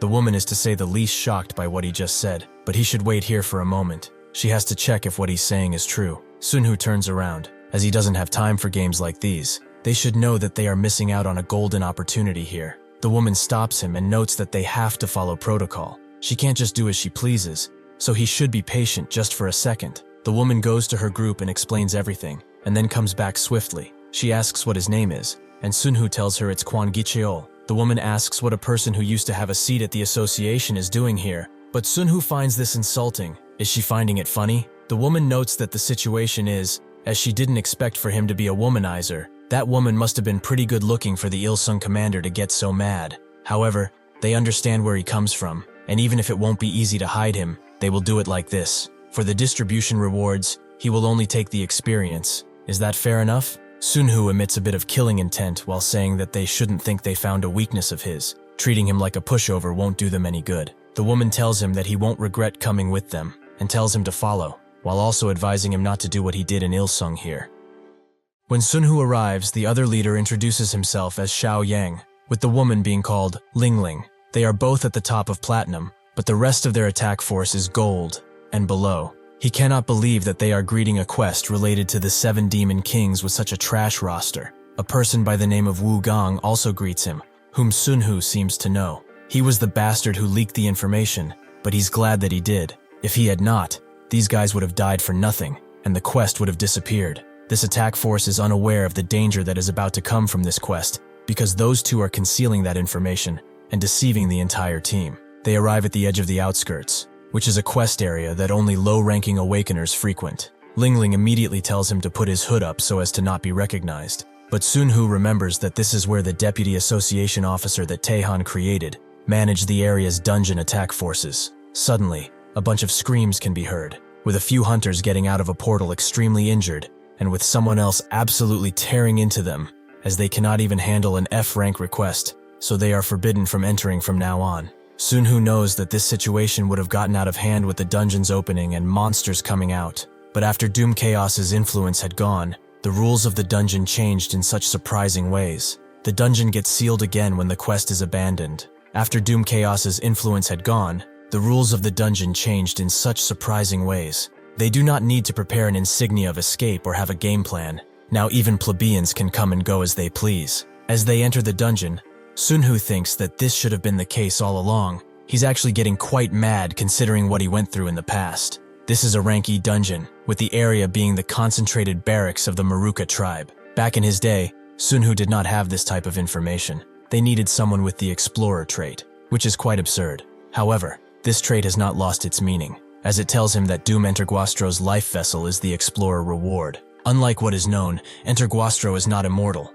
The vessel that contained his essence was destroyed in a long war. If that vessel, which was also his esteemed weapon, can be reformed, it will help in fighting powerful entities. This is just like how the 6th evil has predicted. This is the quest to obtain an item of the great Doom Enterguasto, one of the 7 demon kings. Later on, they encounter a bunch of slimes, which some manage to dodge, but they are proving to be quite scary, as these slimes carry poison. Yang jumps in with his mighty mallet, smashing the ground beneath him in a spectacular fashion, but this proves to only anger the slimes. They regroup around him and begin carrying his visage. With this, the challenge quest Endless Division has been created. Yang attempts to do his best alone, but soon his efforts prove futile, as he's slammed in the back of the head. Lingling is surprised, but Sunhoo knows that this is over. Yang gives up the challenge quest and demands to be helped, prompting everyone to charge in, but Lingling notices that Sunhoo is not doing a single thing. This is because he's focusing on the life of the ranged attackers. Their movements are different from ordinary monsters after all. She cannot believe that he is scared after bragging about his rank, but she charges in on her own, trying to eliminate a slime. This proves to be a fatal mistake, as the slime dodges her attack and jumps in on the ranged attackers, who are saved by Sunhoo. He commands them to stop moping around and focus on the monsters. With that, the slimes begin to be dealt with one by one, and by the end, most have survived the encounter. Lingling goes to Sunhoo and notes that this must not be his first time encountering the Maruka tribe, which Sunhoo confirms she should be thankful that they got lucky. She asks why he did not follow her order, but he had to protect the ranged unit. What was she even thinking when giving a charge order like that? If she wishes to order him around, she should start by giving proper order first. Did she hear about the D-rank Maruka dungeon which was cleared in the central city last month? Lingling has, so Sunhoo notes that he was there too, which she doesn't believe at first. Was he truly in Sir Calibur's unit? Sunhoo tells her that if life didn't give him the wrong hand, she wouldn't have been able to even look in his direction. But enough about the past. It pisses him off when he thinks about it. Lingling relents and asks him to lead the group, but Sunhoo is suspicious. Why are they challenging an E-rank dungeon with such a poor squad? Are they so desperate to hand the leader position to someone they only just met? Lingling tells him that he shouldn't ask a lady so many questions, but if he will help, she will reward him amply. Sunhoo will help them if they truly want to clear the dungeon, but he will not ask them to hand over the command. All they need to do is to follow him, and most importantly, not drag him down. Even after obtaining the black fragment, Yang did not report it to the association. He didn't take the incident of revolution, which was considered the weakest group, seriously when they took over the whole stage. Even if the stories about Odin were greatly exaggerated, considering Taehan, who instantly created the new system, and the human Caliber, who cleared all D-rank dungeons in the area by himself, were under Odin. The rules they created should not be ignored. However, Yang decided to ignore the rules of the association, and went further by putting his entire attack unit in danger. That is why Wu Gong leaked the information. It's highly likely that the man in front of him, Quan, was sent by the association. His being platinum is probably a lie. He is hiding a level of strength that they cannot even begin to comprehend. He is probably strong enough to kill this entire squad and recover the black fragment on his own. However, if he gets seduced by this woman, he is as good as dead. The day before the boss fight, as they did the final inventory preparation on the dry ground they barely managed to find, Lingling approached Sunhoo. She wondered what made him so confident to share what he went through, but Sunhoo told her that it's the same no matter where he goes.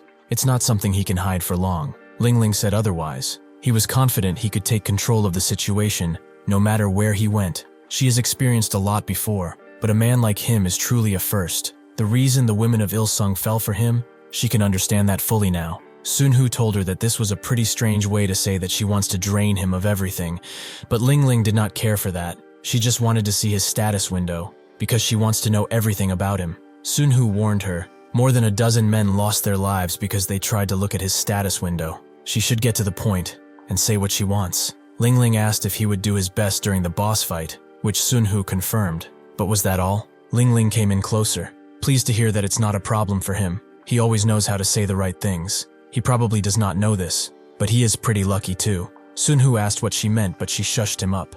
There is a hidden quest after the boss fight, and if things go well, he can probably become the unit leader, because it's a huge quest related to the 7 demon kings. The boss battle was pretty tough for everyone except Sunhoo, who managed to lead them to victory, and now, it's time to split the rewards. The exhaustion of the work they did up until now disappeared without a trace, and everyone was fiending for the rewards. Lingling tells everyone that they are fine with just the first clear and ranking rewards. They can take the rest and split it amongst themselves. This causes everyone to wonder if this is a test of loyalty or something else, as this has never happened before. Wu Gang tells Sunhoo to choose first since he led them, but he also steps out. He only came in for the experience after all. Now it's confirmed to everyone that these guys are plotting something. but Woogang says that they should all be thankful and decide how they should split all this loot. Sunhoo is pleasantly surprised by how quick-witted he is. He will survive until the end if things go well. With everyone gathered, Yang begins the quest, prompting him to start convulsing and froth at the mouth.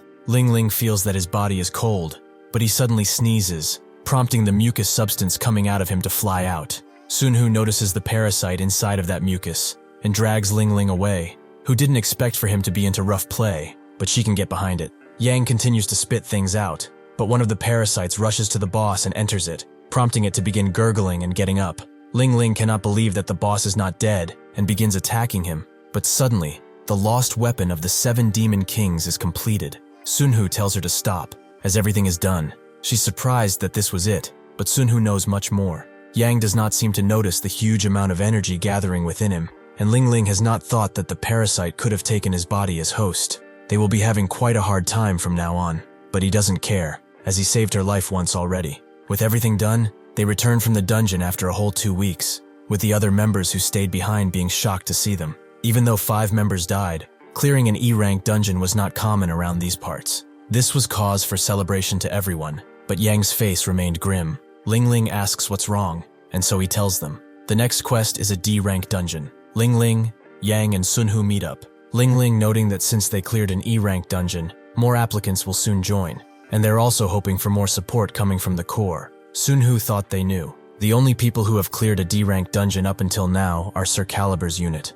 If the quest already leads to a D-rank dungeon, they cannot fathom where this chain quest will take them. Do they even know that this quest is possible to finish? Ling Ling asks, what's there to do? Just run from it? Does he not want to return to the association? Yang says that he keeps his promises. If they can complete this quest, he will have the power to help him in any way. That is how much this quest is worth to them. He must trust that they mean only well. Sunhoo notes that saying and doing are entirely different things. They keep yapping about him trusting them, but he's not that stupid. He will just be on his merry way, and their relationship will end here. Yang screams at him to wait. He will use everything he has to bolster his forces, and if it seems too dangerous, he vows to leave right away. Sunhoo tells him that the moment he knows he's in danger, that would be too late, and they will all die. Yang is desperate, so he bows down and begs him for help.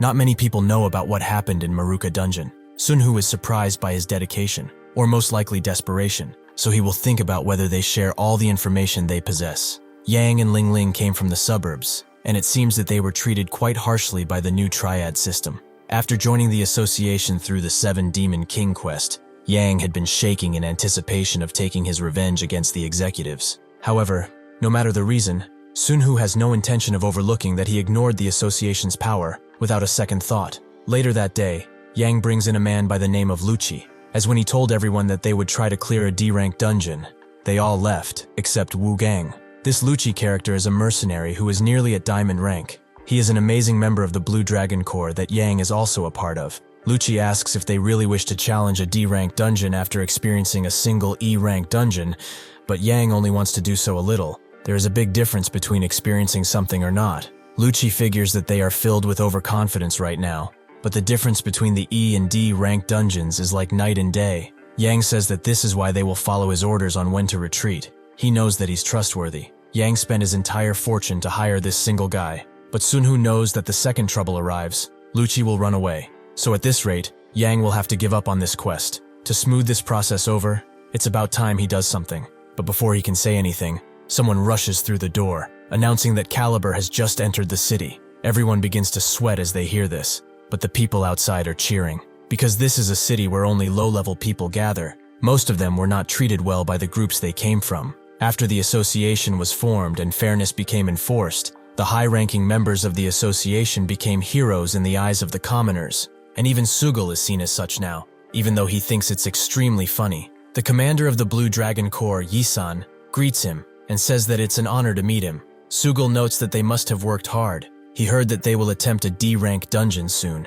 Every single one of them is working for the betterment of their community, so since he liked that, he decided to stop by. The association is watching their work, so he wishes them luck. Yisan can't believe that he's actually shaking hands with the mighty Sugal, but Lucci is still against the plan. They don't even have a decent diamond rank among them, but they are challenging an entire D-rank dungeon? Yisan knows, but the Great Caliber has encouraged them. This may have reached Odin too. Everyone in this group should remember how they were treated until now. It would be insane to let go of such an opportunity. They will use all the power they have as the Blue Dragon Corps and draw the favor of the association with this. He calls over Yang and notes that he is the unit leader. The entire group was made in his name, so they will be trusting him with this. Yang vows to not let them down, and Ling Ling tells Sunhoo to not talk, as this is becoming quite a big deal. All the elites of the Blue Dragon Corps swiftly mobilize, but even so, most of these people will not return. The Portal Watcher announces their entry, but deep within the barren territory,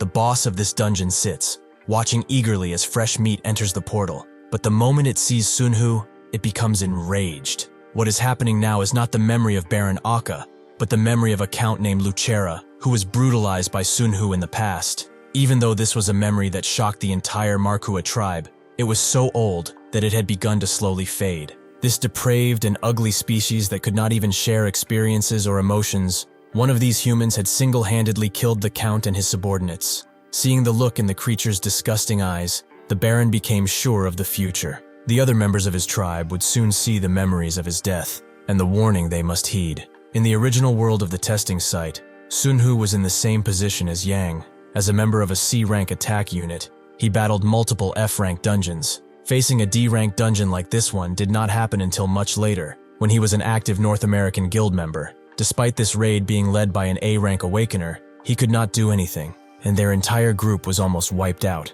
The one who introduces himself as Orca reminded him of the boss monster from that life. In the end, however, he did not even need to use man who overcomes adversity to defeat such a beast. Since all the other members of the unit are knocked out, Sunhoo receives a diamond box and the insignia of the cure body. 25 people came into this dungeon, yet only 6 remain. Even among them, he was the only one who was fine. The rest had lost their consciousness and had their limbs cut off. Suddenly, Yang's body begins to convulse and spit out the parasites once again.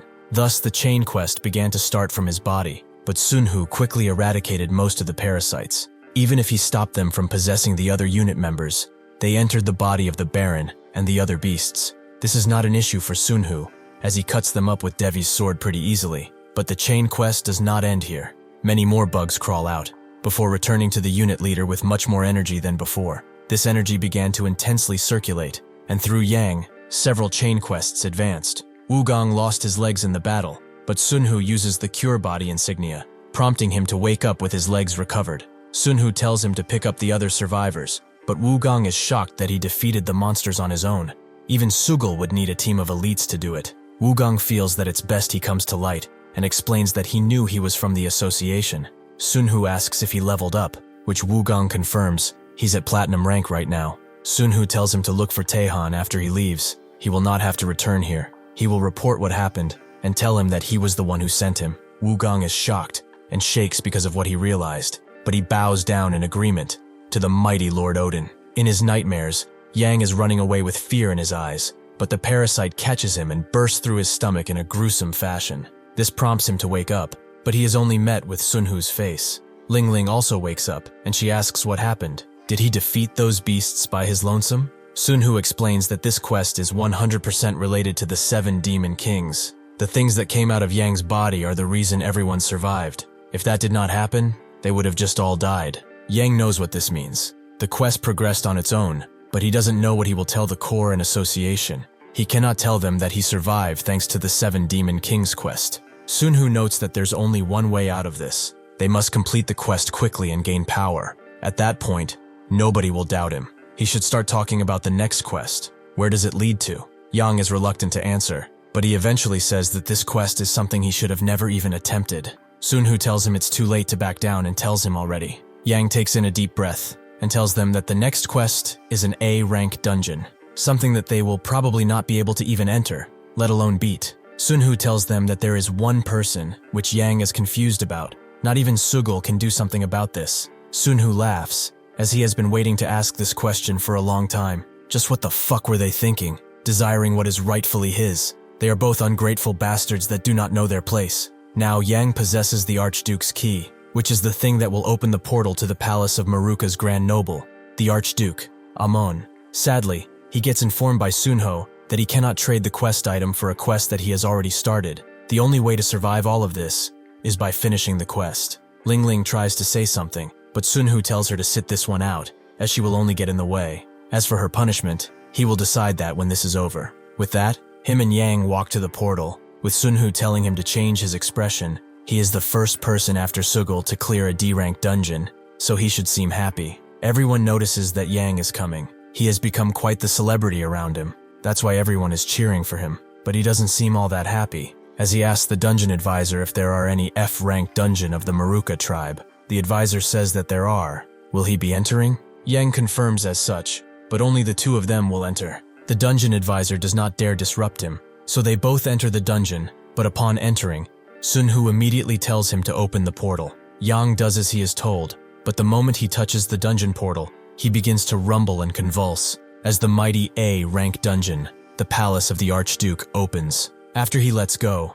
Yang's pupils begin to dilate, and he turns his neck around with extreme speed. Someone else speaks through him. He has waited long for him to come here. Sunhoo knows that this is the Archduke, but he didn't expect for him to come out and greet him like this. Since he's polite enough, he promises him a painless death, but in return, he should stop looking at him with those creepy eyes of his. Sunhoo begins to strangle Yang, forcing the Archduke out of him for now, and he also summons the Valkyries. He tells the scared Yang to get up already, as they have to go. He must already know that Suicidal is at the master rank, so each of the Valkyries surrounding him is at that level. They will be protecting him so he can focus on keeping close to him. It is not an exaggeration to say that the Maruka dungeons are the visage of hell. The poison that secretes melts the flesh, and also throws anyone's mind into chaos. It is not uncommon to see people laughing in their hallucinations, even while half their head is melting. Two quests are created, the heirs of the Archduke and Heaven in the Deep Sea, while Sunhoo and the Valkyries are clearing through the dungeon. In this place,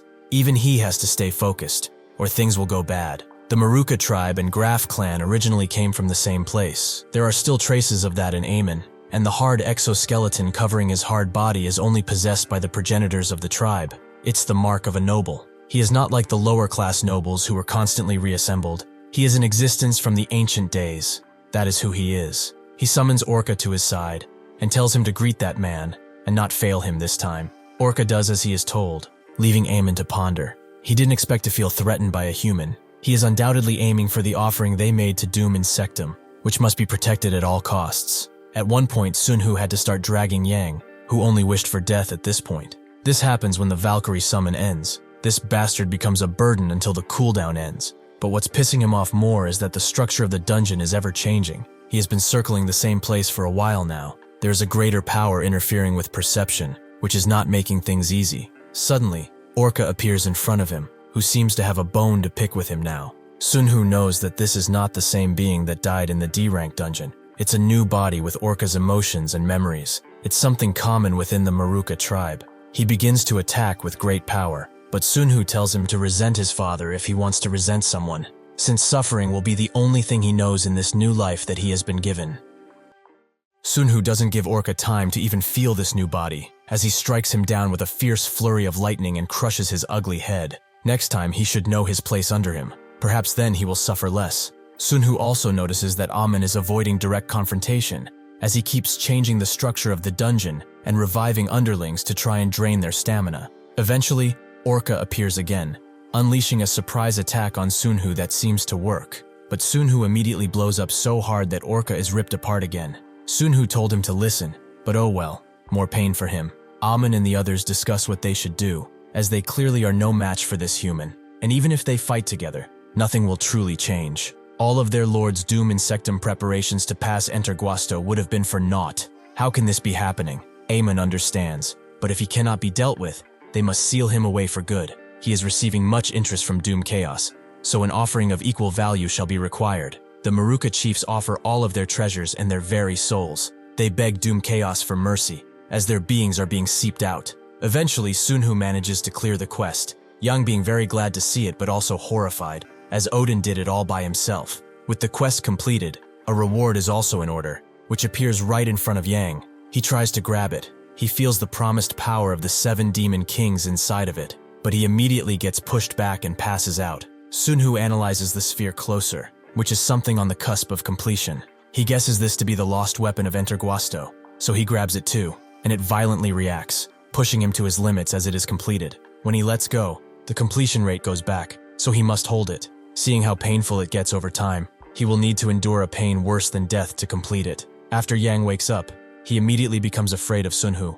knowing that he is no longer useful and that his death will surely come. Sunhoo didn't just end him, however, he just instructed him to look for Taehan once he leaves. Yang wonders why he's letting him live, but Sunhoo doesn't answer, instead telling him to avoid Sugal as much as possible. He has told him already, but that guy cannot control his anger. Sunhoo knows that this bastard broke the association's rule, but since he now has experienced the true nature of a rank A dungeon, he might be more useful to him alive. Yang bows down, his head first into the mud. He thanks him for this generosity. He will make sure that from now on, he will not disobey him. After Yang leaves, Sunhoo begins to complete the item, which takes a really long while, and the pain is something awful. Because of it, he lost his eyesight at one point, but when he thinks about what will happen if he fails, he pushes harder. At the very end of the completion, the man who overcomes adversity activates. Sunhoo still holding on. The item finally completes, and the lost weapon upgrades into the life vessel. When the owner dies, they can resurrect through it,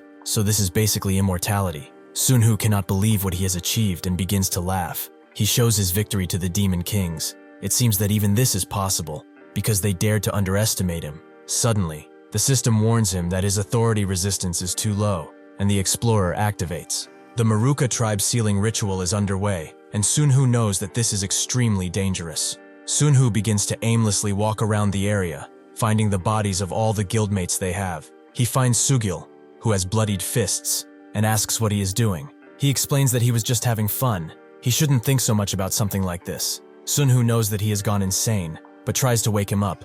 He has a family to return to after all. Sugil tells him to let it go. If he's talking about Gicheol, he is already dead. After being dragged to this fucking place, he didn't even have the chance to survive the first act. He should have been the one who got taken. He should have died in his place. Sunhoo doesn't have any other option but to kill him, but this is not what he wanted, not what he planned at all. After their return to the real world, Taehan becomes president of the Awakener Association and makes a declaration to all humanity. They deny the claims of existing nations, and under their new order, they will now be respected. Sunhoo asks if he wants to start a war, but Taehan believes that normal humans are thoughtless and no different than animals. For those who try to climb without knowing where to stand, it is only right that they get killed. The Awakener Association was made in order to stop people like him, but it seems that human nature cannot be saved no matter what. Yeonhee comes around and tells him that he has no need for worry. A war won't occur because she will control all of humanity's minds. Taehan is just a part of it. Sunhoo's vision becomes blurry. He asks just what the hell she's saying, but Yeonhee warns him to not try and do anything. She has already made preparations for him. Sunhoo sweats profusely as he knows what she did. His parents are under her authority, to the point that if she dies, so do they. After all this, Yeonhee became the second evil, while Jonathan and Joshua continued to fight over supremacy. They became the new 8 evils and 8 virtues, the things Sunhoo feared the most. He could kill them easily, but others would rise in their place. He's too tired for this shit. This entire life has become meaningless. A few years pass, and Sunhoo is situated at a luxurious hotel, where he is constantly being served food, as that's the only thing he enjoys anymore. His current weight is 320 kilograms or 705 pounds. The servers are shocked. He ate at least 30 people's worth of food, and it was high class too. The others wonder how much money he has. There are rumors that he's an S-ranker. One of them doesn't believe that at all. That fatty cannot hope to be that. Suddenly, the ground begins to rumble as Sunhoo approaches. He knew that he will come here to check on him at least once. He pulverizes the waitress with his lighting, who begins to show her true self from the damage. Sunhoo knew that something was up. He knew that he was at it again. Electricity appears in the outside world too, and what was in Sunhoo comes out because of it, scared to bits of his power. Sunhoo catches his breath and sees that Orca was behind all of this. It has been a while. He will make sure that his death will not pass easily. Sunhoo cannot recognize how long he has been in there, but as the seal comes undone, he notices that there's no escape. The return stone he has doesn't respond, and the seawater flows in when he tries to break the walls. Orca is trapped with him too, but his job has changed to that of a guard, which Sunhoo finds nonsensical. He turns to Sunhoo to see what he's doing, and finds out that he has begun eating his sludge. He lashes out against this, but Sunhoo tells him to shut it. This is not his preferred meal either. Since he still gets info from the system, it means that its power reaches even here. So there is a way out of this place. After he is done with his rather awful meal, he thinks that it's finally time to get some information. He slowly approaches Orca and tells him to find a way out. Even if he has to search through the bellows of his memories, he will find a way out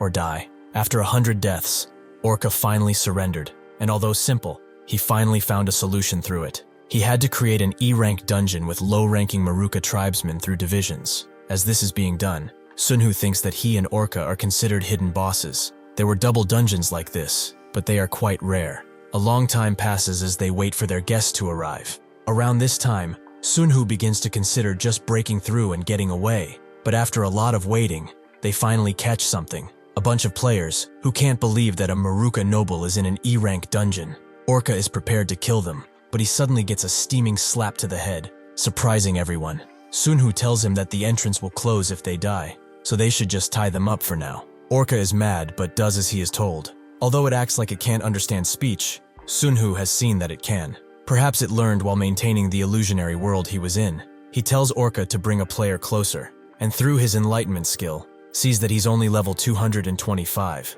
His name is Sean Brown, and he is shocked to see another human. Sunhoo doesn't have time to answer his questions. He's the one doing that here. Sean tells him everything, that they have entered Act 2 Scene 5, which is weird, as acts have 3 scenes, but the structure somehow changed. Since Sunhoo was sealed during Scene 2, some time has passed, but there was one thing that bothered him the most. Sean explained that when the guild leaders changed, a lot of people fled. They became obsessed with the quests and are just throwing people into dungeons. They were also running away from that devil woman and ended up here. She has the ability to control monsters like they are pets. He's surprised that he has not heard of her. She was called Mary. Sunhoo immediately asks where she is, as he must find her at once. In the outside world, a bunch of players are being overrun by zombies who are out of their flesh. Before they could defend themselves, however, a gigantic monster appears and blasts the zombies away with relative ease. The other players just can't get used to a monster being on their side, no matter how many times it passes. Yeonhee sits on the beast's head, seeing that there's a quest about the sealed disruptor of the Maruka tribe. She guesses that this is why Act 2 is not coming to an end, but more importantly, she wonders where Sunhoo even is. As soon as Sunhoo gets out of his prison, he sees only ghouls and undead, not even a single 7-demon king soldier. This place is slowly becoming the land of the dead. This is probably the price for touching an object of Doom Entergawasto. He would like to clear them up right now, but he must find Yeonhee first, somewhere close. The situation is becoming better, as they are pushing the ghouls back while also having Yeonhee as their support, who is doing over 90 quests right now. However, the guildmaster of the final Rampart Guild, Juwon, isn't all that happy because of what Yeonhee told him. She showed him that she and the monster child she was holding cleared over 200 quests, yet his entire guild didn't manage to clear even 80. That is not right, so this will be their last chance. If they keep this up, she will help them work harder. Juhwan understands the situation they are in. Rather than getting grouped up and turned into that woman's puppets, he should act and do something. Even though that is too dangerous, there's no possible way for him to get out of this situation. All these ability users are devils who do not care for them. Suddenly, the wall behind him breaks, sending everyone flying, but once they regain their senses, they see Odin, who is here to see Mary. The pressure everyone is feeling now is crazy. They thought that Mary was the peak, but this is a new level of power, beyond humanity. The information Sunhoo got from Juwon on his way to see Yeonhee linked up with what Sean told him. A life-draining area appeared in Act 2, Scene 4, and a war between the living and the dead erupted shortly after. The reason these quests that drained life were created was because the system wanted a new sacrifice to keep him sealed. All these deaths were unnecessary, and Yeonhee, who tried her best to treat him, is being treated like the second evil. He uses the skill message to call out and tell her to stop. As he is back now, everything is fine. She is surprised to hear him and even more to see him. He jumps down, and Yeonhee cancels the transformation in order to land. He rushes to her, but she only talks about the beast in her arms, which she got in the last scene. It recognizes her as its master, although that took a while. She was worried for him, but she's glad to see that, as per usual, he overcame it. Sunhoo feels something strange as he thanks her. He can feel her pushing him away, but why? He asks her, when she returned from the Backlund core territory, why did she not use the return stone? He has waited for her a long while. Yeonhee takes a while to answer, but does so through the message skill. He shouldn't get involved with her any longer, as she's the witch Mary. She is the public enemy. It's not right of the leader of humanity to be entangled with a witch, who only knows how to do evil. She continues by saying that he must think about what he will do after the testing site. If she really will be by his side, people will begin to doubt him. Her place is really behind him, in the shadows, where nobody can see her. Sunhoo demands she stop saying such nonsense. If she is a witch because of what she did, well, he can be considered the worst human on this planet. He was not bluffing when he said that he was the true master of the world. Does she even realize how many lives he ruined because of what he did with the world finances? He congregated authority, suppressed the media secretly, and even silenced those who dared to disobey them. More people died in this process than in the entire test site. The world has been dyed red by his sins even before all of this.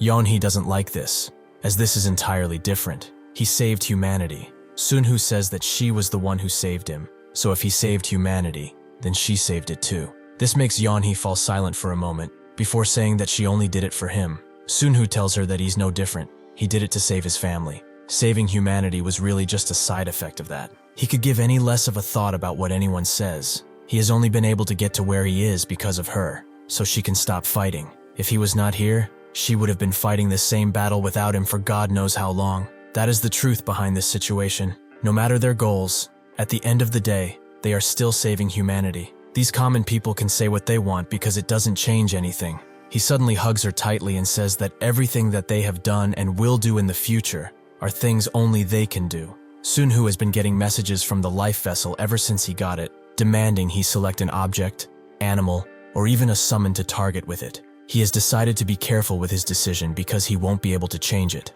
At first, he considered selecting a Valkyrie, or more specifically, Inventory, Odin's golden armor, and them, because it's a 3-layered protective structure. However, the life vessel is something that must be used against the 7 demon kings. Those are powerful entities that would be able to break through such a small pocket like an inventory. He has come to think that putting the life vessel on something he owns is meaningless. He must choose a safe place far away from him, on someone who would fight for him even if the world was against him. Someone who would protect this item as her own life. There is only one person like that in the entire universe, and she's right in front of him. He explains that he's not going to hold back anymore. Suddenly he kisses her, much to the surprise of the others, but at the same time Odin's wrath and even Odin's absolute battlefield appear. The zombies try to strike down Sunhoo as he undresses, but his fire burns them in but a second. Sunhoo will not allow anything to disturb this moment. Even Doom Chaos would die by his hand. All this time, something had been swelling within him. He tried hard and long to keep his distance, to avoid getting swallowed by this simple feeling. He cannot even fathom how much Yeonhee has been suffering all alone, physically and emotionally. However, now it's his turn. He will protect her with everything he has, just like he has done to the world. Loud booms can be heard outside of the battlefield, most people realizing that something incredible is happening inside. Juhwan, however, is sure that if they are still here when the barrier disappears, they will not get out alive, so they should move out before they get zapped out of this realm. After they are done with their little wrestling session, Sunhoo sees the aftermath of what he did, and apologizes to Yeonhee for going so rough. She explains that it's fine, they are Odin and Mary after all. Sunhoo breathes out and says that they will have to wait and see, but the final scene is probably not too far off. It could also just be the next scene. Just because this dimension's space and time are stagnant, does not mean the armies of the 7 demon kings have ceased their activities. They are probably busy trying to break through the stopped time. Up until now, he has confirmed 2 rituals, one from the Maruka tribe and another from the Backlund Corps. She should remember it well, the ritual that they saw on the home turf of the Backlund Corps. The system is not really omnipotent. It cannot keep time stopped for as long as it wishes, so it would have become impatient after spending so much time trying to free him from that seal. Sunhoo believes they should confirm it, but Yeonhee wonders how they will do such a thing. They go back to Orca, making her impressed that he actually tamed a Maruka noble since he's a non-mind type awakener. This is quite good for her, as she really wanted to meet these guys once again. Orca knew of this human female. She was just as strong as the males, and since he didn't want to suffer again, Orca lost any will to resist. Sunhoo asks what's wrong with him after she's done, so she explains what he feels. He has sinned against his tribe, as she used him as a screen to look into the tribal memory vault. It is as he said first. They are organizing a large-scale invasion force. Sunhoo was sure of it. It won't take long for the bounds of their dimension's space-time to be broken through. He decides to scream out at them, asking to open the door that leads to his stage, as that is where his main force is. It would be more efficient to progress from there. Even if Sunhoo has a large amount of power, he is still just a pawn on a chessboard. The system could care less about his one-sided request. He does not know if even those he managed to strengthen will be able to survive. He cannot predict the full power of the next scene. They are running out of time, and since they had not been able to progress with the battle schedules for Act 3, he does not know what the system is capable of doing. He punches the wall in rage, leaving Orca to patch it up. He apologizes, as he has always said that trying to find meaning in the system's action is useless. However, when he sees it doing as it pleases, he can't help but feel rage. Yeonhee asks if he has heard of the Old One before. It is a name she saw in the Maruka tribe memories, and even though she cannot convey their language, this is closer to an intent rather than an individual. They believe that the system is a defense mechanism, created by the sheer will of something called the Old One. Sunhoo feels even more ominous anxiety now that he knows that name. The being that is fighting against Doom Chaos, the Old One, is sweeping up the entire universe to join this battle between two giants. Sunhoo believes they should keep it to themselves. The system fanatics will go insane if they have that name. Even if they don't know what the Old One is planning for now, they should promise one thing. If the situation becomes dangerous, she must stay away from him no matter what. If an enemy on the level of the 7 Demon Kings appears, anyone else will become just a burden. Yeonhee stays silent for a moment, but then says that even if he begged her to fight along with him, she would not accept, because she now has a reason to survive. Sunhoo smiles. As inside the absolute battlefield, he chose Yeonhee as his life vessel, so as long as she lives, he will not die either. Even though this was not really romantic like putting a ring on her finger, it's an action that cannot be compared to any other. It's the genuine act of two people who have fought together on the battlefield for a long time, promising each other their lives. The word lovers is not enough to explain this relationship. Yeonhee believes that they should avoid activating the life vessel as much as possible. He understands, right? Sunhoo does. They should clear out all quests at this stage and increase their levels. He calls over Orca, and even though he never imagined he would have a monster as a pet, he should follow him. Orca couldn't pretend that he didn't understand him anymore, so he cried out. This bizarre group, 2 monsters and a human couple, is quite strange. However, Sunhoo is ready. He no longer is fearful of others and has someone by his side. Somewhere far away, Suicidal fights a bunch of undead, easily taking out an entire horde with his weapon. He then screams at one Priya to tell him which side he has to go, who uses her mind abilities to tap into the zombies' decaying minds and tells him exactly where they are. As Suicidal prepares an attack, he thinks that if Mary were here, she would have opened up the path instantly, but he cannot expect that much from these children. He rushes in with his punch, and the fight continues until they finally get the necromancer that has been reviving these people. But he's quite disappointed to see that Priya collapsed again after figuring out where the necromancer was. If she continues like this, there's no point in keeping her on the team. Priya tells him that he doesn't get it. The pain she's experiencing is tremendous because he's not a mind type. The feeling of looking inside of the mind of a zombie, she would not wish it on her worst enemy. Suicidal just lets it go and doesn't care anymore. But Priya feels attacked. Why is he attacking her like this when she did nothing wrong? Suicidal calmly tells her that it's obvious. Her ability is poor. Even if she thinks of herself as a skilled user, she should train. She definitely has the time to since she talks back so often. Priya sighs, as nothing will satisfy that standard of his. However, Odin would have seen her differently. He would have recognized her talents. Everyone's expression darkens as they hear that name, which Priya notices. They have been doing this every time she mentions that name. It seems that they cannot accept reality. That guy has been gone for years. He's dead. Taehan pats Suicidal on the back and says that they should move. They are only giving the necromancers more time to recuperate if they stay like this. Priya wonders what will happen if Odin appeared as a zombie. Will these guys be able to handle it? And will he be as strong as the rumors say? This could be an opportunity for her too. As if she can succeed with that secret ability and keep it a secret, she will be able to do much more and not get treated like trash. After a bit of walking, they eventually stumble on another undead horde, where Suicidal recognizes someone, Gunnarsson, who has not survived for long. There are other familiar faces here too. Suicidal is mad that they gave up like this. He cannot accept it. It seems that they will have to face an awakened zombie of at least diamond rank. They have been lured into this place. Suicidal has had enough. He calls out the necromancers. He wants to see if they are stuck in here with them or the opposite. Sunhoo and Yeonhee easily take care of the necromancers they find, and Sunhoo sees that after a necromancer dies, the ghouls also lose their lives, even the ghouls that Yeonhee controls. She is quite sad that she lost it, as it was pretty useful. Sunhoo looks at the undead man in front of him, making Yeonhee ask if he knows him. He indeed does, but not that well. The only thing he remembers is that he was with Joshua in the Revolution, and had the same trait as Casino Chips. Yeonhee notes that it's been a while since she's heard that name, making her wonder if he would have survived all of this. Sunhoo doesn't believe so, as even the ones who could have become famous have lost their lives in rather meaningless ways. However, this makes him wonder, how many more are dying as they speak, and how many have survived up until now? Suicidal and the others have fought until the entire area is filled with bodies. Suicidal himself barely manages to get out of the pile of bodies, but when he looks around, he sees nobody, wondering if they all died. Suddenly, he hears a plea for him to move, from none other than Jahoon, who has surprisingly lived. Sugul likes how tough he is, but one cannot be anything else around him. Ji-hun thinks that with this scene should come to an end, which Sugul also thinks they would be crazy if they made them do more, so they should look around for Taehan. The fairy guide appears and congratulates them for surviving so long. Their dedication is certainly appreciated. This is the last scene they will have to participate in.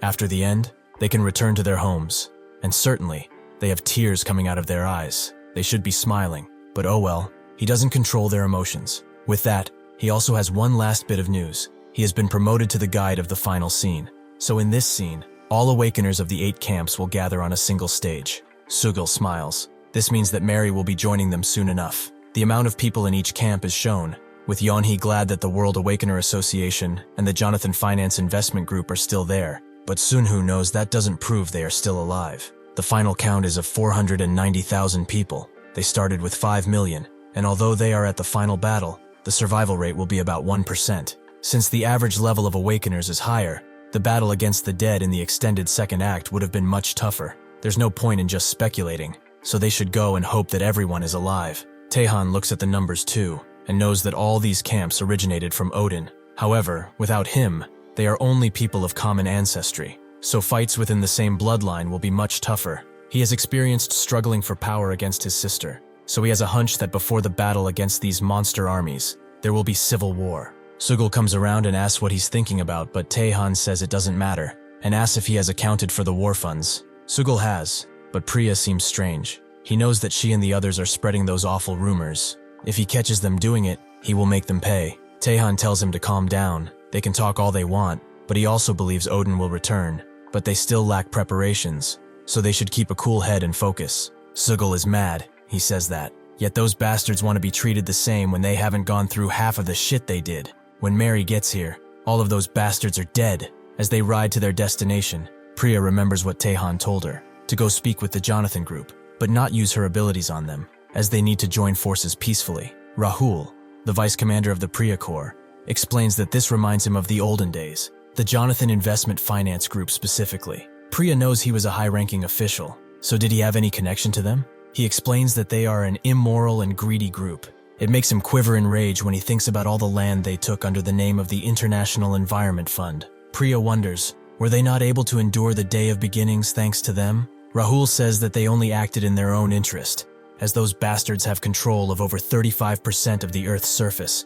Even if they do return now, there is not a single awakener who will not fall for their financial power. If Jonathan is there, he's going to do something about it. Priya asks if he's going to kill him, which Rahul hints at, as what happens in that place will stay in that place. Priya suddenly tells him to be silent and wait, as she can sense something amazing coming their way. She steals the mind of a bird and sees something shocking, a Maruka tribesman. Additionally, that woman is holding a Zephos. Just who are these 3 mysterious characters? Before she can look further, Priya gets dragged down to the ground, where she sees Sunhoo and Yeonhee looking at her. Yeonhee is particularly mad. She does not like spies, but Sunhoo tells her to wait and check if she's from the same camp as him. Yeonhee does just that, dragging Priya's memories out of her, and seeing how Taehan and Sugul reacted to her. Yeonhee takes a closer look at Taehan and asks who he is, so Sunhoo tells her, which makes her remember that she has seen him before. Sunhoo is glad that Sugul is doing well. It seems like he was worried for nothing. Yeonhee has had enough fun and asks what they should do with her,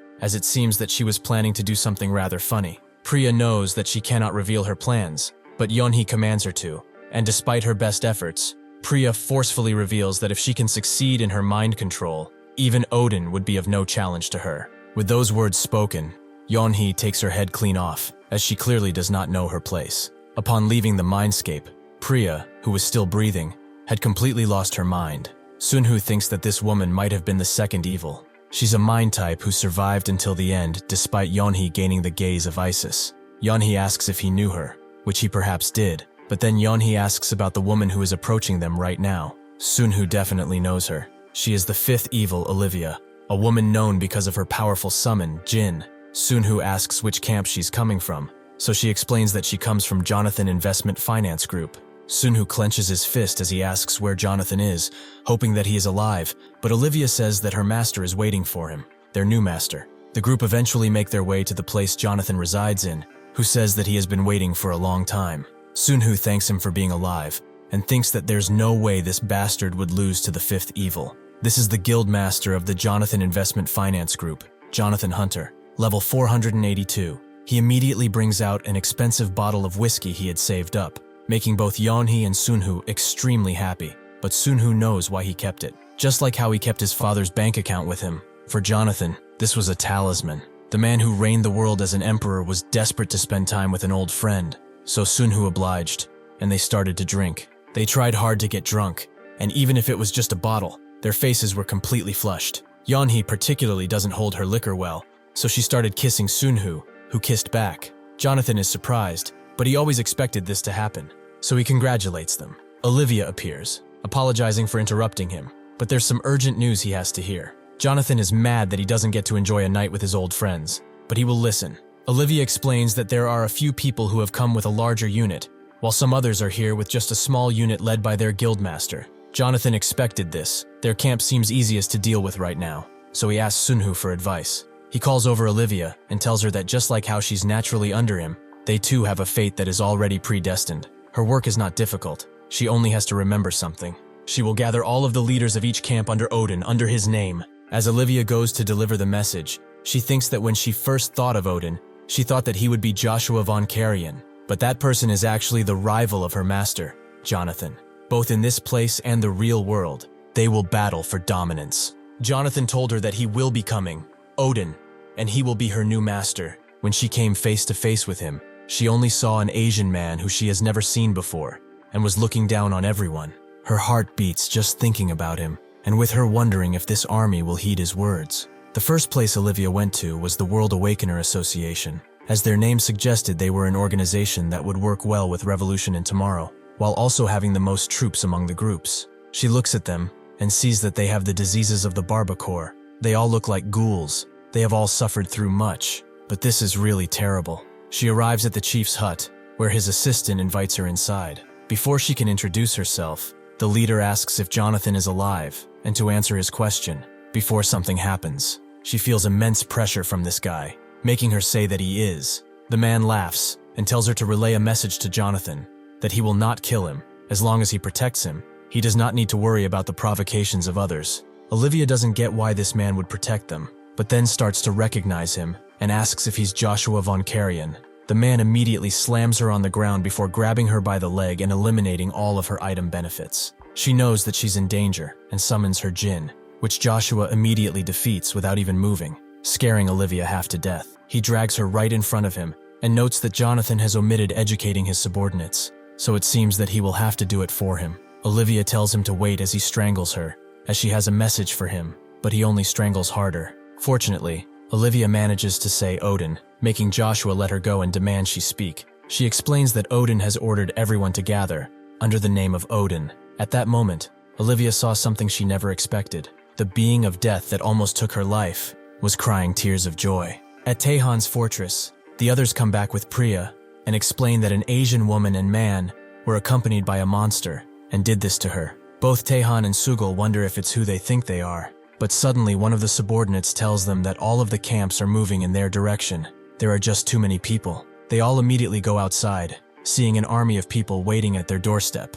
Sugal isn't about to go out without a fight, so he tells them to come and stop waiting. Jonathan screams out, explaining that he and the 6 camps are following the orders of the Great Order to gather at the central stage. That is why they ask them to open their gates and greet Odin's warriors. Taehan is amazed to see Sunhoo united all the camps, and Sugal cries tears of happiness, glad that his leader is here. Later, the main people of the groups gather for an important meeting. Camp 1 is Revolution 12. Taehan is the Guildmaster. Camp 2 is the First World Awakener Association, Guildmaster Osiris. Camp 3, Tomorrow 21, Guildmaster Ian Jones. Camp 4, Revolution 30, Guildmaster William Spencer. Camp 5, Tomorrow 19, Guildmaster Deborah Bellucci. Camp 6 is Jonathan Investment Finance Group, led by Jonathan. Camp 7, Revolution 28 is led by Sugal. Originally it was Juwan, but he was found to be too weak. Camp 8, Revolution 42, Guildmaster Zhang Wulong. Ian Jones and Deborah were not originally a part of Revolution, and Tomorrow, Aoki Yuria, who founded Tomorrow, was nowhere to be found. And the most shocking thing is that the 4th virtue, Mihail, is absent. Sunhoo asked Joshua about his name change, who explained that he had erased his past. The reason he did so was probably due to the mutilated face he now wore. In the eyes of the masses, The marks he obtained from battles that were life or death would only incite fear. Joshua's fear must have been designed as a high-ranking stage, meaning that he endured brutal tests, like the quest to reduce the guild member numbers to a third. Sunhoo tells them that soon the final stage shall be upon them. He doesn't believe that any of them want to drop out right at the end. They would want to get out of here and arrive because when they return, they can use their power as awakeners to obtain as much wealth and anything they want. That's what they would think, but the world is under military control, and they are minorities. Their numbers will decrease further after the final scene, so what awaits them is not glory, but oppression by their own military. Jonathan agrees, but if he wishes to, could he secure the safety and freedom of all awakeners?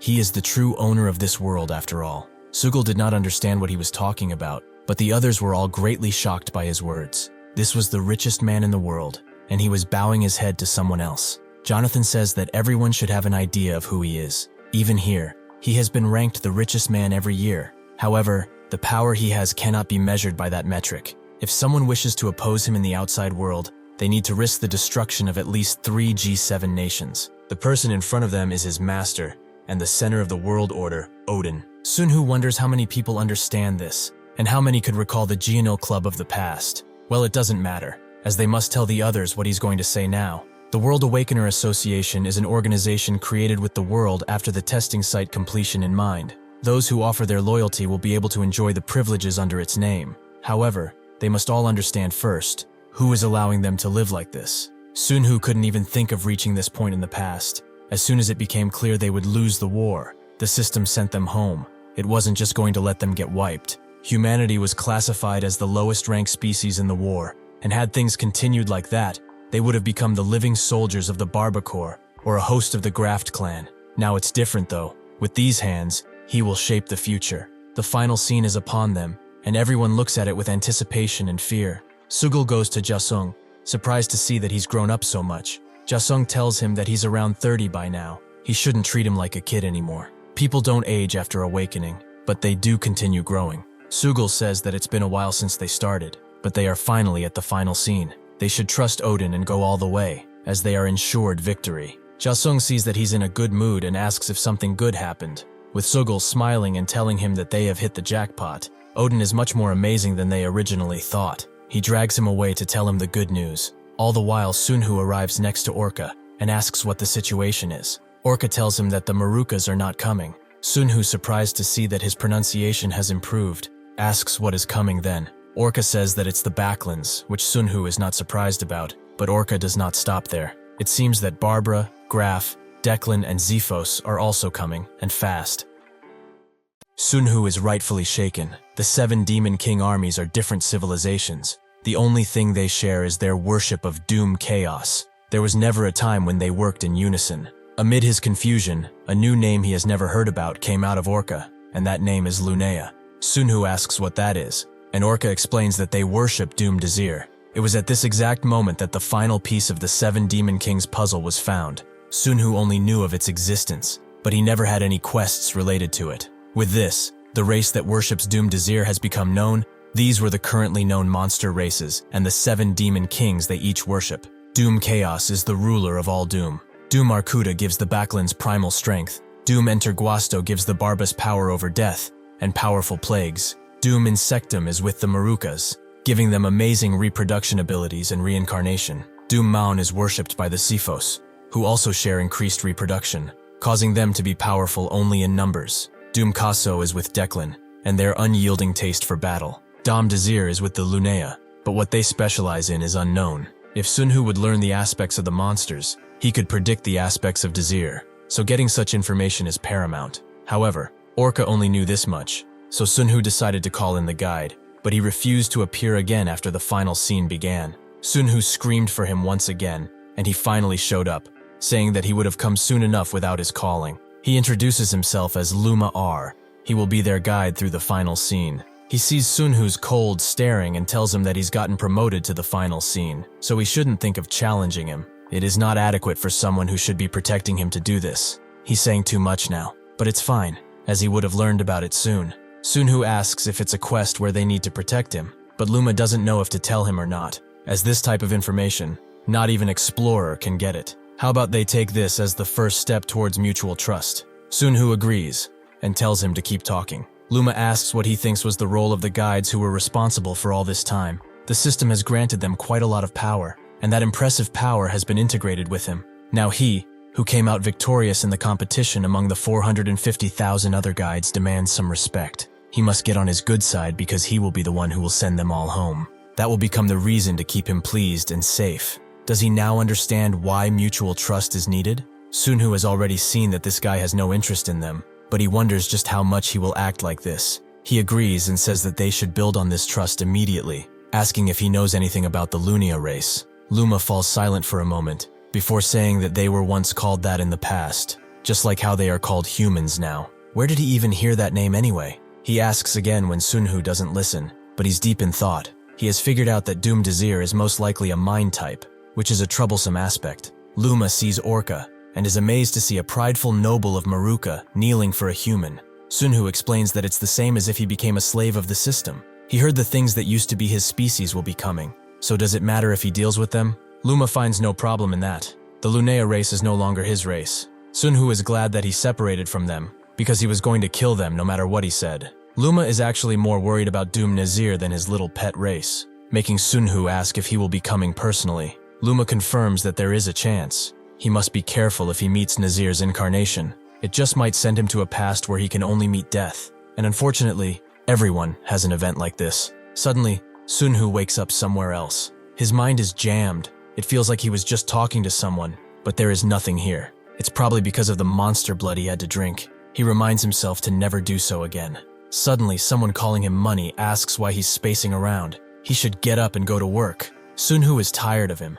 He's been calling him that since he learned that he didn't like that nickname. He will get rid of him soon enough. He gets up, but he's embarrassed that he's in the same group as these dogs. At this rate, his chances for survival are slim. A woman asks why he keeps calling that guy money. So the guy explains that he was a rich finance guy on the outside. He talked about buying and selling stuff in this place too, and ended up becoming money as a result. The woman thinks of him as an idiot. What's the point of trade when they can just take anything they want? Sunhoo lets them laugh. If they continue their lives like this, they will die to their own party members soon enough. Suddenly, the name Doom Nazir beams into his head, making him wonder where he even remembers it from and if it's a hallucination. Suddenly, someone calls him, and that guy Jong-soo, as the commander is looking for them. Jong-soo damns Sunhoo for wasting his time as he wanted to get some fun, but Sunhoo ignores him, as calling 2 pursuers means a dungeon was cleared. It's finally time for him to go to battle. He grabs the old wallet his father gave him, and asks for his protection once again as he goes through this.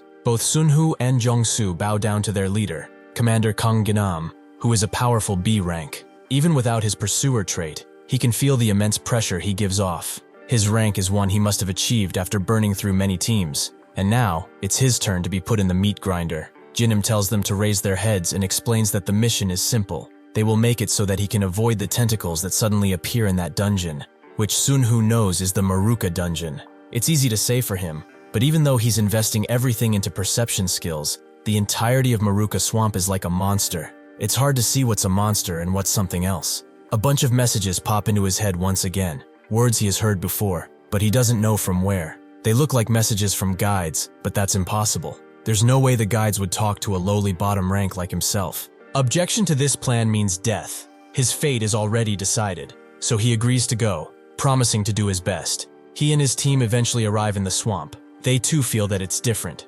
Its structure seems to be ever-changing. Sunhoo suddenly sees something and tells them to wait, as there's something up ahead. But Jong-soo doesn't believe him. He probably got scared for nothing. Sunhoo screams at him to duck, but it's too late. The upper half of his head is swung open by none other than an enemy that they never wanted to see. A Maruka noble. He immediately starts killing everyone around Sunhoo, who remembers Luma's final words. He will be sent into a past where he can only meet death. This visage of death, this bath of blood has made him come to his senses. It makes sense in the past. The monsters he feared most were the Maruka, but unfortunately for him, that's in the past. With that, the quest to attack Doom Desir has been created. At the Osiris camp, the anti-Barba outpost, Sugul is being healed in the aftermath of a heated battle, but tells Jasung to be a bit gentler. He doesn't get it. How can a skill be gentler? He should stop whining since he's an old man. Sugul asks about Sunhoo, and when he's going to come out of that barrier. He suddenly created his absolute battlefield around him and hasn't come out in a week. Jasung says they just have to wait. Even Mary doesn't really know what's going on. Sugul guesses she must be worried too. A barrier is not much different from a seal. Jasung tells him that the healing is done, and Sugul is impressed, as expected from such a high-ranking healer. Jasung also asks if Osiris is fine to be around. Why did he choose to join this side in particular? Before the monsters came pouring in, Sunhoo told him that no matter what, he should have the first volume of the Book of the Dead. The Supreme Commander of the Barba Corps should have it. Sugul asked if he should go with that Osiris guy. Would it not be better to help Mary? Sunhoo told him that worrying about her is pointless. He wants him to take care of Osiris for him. Sugul wondered what that meant, and guessed that Osiris was planning something. He can't even tell if that guy is man or beast at this point, but if he really is planning a betrayal by aiming for that Book of the Dead, that will be extremely dangerous. Will he even be able to stop this bastard? Sunhoo detected the 7 gates using Explorer. The first gate was of the Baklin army, and their supreme commander was the highest priest of Doom Arkuta, Lee Sua, only 2.5 hours remaining until opening. The second gate was of the Barba Crops. Their supreme commander and the owner of the Book of Death, Volume 1, is Shaimar. They come at the same time as the Baklin army. The 5th gate opened really quickly, and out came the Declan army, along with their highest-ranking priest, Chaobaru. Sunhoo left Gate 1 to Yeonhee and Gate 2 to Joshua. He fought the Declans of Gate 5, but while he was doing that, he suddenly got trapped in a memory of the past, a past where he can only meet death. It's not wrong, as at this point, he was a low-ranking awakener who could have just died at any moment. They could have taken his life with just a minor level of interference if they only managed to gain perfect control over his mindscape. Using his powers, he easily slashes the Maruka noble apart. Thanks to Orca and Yeonhee, he has a basic understanding of how a mindscape works. Doom Desir is definitely hiding around here. He already used the absolute battlefield to make sure that he could not flee, so it's only a matter of time until he finds that bastard. Somewhere dark and bloody, a bunch of men are experimenting by cutting up people and attaching their body parts to others, but unfortunately, neither their quests nor skills transfer over. It seems when the person with the skills and quests dies, they are returned to the system to be redistributed. The first evil asks about the test with the families, but one of his lackeys explains that there's no change in experience gained from killing each other, so it's a failure. As soon as he's done with that, his head flies off. Sunhoo's surprised that he's still doing stuff like this, but blowing up this little stronghold of his was something he always wanted to do. The third evil instantly recognized him, and although his expression should have been one of confusion, he glitched, like a corrupted file. It's because he had never seen him make a confused expression before, so the recreation struggled. In that aspect, the first evil was fine, since that guy never showed emotion in the first place. Sunhoo tells him that the money he knows should be a lowly E-rank awakener, but he wants to know, what does he think he looks like now? Sunhoo cuts his arm off, prompting the first evil to immediately back away, using the insignia of teleportation, then uses the insignia of Cure Body to heal himself. Unfortunately, Sunhoo is not about to let him do as he pleases, so he kicks him into next month, making the man who overcomes adversity activate. The first evil tries to run away, fear overtaking him, but Sunhoo will not let go of his toy yet. He has always regretted ending his life so easily. He always wanted to see that look of complete fear in his eyes. It's truly intoxicating, so he thanks him for it. With that, he kills the first evil once again, and talks directly with Desir. He may think that he has him trapped here, but he's the one trapped. He wants to see just how many tricks he has up his sleeve. He will destroy every single one. With a gigantic rumble, he annihilates the apartment he was in, and demands that Desir show himself right this instant. The final scene was the opposite of Act 2 Scene 1. They were protecting the Pillars of Light, and their enemies were attempting to clear it. Sugul sees the dark energy surrounding them and wonders how much the plague even spread. It's really grotesque to look at. Suddenly, one of his men arrives. He was sent to talk with Osiris, who said that because the attacks will worsen as time passes, they will deal with the first weakening as quickly as possible, to at least reduce casualties if nothing else. Sugul understands. If that's the plan, then he should announce everyone to get ready. The man is surprised that he's really following that order. He's the only one who can even attempt to stop that guy. They just need to endure. Is there any need to do something like this? Sugul wants to tell him off, but suddenly, the man begins pouring blood from his face, and subsequently blows up in a messy slop. Osiris arrives, clear that he was the one who did this, and asks if there is a problem. Sugul looks at him and apologizes for not being able to manage a random soldier. He is at fault. At the same time, he hears Sunhoo's voice, and then a loud noise, which everyone is affected by. He gets the notification that Desir has entered, he and everyone else in this group, and Sunhoo's battleground shows clear signs of a fierce battle. Sugul knows that he's fighting that Desir guy in there. He feels bad for him, as he's here being pressured by some weak-ass people. He tells Osiris that they will do what they need to. Odin is over there, and they will provide as much support as possible. Osiris raises his hand in the air, letting out a few shadowy beings to help, but also to watch his progress. Sugal understands. He will show him why everyone has come to call him Caliber. He rallies his men, and they charge with him. He screams out words of encouragement, hoping that this will keep them fighting. The onslaught of the beasts begins in earnest. Sugal is adamant about going home, so he will not lose this fight no matter what. He will see his son.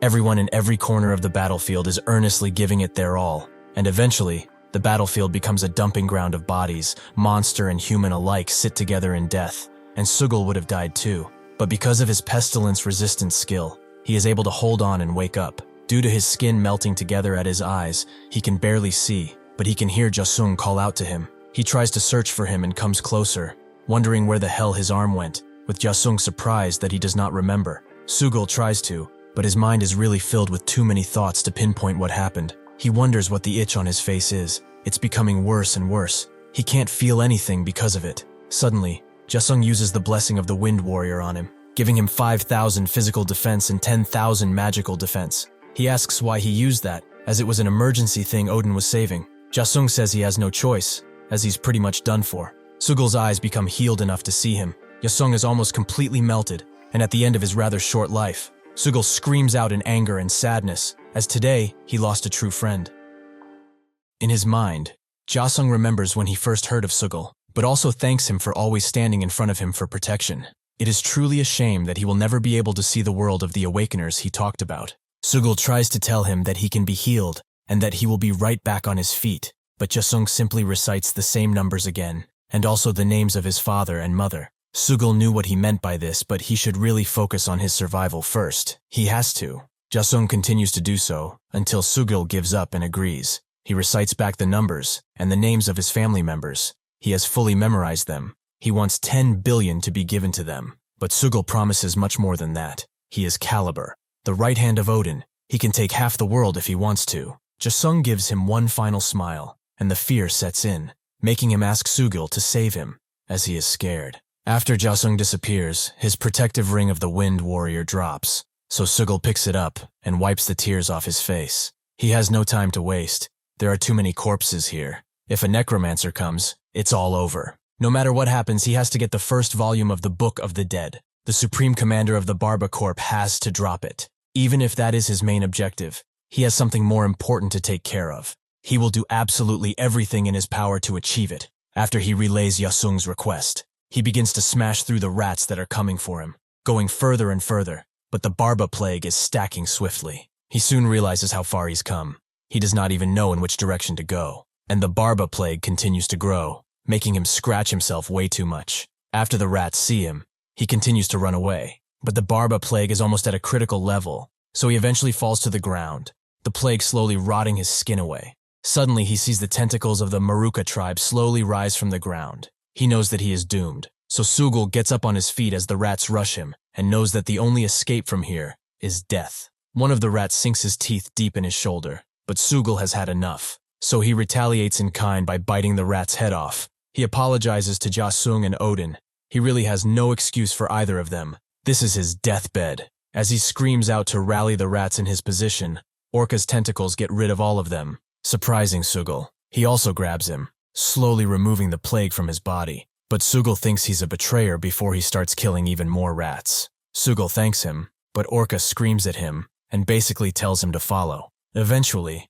they arrive at Odin's battlefield. Sugal's surprised that they are still fighting, but Orca points at a crack in the battlefield, which Sugal goes through and can clearly see inside. Upon doing so, however, he sees the skull of Odin's skeleton dragon, and besides that, something that shocks him to his core, Odin's mangled corpse. In his final moments, Sunhoo thought he heard Sugal screaming, but it did not matter, as the place he got sent to was the definition of darkness. He has eliminated Doom Nazir, completing the Birth of Doom Man quest, and he is given part 2 of that quest, which he immediately completes because he has enough followers. Sunhoo knows that the system is telling him that he has his own soldiers. Lee Taehan has contributed greatly to this. The third part of the quest is also completed because he defeated a Doom, so now he has fully completed the chain quests, something nobody has done before. He also has a visitor to congratulate him, Doom Chaos. And even if Sunhoo is basically inside the life vessel now, he still feels trapped with him, his power overwhelming his senses.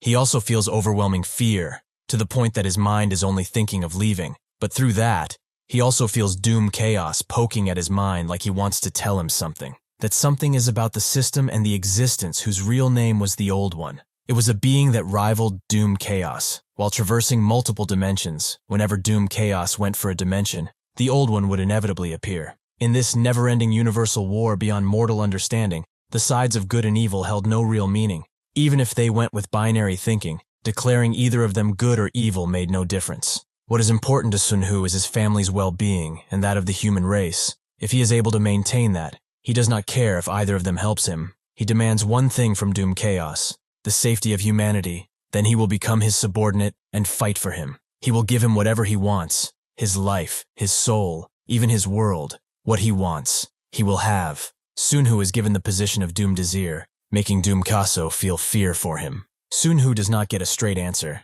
but him being above Doom Kaso is a pretty good start. His revival timer is already ticking, but it will take 29 days to complete. Outside, Yeonhee is taking care of some enemies, so Sunhoo tries to communicate with her, but he gets no reaction. She probably did not realize that the life vessel is functioning yet. He also wonders why the 7 Demon King's attacks have not ended, since he joined Doom Chaos. Perhaps he has to finish his revival. Yeonhee hears a group whisper about something, so she immediately teleports to them and asks who they are. One of them introduces himself as Raphael of the Diego attack unit. He is a part of the Merry Army. She asks what's going on, but they all promise they were doing nothing. They were just discussing the current situation. Odin said he would deal with the evil parts of the system, so they have no clue as to why this quest even appeared. From reading his mind, Yeonhee sees these quests. The main objective is to kill her, and it rewards tons of starting quest items and 50 challenger boxes. She really didn't expect this, but it means that Sunhoo has finally sided with Doom Chaos. So right now,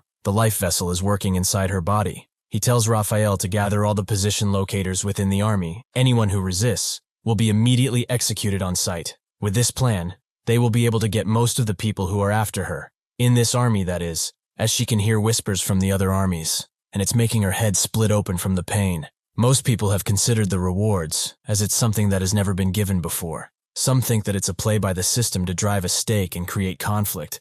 But the rewards don't lie. Perhaps there is a way to defeat her. Perhaps Osiris and/or the Fire Demon King could actually do her in. One guy notes that they probably have not seen a mind-type awakener rage before after they enter the rampaging state, because they resonated with the bloodlust around them. They're like wild animals, unable to discern friend from foe. And honestly, they are probably not the only ones thinking about doing that. Some mind types actually resonate with the monster's killing intent and go berserk. So what would happen if she felt the bloodlust of a human? Sunhoo sees them scheming against her in spite of that. And slowly, those who started to communicate through writing began to appear. They agitated Yeonhee even further and pushed her to the brink of rage. She realizes this too, Sunhoo only now realizing that she had experienced this rampaging state before. His heart felt quite heavy from the pain she must have endured. Suddenly she rushes in, past everyone who was scheming against her, and kicks the main informer away. The others try to burn the correspondence, but she stops it with a single slap. While unifying the stage of the final scene of Act 1,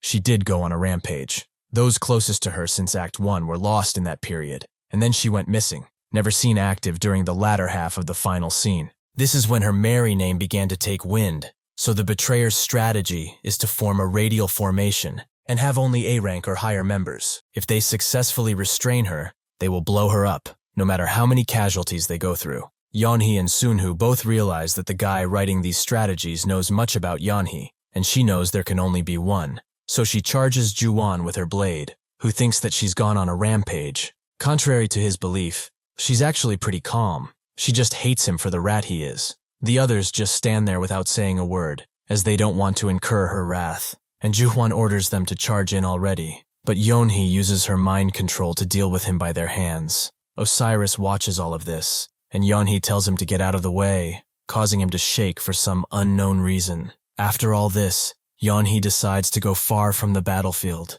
In a crevice in the stone mountain, she planned to cut down anyone who used the position locator to find her. After being on high alert for days on end, she fell asleep, leaving her little monster to stand guard. Sure enough, he sees someone, so he wakes her up with a few slaps. Yeonhee is curious to see who her first guest is, but she's surprised to see Sugul, who seems mad at the entire world. In order to look for Yeonhee, Sugul broke through the entire Baklin army. He took the shortest possible route while still avoiding Lee Swa, and nearly died on multiple occasions. If not for the items that Odin left for him, he would have died much earlier. Upon seeing her, he immediately gives her everything that he left behind. But Yeonhee is surprised that it's just these. What about the skeleton dragon? Sugul asks if that's important now. Does she understand what this even means? At least he passed heroically. But she should not worry, as he will protect her. This ugly quest was not given just to him, right? Yeonhee tells him that if he really saw Odin die, then he should not be here. He is confused, so she explains that he would probably have a chance against her if he sided with Joshua. If he even gets the reward on her head, he will become the most powerful person for a while. With some luck, he might even be able to do it alone. Sugul is disgusted by the idea. He is Kwan Sugil. He will never hurt her. Yeonhee is not saying this out of pity, but is he being serious? Will he truly side with her? Sugul screams that she should know better than even him, but she says it is not easy at his level, and people change their minds frequently. Sugul lets it go, as this is not the time to argue, but she should come with him to Okra's territory, as he will help them. It might sound weird, but that guy is more trustworthy than most people. Yeonhee knows this little fella in her hands is the same, but he knows what will happen if he sides with her, right? Sugul asks if he will hold her back, but that's not what she meant. She will not be able to protect him either. Sugul doesn't care for that. He is the one who wants to protect her. She might not realize how bad things might go for her soon. Nobody knows what will happen, but he wants only one thing in return. He tells her all the information Jasung told him. If he dies, she wants her to take care of this debt, as he has to carry it even out of the grave. If she can do this, he will never regret anything. Yeonhee remembers him saying something about having a son, but Sugul can't possibly ask her to take care of him as well, although if she offers, he will not refuse. He suddenly coughs up some blood. It was tough to get through those bovine bastards. That Sua girl is really strong. Yeonhee doesn't understand how he survived getting beaten up that much. He's pretty unusual too. She uses the touch of Mary on him, which greatly heals and revitalizes him. Even if she might seem otherwise, she is still a healer. Sugul feels like a newborn baby, but Yeonhee tells him to just protect her and not hold back. He slaps his face and says that he is ready so they can come down now. Osiris and his men are above. Sugul was suspicious of them, and he seems to have been right. How long will he be able to hold out against them? Osiris tells Yeonhee that he will buy her time. The armies have already escaped their containment. Yeonhee asks what he's thinking, but Osiris is only doing his final duty to Odin. He will stop her from going anywhere else since she was his woman. He will protect her until her final days, because he truly loved her. Yeonhee is surprised he knows the meaning of those words, but he seems to be misunderstanding something crucial. It is not him, but she who holds their lives in her palm. He must already be aware of how far she can go. Osiris advises her to stop the unnecessary aggression, and their auras clash, throwing the air in all directions. Well, Yeonhee doesn't care that much. He's admirable, so she will tell him this. Odin is not dead yet. He will soon come back to life. Osiris believes she is holding on to false hope. He has already confirmed his body. Yeonhee knows how it sounds, but he should know that he has made the right decision. On her way to the Orca territory, thanks to Osiris and Sugil, Mary did not walk around as a criminal, but as a mighty conqueror. Sugil is disgusted by the bastards who are attacking them. They are more fierce than the monsters. They eventually arrive in Orca's swamp, Sugil believing that the others will not be able to easily follow them inside. Yeonhee is pleased, as Orca has made a throne for himself. Having gathered a huge amount of experience from fighting, Orca had become strong enough to rival his mother entity, Archduke Aemon. Sugil notes how much he changed, and Yeonhee wonders if they have even just one normal person on their side. Sugil asks if what she said about Odin coming back to life is true. Honestly, it's pretty hard to believe without any proof. Yeonhee tells him that the situation would have been different if she could. They wouldn't have been chased around. Sugil doesn't get it. Is it a skill, or one of those special privileges? Yeonhee thinks of it more as a special privilege. Odin has become an important being. 15 days remained until his resurrection, and having surrounded the entire area, many different groups entered Orca's territory. They had prepared a lot as if they were about to challenge a high-level dungeon. The posts they left to do this were handled by Jonathan and Taehan, who had their hands full. Yeonhee's group was fighting day after day. The rage she felt when looking at the idiots who were blinded by a reward made her fear that she would shatter the life vessel. A few days later, news that Taehan had gone missing after being attacked by his executives had spread. And although Odin's resurrection was almost complete, Yeonhee's difficult time continued. While she was dealing with a headache, Sugil came with some good news, as the citizens of Savior had come to help them. He can vouch that they are trustworthy. and have an amazing battle spirit. These were the people on the same stage as Sunhoo during Act 2, Scene 1. They were called fanatical because of their blind faith in him, and even though they separated into different attack units, their unity was unshakable. After his resurrection, Sunhoo planned for them to become the core of the new group he will create. His resurrection timer is complete. He begins to morph into reality, and Doom Chaos gives him an order. He must secure the human army command. A veteran army is being trained before him. He will make them understand who their true master is. No followers of the old one are allowed to remain. He will keep in mind, the fate of the human army lies in the hands of Doom Man. Upon success, the attack order on his territory progressing under Doom Kaso will stop.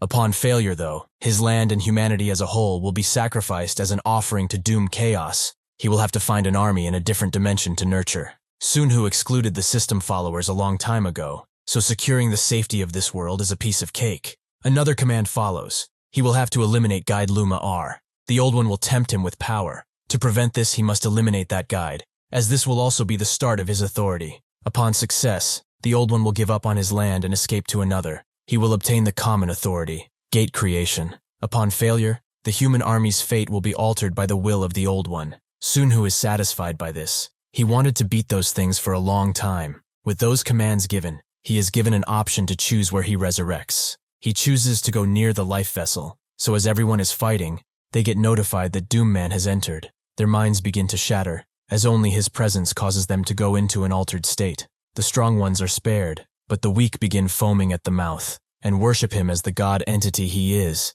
Sugal is confused beyond his wits, but Sunhoo approaches with a smile and thanks him for helping Mary. Sugal says he only did what he had to, but what's this about Doom Man? Is that him? Sunhoo allows him to hate that, but this was the only way he could guarantee the safety of their world. Sugal doesn't see anything different to him, although he hopes he's not going to grow horns or something. Sunhoo says that maybe he will, and Yeonhee stares at him in shock, but he simply smiles back. She bows down to him, happy to see him return, and he holds her, everyone worshipping the birth of Doom Man. Somewhere else, the guide is freaking out. The great picture drawn by the system has been destroyed, all because of these stupid creatures.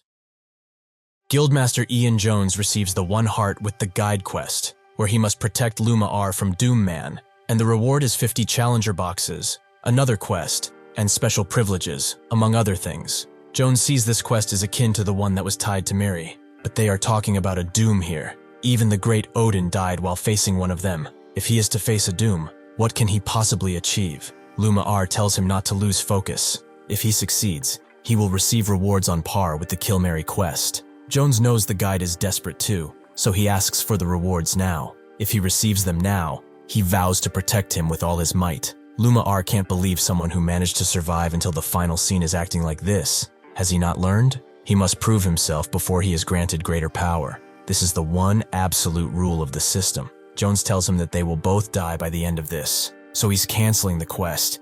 He can just go and die himself. He's fighting no doom. Luma R urges him to do so if that's what he wants, but he hesitates. He knew that he couldn't do jack. At this stage, he cannot let such a thing pass, so he will just pray for his success, as he's sure he can achieve something. Jones knows that he has always been in constant danger. Death was watching him, ready to take his life away. Every time that happened, though, he overcame it and became stronger. More people rallied behind him, and his group was formed. This is an opportunity that he will not let pass up. Suddenly, he enters Odin's battlefield, which scares the living daylights out of him, and he cannot escape from the zone for 24 hours. His confidence is in shambles as he shakes. He tries to reason this away, but only comes out with a shallow scream for the guide, asking what this is. Luma R reveals that Odin is Doom Man. He just didn't tell him because he didn't bring it up. His fault. Jones doubles down. He is not doing something that will ensure his death. Luma R tells him that nothing will change if he refuses the quest. Doom Man is already pretty mad at him. He can just see his rage in the distance, can he not? This would have been much easier if he completed his quests. Honestly, humans are the ones who messed everything up. If the system would have been followed, neither Dom Nazir's death nor Doom Man's appearance would have occurred. He has ruined the great picture the system drew.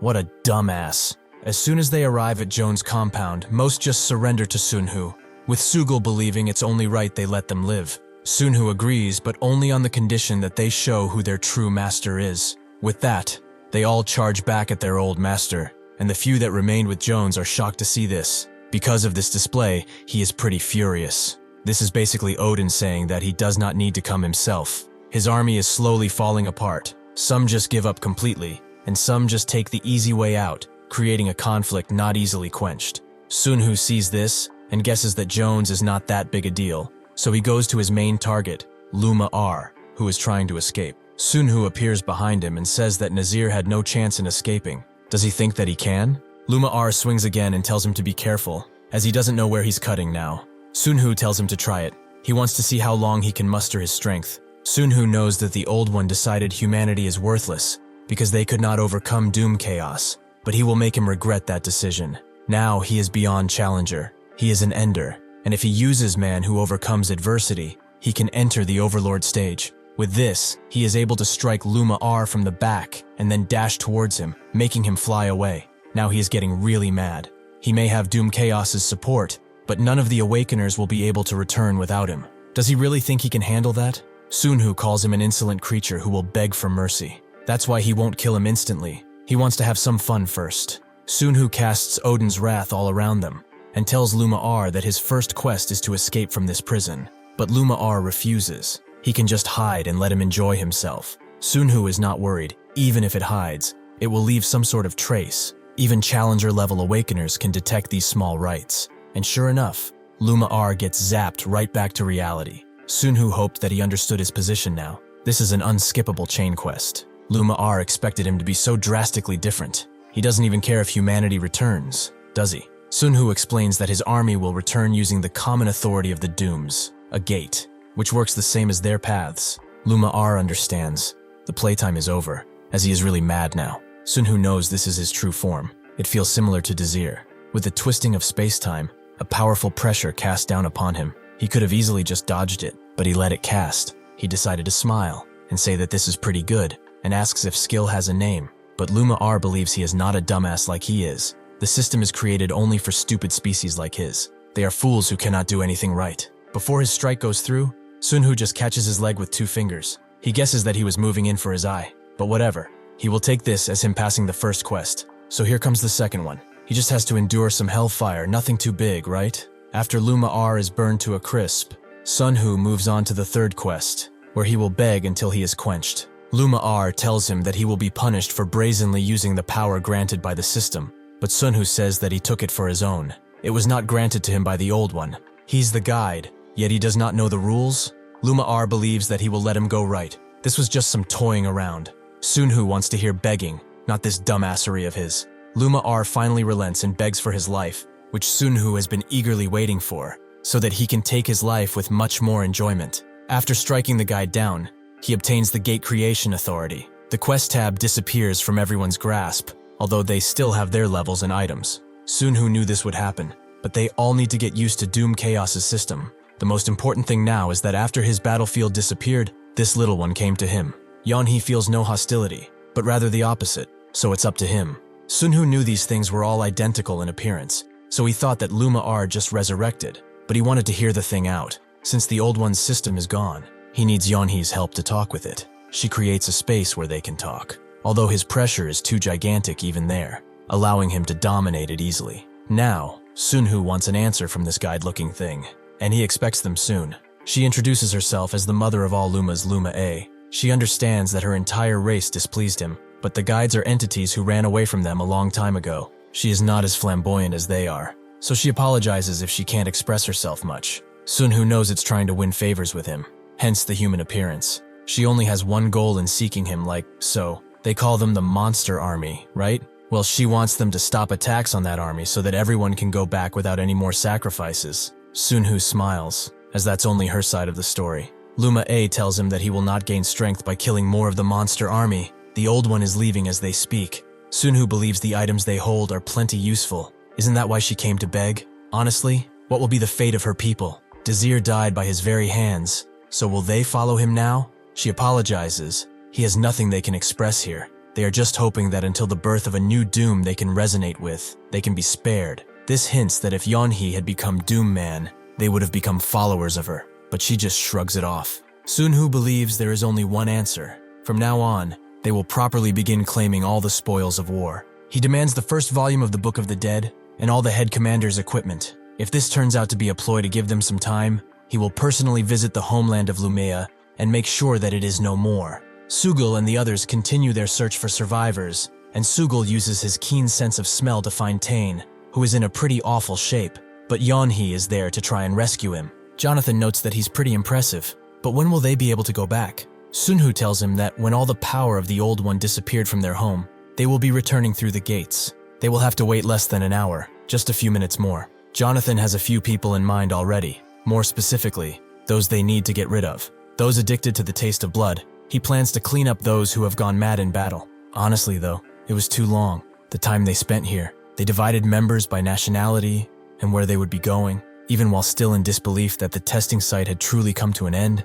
everyone divided up. Sugul calls all of the Koreans too. While walking aimlessly, Cataline stumbles upon Jones, who begs to be healed. But she only shuts him up and takes her revenge for all that he did. A shape appears and asks where she's from, which she tells him, the United States. He points her toward her destination, so she continues walking around, but suddenly, a portal appears right in front of her. They are all scared of it, thinking that monsters would appear. But Sunhoo tells them that these gates were created by him. They are going home after all. Sugul is amazed and very happy that he will see his daughter again. But Yeonhee is more surprised by the low number of Koreans left. They came here in the hundreds of thousands, yet there's barely 500 left. Sunhoo feels enraged by these two absolute beings. They must think of humanity as a tool. He must hide his claws until the time is right. Surely an opportunity will surface where he can get rid of either the old one or Doom Chaos. Yeonhee also says that they need to escape Doom Chaos's control after getting back home, which will be their biggest work yet. Sunhoo is surprised she knew, but she's not so naive as not to notice. The gates to the homeworlds finally fully appear to Washington, Seoul, and Tokyo. They all became noisy as they saw this, and Sunhoo decides that their first mission after getting home is to eradicate the monsters left in their homes. After that, they will await orders. All they need to do now is go forth to their lands of birth. Everyone cheered as they went inside, signaling the end of an era. It has been exactly 1 hour since the testing site began, and the chosen ones were taken away. But since that testing site was in a different plane, they had to hold the line against the beasts that came.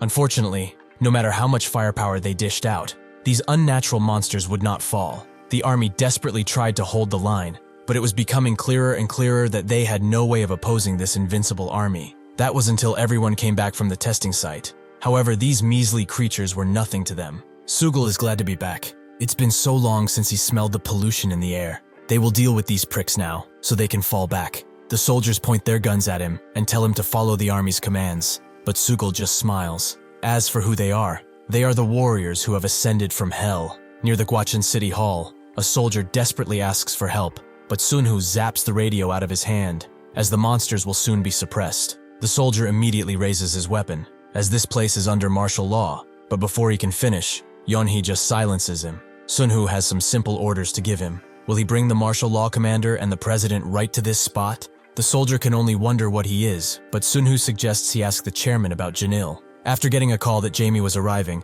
the attitude of the soldiers had changed. This place was naturally Korea, a nation controlled by Jonil. Jamie gets out of the plane and looks at Sunhoo. It has not been long since he disappeared, but now he seems like an entirely new being. Sunhoo notes it's been a while, so she should prepare a press conference as swiftly as possible. Jamie asks how long it has been for him, and Sunhoo guesses it was around 20 years, but numbers really don't work in that place. She can hear the rest from Taehan. With a click of his finger, he appears, bowing before him, surprising Jamie. Sunhoo notes that he will form the association with him. She needs to start by getting an understanding of what's happening first, though. Jamie asks what the situation is, but Sunhoo knows that nothing has changed. He's talking about the Operation Snare. It was carried out in the other timeline, and he suspects it here too. It was a way to manage awakeners. The current Korean president is a lot like other politicians. Despite the club's interference, he succeeded in getting the presidency. Sunhoo would like for Taehan to do the interview. He has survived well up until now,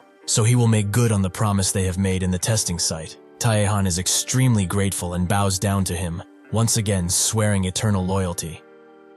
The president's aide is worried. These people are extremely dangerous, so they should reconsider. This is not something that can be solved by simply increasing security personnel. The president doesn't want to increase it. He wants them to be put away. More than that though, what does the martial law army commander say about this? This is the president of Korea, Kim Woo-seop. His aide notes that his attitude is rough. To have a private meeting with that man will put him at risk. Woo says that this is not private. The chairman of Jonil and Ilseong are also here. He enters the room swiftly, first seeing Taehan, wondering if he was always like this, always so serious. Wu explains that the awakeners have been recognized for their efforts in surpassing the creatures. The nation will be forever in their debt. On behalf of the nation, he thanks them. Taehan is direct. He should stop the Operation Snare immediately, as only the soldiers will have to suffer. Wu sweats and asks if the aliens weren't suppressed already, so Sunhoo taps Taehan on the shoulder and leaves the room. Wu admits that there have been some unfortunate incidents, but an operation called Snare is not something that was on his agenda. It seems the awakeners have misunderstood, so he would like to apologize. Taehan notes that there's no need. They will act like that operation never existed. Jamie notes that, more importantly, the reason they hurried this meeting is because of martial law. Wu adjusts his glasses and explains that there is no guarantee that an invasion will not take place again, but she is sure that this issue can be resolved within the association. This kind of large-scale invasion will not appear ever again, but Wu doesn't get this association. Does she mean the World Awakener Association?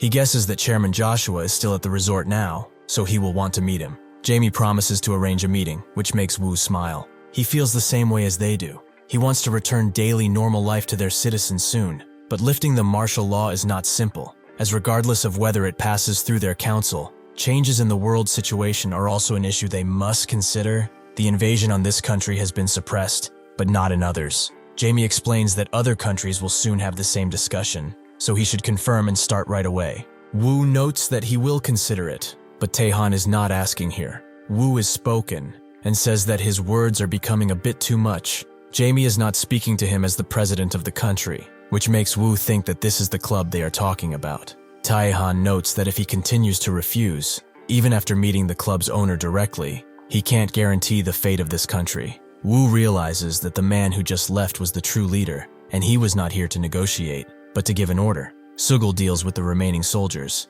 He would have really liked for them to listen while he was nice. Was it that hard to grasp their situation? The soldiers explained that they were just following orders. They were caught carrying out Operation Snare and were subsequently suppressed. Suicidal knows it's always the low-ranking ones that suffer. They tried hiding their tracks, but they know already. Sunhoo enters the room with Yeonhee and explains that they will only give treatment to those at risk of losing their lives. Everyone else will be moved to the hotels. Suicidal bows his head down and explains that he wants to go to Gicheol now, since this is all settled. Yeonhee congratulates him on doing a good job and gives him a piece of paper, as he cannot go empty-handed to his son, right? They should give him this gift. It's a wish coupon for him from Odin and Mary. Suicidal is obviously shocked by this and thinks that this is too scary, like the launch codes to a nuclear bomb. But Sunhoo doesn't know if this is a good gift or not. It might be awkward to bring up now, but he wants him to take care of him in the future too.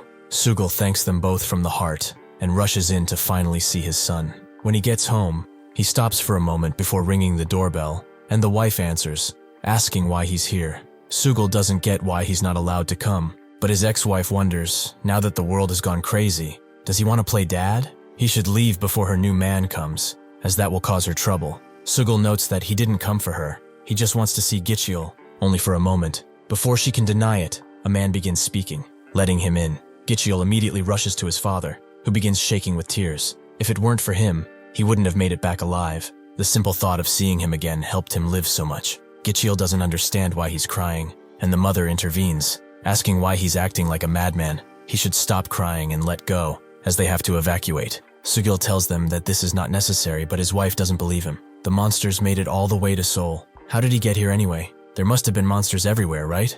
Suicidal tells them to watch the news, as it is all over now. Sure enough, news of the martial law being lifted and of the monsters being defeated surfaced. Due to the attack by these strange life forms, the areas of Gwancheon, Anyang, and Gunpo are under strict curfew. And to add, the Global Awakened Association is holding a press conference as they speak. Suicidal hands him the paper and tells him to use it only when he really needs it, as this has cost countless lives. Suddenly, Taehan steps on the stage, with Suicidal glad to see him better. Decades ago, he was a businessman in Asia. Decades ago, he trembled with fear and doubt under the ruthless assault of the aliens. Humanity was powerless against the onslaught, and found itself in a position where it had no choice but to consider nuclear weaponry. But with the power they now possess, awakeners will appear in an instant. They will be killing all the threats. The words of Director Joshua have become reality. He introduces himself as the president of the World Awakened Association, Lee Taehan. In the space of a different timeline, the field of trials began with 45 million people. but by the end,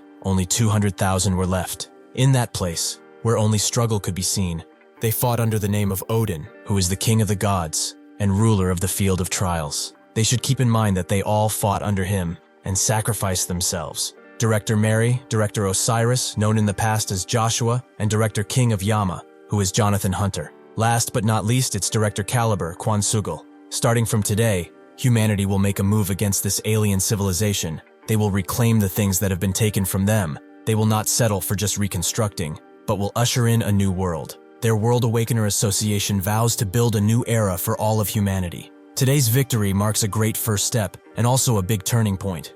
They will prove themselves, so even the gods will see just how strong they are as a species. After watching the news, everyone just stares at Sugal, and Gaichiol opens his fight. Who can't believe it? Sugal confirms as such. His dad is Caliber. As a journalist drives around, he wonders who this Odin figure is, what they're trying to do by just pushing the media away like this. At such times, the Blue House, which should be releasing info, is totally ignoring reporters. The invasion ended, and humanity officially declared the counterattack. At this clear turning point for humanity, the only info that is public is the content of Taehan's press conference. He gets out in the rain, noting that the Republic had awakened people and their gang too. In a tiny country like this, only the privileged are getting richer. He stopped by the joint memorial hall, where the souls of those who fell in the trial ground are put to rest. He remembers his nephew as a middle schooler. There's no way a kid like him could do anything. As he walks through the halls of the dead, he thinks that a lot of people, like politicians and businessmen, are paying their respects. Are they cooperating with the Awakeners? Suddenly, he sees something interesting on one of the memorials, a letter of condolences from none other than Sugal, which is a big catch for this particular journalist. Sugal subsequently calls Sunhoo and explains that a reporter got in touch. Apparently, there was a number that the parents left for a relative. It seems to be someone from their family. Sunhoo tells him to gently reject them. If they do not understand, they will be handed over to the response team. Yeonhee notes that they expected something like this, which Sunhoo confirms. Everyone must be itching for some news. But the problem is not this curiosity. The real issue is the countless forces that are still refusing to cooperate with them, like China. Yeonhee wonders if they should go deal with it, but Sunhoo knows that would be only temporary. They need to make them submit to their own people. They will give those who think of them as just powerful a nice surprise, as they will impose the highest level of economic sanctions. Just pressing them like that wouldn't work though. A bigger problem will soon arise, as if the money that should circulate suddenly ceases. It will be no different than forcibly imprisoning the awakened people. In America, at Jonathan's investment group, someone rushes in and tells Brian that it's done. Even though the scale is small, the global stock prices have started to rise altogether. Brian Kim, the CFO, Chief Financial Officer, thinks that this is something he did with everything on the line. He cannot even get in touch with Jonathan, but he's selling shares with $1 trillion. Because of those who liquidated basically all of their assets on the day of the beginning, an unprecedented amount of cash came into the market. If left like this, the entire world will soon plunge into hyperinflation, and their currencies will be worth squat. Since they survived for so long, he will not let it all go to waste. Normally, a deal that should have taken months was concluded in a mere day. The greedy opportunities are running around like headless chickens, and the profit margin was enormous because things were bought at a bargain and sold high. Brian will take full responsibility for this. They should keep their eyes on the market, as this is but a small ember of what's to come. The worker is shocked. Is this an unapproved transaction? He can't believe it. Brian made a $1 trillion transaction on his own. So much money that most countries don't even have it in their GDP. The chief trader of this financial group saw this small Asian man as an individual no different from the monsters they saw back in the day of beginning. Brian explains that the sale funds will be transferred to the World Awakener Association, so he should send a cooperation letter to Washington.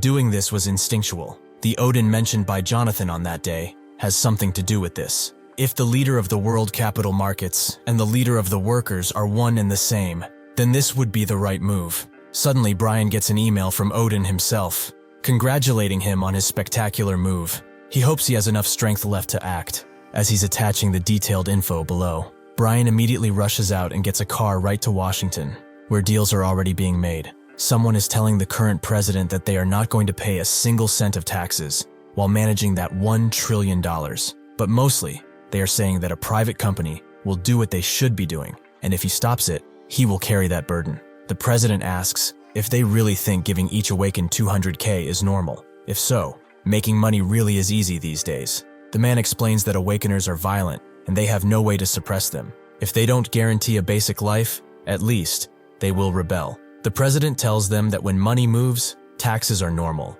But the man explains that that is better for their administration to spend through the Jonathan Group from the World Awakener Association.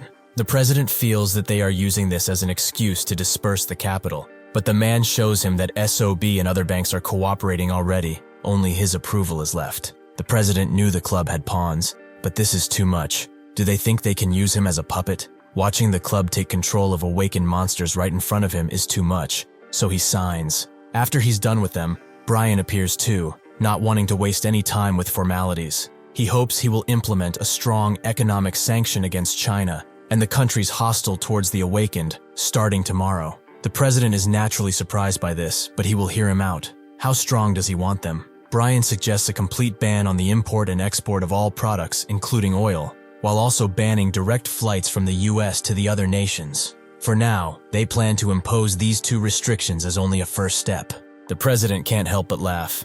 The ones who were all over here claiming this is a trade war are going to flip out. Does he plan on making the US fight his war? He should go and make things clear for his little club. If they want to do this, they will have to impeach him. Brian doesn't need to. He is doing better than the candidate they expected, but he shouldn't worry, as the same economic sanctions will be implemented by countries all around the world. Besides all this business talk, Odin has a message for him. The president asks if he's talking about the Odin, who is the leader of the Awakened Ones, but Brian asks if there's any other Odin they know. Inside the envelope, the president finds an invitation to the Jonil Club, directly from Odin. Yeonhee is quite mad at Sunhoo, asking when he's coming back, but he cannot give her an answer, although she should let him know if Jonathan contacts her. Yeonhee notes that she barely gets rest as is. She feels busier than when she was in the trial grounds. Sunhoo knows, but these things he has to personally oversee. He thought it would be easier if he just opened a gate to London, but since he's a Doom man, every action he takes could be seen as following Doom Chaos's order, so he has to be attentive. If that thing has any sense, they will have to wait until the association is established. They already have posters, urging awakeners to register according to a schedule. As he flies to London, he gets interrupted by a woman called Carrie, who asks for a moment of his time, if it's not too much trouble. She is a journalist from the paper he's currently reading, making Sunhoo feel honored as a subscriber. He introduces himself as Ethan, and Carrie feels that he's someone who works in the financial sector. What is his view on this whole situation, about the US's economic sanctions? Ethan believes it's appropriate, considering the countries that are trying to use awakened people as weapons. Carrie believes most powerful awakeners are escaping. It would be more accurate to say that the detained awakeners are weak, making it unreasonable to think of them as a threat. With the global economy as strained as it is now, playing the ultra-strong economic sanctions card is not rational. Ethan notes that she's basically saying they should turn a blind eye to the detainment of some awakened, but from the public perspective, that is understandable. Yeah, however, the World Awakened Association's slogan is a leap into a new era. To achieve that, the awakened must be accepted into society. Carrie asks if he's working with the association,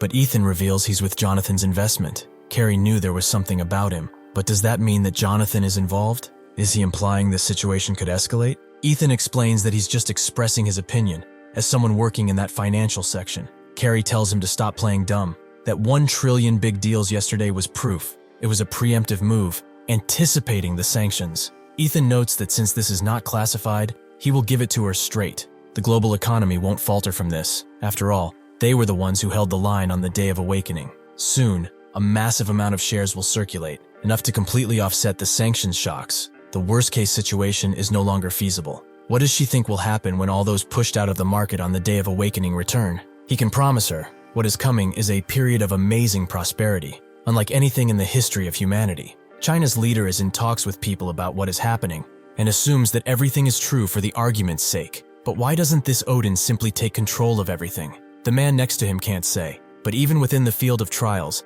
he made efforts to build a social structure, even a currency system based on mana stones. The leader understands, and asks to be left alone to think. All the awakened say the same thing, that even if all of humanity, including the awakened, joined forces, they could still not stand before his might. It might sound ridiculous, but in a world where monsters like these exist, and Taehan's speech, maybe these claims are not as absurd as they say. However, there can never be two emperors in a world. They will neutralize US economic sanctions and prepare for a showdown with the Awakener Association.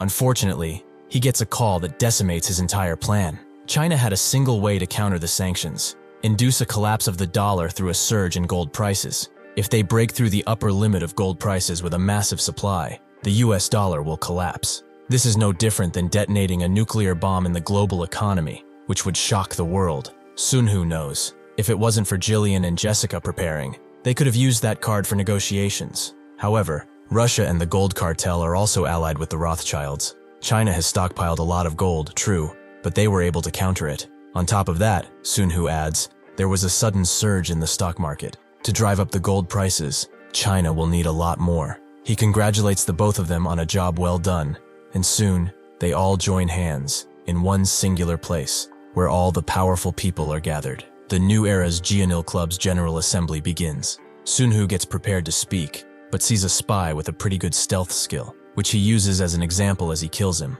The spy does not leave behind a single trace, but the stench of death filled the hall, giving everyone a taste of Odin's power. He advises them to hold off on wasting money hiring awakens, as quite a few of them are not under control. Most suspect that it was from China, but they do not dare speak. With this, the members begin to lay down a few requests, while representing their families and their nations. Since this was the first meeting that was held after the day of beginning, there were extreme requests too, like reviving the Tessera project. The tokens that were needed to be held by slaves of the ancient Roman Empire were called Tessera.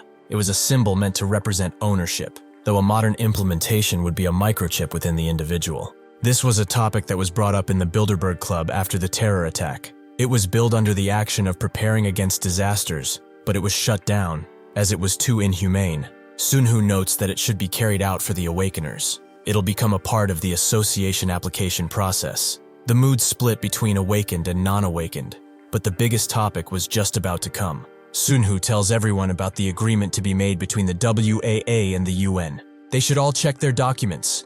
When they do, all the members are shocked upon reading it. This is an agreement between WAA and the UN regarding their position in the association. Association members regard only those who officially joined the World Awakener Association by going through official means. The WAA will be granted access to facilities and areas under the control of UN members. The WAA Association will be granted authority to operate, secure, and manage those facilities and areas. The WAA Association will be granted authority to police the facilities. But to put it bluntly in one sentence, none in the world should interfere with what they do. In return for putting microchips in their bodies and being controlled, unbound authority was requested. Everyone was shocked, but soon they all agreed they had no other option. Currently, the entire world boils in a bloody conflict between awakeners. News about them is coming out all over the world, and in Japan, something happened. A case of collateral damage. Apparently, a fight between a male and female awakener took place, and the members of the public and police suffered injuries, and some even passed away. Sugil's son watches all of this on his new phone, but he doesn't like how awakeners are treated, because his dad is also one. Fortunately for them, he's just your regular old man, other than the fact that he has one of the most expensive rooms in the Ilsung Hotel. Suddenly, his friend Yongju arrives, surprised to see all this luxury around him. Gichiel explains that his uncle, Taihan, got it for them, the president of Ilsung. Since his dad is a strong awakener, money is not an issue. Yongju is surprised, but upon seeing Sugil, who is glad to see that his son has friends, he asks if he really is Caliber. If so, has he killed anyone? Sugil's expression turns dark as he hears this, but he lets it go. He did mess up a few people. He couldn't let them live in the same world as them. He'll make sure that this world where they live is all nice and clean. If there's anything he wants to do or eat, he can go for it. They can use his name and do whatever. Suddenly, Yongju finds his dad really cool, and Gichiel agrees. After they leave, Sugil's face turns to worry, as he has been designated as one of Doom Man's 4 great priests, beyond Taehan, Mary, and Osiris. They all learn the rite of the human army, change, along with a command from Doom Chaos. Execute the change rite, as the constellation battle between the army of Dragoran and the armies of the 7 demon kings will soon end. The time left until the human army's entry into the war is near. They can prepare now. Remnants of the old one's dungeons remain in their home world. They will need to change the entrances of the dungeons to the battlefield. The rite of change will make it possible for them. Sunhoo expected more free time, but he did not expect the human army's participation in that gigantic battlefield to happen sooner rather than later. A directive from Doom Chaos arrives, which is to perform the rite of conversion. The battle between the Legion of Star Dragoran and the Legion of the 7 Demon Kings is nearing its finale, and the humans' participation will soon be upon them. He warns them to prepare themselves, as on the homeland of the human legion, there are still dungeons left behind by the old ones. These dungeons must be redirected toward the battlefield, and conversion will make that possible. In the news, they are talking about the whereabouts of Chief Carrion, the former Association of Awakeners president, as he is just now entering Korea. On the site, tons of reporters are taking pictures of Osiris, previously known as Joshua von Carrion. He has just emerged from the arrival gate with his subordinates. Director Carrion appears to refuse any press conference and keeps moving forward. Until now, there have been many questions regarding his whereabouts. Suddenly, they receive some breaking news. Jonathan Hunter, the CEO of Jonathan Investment, has arrived in Korea too. With the Awakener registration date just 2 weeks away, the association's key figures are all gathering in Korea. Contrary to previous concerns that the association would split over the microchip implantation, what they are seeing now is unity, demonstrated by high-ranking officials. Meanwhile, the fact that the Global Awakener Association HQ has been established in Korea and that Lee Tae-han has been appointed as the new president is drawing the world's attention. Sunhoo briefly greeted his parents and then moved to their HQ, the former Jeonil resort. Yeonhee notes that Orca played a part in this too.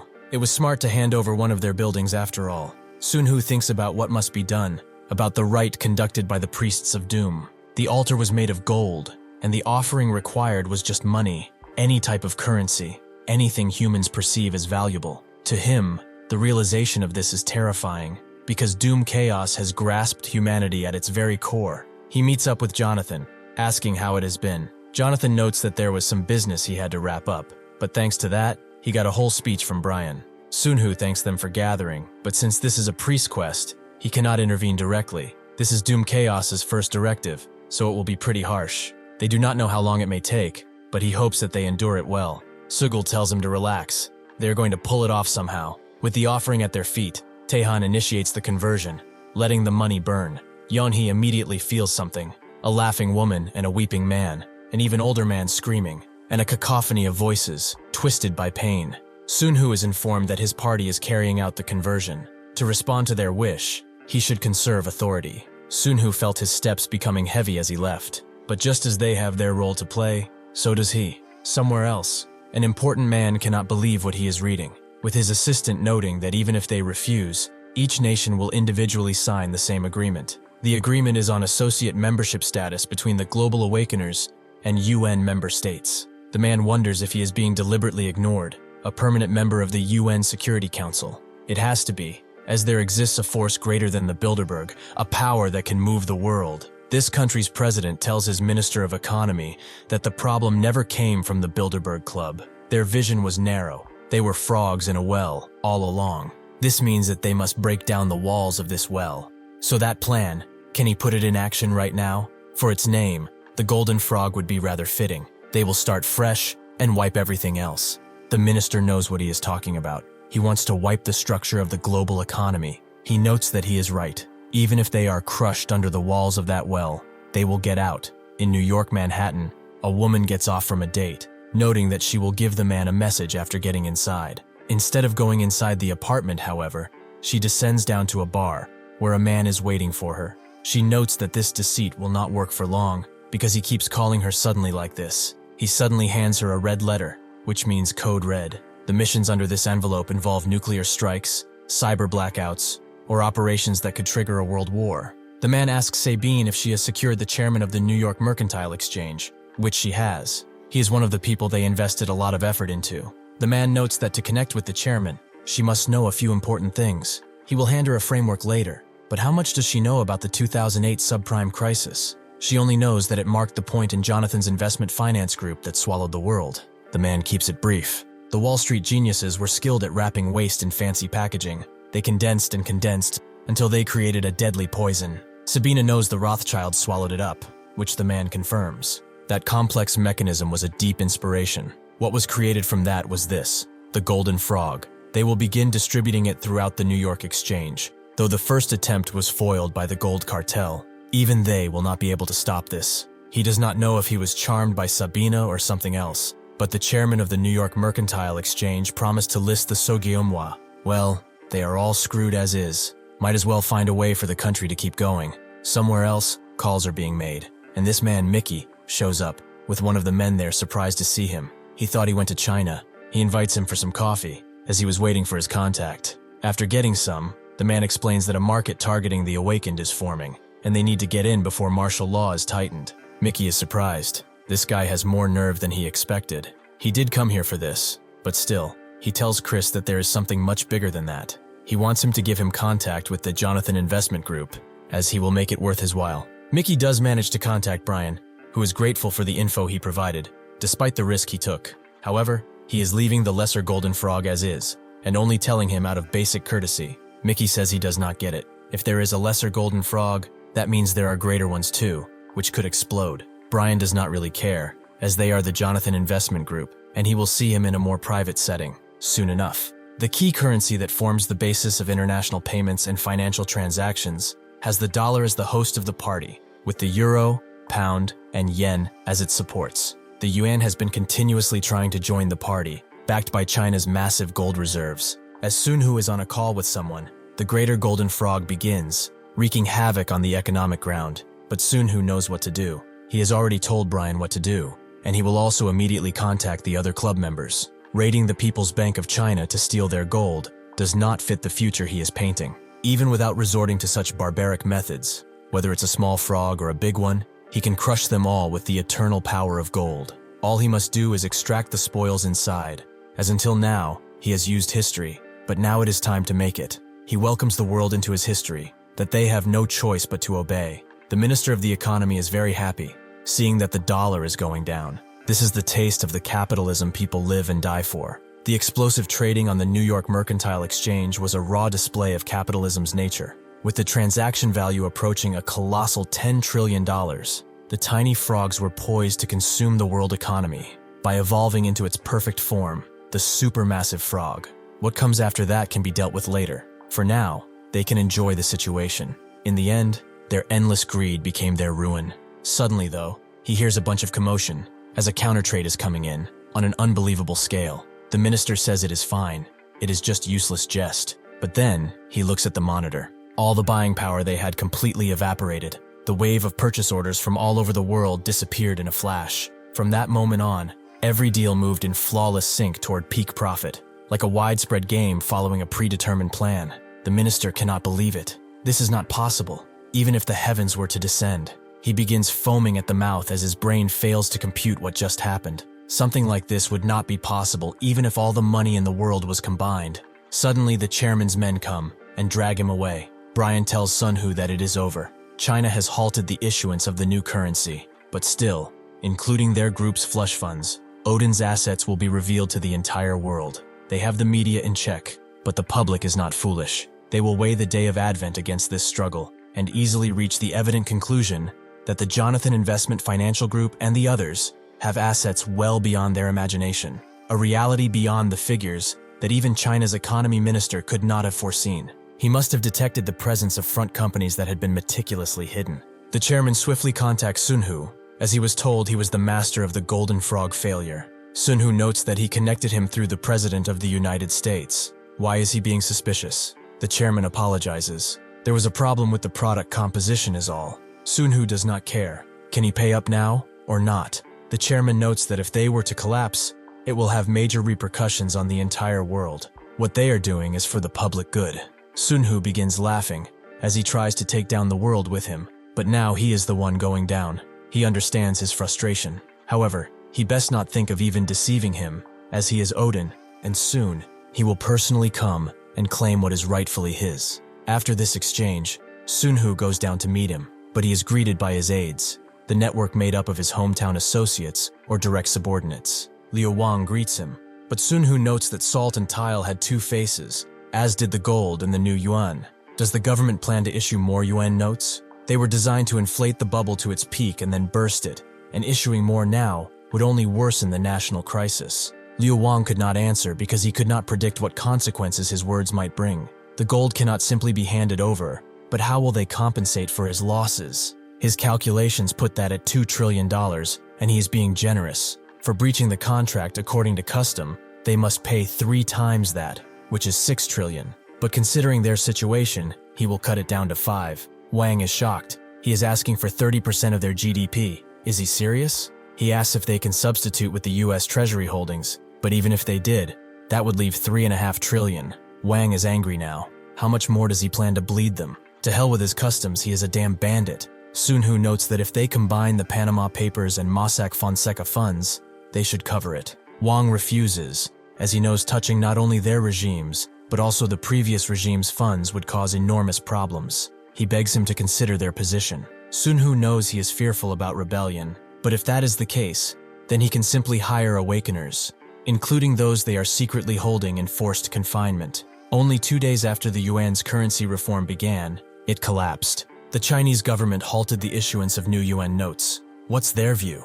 China likely wanted to resolve matters before financial sanctions cut off transactions. At first, their strategy was successful, and the dollar crashed while gold prices soared. But then, trading volumes at the New York Mercantile Exchange overpowered that trend. Chinese capital fought back, of course, but as they know, the outcome could not be changed. Still, one question remains. How did such trades happen while the dollar was crashing? Seeing as this is not part of the script, the news cuts down the broadcast and they tell Rachel, the one speaking, to stick to the script. She notes that this is what the people want to hear. How can she skip it? The producer does not care. They could be dying of curiosity. She has a script, and she has to read it. After this, she calls Bastian and says that there is pressure in that entire newsroom, not just from Washington or advertisers, but the entire damn world. Bastian decides to look into it. This guy is an investigative reporter with the International Consortium of Investigative Journalists, the force to bring China, the world's second-largest economy, to its knees instantly, and to command the US media. In capitalism, it is a certainty that riches gather in the hands of a few, but this has gone far past that. The big four of finance, moving as one when their interests align, that being Jonathan Investment Group, Jillian Group, Tealsta, and the Gold and Silver Group. Their existence is far more daunting than any awakener or alien invasion. Suddenly, he gets a message from A, who asks how the weather is. He responds by saying that it is snowing on Jupiter. This is the method A, the unnamed informant, uses to confirm identity. The initial contact was 2 years ago. They sent secret information from Mossack Fonseca, one of Panama's biggest law firms. Over 2.6 terabytes of files, brimming with records of tax evasion by influential individuals, politicians, business magnates, and sports celebrities. These included $4 trillion in illicit funds that Chinese officials had concealed abroad. The International Consortium of Investigative Journalists, ICIJ Panama Papers Project, began with the documents this unnamed source supplied. After that brief uproar, though, it faded, and after the day of beginning, it was buried. Considering the data they got, the results were pitiful. He does not even know how to reply to this. He tells A that he regrets the result of the Panama Papers, but A believes he did his best. Bastian thanks him for saying that, but they should have drawn more public interest. A sends him the new data, as this time it will be very different, because he will be in much more danger. Somewhere else, a bunch of armored trucks are driving in unison, carrying 1,500 tons of gold. Even at 30 tons per truck, they would need 500 trucks. This is the most gold transported ever in history, and Sunhoo got a message from Jamie. She explains that a blue barrier, like the Day of Beginnings, has appeared. All internal contact is cut off, and entry is not possible. Sunhoo knows what this is, a quest to disrupt the transition ritual. Since it is where the human legion priests are gathered, it must be an SSS-class dungeon. He tells Jamie to expand the restricted zone as much as possible, enough to withstand missiles, as this is likely going to kill him. Sunhoo immediately goes back to HQ, thinking that when they entered the Seven Demon Lords dungeon, that entire region must have been sealed like this too. When they fought Doom Desir, they said a crack was made in the absolute battlefield, meaning that breaking it is not impossible. But he wants to see who wins, him or the old one. A huge shockwave penetrates the HQ as he jumps down, with Jamie remembering what he said and admiring his power. Sunhoo sees that the quest ended, and he wanted to shatter some bones with his own hands. He goes forward, seeing a bunch of dead enemies. One of his men puts another enemy in the pile and explains that these guys are not that different from humans. They were strong, but not strong enough. They must have been scouts. Sunhoo asks what happened to the ceremony. It still seems to be going. Orca and Xiphos rampaged around, so the enemy could not even get close. Sunhoo tells him to clean up. They have imposed an embargo, but soon the press will come. As soon as this rite is finished, they will be sending out some statements. Somewhere else, these elf-like beings find something incredible, which appears to be a manuscript. The elder elf tells the younger one that it is likely the Chronicle of Saint Cassian. The young man notes he had the blessing of Lacrima. He envies him for this. The older one notes that he hopes this blessing stays with them until they return. Perhaps this is why the red-faced orc tribe came here too. The younger one thinks it is suspicious that those savages suddenly proposed an alliance. The older one believes they can only trust in Lord Malice. This relic has to be protected no matter what. The younger one tells Elend that he needn't worry. That is why he is here. Elend, however, does not know. This boy, Maris, his eyes are glowing brightly, and not with good intention. As they leave, an axe suddenly flies towards them, but Maris blocks it. It is crimson-faced orcs. Damn it, their chieftain has also received the Lord's favor. If battle erupts, they will be annihilated. The chieftain approaches and wonders why they are sulking around like rats. Seeing the Declan heads in his hand, he guesses that he is not after them. So Maris notes that they heard him sign a treaty with the duchy. This place is where they conduct research. The chieftain notes that the treaty was a farce. Does he think it was for their benefit? Maris asks for forgiveness. They will leave soon. The chieftain decides to let them go and count themselves lucky. Maris thinks they noticed, but Elend notes that if they did, why did they not attack? Maris notes that the red-faced orcs are cunning. They may be setting an ambush, so they should prepare for battle. As night falls, the chieftain is informed that the elves stopped and are forming ranks. The chieftain notes that they are smart, but it does not matter. Before he can give out orders, a strange man sends one of his men flying. Suddenly, the elves hear it too and prepare for battle. A figure appears from the sky, jumping right in front of them, but their fear suddenly turns into bewilderment as they see the chieftain is dead. The strange being in front of them begins speaking an entirely different language, but they all know that he is the one who did it. As Sunhoo arrives, he looks around the portal. With the end of the conversation, he tried to go into Dragoran personally, but his entry was blocked by the Great One, and a command arrived from Doom Chaos. Star Dragoran is the Old One's final fortress, a battlefield created by concentrating its own might. However, his master, the powerful Doom Chaos, has achieved many victories, so he must also produce results that will satisfy him. To do this, he will secure the access route to Star Dragoran, have his legion occupy the Whirlpool lands within the Greenwood continent, and either capture or eliminate the Holy Knight Caldoran and other Holy Knights. He will seize the Old One's power embedded within the Holy Knights. Sunhoo thinks this is why the monsters that entered the day after the beginning were so low level. As he thinks, Yeonhee shoves a phone in his face and asks if he saw this. She shows him a video from Sugul's son's channel, who filmed his father in an interview-like manner. When they approached him, they saw his father begin to get absolutely shredded, which scared them. Sugul noticed them and asked if the camera was really necessary. His son's friend asked what he did, as he showed an incredible display to them. Sugul notes that he was adjusting his muscle strength, like stretching. He asked his son if they got permission to film this, and he confirmed as such. Sunhoo watches as the interview goes on, while Yeonhee notes that his son put in a lot of effort, with his subscriber count being massive. Sunhoo notes it is not bad. This will help with awakeners blending in back to the normal world. Yeonhee hopes Sugul is fine, with Sunhoo believing so, but despite saying it, there was an unease in the air. After all, he was instructed to return immediately, but hours passed. Eventually Sugul does come back, noting that coming out was harder than entering, and confirming that the clock works, meaning that time flows the same. Sunhoo asks how he reopened the entrance, with Sugul admitting that he panicked at first, but after beating up some monsters, he found an exit and dashed out.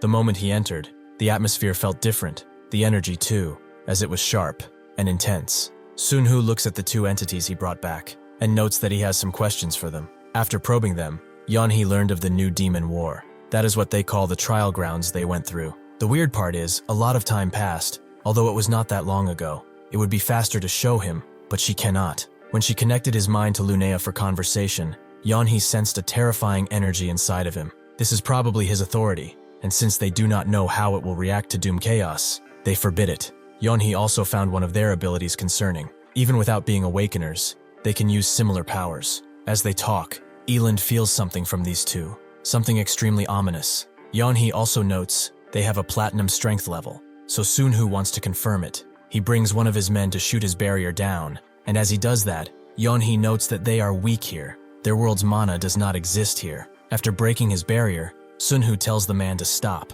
Firepower is moderately effective, so they might buy some military stocks. Yeonhee wants to say something, but Sunhoo refuses. She just wants to be heard out. In that child's memory exists a family that produced a great mage. They are knowledgeable not just in magic, but also in the real truths of the world. If mana is similar to awakener stats, their abilities are not limited to just skills and items. They can also find a way to escape Doom Chaos. Sunhoo does not feel the need to rush, but Yeonhee shushes him. He should trust his old teacher.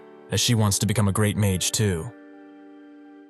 Inside a mighty keep, a subordinate informed Lord Ronchius that Count Shutean had arrived at the towering structure. Acknowledging his subordinate was quick to notice, the Lord declared it was time to help Gemelan, instructing the subordinate to tell the visitors he had shut himself up in the lab and would not be coming out. The subordinate confirmed she had already relayed the information, but added that this time, even the temple had come with the Count. Lord Ronchius reacted with surprise, repeating the phrase, "the temple priest." As the Lord followed his subordinate, he wondered when Sylvia had stopped calling him grandfather, and if he had raised her too strictly as the great mage's heir. Lord Ronchius continued his thoughts, reflecting that everything the great mage's heir owned was his, and yet she could find no joy in it. As Ronchius arrived at the gathering, a figure seated at the center greeted him by name, announcing that a prophecy had come from Elslandi. Ronchius silently questioned if the prophecy was from the great cathedral of Elsland, and if it came from the very heart of the Lacrima order. Ronchius questioned what kind of prophecy was so urgent that they sent word all the way from Elsland, and the priest revealed the entire message was simply, "Night is coming."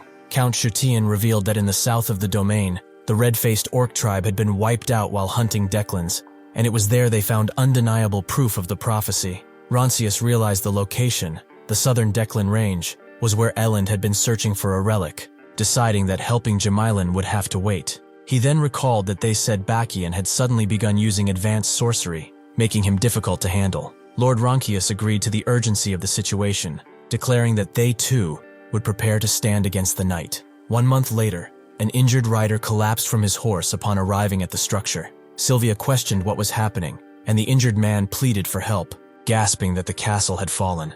As Lord Ronchius descended from the tower, he recognized the injured man as a soldier of Count Shutean. Wielding his powers to observe the distant scene, Lord Ronchius saw what appeared to be the invaders, noting that they looked no different from them. Lord Ronchius saw the slain Count Shutean and expressed shock that a sword expert like the Count had been defeated so easily, then observed that the invaders looked to be only around 30, questioning how so few men could have taken the castle. As magical energy flared violently around the tower, Ronchius cried out, realizing the barrier protecting the structure was breaking. Ronchius mentally warned that something was coming. Questioning where the attack originated, Ronchius noticed the presence of a dark, malevolent being laughing maniacally beneath him. The ominous being spoke, calling Lord Ronchius a cautious old man, and noting that he had prepared quite a bit. Lord Ronchius launched a powerful attack that struck the dark being, sending it flying with a cry of pain before the mage gasped for breath. While Lord Ronchius struggled to breathe, the entity, now bearing the face of Sylvia,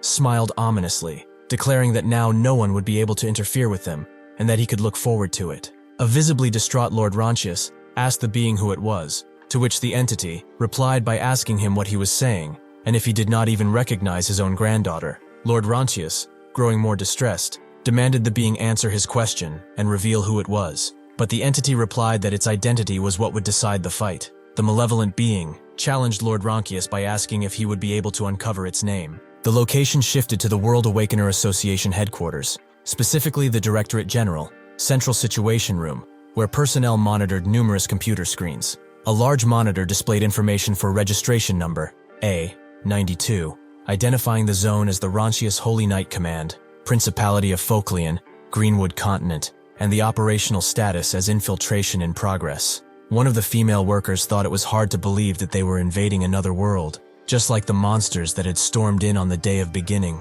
Startled by her supervisor, the female worker quickly returned to her task, nervously stating the authorization code before apologizing. The worker recited the full authorization code, and simultaneously, the system announced the infiltration was complete. The division chief of the World Awakeners Association, Korea Branch, Yu Wanjin, cautioned his subordinates to stay sharp, stating that this was a historic day, the day the association began its advance into other worlds. An unseen person spoke through his headset, informing Director Yu Wanjin that a guest had arrived in Meeting Room 7.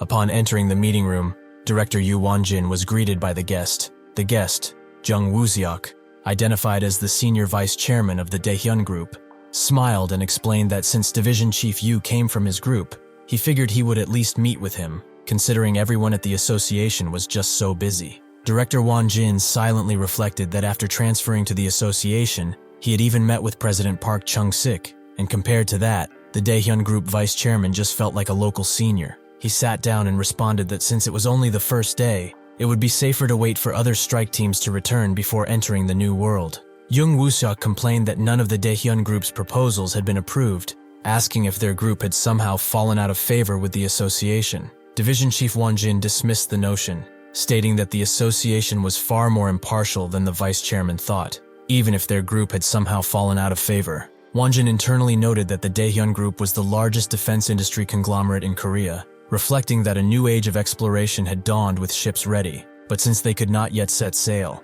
it was no wonder the vice chairman was restless. Jung Woo-seok asserted that foreign capital was already entering the new worlds aggressively, urging Won-jin to lend them a hand since the information would be public knowledge soon anyway. Division Chief Won-jin replied that the current round of approval was limited to the Principality of Folklian.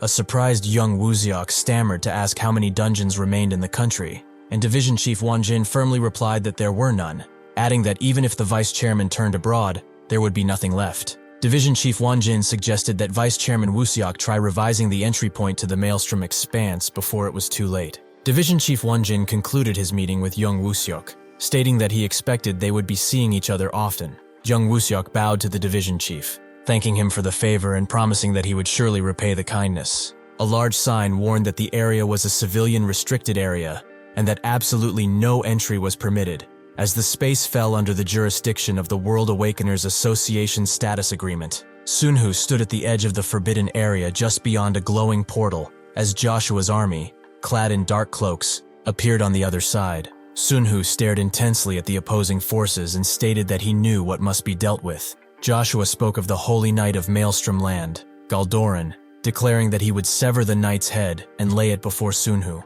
Sunhoo warned Joshua to be careful not to lower his guard, reminding the subordinate that they still did not know the extent of their enemy's abilities, and Joshua affirmed the warning by replying, "Yes, master."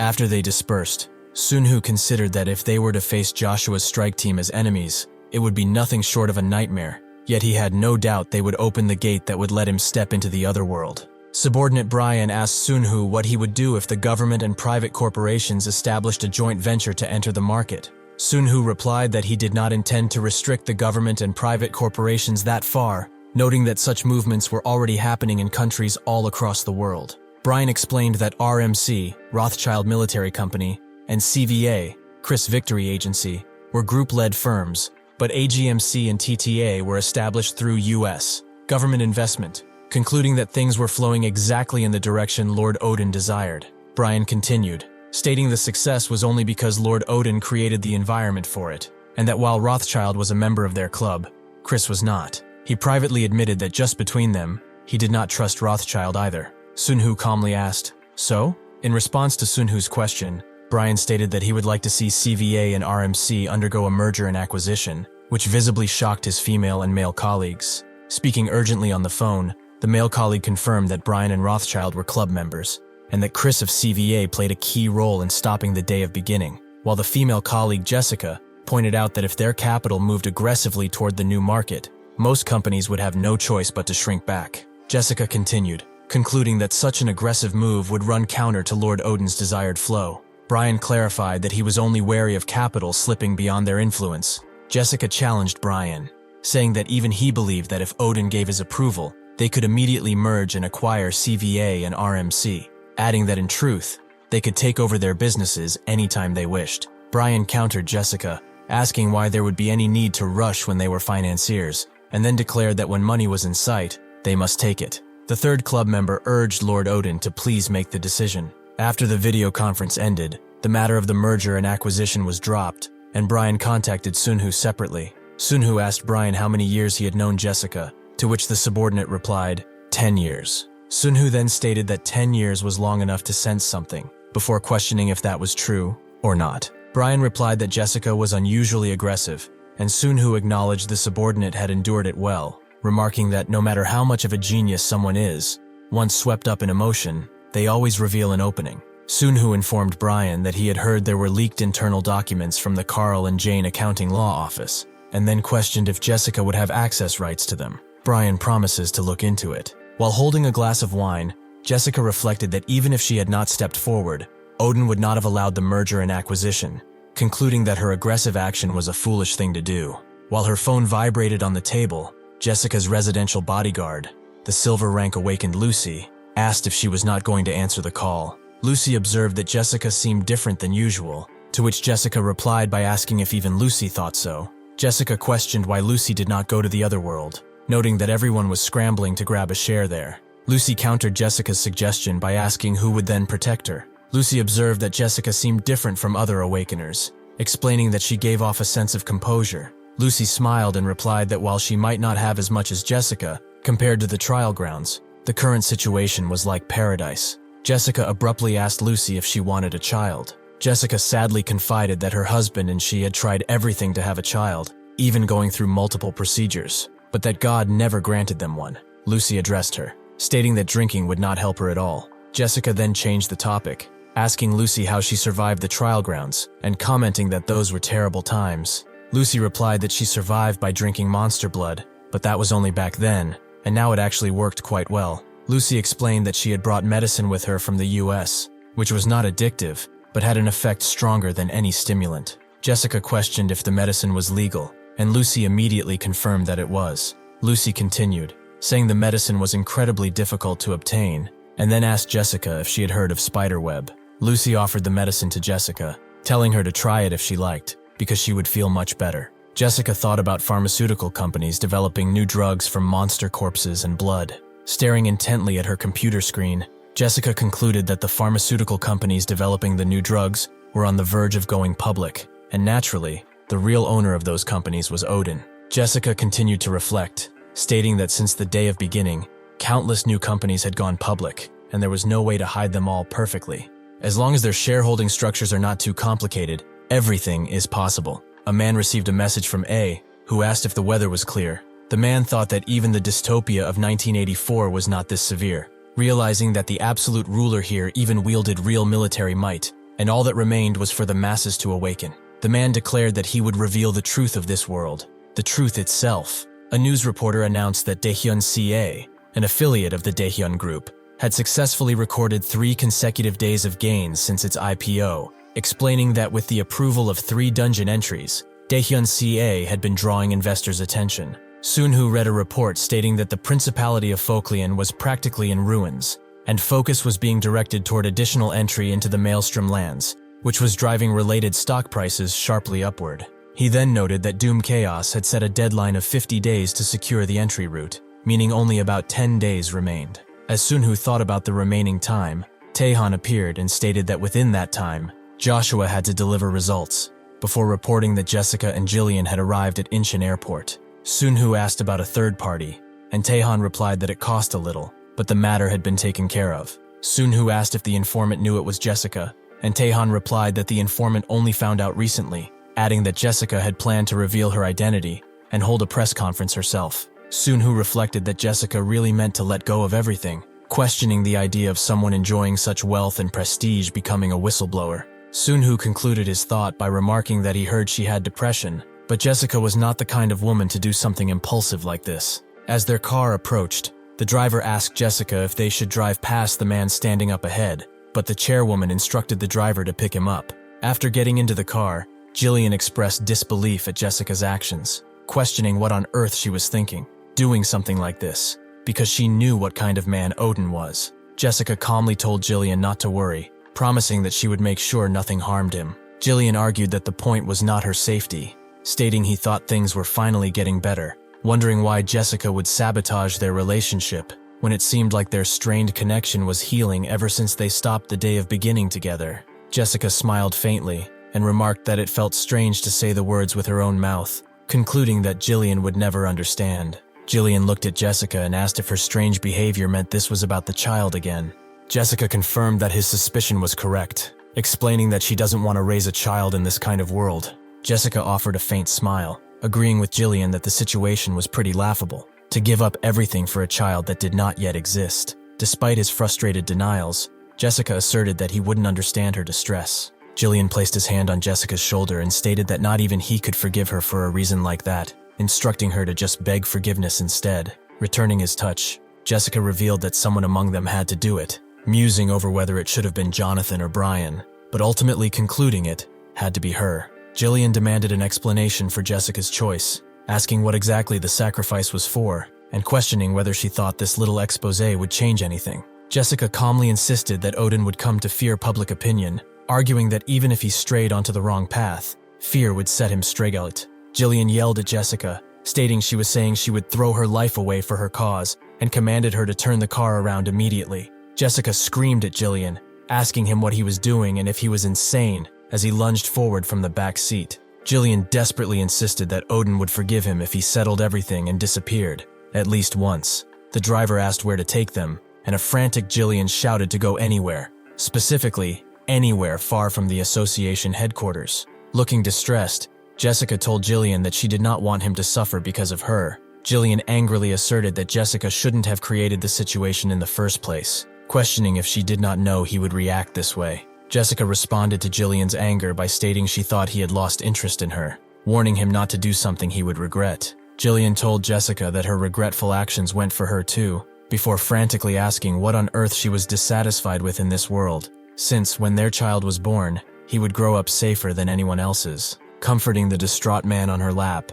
Jessica called his desires utterly ordinary, advising him to try being a little selfish. Jillian questioned Jessica's definition of ordinary, asking if she meant a world ruled by the Bilderberg Club. Jillian continued to argue with Jessica's choice of ordinary, asking if she meant a world where humanity collapsed, dressed in rags, scavenging for food, and hiding from monsters' eyes, insisting that such a terrible scenario was their child's future. While cradled in Jessica's arms, Jillian pleaded with her to beg forgiveness for him, suggesting that she claimed she went mad for a while because of depression. Crying as he clung to her, Jillian desperately told Jessica that he did not want to lose her. As a tear fell from his eye, Jillian submitted, saying, "Fine." Jessica then told the heartbroken man she understood his feelings well enough, suggesting they go back to the headquarters. Still crying and holding Jessica, Jillian asked her if she still loved him. While comforting the distraught man, Jessica asserted that she knew what she needed, apologized for the commotion, and instructed the driver to head to headquarters, to which the driver confirmed understanding. Jessica and Jillian proceeded into the headquarters, where Sunhoo was waiting for them. After Jessica and Jillian arrived, Sunhoo addressed them directly, asking if they had something to say. While waiting for a response, Sunhoo thought that unlike those who had stabbed him in the back in the trial grounds, he had given Jessica the chance to speak because she acted not to protect her vested interests. Instead, she relinquished everything and acted true to her conscience. Sunhoo concluded his thought, observing that the words Jessica spoke were as unexpected as her change of heart. Jessica asked Sunhoo how she could be forgiven, surprising him, as he had been wondering how he would persuade her. Sunhoo realized that the faint heartbeat within Jessica was another surprise. Acknowledging the surprise of the faint heartbeat, Jessica revealed that it must be past 6 weeks. Sunhoo then calmly asked the couple if they had given the baby a name yet, leaving a shocked Jillian to stammer a confused question about what he meant. Sunhoo received a directive notification that Priest Osiris had eliminated Holy Knight Caldoran, and the command to secure the entry route had been completed, making him realize that the entry route had at last opened. Sunhoo realized that the path that took him there was not an entrance, but a kind of coordinate. Sunhoo concluded that the place to pierce the gate must be where Joshua defeated the Holy Knight, immediately casting gate creation. When Sunhoo opened the portal, he was shocked to see Joshua sitting amidst a pile of defeated, bloody figures, and yelled his name. Wounded and covered in blood, Joshua weakly addressed Sunhoo as master, begging the leader to please save him, and warning him to let go before someone came. After saying this, something descends on Joshua at an incredible speed, crashing seemingly right into him. But fortunately, Sunhoo is there to defend against this new enemy. He drops the corpse he was carrying, and Sunhoo asks if this is the Caldoran he mentioned. Joshua confirms that they barely managed to take him down. Caldoran tells him to step aside, as he will have enough time to deal with him too. Sunhoo tells Joshua to return immediately. It doesn't matter which method. With that, Joshua opens a wide portal and throws himself into it, landing right where Jillian and Jessica are. He slowly begins to lose consciousness as the others rush towards him, and he hopes that his master is safe. Sunhoo clashes with Caldoran, unleashing a devastating strike against him, pinning him down to the ground. But Sunhoo noticed he's a fire user, meaning that flame magic won't work on him. If there were another monster like this, he would have really been in trouble. Suddenly, before he can even dodge, his left side is assaulted by a flaming attack, which was thrown by Caldoran, who has finally revealed his true form, that of a vengeful, angry spirit. He unleashes another mighty strike, making Sunhoo put on the sun mantle of Ra, but cracks immediately appear in the barrier. Caldoran rushes in, and they begin exchanging blows. Sunhoo seemingly being pushed back after every blow. He has no time to swing his weapon, and they are nearly equal in speed. This bastard, is he a human from the 7 demon lords perhaps? Just when he thinks he's about to win, Sunhoo dashes behind him and kicks him mightily into the ground, before kicking him down again and again as they crash into the ground. He has gained this power boost because of the traits he held back, knowing this bastard was keeping something in reserve too. Even without triggering overdrive, these traits push his agility into an extreme state. Caldoran pushes against his leg, but Sunhoo just tells him to try to do anything, as he will crush him right now. Unfortunately, Calodran unleashes a torrent of flame, and were it not for Odin's battlefield, it would have reached the heavens. It's an endless roaring destruction, combined with his lightning, creating a force none could survive. Finally, when Caldoran's muscle tissue melted away, exposing his bones, Sunhoo understood why he possessed near-immortal resistance. The skeletal dragon, revered even by the undying, the powerful energy that once lingered with the original dragon's remains, was now flowing through that creature as well. Energy coursed through its very bones, gathering power toward its maw, and Sunhoo knew exactly what it meant. He immediately created a gate, and with mere seconds to spare, gets out of Odin's battlefield, his legs having suffered the explosion. He heals them right up though, and thinks that if he were hit by that fully, he would have had to use a life vessel to survive. His master was pleased with this victory, and gave him 60 authority. He is also given the task to eliminate the bloodline of the Great Red Quest. If he destroys the direct bloodline of the Great Red among the ancient dragons, the Great Red will be forced to awaken. Only one bloodline remains, and is suspected to be the Queen of Elsand, and that's who he must kill. Sunhoo understands that the ancient dragons are the Old One's final card. If a direct descendant is this strong, then they will be quite troublesome to deal with. So he will have to gather some intel first. Had his stats not been amplified by Advenristi's Chosen, he might not have noticed that gaze piercing through space and time. This is perfect, as every time he sees something like this, he wants to try it himself. Suddenly he pierces the gaze with his thunder spear, causing the one who is looking to lose an eye. Immediately, the assistant calls for a priest, but the one watching tells Canonis that this wound cannot be healed by any priest. There is not much time. What she's about to tell him must be delivered to Her Majesty directly. Not through his faction, nor through her, only through his own lips. Canonis tells her to speak, and she explains that 2 holy knights have already fallen in the Greenwood continent, Caldoran and King Onyx. Caldoran is the guardian of the Maelstrom Plains, and King Onyx is one of the strongest among all holy knights. But how were they defeated? She explains that Caldoran was slain by the Demon King's high priest, which is how the gateway was opened, and King Onyx fell after a battle with the Demon King. As the electricity begins to overwhelm her, she tells her son to tell the Queen about this, how she uses this. It's up to her. She also tells him to beware of the court intrigues. Fortunately, the Queen has taken a liking to him, and when that time comes, there will be an opportunity for him in the Queen's bedchamber. With that, she dies in the hands of her own son. Back on Earth, the healers are trying their best to heal Joshua, but his condition is extremely bad, and they are fighting a losing battle. Jessica thinks that over 10 top-ranked awakened from the association rushed in to extinguish the flames that clung to his body. If Joshua's level had been 1 point lower, the fire would have consumed him, along with the building. She begins to shake, as just what kind of monsters live in that other world? Jillian asks if she's alright, but she shouldn't worry much. They said the baby is perfectly safe. It's not that. Jessica tells him that it's her first time seeing Joshua since he returned from the trial grounds. The world seems to need a different kind of balance than she previously thought. Suddenly, someone comes and tells them to prepare,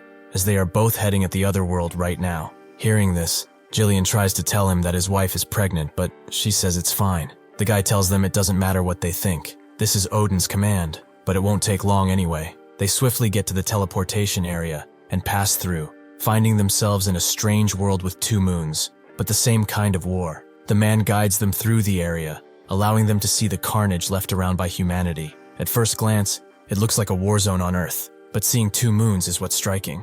Eventually, they arrive at where Sunhoo is, who is standing right in front of a bunch of craters that are flaming open. He asks if they are familiar with the system. The true name of the system is the Old One. He's broken away from the Old One and now fights under Doom Chaos. They're both surprised, but Sunhoo explains he only did it because it would serve Earth's safety, and the monster attacks do not stop. He asks Jessica specifically what she thinks now that she has seen the battlefield. She notes that it's much more horrific than expected. It looks like several atomic bombs went off. Sunhoo explains that here he fought one of the Old One's minions, What does she think will happen if such a battle tool is placed on their planet? He respects her conscience. He was also moved by her resolve to lay everything down and reveal herself. In a peaceful world, that would be a virtue. But they are now in the age of war. This world and all of humanity must fight to survive, because this is the final battlefield, created for the old one, and doom chaos to end it once and for all. Can she kill the beings of this world for her husband and her unborn child? The race here, who look like them, who think like them, can she do that? She may not have been awakened or even trained as a mercenary, but her signature alone has the power to end 1,000 lives. He forgives her and will give her one last chance to fight by her side, but it's her choice. Will she stay, or will she retreat, hoping that this all blows over? Jessica did not say much, but her silence and her firm look told him everything. She would stay by his side. Her return gave the homeland a brief respite, but new doubts are clouding Sunhoo's mind. Did the so-called ancient dragons truly prove their power? If they built their main base here from the beginning, why did they push humanity into the heart of the battlefield? Anger wells up, but there's no information. He has to read the flow now. If he only chases the events in front of him, he will end up like a small investor, losing money in the market. How much did the other dooms really know? And those so-called dragons? Suddenly, the healed Joshua appears, noting that his shortcomings put him in danger, and he apologizes for it. Sunhoo notes that he performed his duties well. As a reward, he will be granted the territory of Caldoran. With this, though, they should go and collect their spoils. They go to the nearby castle, where the natives bow immediately. Sunhoo is glad that they accepted defeat with grace, and Joshua notes that they were supposed not to interfere with matters of the other world, right? Sunhoo tells him this was the doing of his group. It's separate from the Awakeners Association. Joshua will accept it if that is the case, and the elder of the people begs to be spared. If he lifts the plague, they will all swear loyalty to him. Joshua notes that their castle held out for quite some time, but ordinary people cannot endure forever. They couldn't finish it fast enough, so reinforcements arrived. Sunhoo tells him to dispel the plague mist, as there is no point in conquering a place if everyone in it is dead. With that command, the mist dissipates, and the people are very happy for it. Sunhoo tells one of them to lead them to the stronghold, and not think even for a second of doing something foolish. One of Caldoran's maids took on the role of guide. When the villagers pointed her out, she looked like she already resigned herself to her fate. Sunhoo tells Joshua that he can look forward to it. This quest will have some very worthwhile treasure for them. The king can't believe this is happening. Just as recorded in St. Cassian's Chronicle, the Demon King has finally descended. This is the king of the kingdom of Zilvier Remus. He asks the son of Caldoran, Leo, if he's certain that Duke Calrodran has fallen, and he confirms as such. If not for Onyx's aid, he would not have lived long enough to tell him either. Remus is surprised he had the gall to flee after witnessing the death of his father, but he is his bastard son. After all, he can still hardly believe it. Both Caldoran and Onyx struck down at once. What can they even do now? Must Saint Jaden himself appear for them to even have a shot at making it out of this? Leo explains that he wished to fight alongside them till the bitter end. However, his duty forced him to live. His father entrusts him alone with the secret of their family. The maid takes Sunhoo and Joshua into a place their family has guarded for generations. Beyond that, she knows nothing more. It is the truth. Sunhoo can feel something, slumbering deep below, and jumps into the water, leaving Joshua rather confused. As Sunhoo descends into the water, something dark and evil tries to deny him. But Sunhoo will not be so easily defeated by a mere item. Eventually, he spots it, the second volume of the Book of Death, one of 3 black grimoires forged by the power of Doom Entiquastro, with an item level of 620. Sunhoo thinks that his highest level item is the Odin Golden Armor, and the Book of Death matches that level. After putting his hand on it, the book begins to resist, different from when he completed the life vessel. It's resisting with an energy of polarity. To purify this item, he needs 300 authority, and residual abilities inscribed in the book will not be affected by this. Sunhoo thinks it's trying to stir something up between him and Doom Entiquasto, but it doesn't matter, as they are destined to clash anyway. Suddenly, a pure beam of light comes out of the master. It's Sunhoo, who has conquered the grimoire. If this is how Doom Chaos rules over his lords, then he welcomes it. He hands the grimoire to Joshua, noting that this will be a reward for his hard work thus far. Joshua asks if this is not something he's been searching for ever since the Field of Trials. Something that important. Is he truly handing it to him? Sunhoo notes it's a little different. This one is Volume 2. The first volume, along with the main commander's primary equipment, should have been fetched by Runea, but there's been no word from her. It seems that polite requests do not work for those bastards, so he will have to get just a little physical. Sunhoo notes he went after it for his sake anyway. It suits him much better than it does him. Joshua thanks him, and the book begins to glow, slowly returning Joshua to his former self. Sunhoo notes that he can walk around without a robe now, and Joshua is extremely touched. Sunhoo notes that it's been a while since they saw his face, and upon seeing him look at the woman, he tells him to follow his instincts. Joshua closes in on the woman and suddenly gnashes his teeth into her neck, slowly draining her of all life. He is the one who carried the plague, the vampire lord. Truly magnificent. Remus looks on outside of his window, as he never expected Caldoran to possess something like that. The Book of Death, a relic from the divine demonic war, mentioned even in the records of St. Cassian. If so, they should have used it to prevent the demon kings from coming, but they never did, because it was a tome of black magic. That was extremely foolish. What is the point of honor if one dies? He asks his assistant how it went, who explains that it's difficult to expect aid from the other kingdoms. However, a delegation has arrived from the kingdom of Atreus. Remus damns it all. He would rather surrender to the demon king than bow down to those bastards too. Has a deep grudge against those fucking dogs, doesn't he? The assistant agrees, but even so, the demon king's forces have already penetrated too deeply into their territory. He knows all too well that at this point, even he is thinking the same. They intend to hire the mercenary king, Onur. He is known as the incarnation of the Spirit King, but he is infamous for his boundless greed. The royal treasury alone will not be enough to bring him here. They will need the full support of him, and every other noble in the realm. The assistant thinks that either way, the kingdom's future is nowhere in sight. All they can even do now is pray for Lady Larima's blessing. As drones fly past him, Sugal, who is enjoying a cup of ramen, wonders why those things are so noisy. Someone comes from behind and explains they are mapping the surrounding terrain, while also doing some recon. Sugal is glad to see Jihoon. He's bulked up nicely since they last met, it seems. Did he have some fun? Jihoon sits down and says it was rather wrought. The magic traps were a real pain to deal with too. Sugal doesn't believe that. Yeonhee already has the strong ones tied up inside that place. She's been there for a while, but what brings him to this place? He will find more loot closer to the capital, won't he? Jihoon explains that the area has been taken by RMC, the Rothschild military company. They are here to clean up what is left. Sugal notes that they are a step too late then, but also wonders how much he's making these days. Jihoon notes that 6% of the spoils are his, plus a separate annual salary from the Ilseong group. Sugal can't really tell if that is too much or too little, so Jihoon explains that he also gets 6% of all profits from occupied zones. Sugal is shocked that they will keep paying him like that. He really hit the jackpot there. Jihoon notes that this is why everyone is fighting for their life on the line, and he should get his share too. Sugal plans to take something once this operation is over, but who knows if there will be anything left to eat. There will be little profit from just taking a small magic tower. That's when Jihoon recognizes this as a wizard tower. The market value for magic items is at an all-time high. If he sweeps it clean, he can make more in one go than he ever would in his life. Sugal notes that he's quite the sweet talker, making this sound very good. Suddenly, the barrier around the tower disappears, and out comes Yeonhee, who seems rather ticked off, making the two recoil in fear. She notes that the mages really are annoying creatures. Are there any other strong ones nearby? Someone known to be like, powerful, excluding mages. Jihoon notes that he does have something to actually report. They suspect it's a mercenary group of some sort.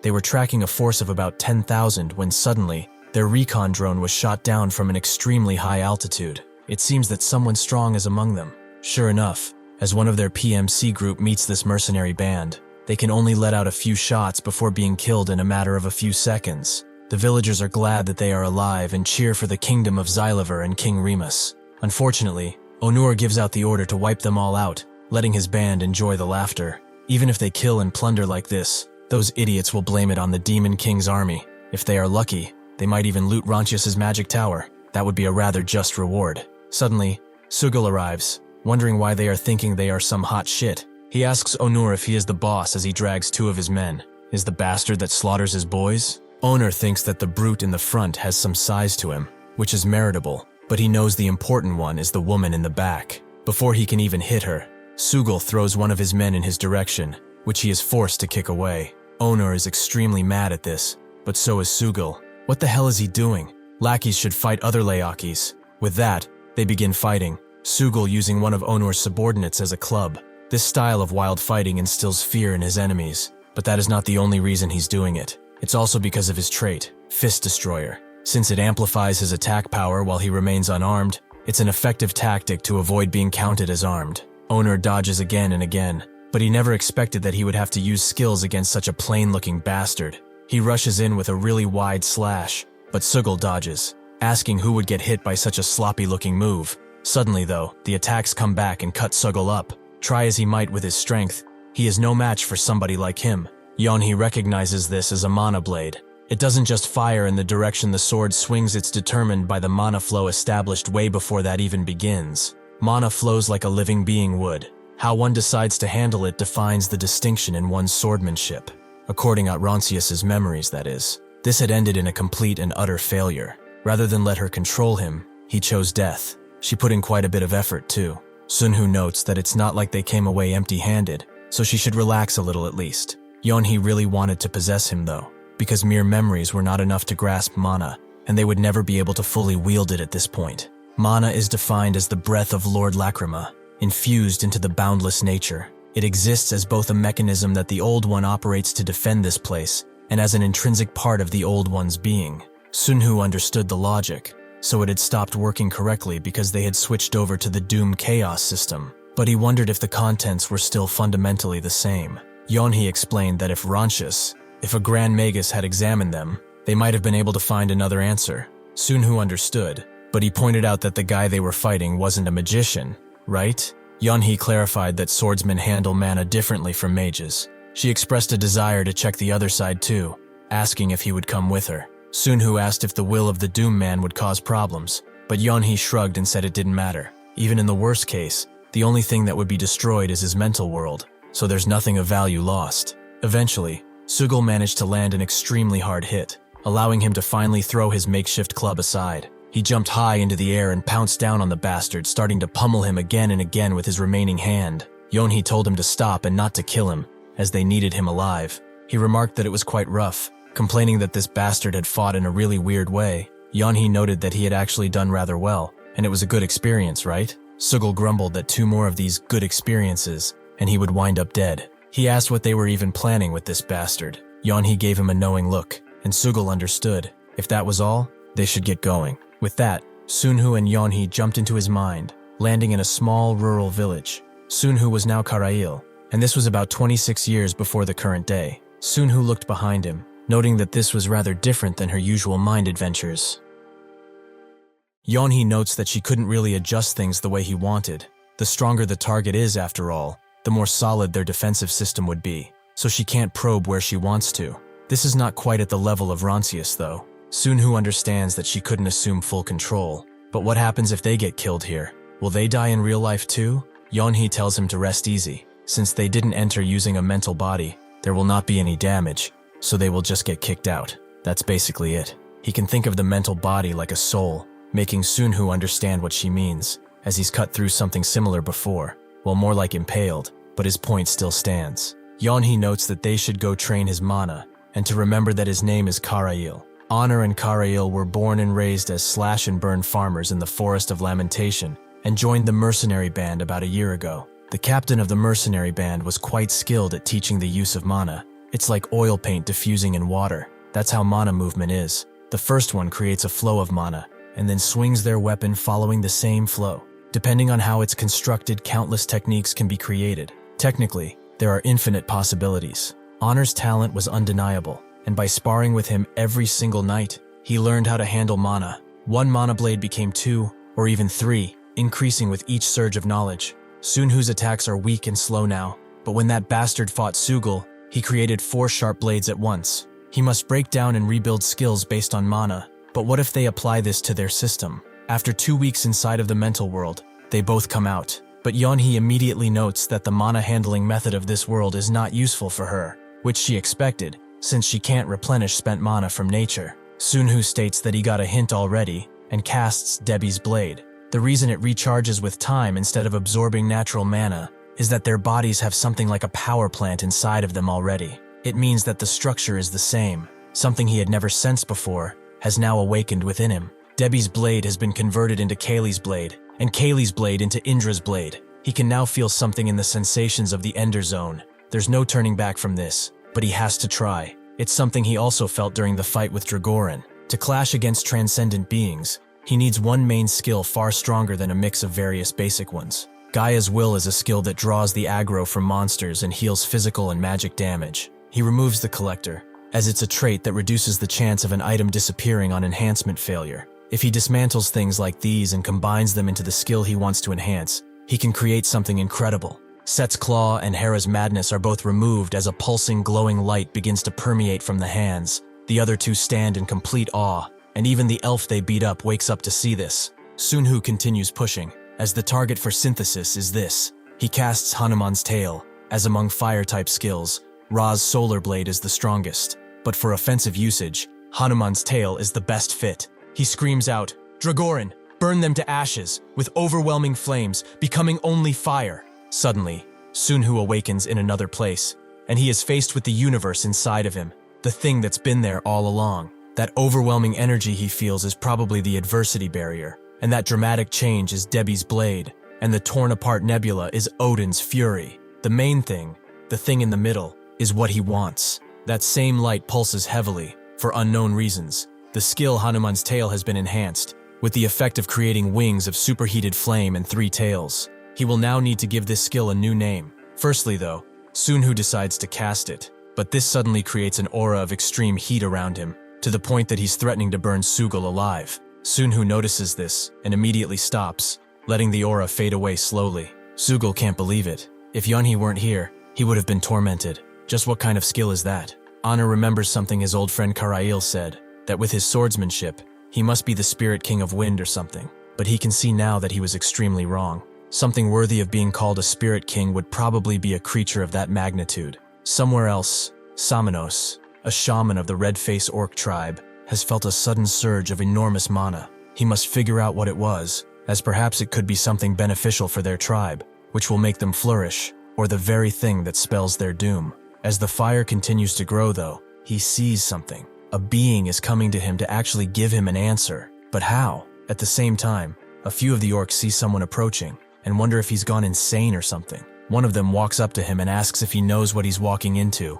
Is he lost, or does he need a reminder? In response, the young man just smiles, but seeing them try to kick him out as he comes out, Samanos screams at all of them to step back, as he is the spirit king of fire, the great emperor of flames.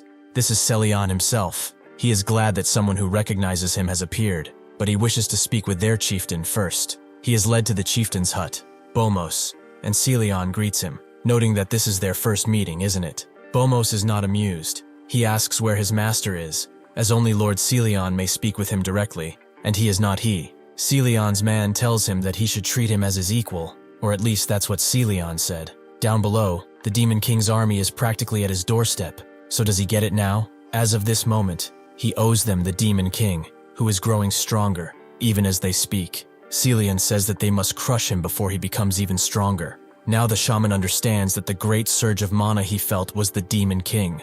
Bomos wonders if they are aware that at Caldoran, King Onyx and Ronchus were all annihilated in the span of the same day. Celion spoke with cold precision, insisting that any comparison between him and those others was entirely misplaced. Bomos, skeptical, pressed for clarity on exactly what kind of assistance was being demanded. Celion countered by clarifying that he wasn't asking for the man to suddenly transform into a saint. Suddenly, the air inside the tent shifted violently. A sharp ethereal gust of wind began to permeate the fabric, swirling with purpose until it coalesced into the elegant, airy form of Lady Sylphid. Beneath her shimmering presence, the very earth trembled as Lord Noblesse rose steadily from the dirt floor. Finally, as if drawn from the humid air itself, Lord Elaine manifested from a collection of gathering droplets. Bomos can feel the pressure of the 4 great spirit kings all gathered right in his tent. His insides are churning, but he must stay calm. Celion says that the tribes of Greenwood have no right to claim that land, so the great warriors of Clan Lacrim should take it instead. Bomos is shocked, and states that he trusts his master, but he cannot trust words spoken from the mouth of someone he does not respect. He should tell the great Emperor of Fire to manifest himself. If he does so, he will swear on a warrior's honor that it will be done. The young man wonders, if he was lying, would they all be gathered here like this? They are the ones who will seal the Demon King. Suddenly, Sylphid notices something, and as the young man continues speaking, she screams at them to get down. In that instant, lightning strikes their tent, darkening the sky as it does, killing the orcs instantly, as the Spirit Kings barely get out of the way, with Celion's messenger getting hurt by it. The ensuing blast of the attack annihilates the entire tribe, and the Spirit Kings watch as their enemies pull up. Sunhoo asks if these things below them are the so-called Spirit Kings, and Sunhoo guesses so. They are not manifested though, at least not fully. Sunhoo notes that Dragorin has prepared quite a lot in advance, but it matters not. He asks which one of them is the Spirit King of Fire, and they should step up while he's playing nice, as he has something to test. In the real world, the human dead are sent back in caskets, and are left with their families, who can only mourn them now. One of the doctors there notes that many of the RMC group strike teams were sacrificed. It's an unfortunate deal, but it was not for nothing. But another wonders if he saw the bodies. He's never seen charcoal like that before. Their skin was completely seared, making him wonder what kind of attack did this to them. The path that thing called the Spirit King took looked like the final hours of Pompeii. If all 4 Spirit Kings had manifested, the devastation would be far, far worse, to the point that it may spell their doom. Fortunately, the young man acting as Cilion's messenger is completely tormented, unable to withstand the might of Odin's divine beast. Sunhoo deactivates it and guesses it should be usable enough. Sugel tells him that they've cleaned up the rest too, and Yonhee suggests that those so-called Spirit Kings have left their hosts and just ran off. Sunhoo is glad for it. After this, everyone will have realized that this place is nothing to take lightly. The trading system officially opens tomorrow. Once it opens, the world's capital will go all out to rearm itself, to build a force capable of withstanding something like the Spirit King, should it appear again. Including coalition operations, assuming worst-case scenarios, they must prepare so that every detail is perfect, and nothing is missed. Next comes profit generation. They are already busy rounding up those who can't even communicate properly, which is boosting production capacity. They are veterans in that field, so they will be showing amazing results. The people here will come to realize they will be better off under the Demon King's army, and they will soon be saying that, under the rule of the Demon King, at least they will not starve. This is how one occupies a land. First, establish a secure zone, and then use it as the center of operations. They will then spread out like a plague, devouring anything and everything in their path. That night, inside of the old castle, Sunhoo is resting in his room, but suddenly, he awakes to see a 2-headed dog at his door, one from the old dungeons he used to raid. Sunhoo asks what it is, but it's clear that the beast is completely horrified, knowing what he really is. The 2-headed dog bows down in submission immediately, making Sunhoo scratch his head in confusion. The beast points with its heads at the door, and Sunhoo guesses it's telling him to follow. As he does, he understands that he wants to live, but compared to this dog, Orca actually had a fair amount of pride left within him, which allowed him to be a little more useful. The dog leads Sunhoo down a dark tunnel, him guessing that this is how they got into this fortress in the first place. Sunhoo asks how far they will be going, and the dog looks at him like he's about to cry. Sunhoo feels pretty bad, as this 2-headed beast once terrified everyone, but now that he's one of the 7 demon lords, this is just like a small puppy. The dog eventually stops him and points him into an even darker part of the tunnel, and Sunhoo can feel it as he walks on a winding bridge. Beyond this point is the presence of that one. He laughs as they meet face to face. He can't help himself after all, as it's been a long time since he even heard of Doom Kaso, so this is where he's been hiding all of this time.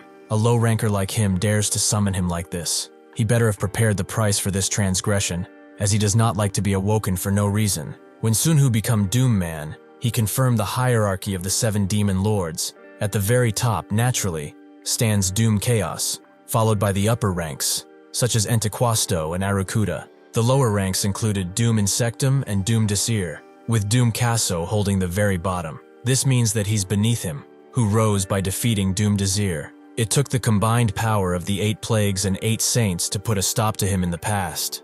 And even then, all they managed was a forced retreat, with a ton of casualties. Now that he faces this bastard again, he realizes just how weak humanity was, and how much they've changed compared to the version of reality he knew. Suddenly, Queso notes that the spoils, he will hand them over. Sunhoo asks what he means, so Kaso explains that the war on this land has resumed, and those hiding in the Drago will start to move again. If they were to join forces, he would hand over all the spoils gained from the battles with them. They must cooperate. It is the only way they can survive, and even Doom Chaos would desire such a thing. Sunhoo smiles, as he's sealed away somewhere after getting beaten senseless, and instead of begging for his life as he should, he dares to beg for cooperation, like he would actually need it. Instead, he will obey his orders. That's the rule of the 7 Demon Lords Legion, is it not? He is his subordinate, so the spoils naturally belong to him. Seeing him activate Odin's wrath on his staff, Kaso begins to sweat profusely, and Sunhoo says he is a fool for not realizing the obvious. Kaso begs him to wait a bit and listen to him, but Sunhoo refuses and lunges the staff right into his eye. Kaso begins to let out a primal roar, to the point that the entire ground around the keep begins to shake profusely. The forest roars as Kaso gets out of his restraint. Whether it was due to the unbearable pain giving him enough strength to break his own seal, who knows? Kaso holds his eye tightly and asks Sunhoo why he is doing this, as it's pretty clear that he is not challenging him. He has a body standing nearly 30 meters tall. The monster that once pushed all of humanity to the brink is in his face. Sunhoo is surprised that he still hasn't come to his senses. He will show him personally why he outranks him. Right now, though, Kaso is nothing more than a big dog that needs discipline in order to become a good boy. He wonders if it's because of what happened in his homeland. He only acted according to orders. Why is he resentful of that? He brought this upon himself, as he will no longer hold back either. He raises his fist high and crashes it on Sunhoo, creating a powerful gust that pushes him downwards. This attack that once sent the 8 evils and virtues flying is like a rustling of the leaves for Sunhoo. He stands proud on his own 2 legs and lunges forward with his spear, which connects with Kaso's feet. This causes thunder to spread throughout his arm, making him in incredible pain, his cry rustling the leaves off of trees. This stuns him enough for Sunhoo to jump up at the level of his head and grab a handful of his hair, yanking it down towards the ground as he throws the mud on his belly. Sunhoo dusts his hands and notes that finally, they are eye level. Kaso gnarls and asks if he really thinks Doom Chaos will tolerate something like this. Sunhoo notes that they just have a score to settle, as he was disrespectful to a higher lord, and from what he knows, disrespect is not to be tolerated in the hierarchy. He was just going to give him a good beating, but his resistance is quite fierce, so he probably has no other choice but to kill him.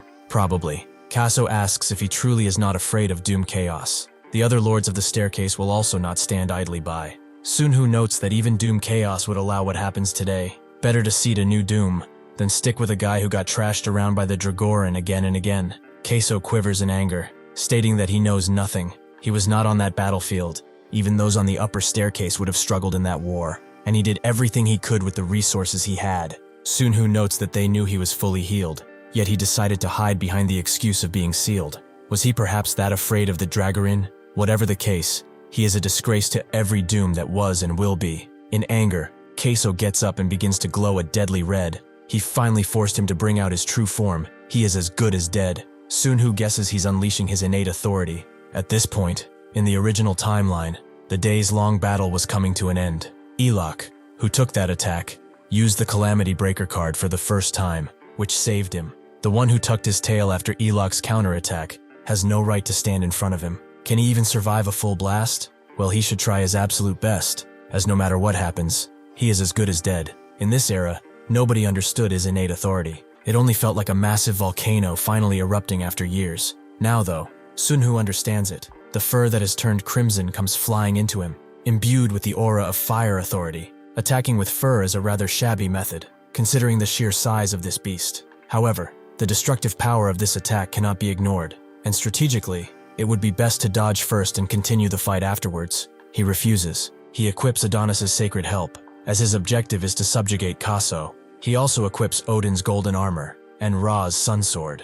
Kaso feels something strange coming from the man in front of him, and as Sunhoo activates Odin's divine beast, he thinks that he must show even more overwhelming power. He will neutralize every single one of his attacks with ultimate speed, the speed of an overlord. He begins going through the flaming hairs one after another, before winding up right in front of Kaso. The one who had lost his fighting spirit under Elec's assault has one weak point, and naturally, it's his snout. Sunhoo smashes his blade into his nose, causing a roar that terrifies anyone who hears it. Kaso begs him to stop as he holds his snout, and Sunhoo wonders if this is truly what it took to calm his anger. It is fitting for Doom's disgrace, as he only has skills worthy of getting beaten around. Kaso still doesn't understand why do this to such an extent. If it is because of his homeland, he knows as well as he does that it was not his choice. Hearing this, Sunhoo takes out his eye again, making Kaso fall on his knees. He says that he was wrong, calling Sunhoo Lord. He unsummons Ra's sun sword and descends onto Kaso as he makes his equipped gear transparent. Sunhoo wants to know one thing.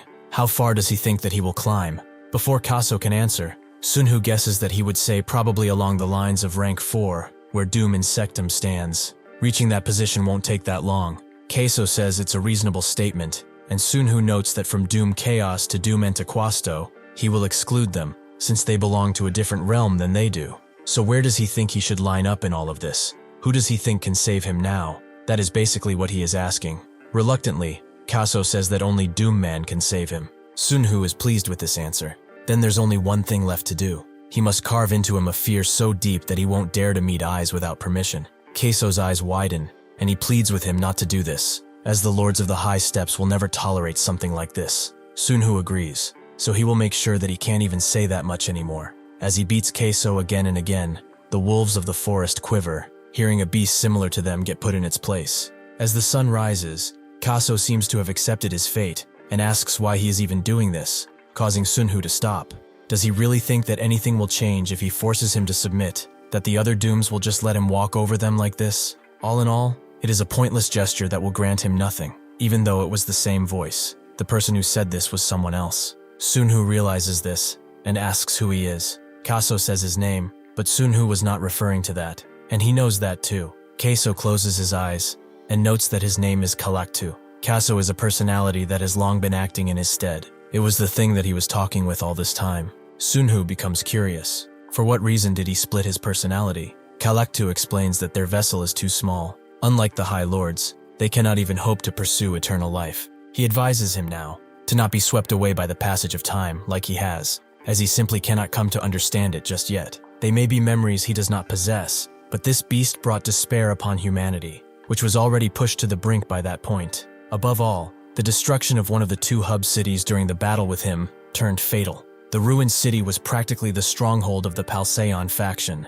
and as a result, the 8 evils and 8 virtues, who had been in a ceasefire, started a war to try and seize that hub, which made taking care of his mother even more difficult. Before long, he ended up getting killed at the hands of that first evil bastard. That is why the rage that makes him want to kill this bastard on the spot, he still feels it, even if it didn't happen. Kalaktu doesn't know why he wants to kill him so badly, and better yet, why doesn't he? What does he hope to gain by subjugating him? Does he think it's truly possible? Sunhoo sees him let out a long, weary sigh of an old soldier, exhausted by endless war. When one is constantly exposed to pain, the self is bound to become less pronounced. That is how someone like him was created, a hot-blooded, reckless doom. Sunhoo jumps off and notes that this other personality of his seems like it's far more reasonable, so he wants him to recite everything he knows about the 7 demon emperors. Kalaktu notes that once he attends the conference, he will naturally find out for himself as the war has resumed,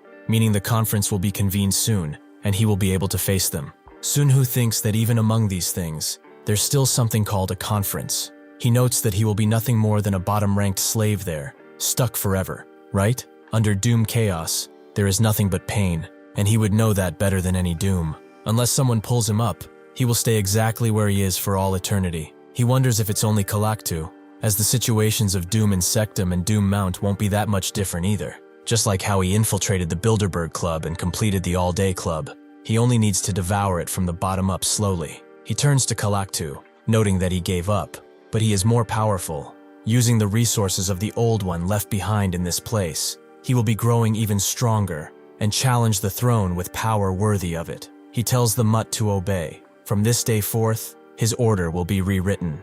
At the Ilju construction headquarters, the chairman, Choi Chulman, reads the plan for an office city, which would, in theory, make them a lot of money after some investment. He asks what this is, like, why bring it to him? The executive director, Choi Gayong, and his daughter note that she will try starting with just this capital, so he should close his eyes and trust his daughter just this once. She can't promise she will multiply it several times over, as he does, but at least she won't lose it. Has she ever been wrong? Chulman wonders what she even knows to say such a thing, and Gayong explains that she met someone from Daehyun. This is a business worth staking everything on. One can tell just by looking at the profit structure. Chulman wonders if there's nothing shady about it, and Gayong explains that they are having trouble finding partner companies, as everyone is flocking to Ilsung, so if they join, they will handle the support themselves. If they don't jump in now, they will definitely change their tune. Chulman doesn't know about this. If things go wrong, won't it turn into a gigantic problem? Gayong asks if this is because of the majority shareholder, but what's his honest opinion about this? Chulman explains that what he thinks doesn't matter. It's trust he's talking about. He let him be since she was growing the business just fine, and now she suddenly jumps into an agency? Does she think that looks good for them? Ga-young notes that those people did not even show their faces for 20 years. Either they trust them completely now, or they never cared in the first place. Cheolmin tells her to not talk in this manner. There aren't many people as gracious as they are. She knows there are people whose kindness they must repay, right? Ga-young knows and turns around, promising to not embarrass him. After she leaves, Cheolmin thinks that the company has grown enough to rank among the top 20 construction companies first, and the little kid he knew grew up right in front of him. It is about time he repays that debt to that man, but he cannot find that person anywhere. 1 month later, at the Ilju office, Ga-young is working tirelessly throughout the night, but she's not gotten a single reply. As expected, it's not easy. Suddenly, the assistant tells him that a guest has arrived, and she asks who it is. The assistant explains that it's Caliber, or Sugal for short. He said he came after being contacted. Immediately, Ga-young rushes through the halls and thinks that she didn't send emails to just Korean awakeners, but to Japanese and Chinese ones as well, yet not a single reply came back. But suddenly, Caliber came to her, and in person, as she opens the doors to the guest hall, Sugil looks at her, noting that he came to see President Choi. But who is she? Ga-young explains that she is his daughter. Her father, is not in the office at the current moment, but what brings him all the way here? Sugil just heard they started an agency, so he thought he would drop by to check. Ga-young notes that he can talk with her if that is the case, but she will inform her father that he is here. When her father hears this, he notes that he hasn't a clue about any Sugil. Maybe she's got the wrong person. How would someone like that even know of him? Ga-young explains that it's Gichiul Construction. Apparently, they participated in a lot of their company's projects, and he personally brought them in. Cheolmin doesn't remember any of this, and since he can't, they must have been a tiny subcontractor. But the world really is something, for a connection like that to pop up now. During the IMF crisis, Cheolmin never forgot the benefactors who helped him in the past. Perhaps because of that, whenever he encountered laborers who reminded him of those days, he never passed them by without saying hello. Many construction companies were founded with his help, and Gichiul Construction is probably one of them. After she goes back to Sugil, he notes that there's no need for the president to come out himself. He just wanted to see his face and thank him for the old days, but just hearing his voice like that is more than enough. Ga-young wonders when he ever heard his voice, and Sugil apologizes. He was not trying to eavesdrop. It's just that awakeners have sharp ears naturally. Since she's running an agency, he's just telling her not to make too many mistakes out there, as he doesn't mind. But there are always those with particularly nasty tempers. She thanks him, and he continues, noting that it looks like the place is still pretty dead. She hasn't landed a single awakener contract, hasn't she? Ga-young confirms as such, even if it's pretty embarrassing to admit such a thing in front of him. Sugil puts a folder down, explaining that if he's received something, he will naturally have to give something back. The president himself probably gave out so much he doesn't remember it all, but the one who received should never forget. Ga-young believes their agency is far too small to support someone like him, but Sugil tells her to listen carefully until the end. He's not saying they start grabbing land together immediately, he just wants her to try and handle a few items for him. Ga-young asks if he means an item trading on commission, and Sugil confirms as such. If she performs decently in this, they can go grab land together at a later time. Could she do that? Ga-young agrees that to personally be given an opportunity like this, she would never refuse. Sugil smiles, noting that these are items worth quite a lot. There are huge amounts of goods, so she should give it a proper go. As he leaves, Hen oats that if things go well, they can go to do all the land grabbing they want. The moment the Awakeners Association Exchange launched, the prices skyrocketed for most items. 1 week since it launched, as the prices of seals and items continued the skyrocketing trend, stories of Awakeners becoming millionaires made the news almost every day. Sunhoo walks inside their compound and sees Yeonhee and Sugil, both staring at their screens very intently. Sunhoo scratches his head as he watches, thinking that this is not the type of situation where he can talk about doom chaos and such. He hovers over Yeonhee and asks how much she made. It appears that she made close to $100 million, which is not bad at all. Yeonhee notes that if he left it alone, it would have been at least $500 million. She thought it wouldn't go up anymore, but it suddenly spiked. Where is all of this money even coming from? Sunhoo smiles, noting that she should have waited until the market price settled, or at least waited for him to come. She continues sighing, and Sugil notes that these guys are pretty good at what they do. They held out again and again, and now they are starting to sell. Even Yeonhee, who can easily charm people to do her bidding, loses in the market. Reading the flow is just that difficult. As of today, the market prices are roughly as follows. A D rank item is 200k, a C rank item is 1.5 million, a B rank item is worth 12 million, and an A rank item is worth a staggering 150 million. A master tier fully equipped with a rank gear is effectively just carrying around 120 billion won. A single stealth bomber costs close to 300 billion, making Sunhoo wonder if this current rice really is the peak. He goes to his own station and thinks that once the profit model of the other world is fully established, the value will certainly skyrocket again, so he should start to get involved too. What he wants to focus on is seals, since they are single-use. The supply will naturally be limited. As he purchases some, he thinks that for ordinary awakeners, it's not something they'd ever have a reason to use. But back when the fire spirit kind appeared, if someone had a healing seal, the casualties could have been minimized. More importantly than that, this is only a hypothesis for now. He speaks out loud, noting that seals must also be composed of mana, which means they could supply mana, right? Yeonhee notes that since they are single-use, their structure might be a little different, but she will have to start collecting seals too. Suddenly, they are both grabbed by what has just appeared in the auction, the Queen Mother of the West's 10,000-year spider egg. What a name. The starting bid is 1 billion. Yeonhee is shocked. Is this not one of the 8 evil items? Sunhoo expected to find all sorts of bizarre items once they started this trading system adventure, but this is beyond anything he expected, like an unbreakable diamond. The price continues to rise by the minute too, but unfortunately for everyone else, this item is already his. He is taking it no matter what, as he basically has all of the money in the world. Somewhere else in a dark forest, a man retreats to his cabin home and finds a familiar face there, smiling at him. The man gets out of his car and shows his chip, which his acquaintance had implanted too. Those days of running wild are over, so there's no need to be that wary of him, right? The man asks the raid leader what he owes the pleasure of his visit, and the raid leader tells him that cordial greetings are not necessary. Also, being a raid leader is a thing of the past. He came to talk about something far more constructive, and to also give him an advance. Caden is handed a B-rank accessory, and the friend tells him that as soon as he finishes rebuilding, he should join their side. Caden asks which side he is talking about,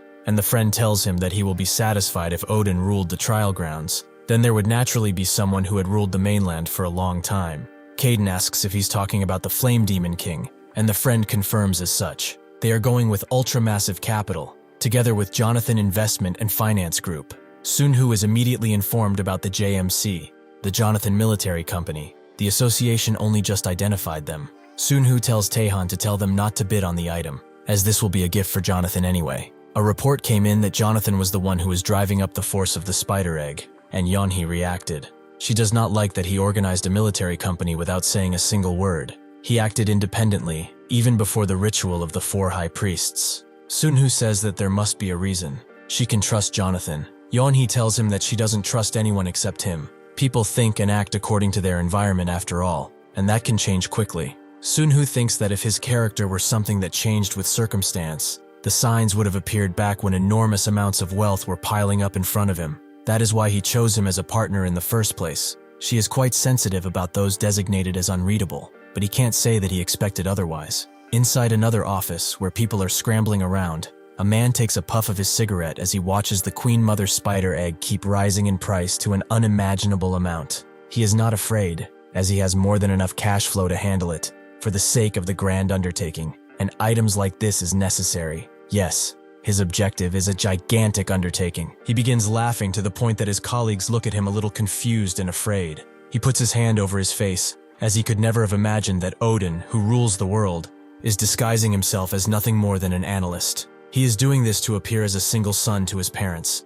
for such a trivial reason, of all reasons. It's an unbelievable story, but the circumstantial evidence is too much to ignore. Odin, once a demonic sovereign, even if he is as powerful as people say he is, he found his kryptonite, the thing that will break him. Suddenly this man, Kubera, is handed the file organized under his instruction. As he reads it, he thinks that this is a file on the individuals who could lure Odin's parents to the target location, should they ever need to take them hostage, of course. Individuals who were once direct subordinates of Janil, or even longtime close friends. He's known to them as just a foreign investor, a financier, searching for influential retirees among those from Janil's circle. Since the subordinates are people who have been together since the era of the trial grounds, there's no need to mince words. That is precisely why they must be even more cautious. If the identities of Janil and his wife are exposed, everything could fall apart easily. Suddenly he gets a message from A, who tells him to stop bidding for that item. He messages back, asking what the problem is. As it's an item that cannot have value, he will just throw in more money. If their operation succeeds, this won't be anything. A tells him that Odin has officially joined, so it's not something that they should provoke needlessly. It is as he said. If the operation succeeds, this will be nothing, so they can let something like this go. Kubera breaks his phone in anger, having had enough of being ordered around. The Nexus C&C CEO, Lil Adrian, yes, I'm not joking, watches as the price goes up to $3 billion. He wonders if this is right. No matter how S-rank it is, $3 billion is just too much. The interdimensional entry business was approved at the shareholders' meeting, so there is no issue with the fund management. However, pouring this amount of money into a single item is too much, so he suggests that they set up a limit, up to $4 billion, and not a cent more. It seems like Skanda, the one next to him, agrees to some extent. Since Skanda's greatsword is also S-rank, it's as if he has $3 billion right in front of him, he thinks, and hopes it's a bubble. But ironically, that's why they need to hurry into the other world, because there are forces driving the price surge, and they are shaping the item market into one of the few revenue sources of the other world. After the item passed $4 billion, most competitors decided to drop out, including Lil Adrian. Seeing the price only increase slowly, Sunhoo decides to change the leading digit and casually adds $2 billion. Yeonhee is curious about which side it is, and Sunhoo explains that it's just Chinese capital. It wouldn't be bad to really blow up the board at this point. The 8 Evils mainstay item, the giant spider egg, is an item worth much more than money can ever amount to. It's something they have to secure. Seeing the price increase to $10 billion, a duo of investors is shocked. They are sweating bullets and are shaking, but no matter what, they must secure that item. They add only $1 million to that $10 billion, making Sunhoo laugh. They must be going all the way, but he wants to see just how long they can go for. In response, he adds a single dollar, and the duo realize that it's futile. They are being mocked from above. Thus, the auction ended when the Lee Ji-hong father-son duo gave up on the race. The moment the first ever S-rank item auction came to a close, breaking news about it poured in, and naturally the main topic was the $10 billion, as it was a number with undeniable destructive power. The OBC News aired a broadcast the same day, with Baek Seongun, one of the anchors, noting that the price exceeded what anyone would have expected, even for a rare item. He will discuss the related issues with Professor Lee Soil, an expert in international security studies. He asks the professor, how does he view the current situation and landscape? Soil explains that awakened items may feel abstract to the general public, and rightly so, but if they come to see them as military weapons, the picture becomes less complex. The United States annual defense budget is approaching $1 trillion. Korea has also surpassed 60 trillion won. On the battlefield, $10 billion. Even though it seems like earth-shaking money, it is an amount that can easily be invested. Seongun understands that it may feel enormous simply because people cannot fully grasp the wartime situation and the amount of money being used for just one thing. Soil thinks that is the key point too. The association seems reluctant to expose humanity to a wartime state, as some oppose the control of the association. Seongun nods. Under the agreement between the Awakener Association and the UN, he is referring to those protests occurring in areas designated as extraterritorial, right? Soil believes it's only natural that dissatisfaction arises if one's property rights are infringed upon. However, demands beyond the designated compensation plans are ridiculous. And why are they wearing monster masks of all things? There was even an attack on the Awakened Association headquarters. If they wish to assert these claims, he believes a more mature attitude would be required, and not something that will make them look rather poor, even to regular people. Sunhoo listens to all of this as he relaxes with a glass of wine, noting that Jamie's influence doesn't extend to even a broadcast, huh? Some people understand the association position too, surprisingly. Yeonhee gently kisses him, and notes that it's nice to see him relaxed for once, and she apologizes if this breaks the mood. But there's still no word from Jonathan, right? Last time they talked, he said that he had a few guys he needed to watch, the ones they can't afford to eliminate here. Sunhoo thinks that it's strange too. Even with this, why hasn't he made contact? Perhaps caught between the disconnect of the trial grounds and reality, he is debating whether to return as the financier he was, or continue his role as the Flame Demon King. Whatever choice he makes though, he will respect it. If he returns as the Flame Demon King, he will entrust him with the 10,000-year spider egg, and if he returns as Jonathan Hunter, he will hand over the club throne. Inside his secluded mansion, Olivia goes to Jonathan, explaining that Odin has been looking for him again and again. Jonathan admits that he feels bad about it, but it truly cannot be helped. She should remember this very well. Something like this must never break out, no matter what. Olivia gulps as he continues, noting that forces are targeting his parents, and not even he would have considered that there would be someone so foolish. If he finds this out, he can't guarantee the safety of anyone on this planet anymore. They would all suffer the consequences of their foolish actions. Thank you for watching. See you next time.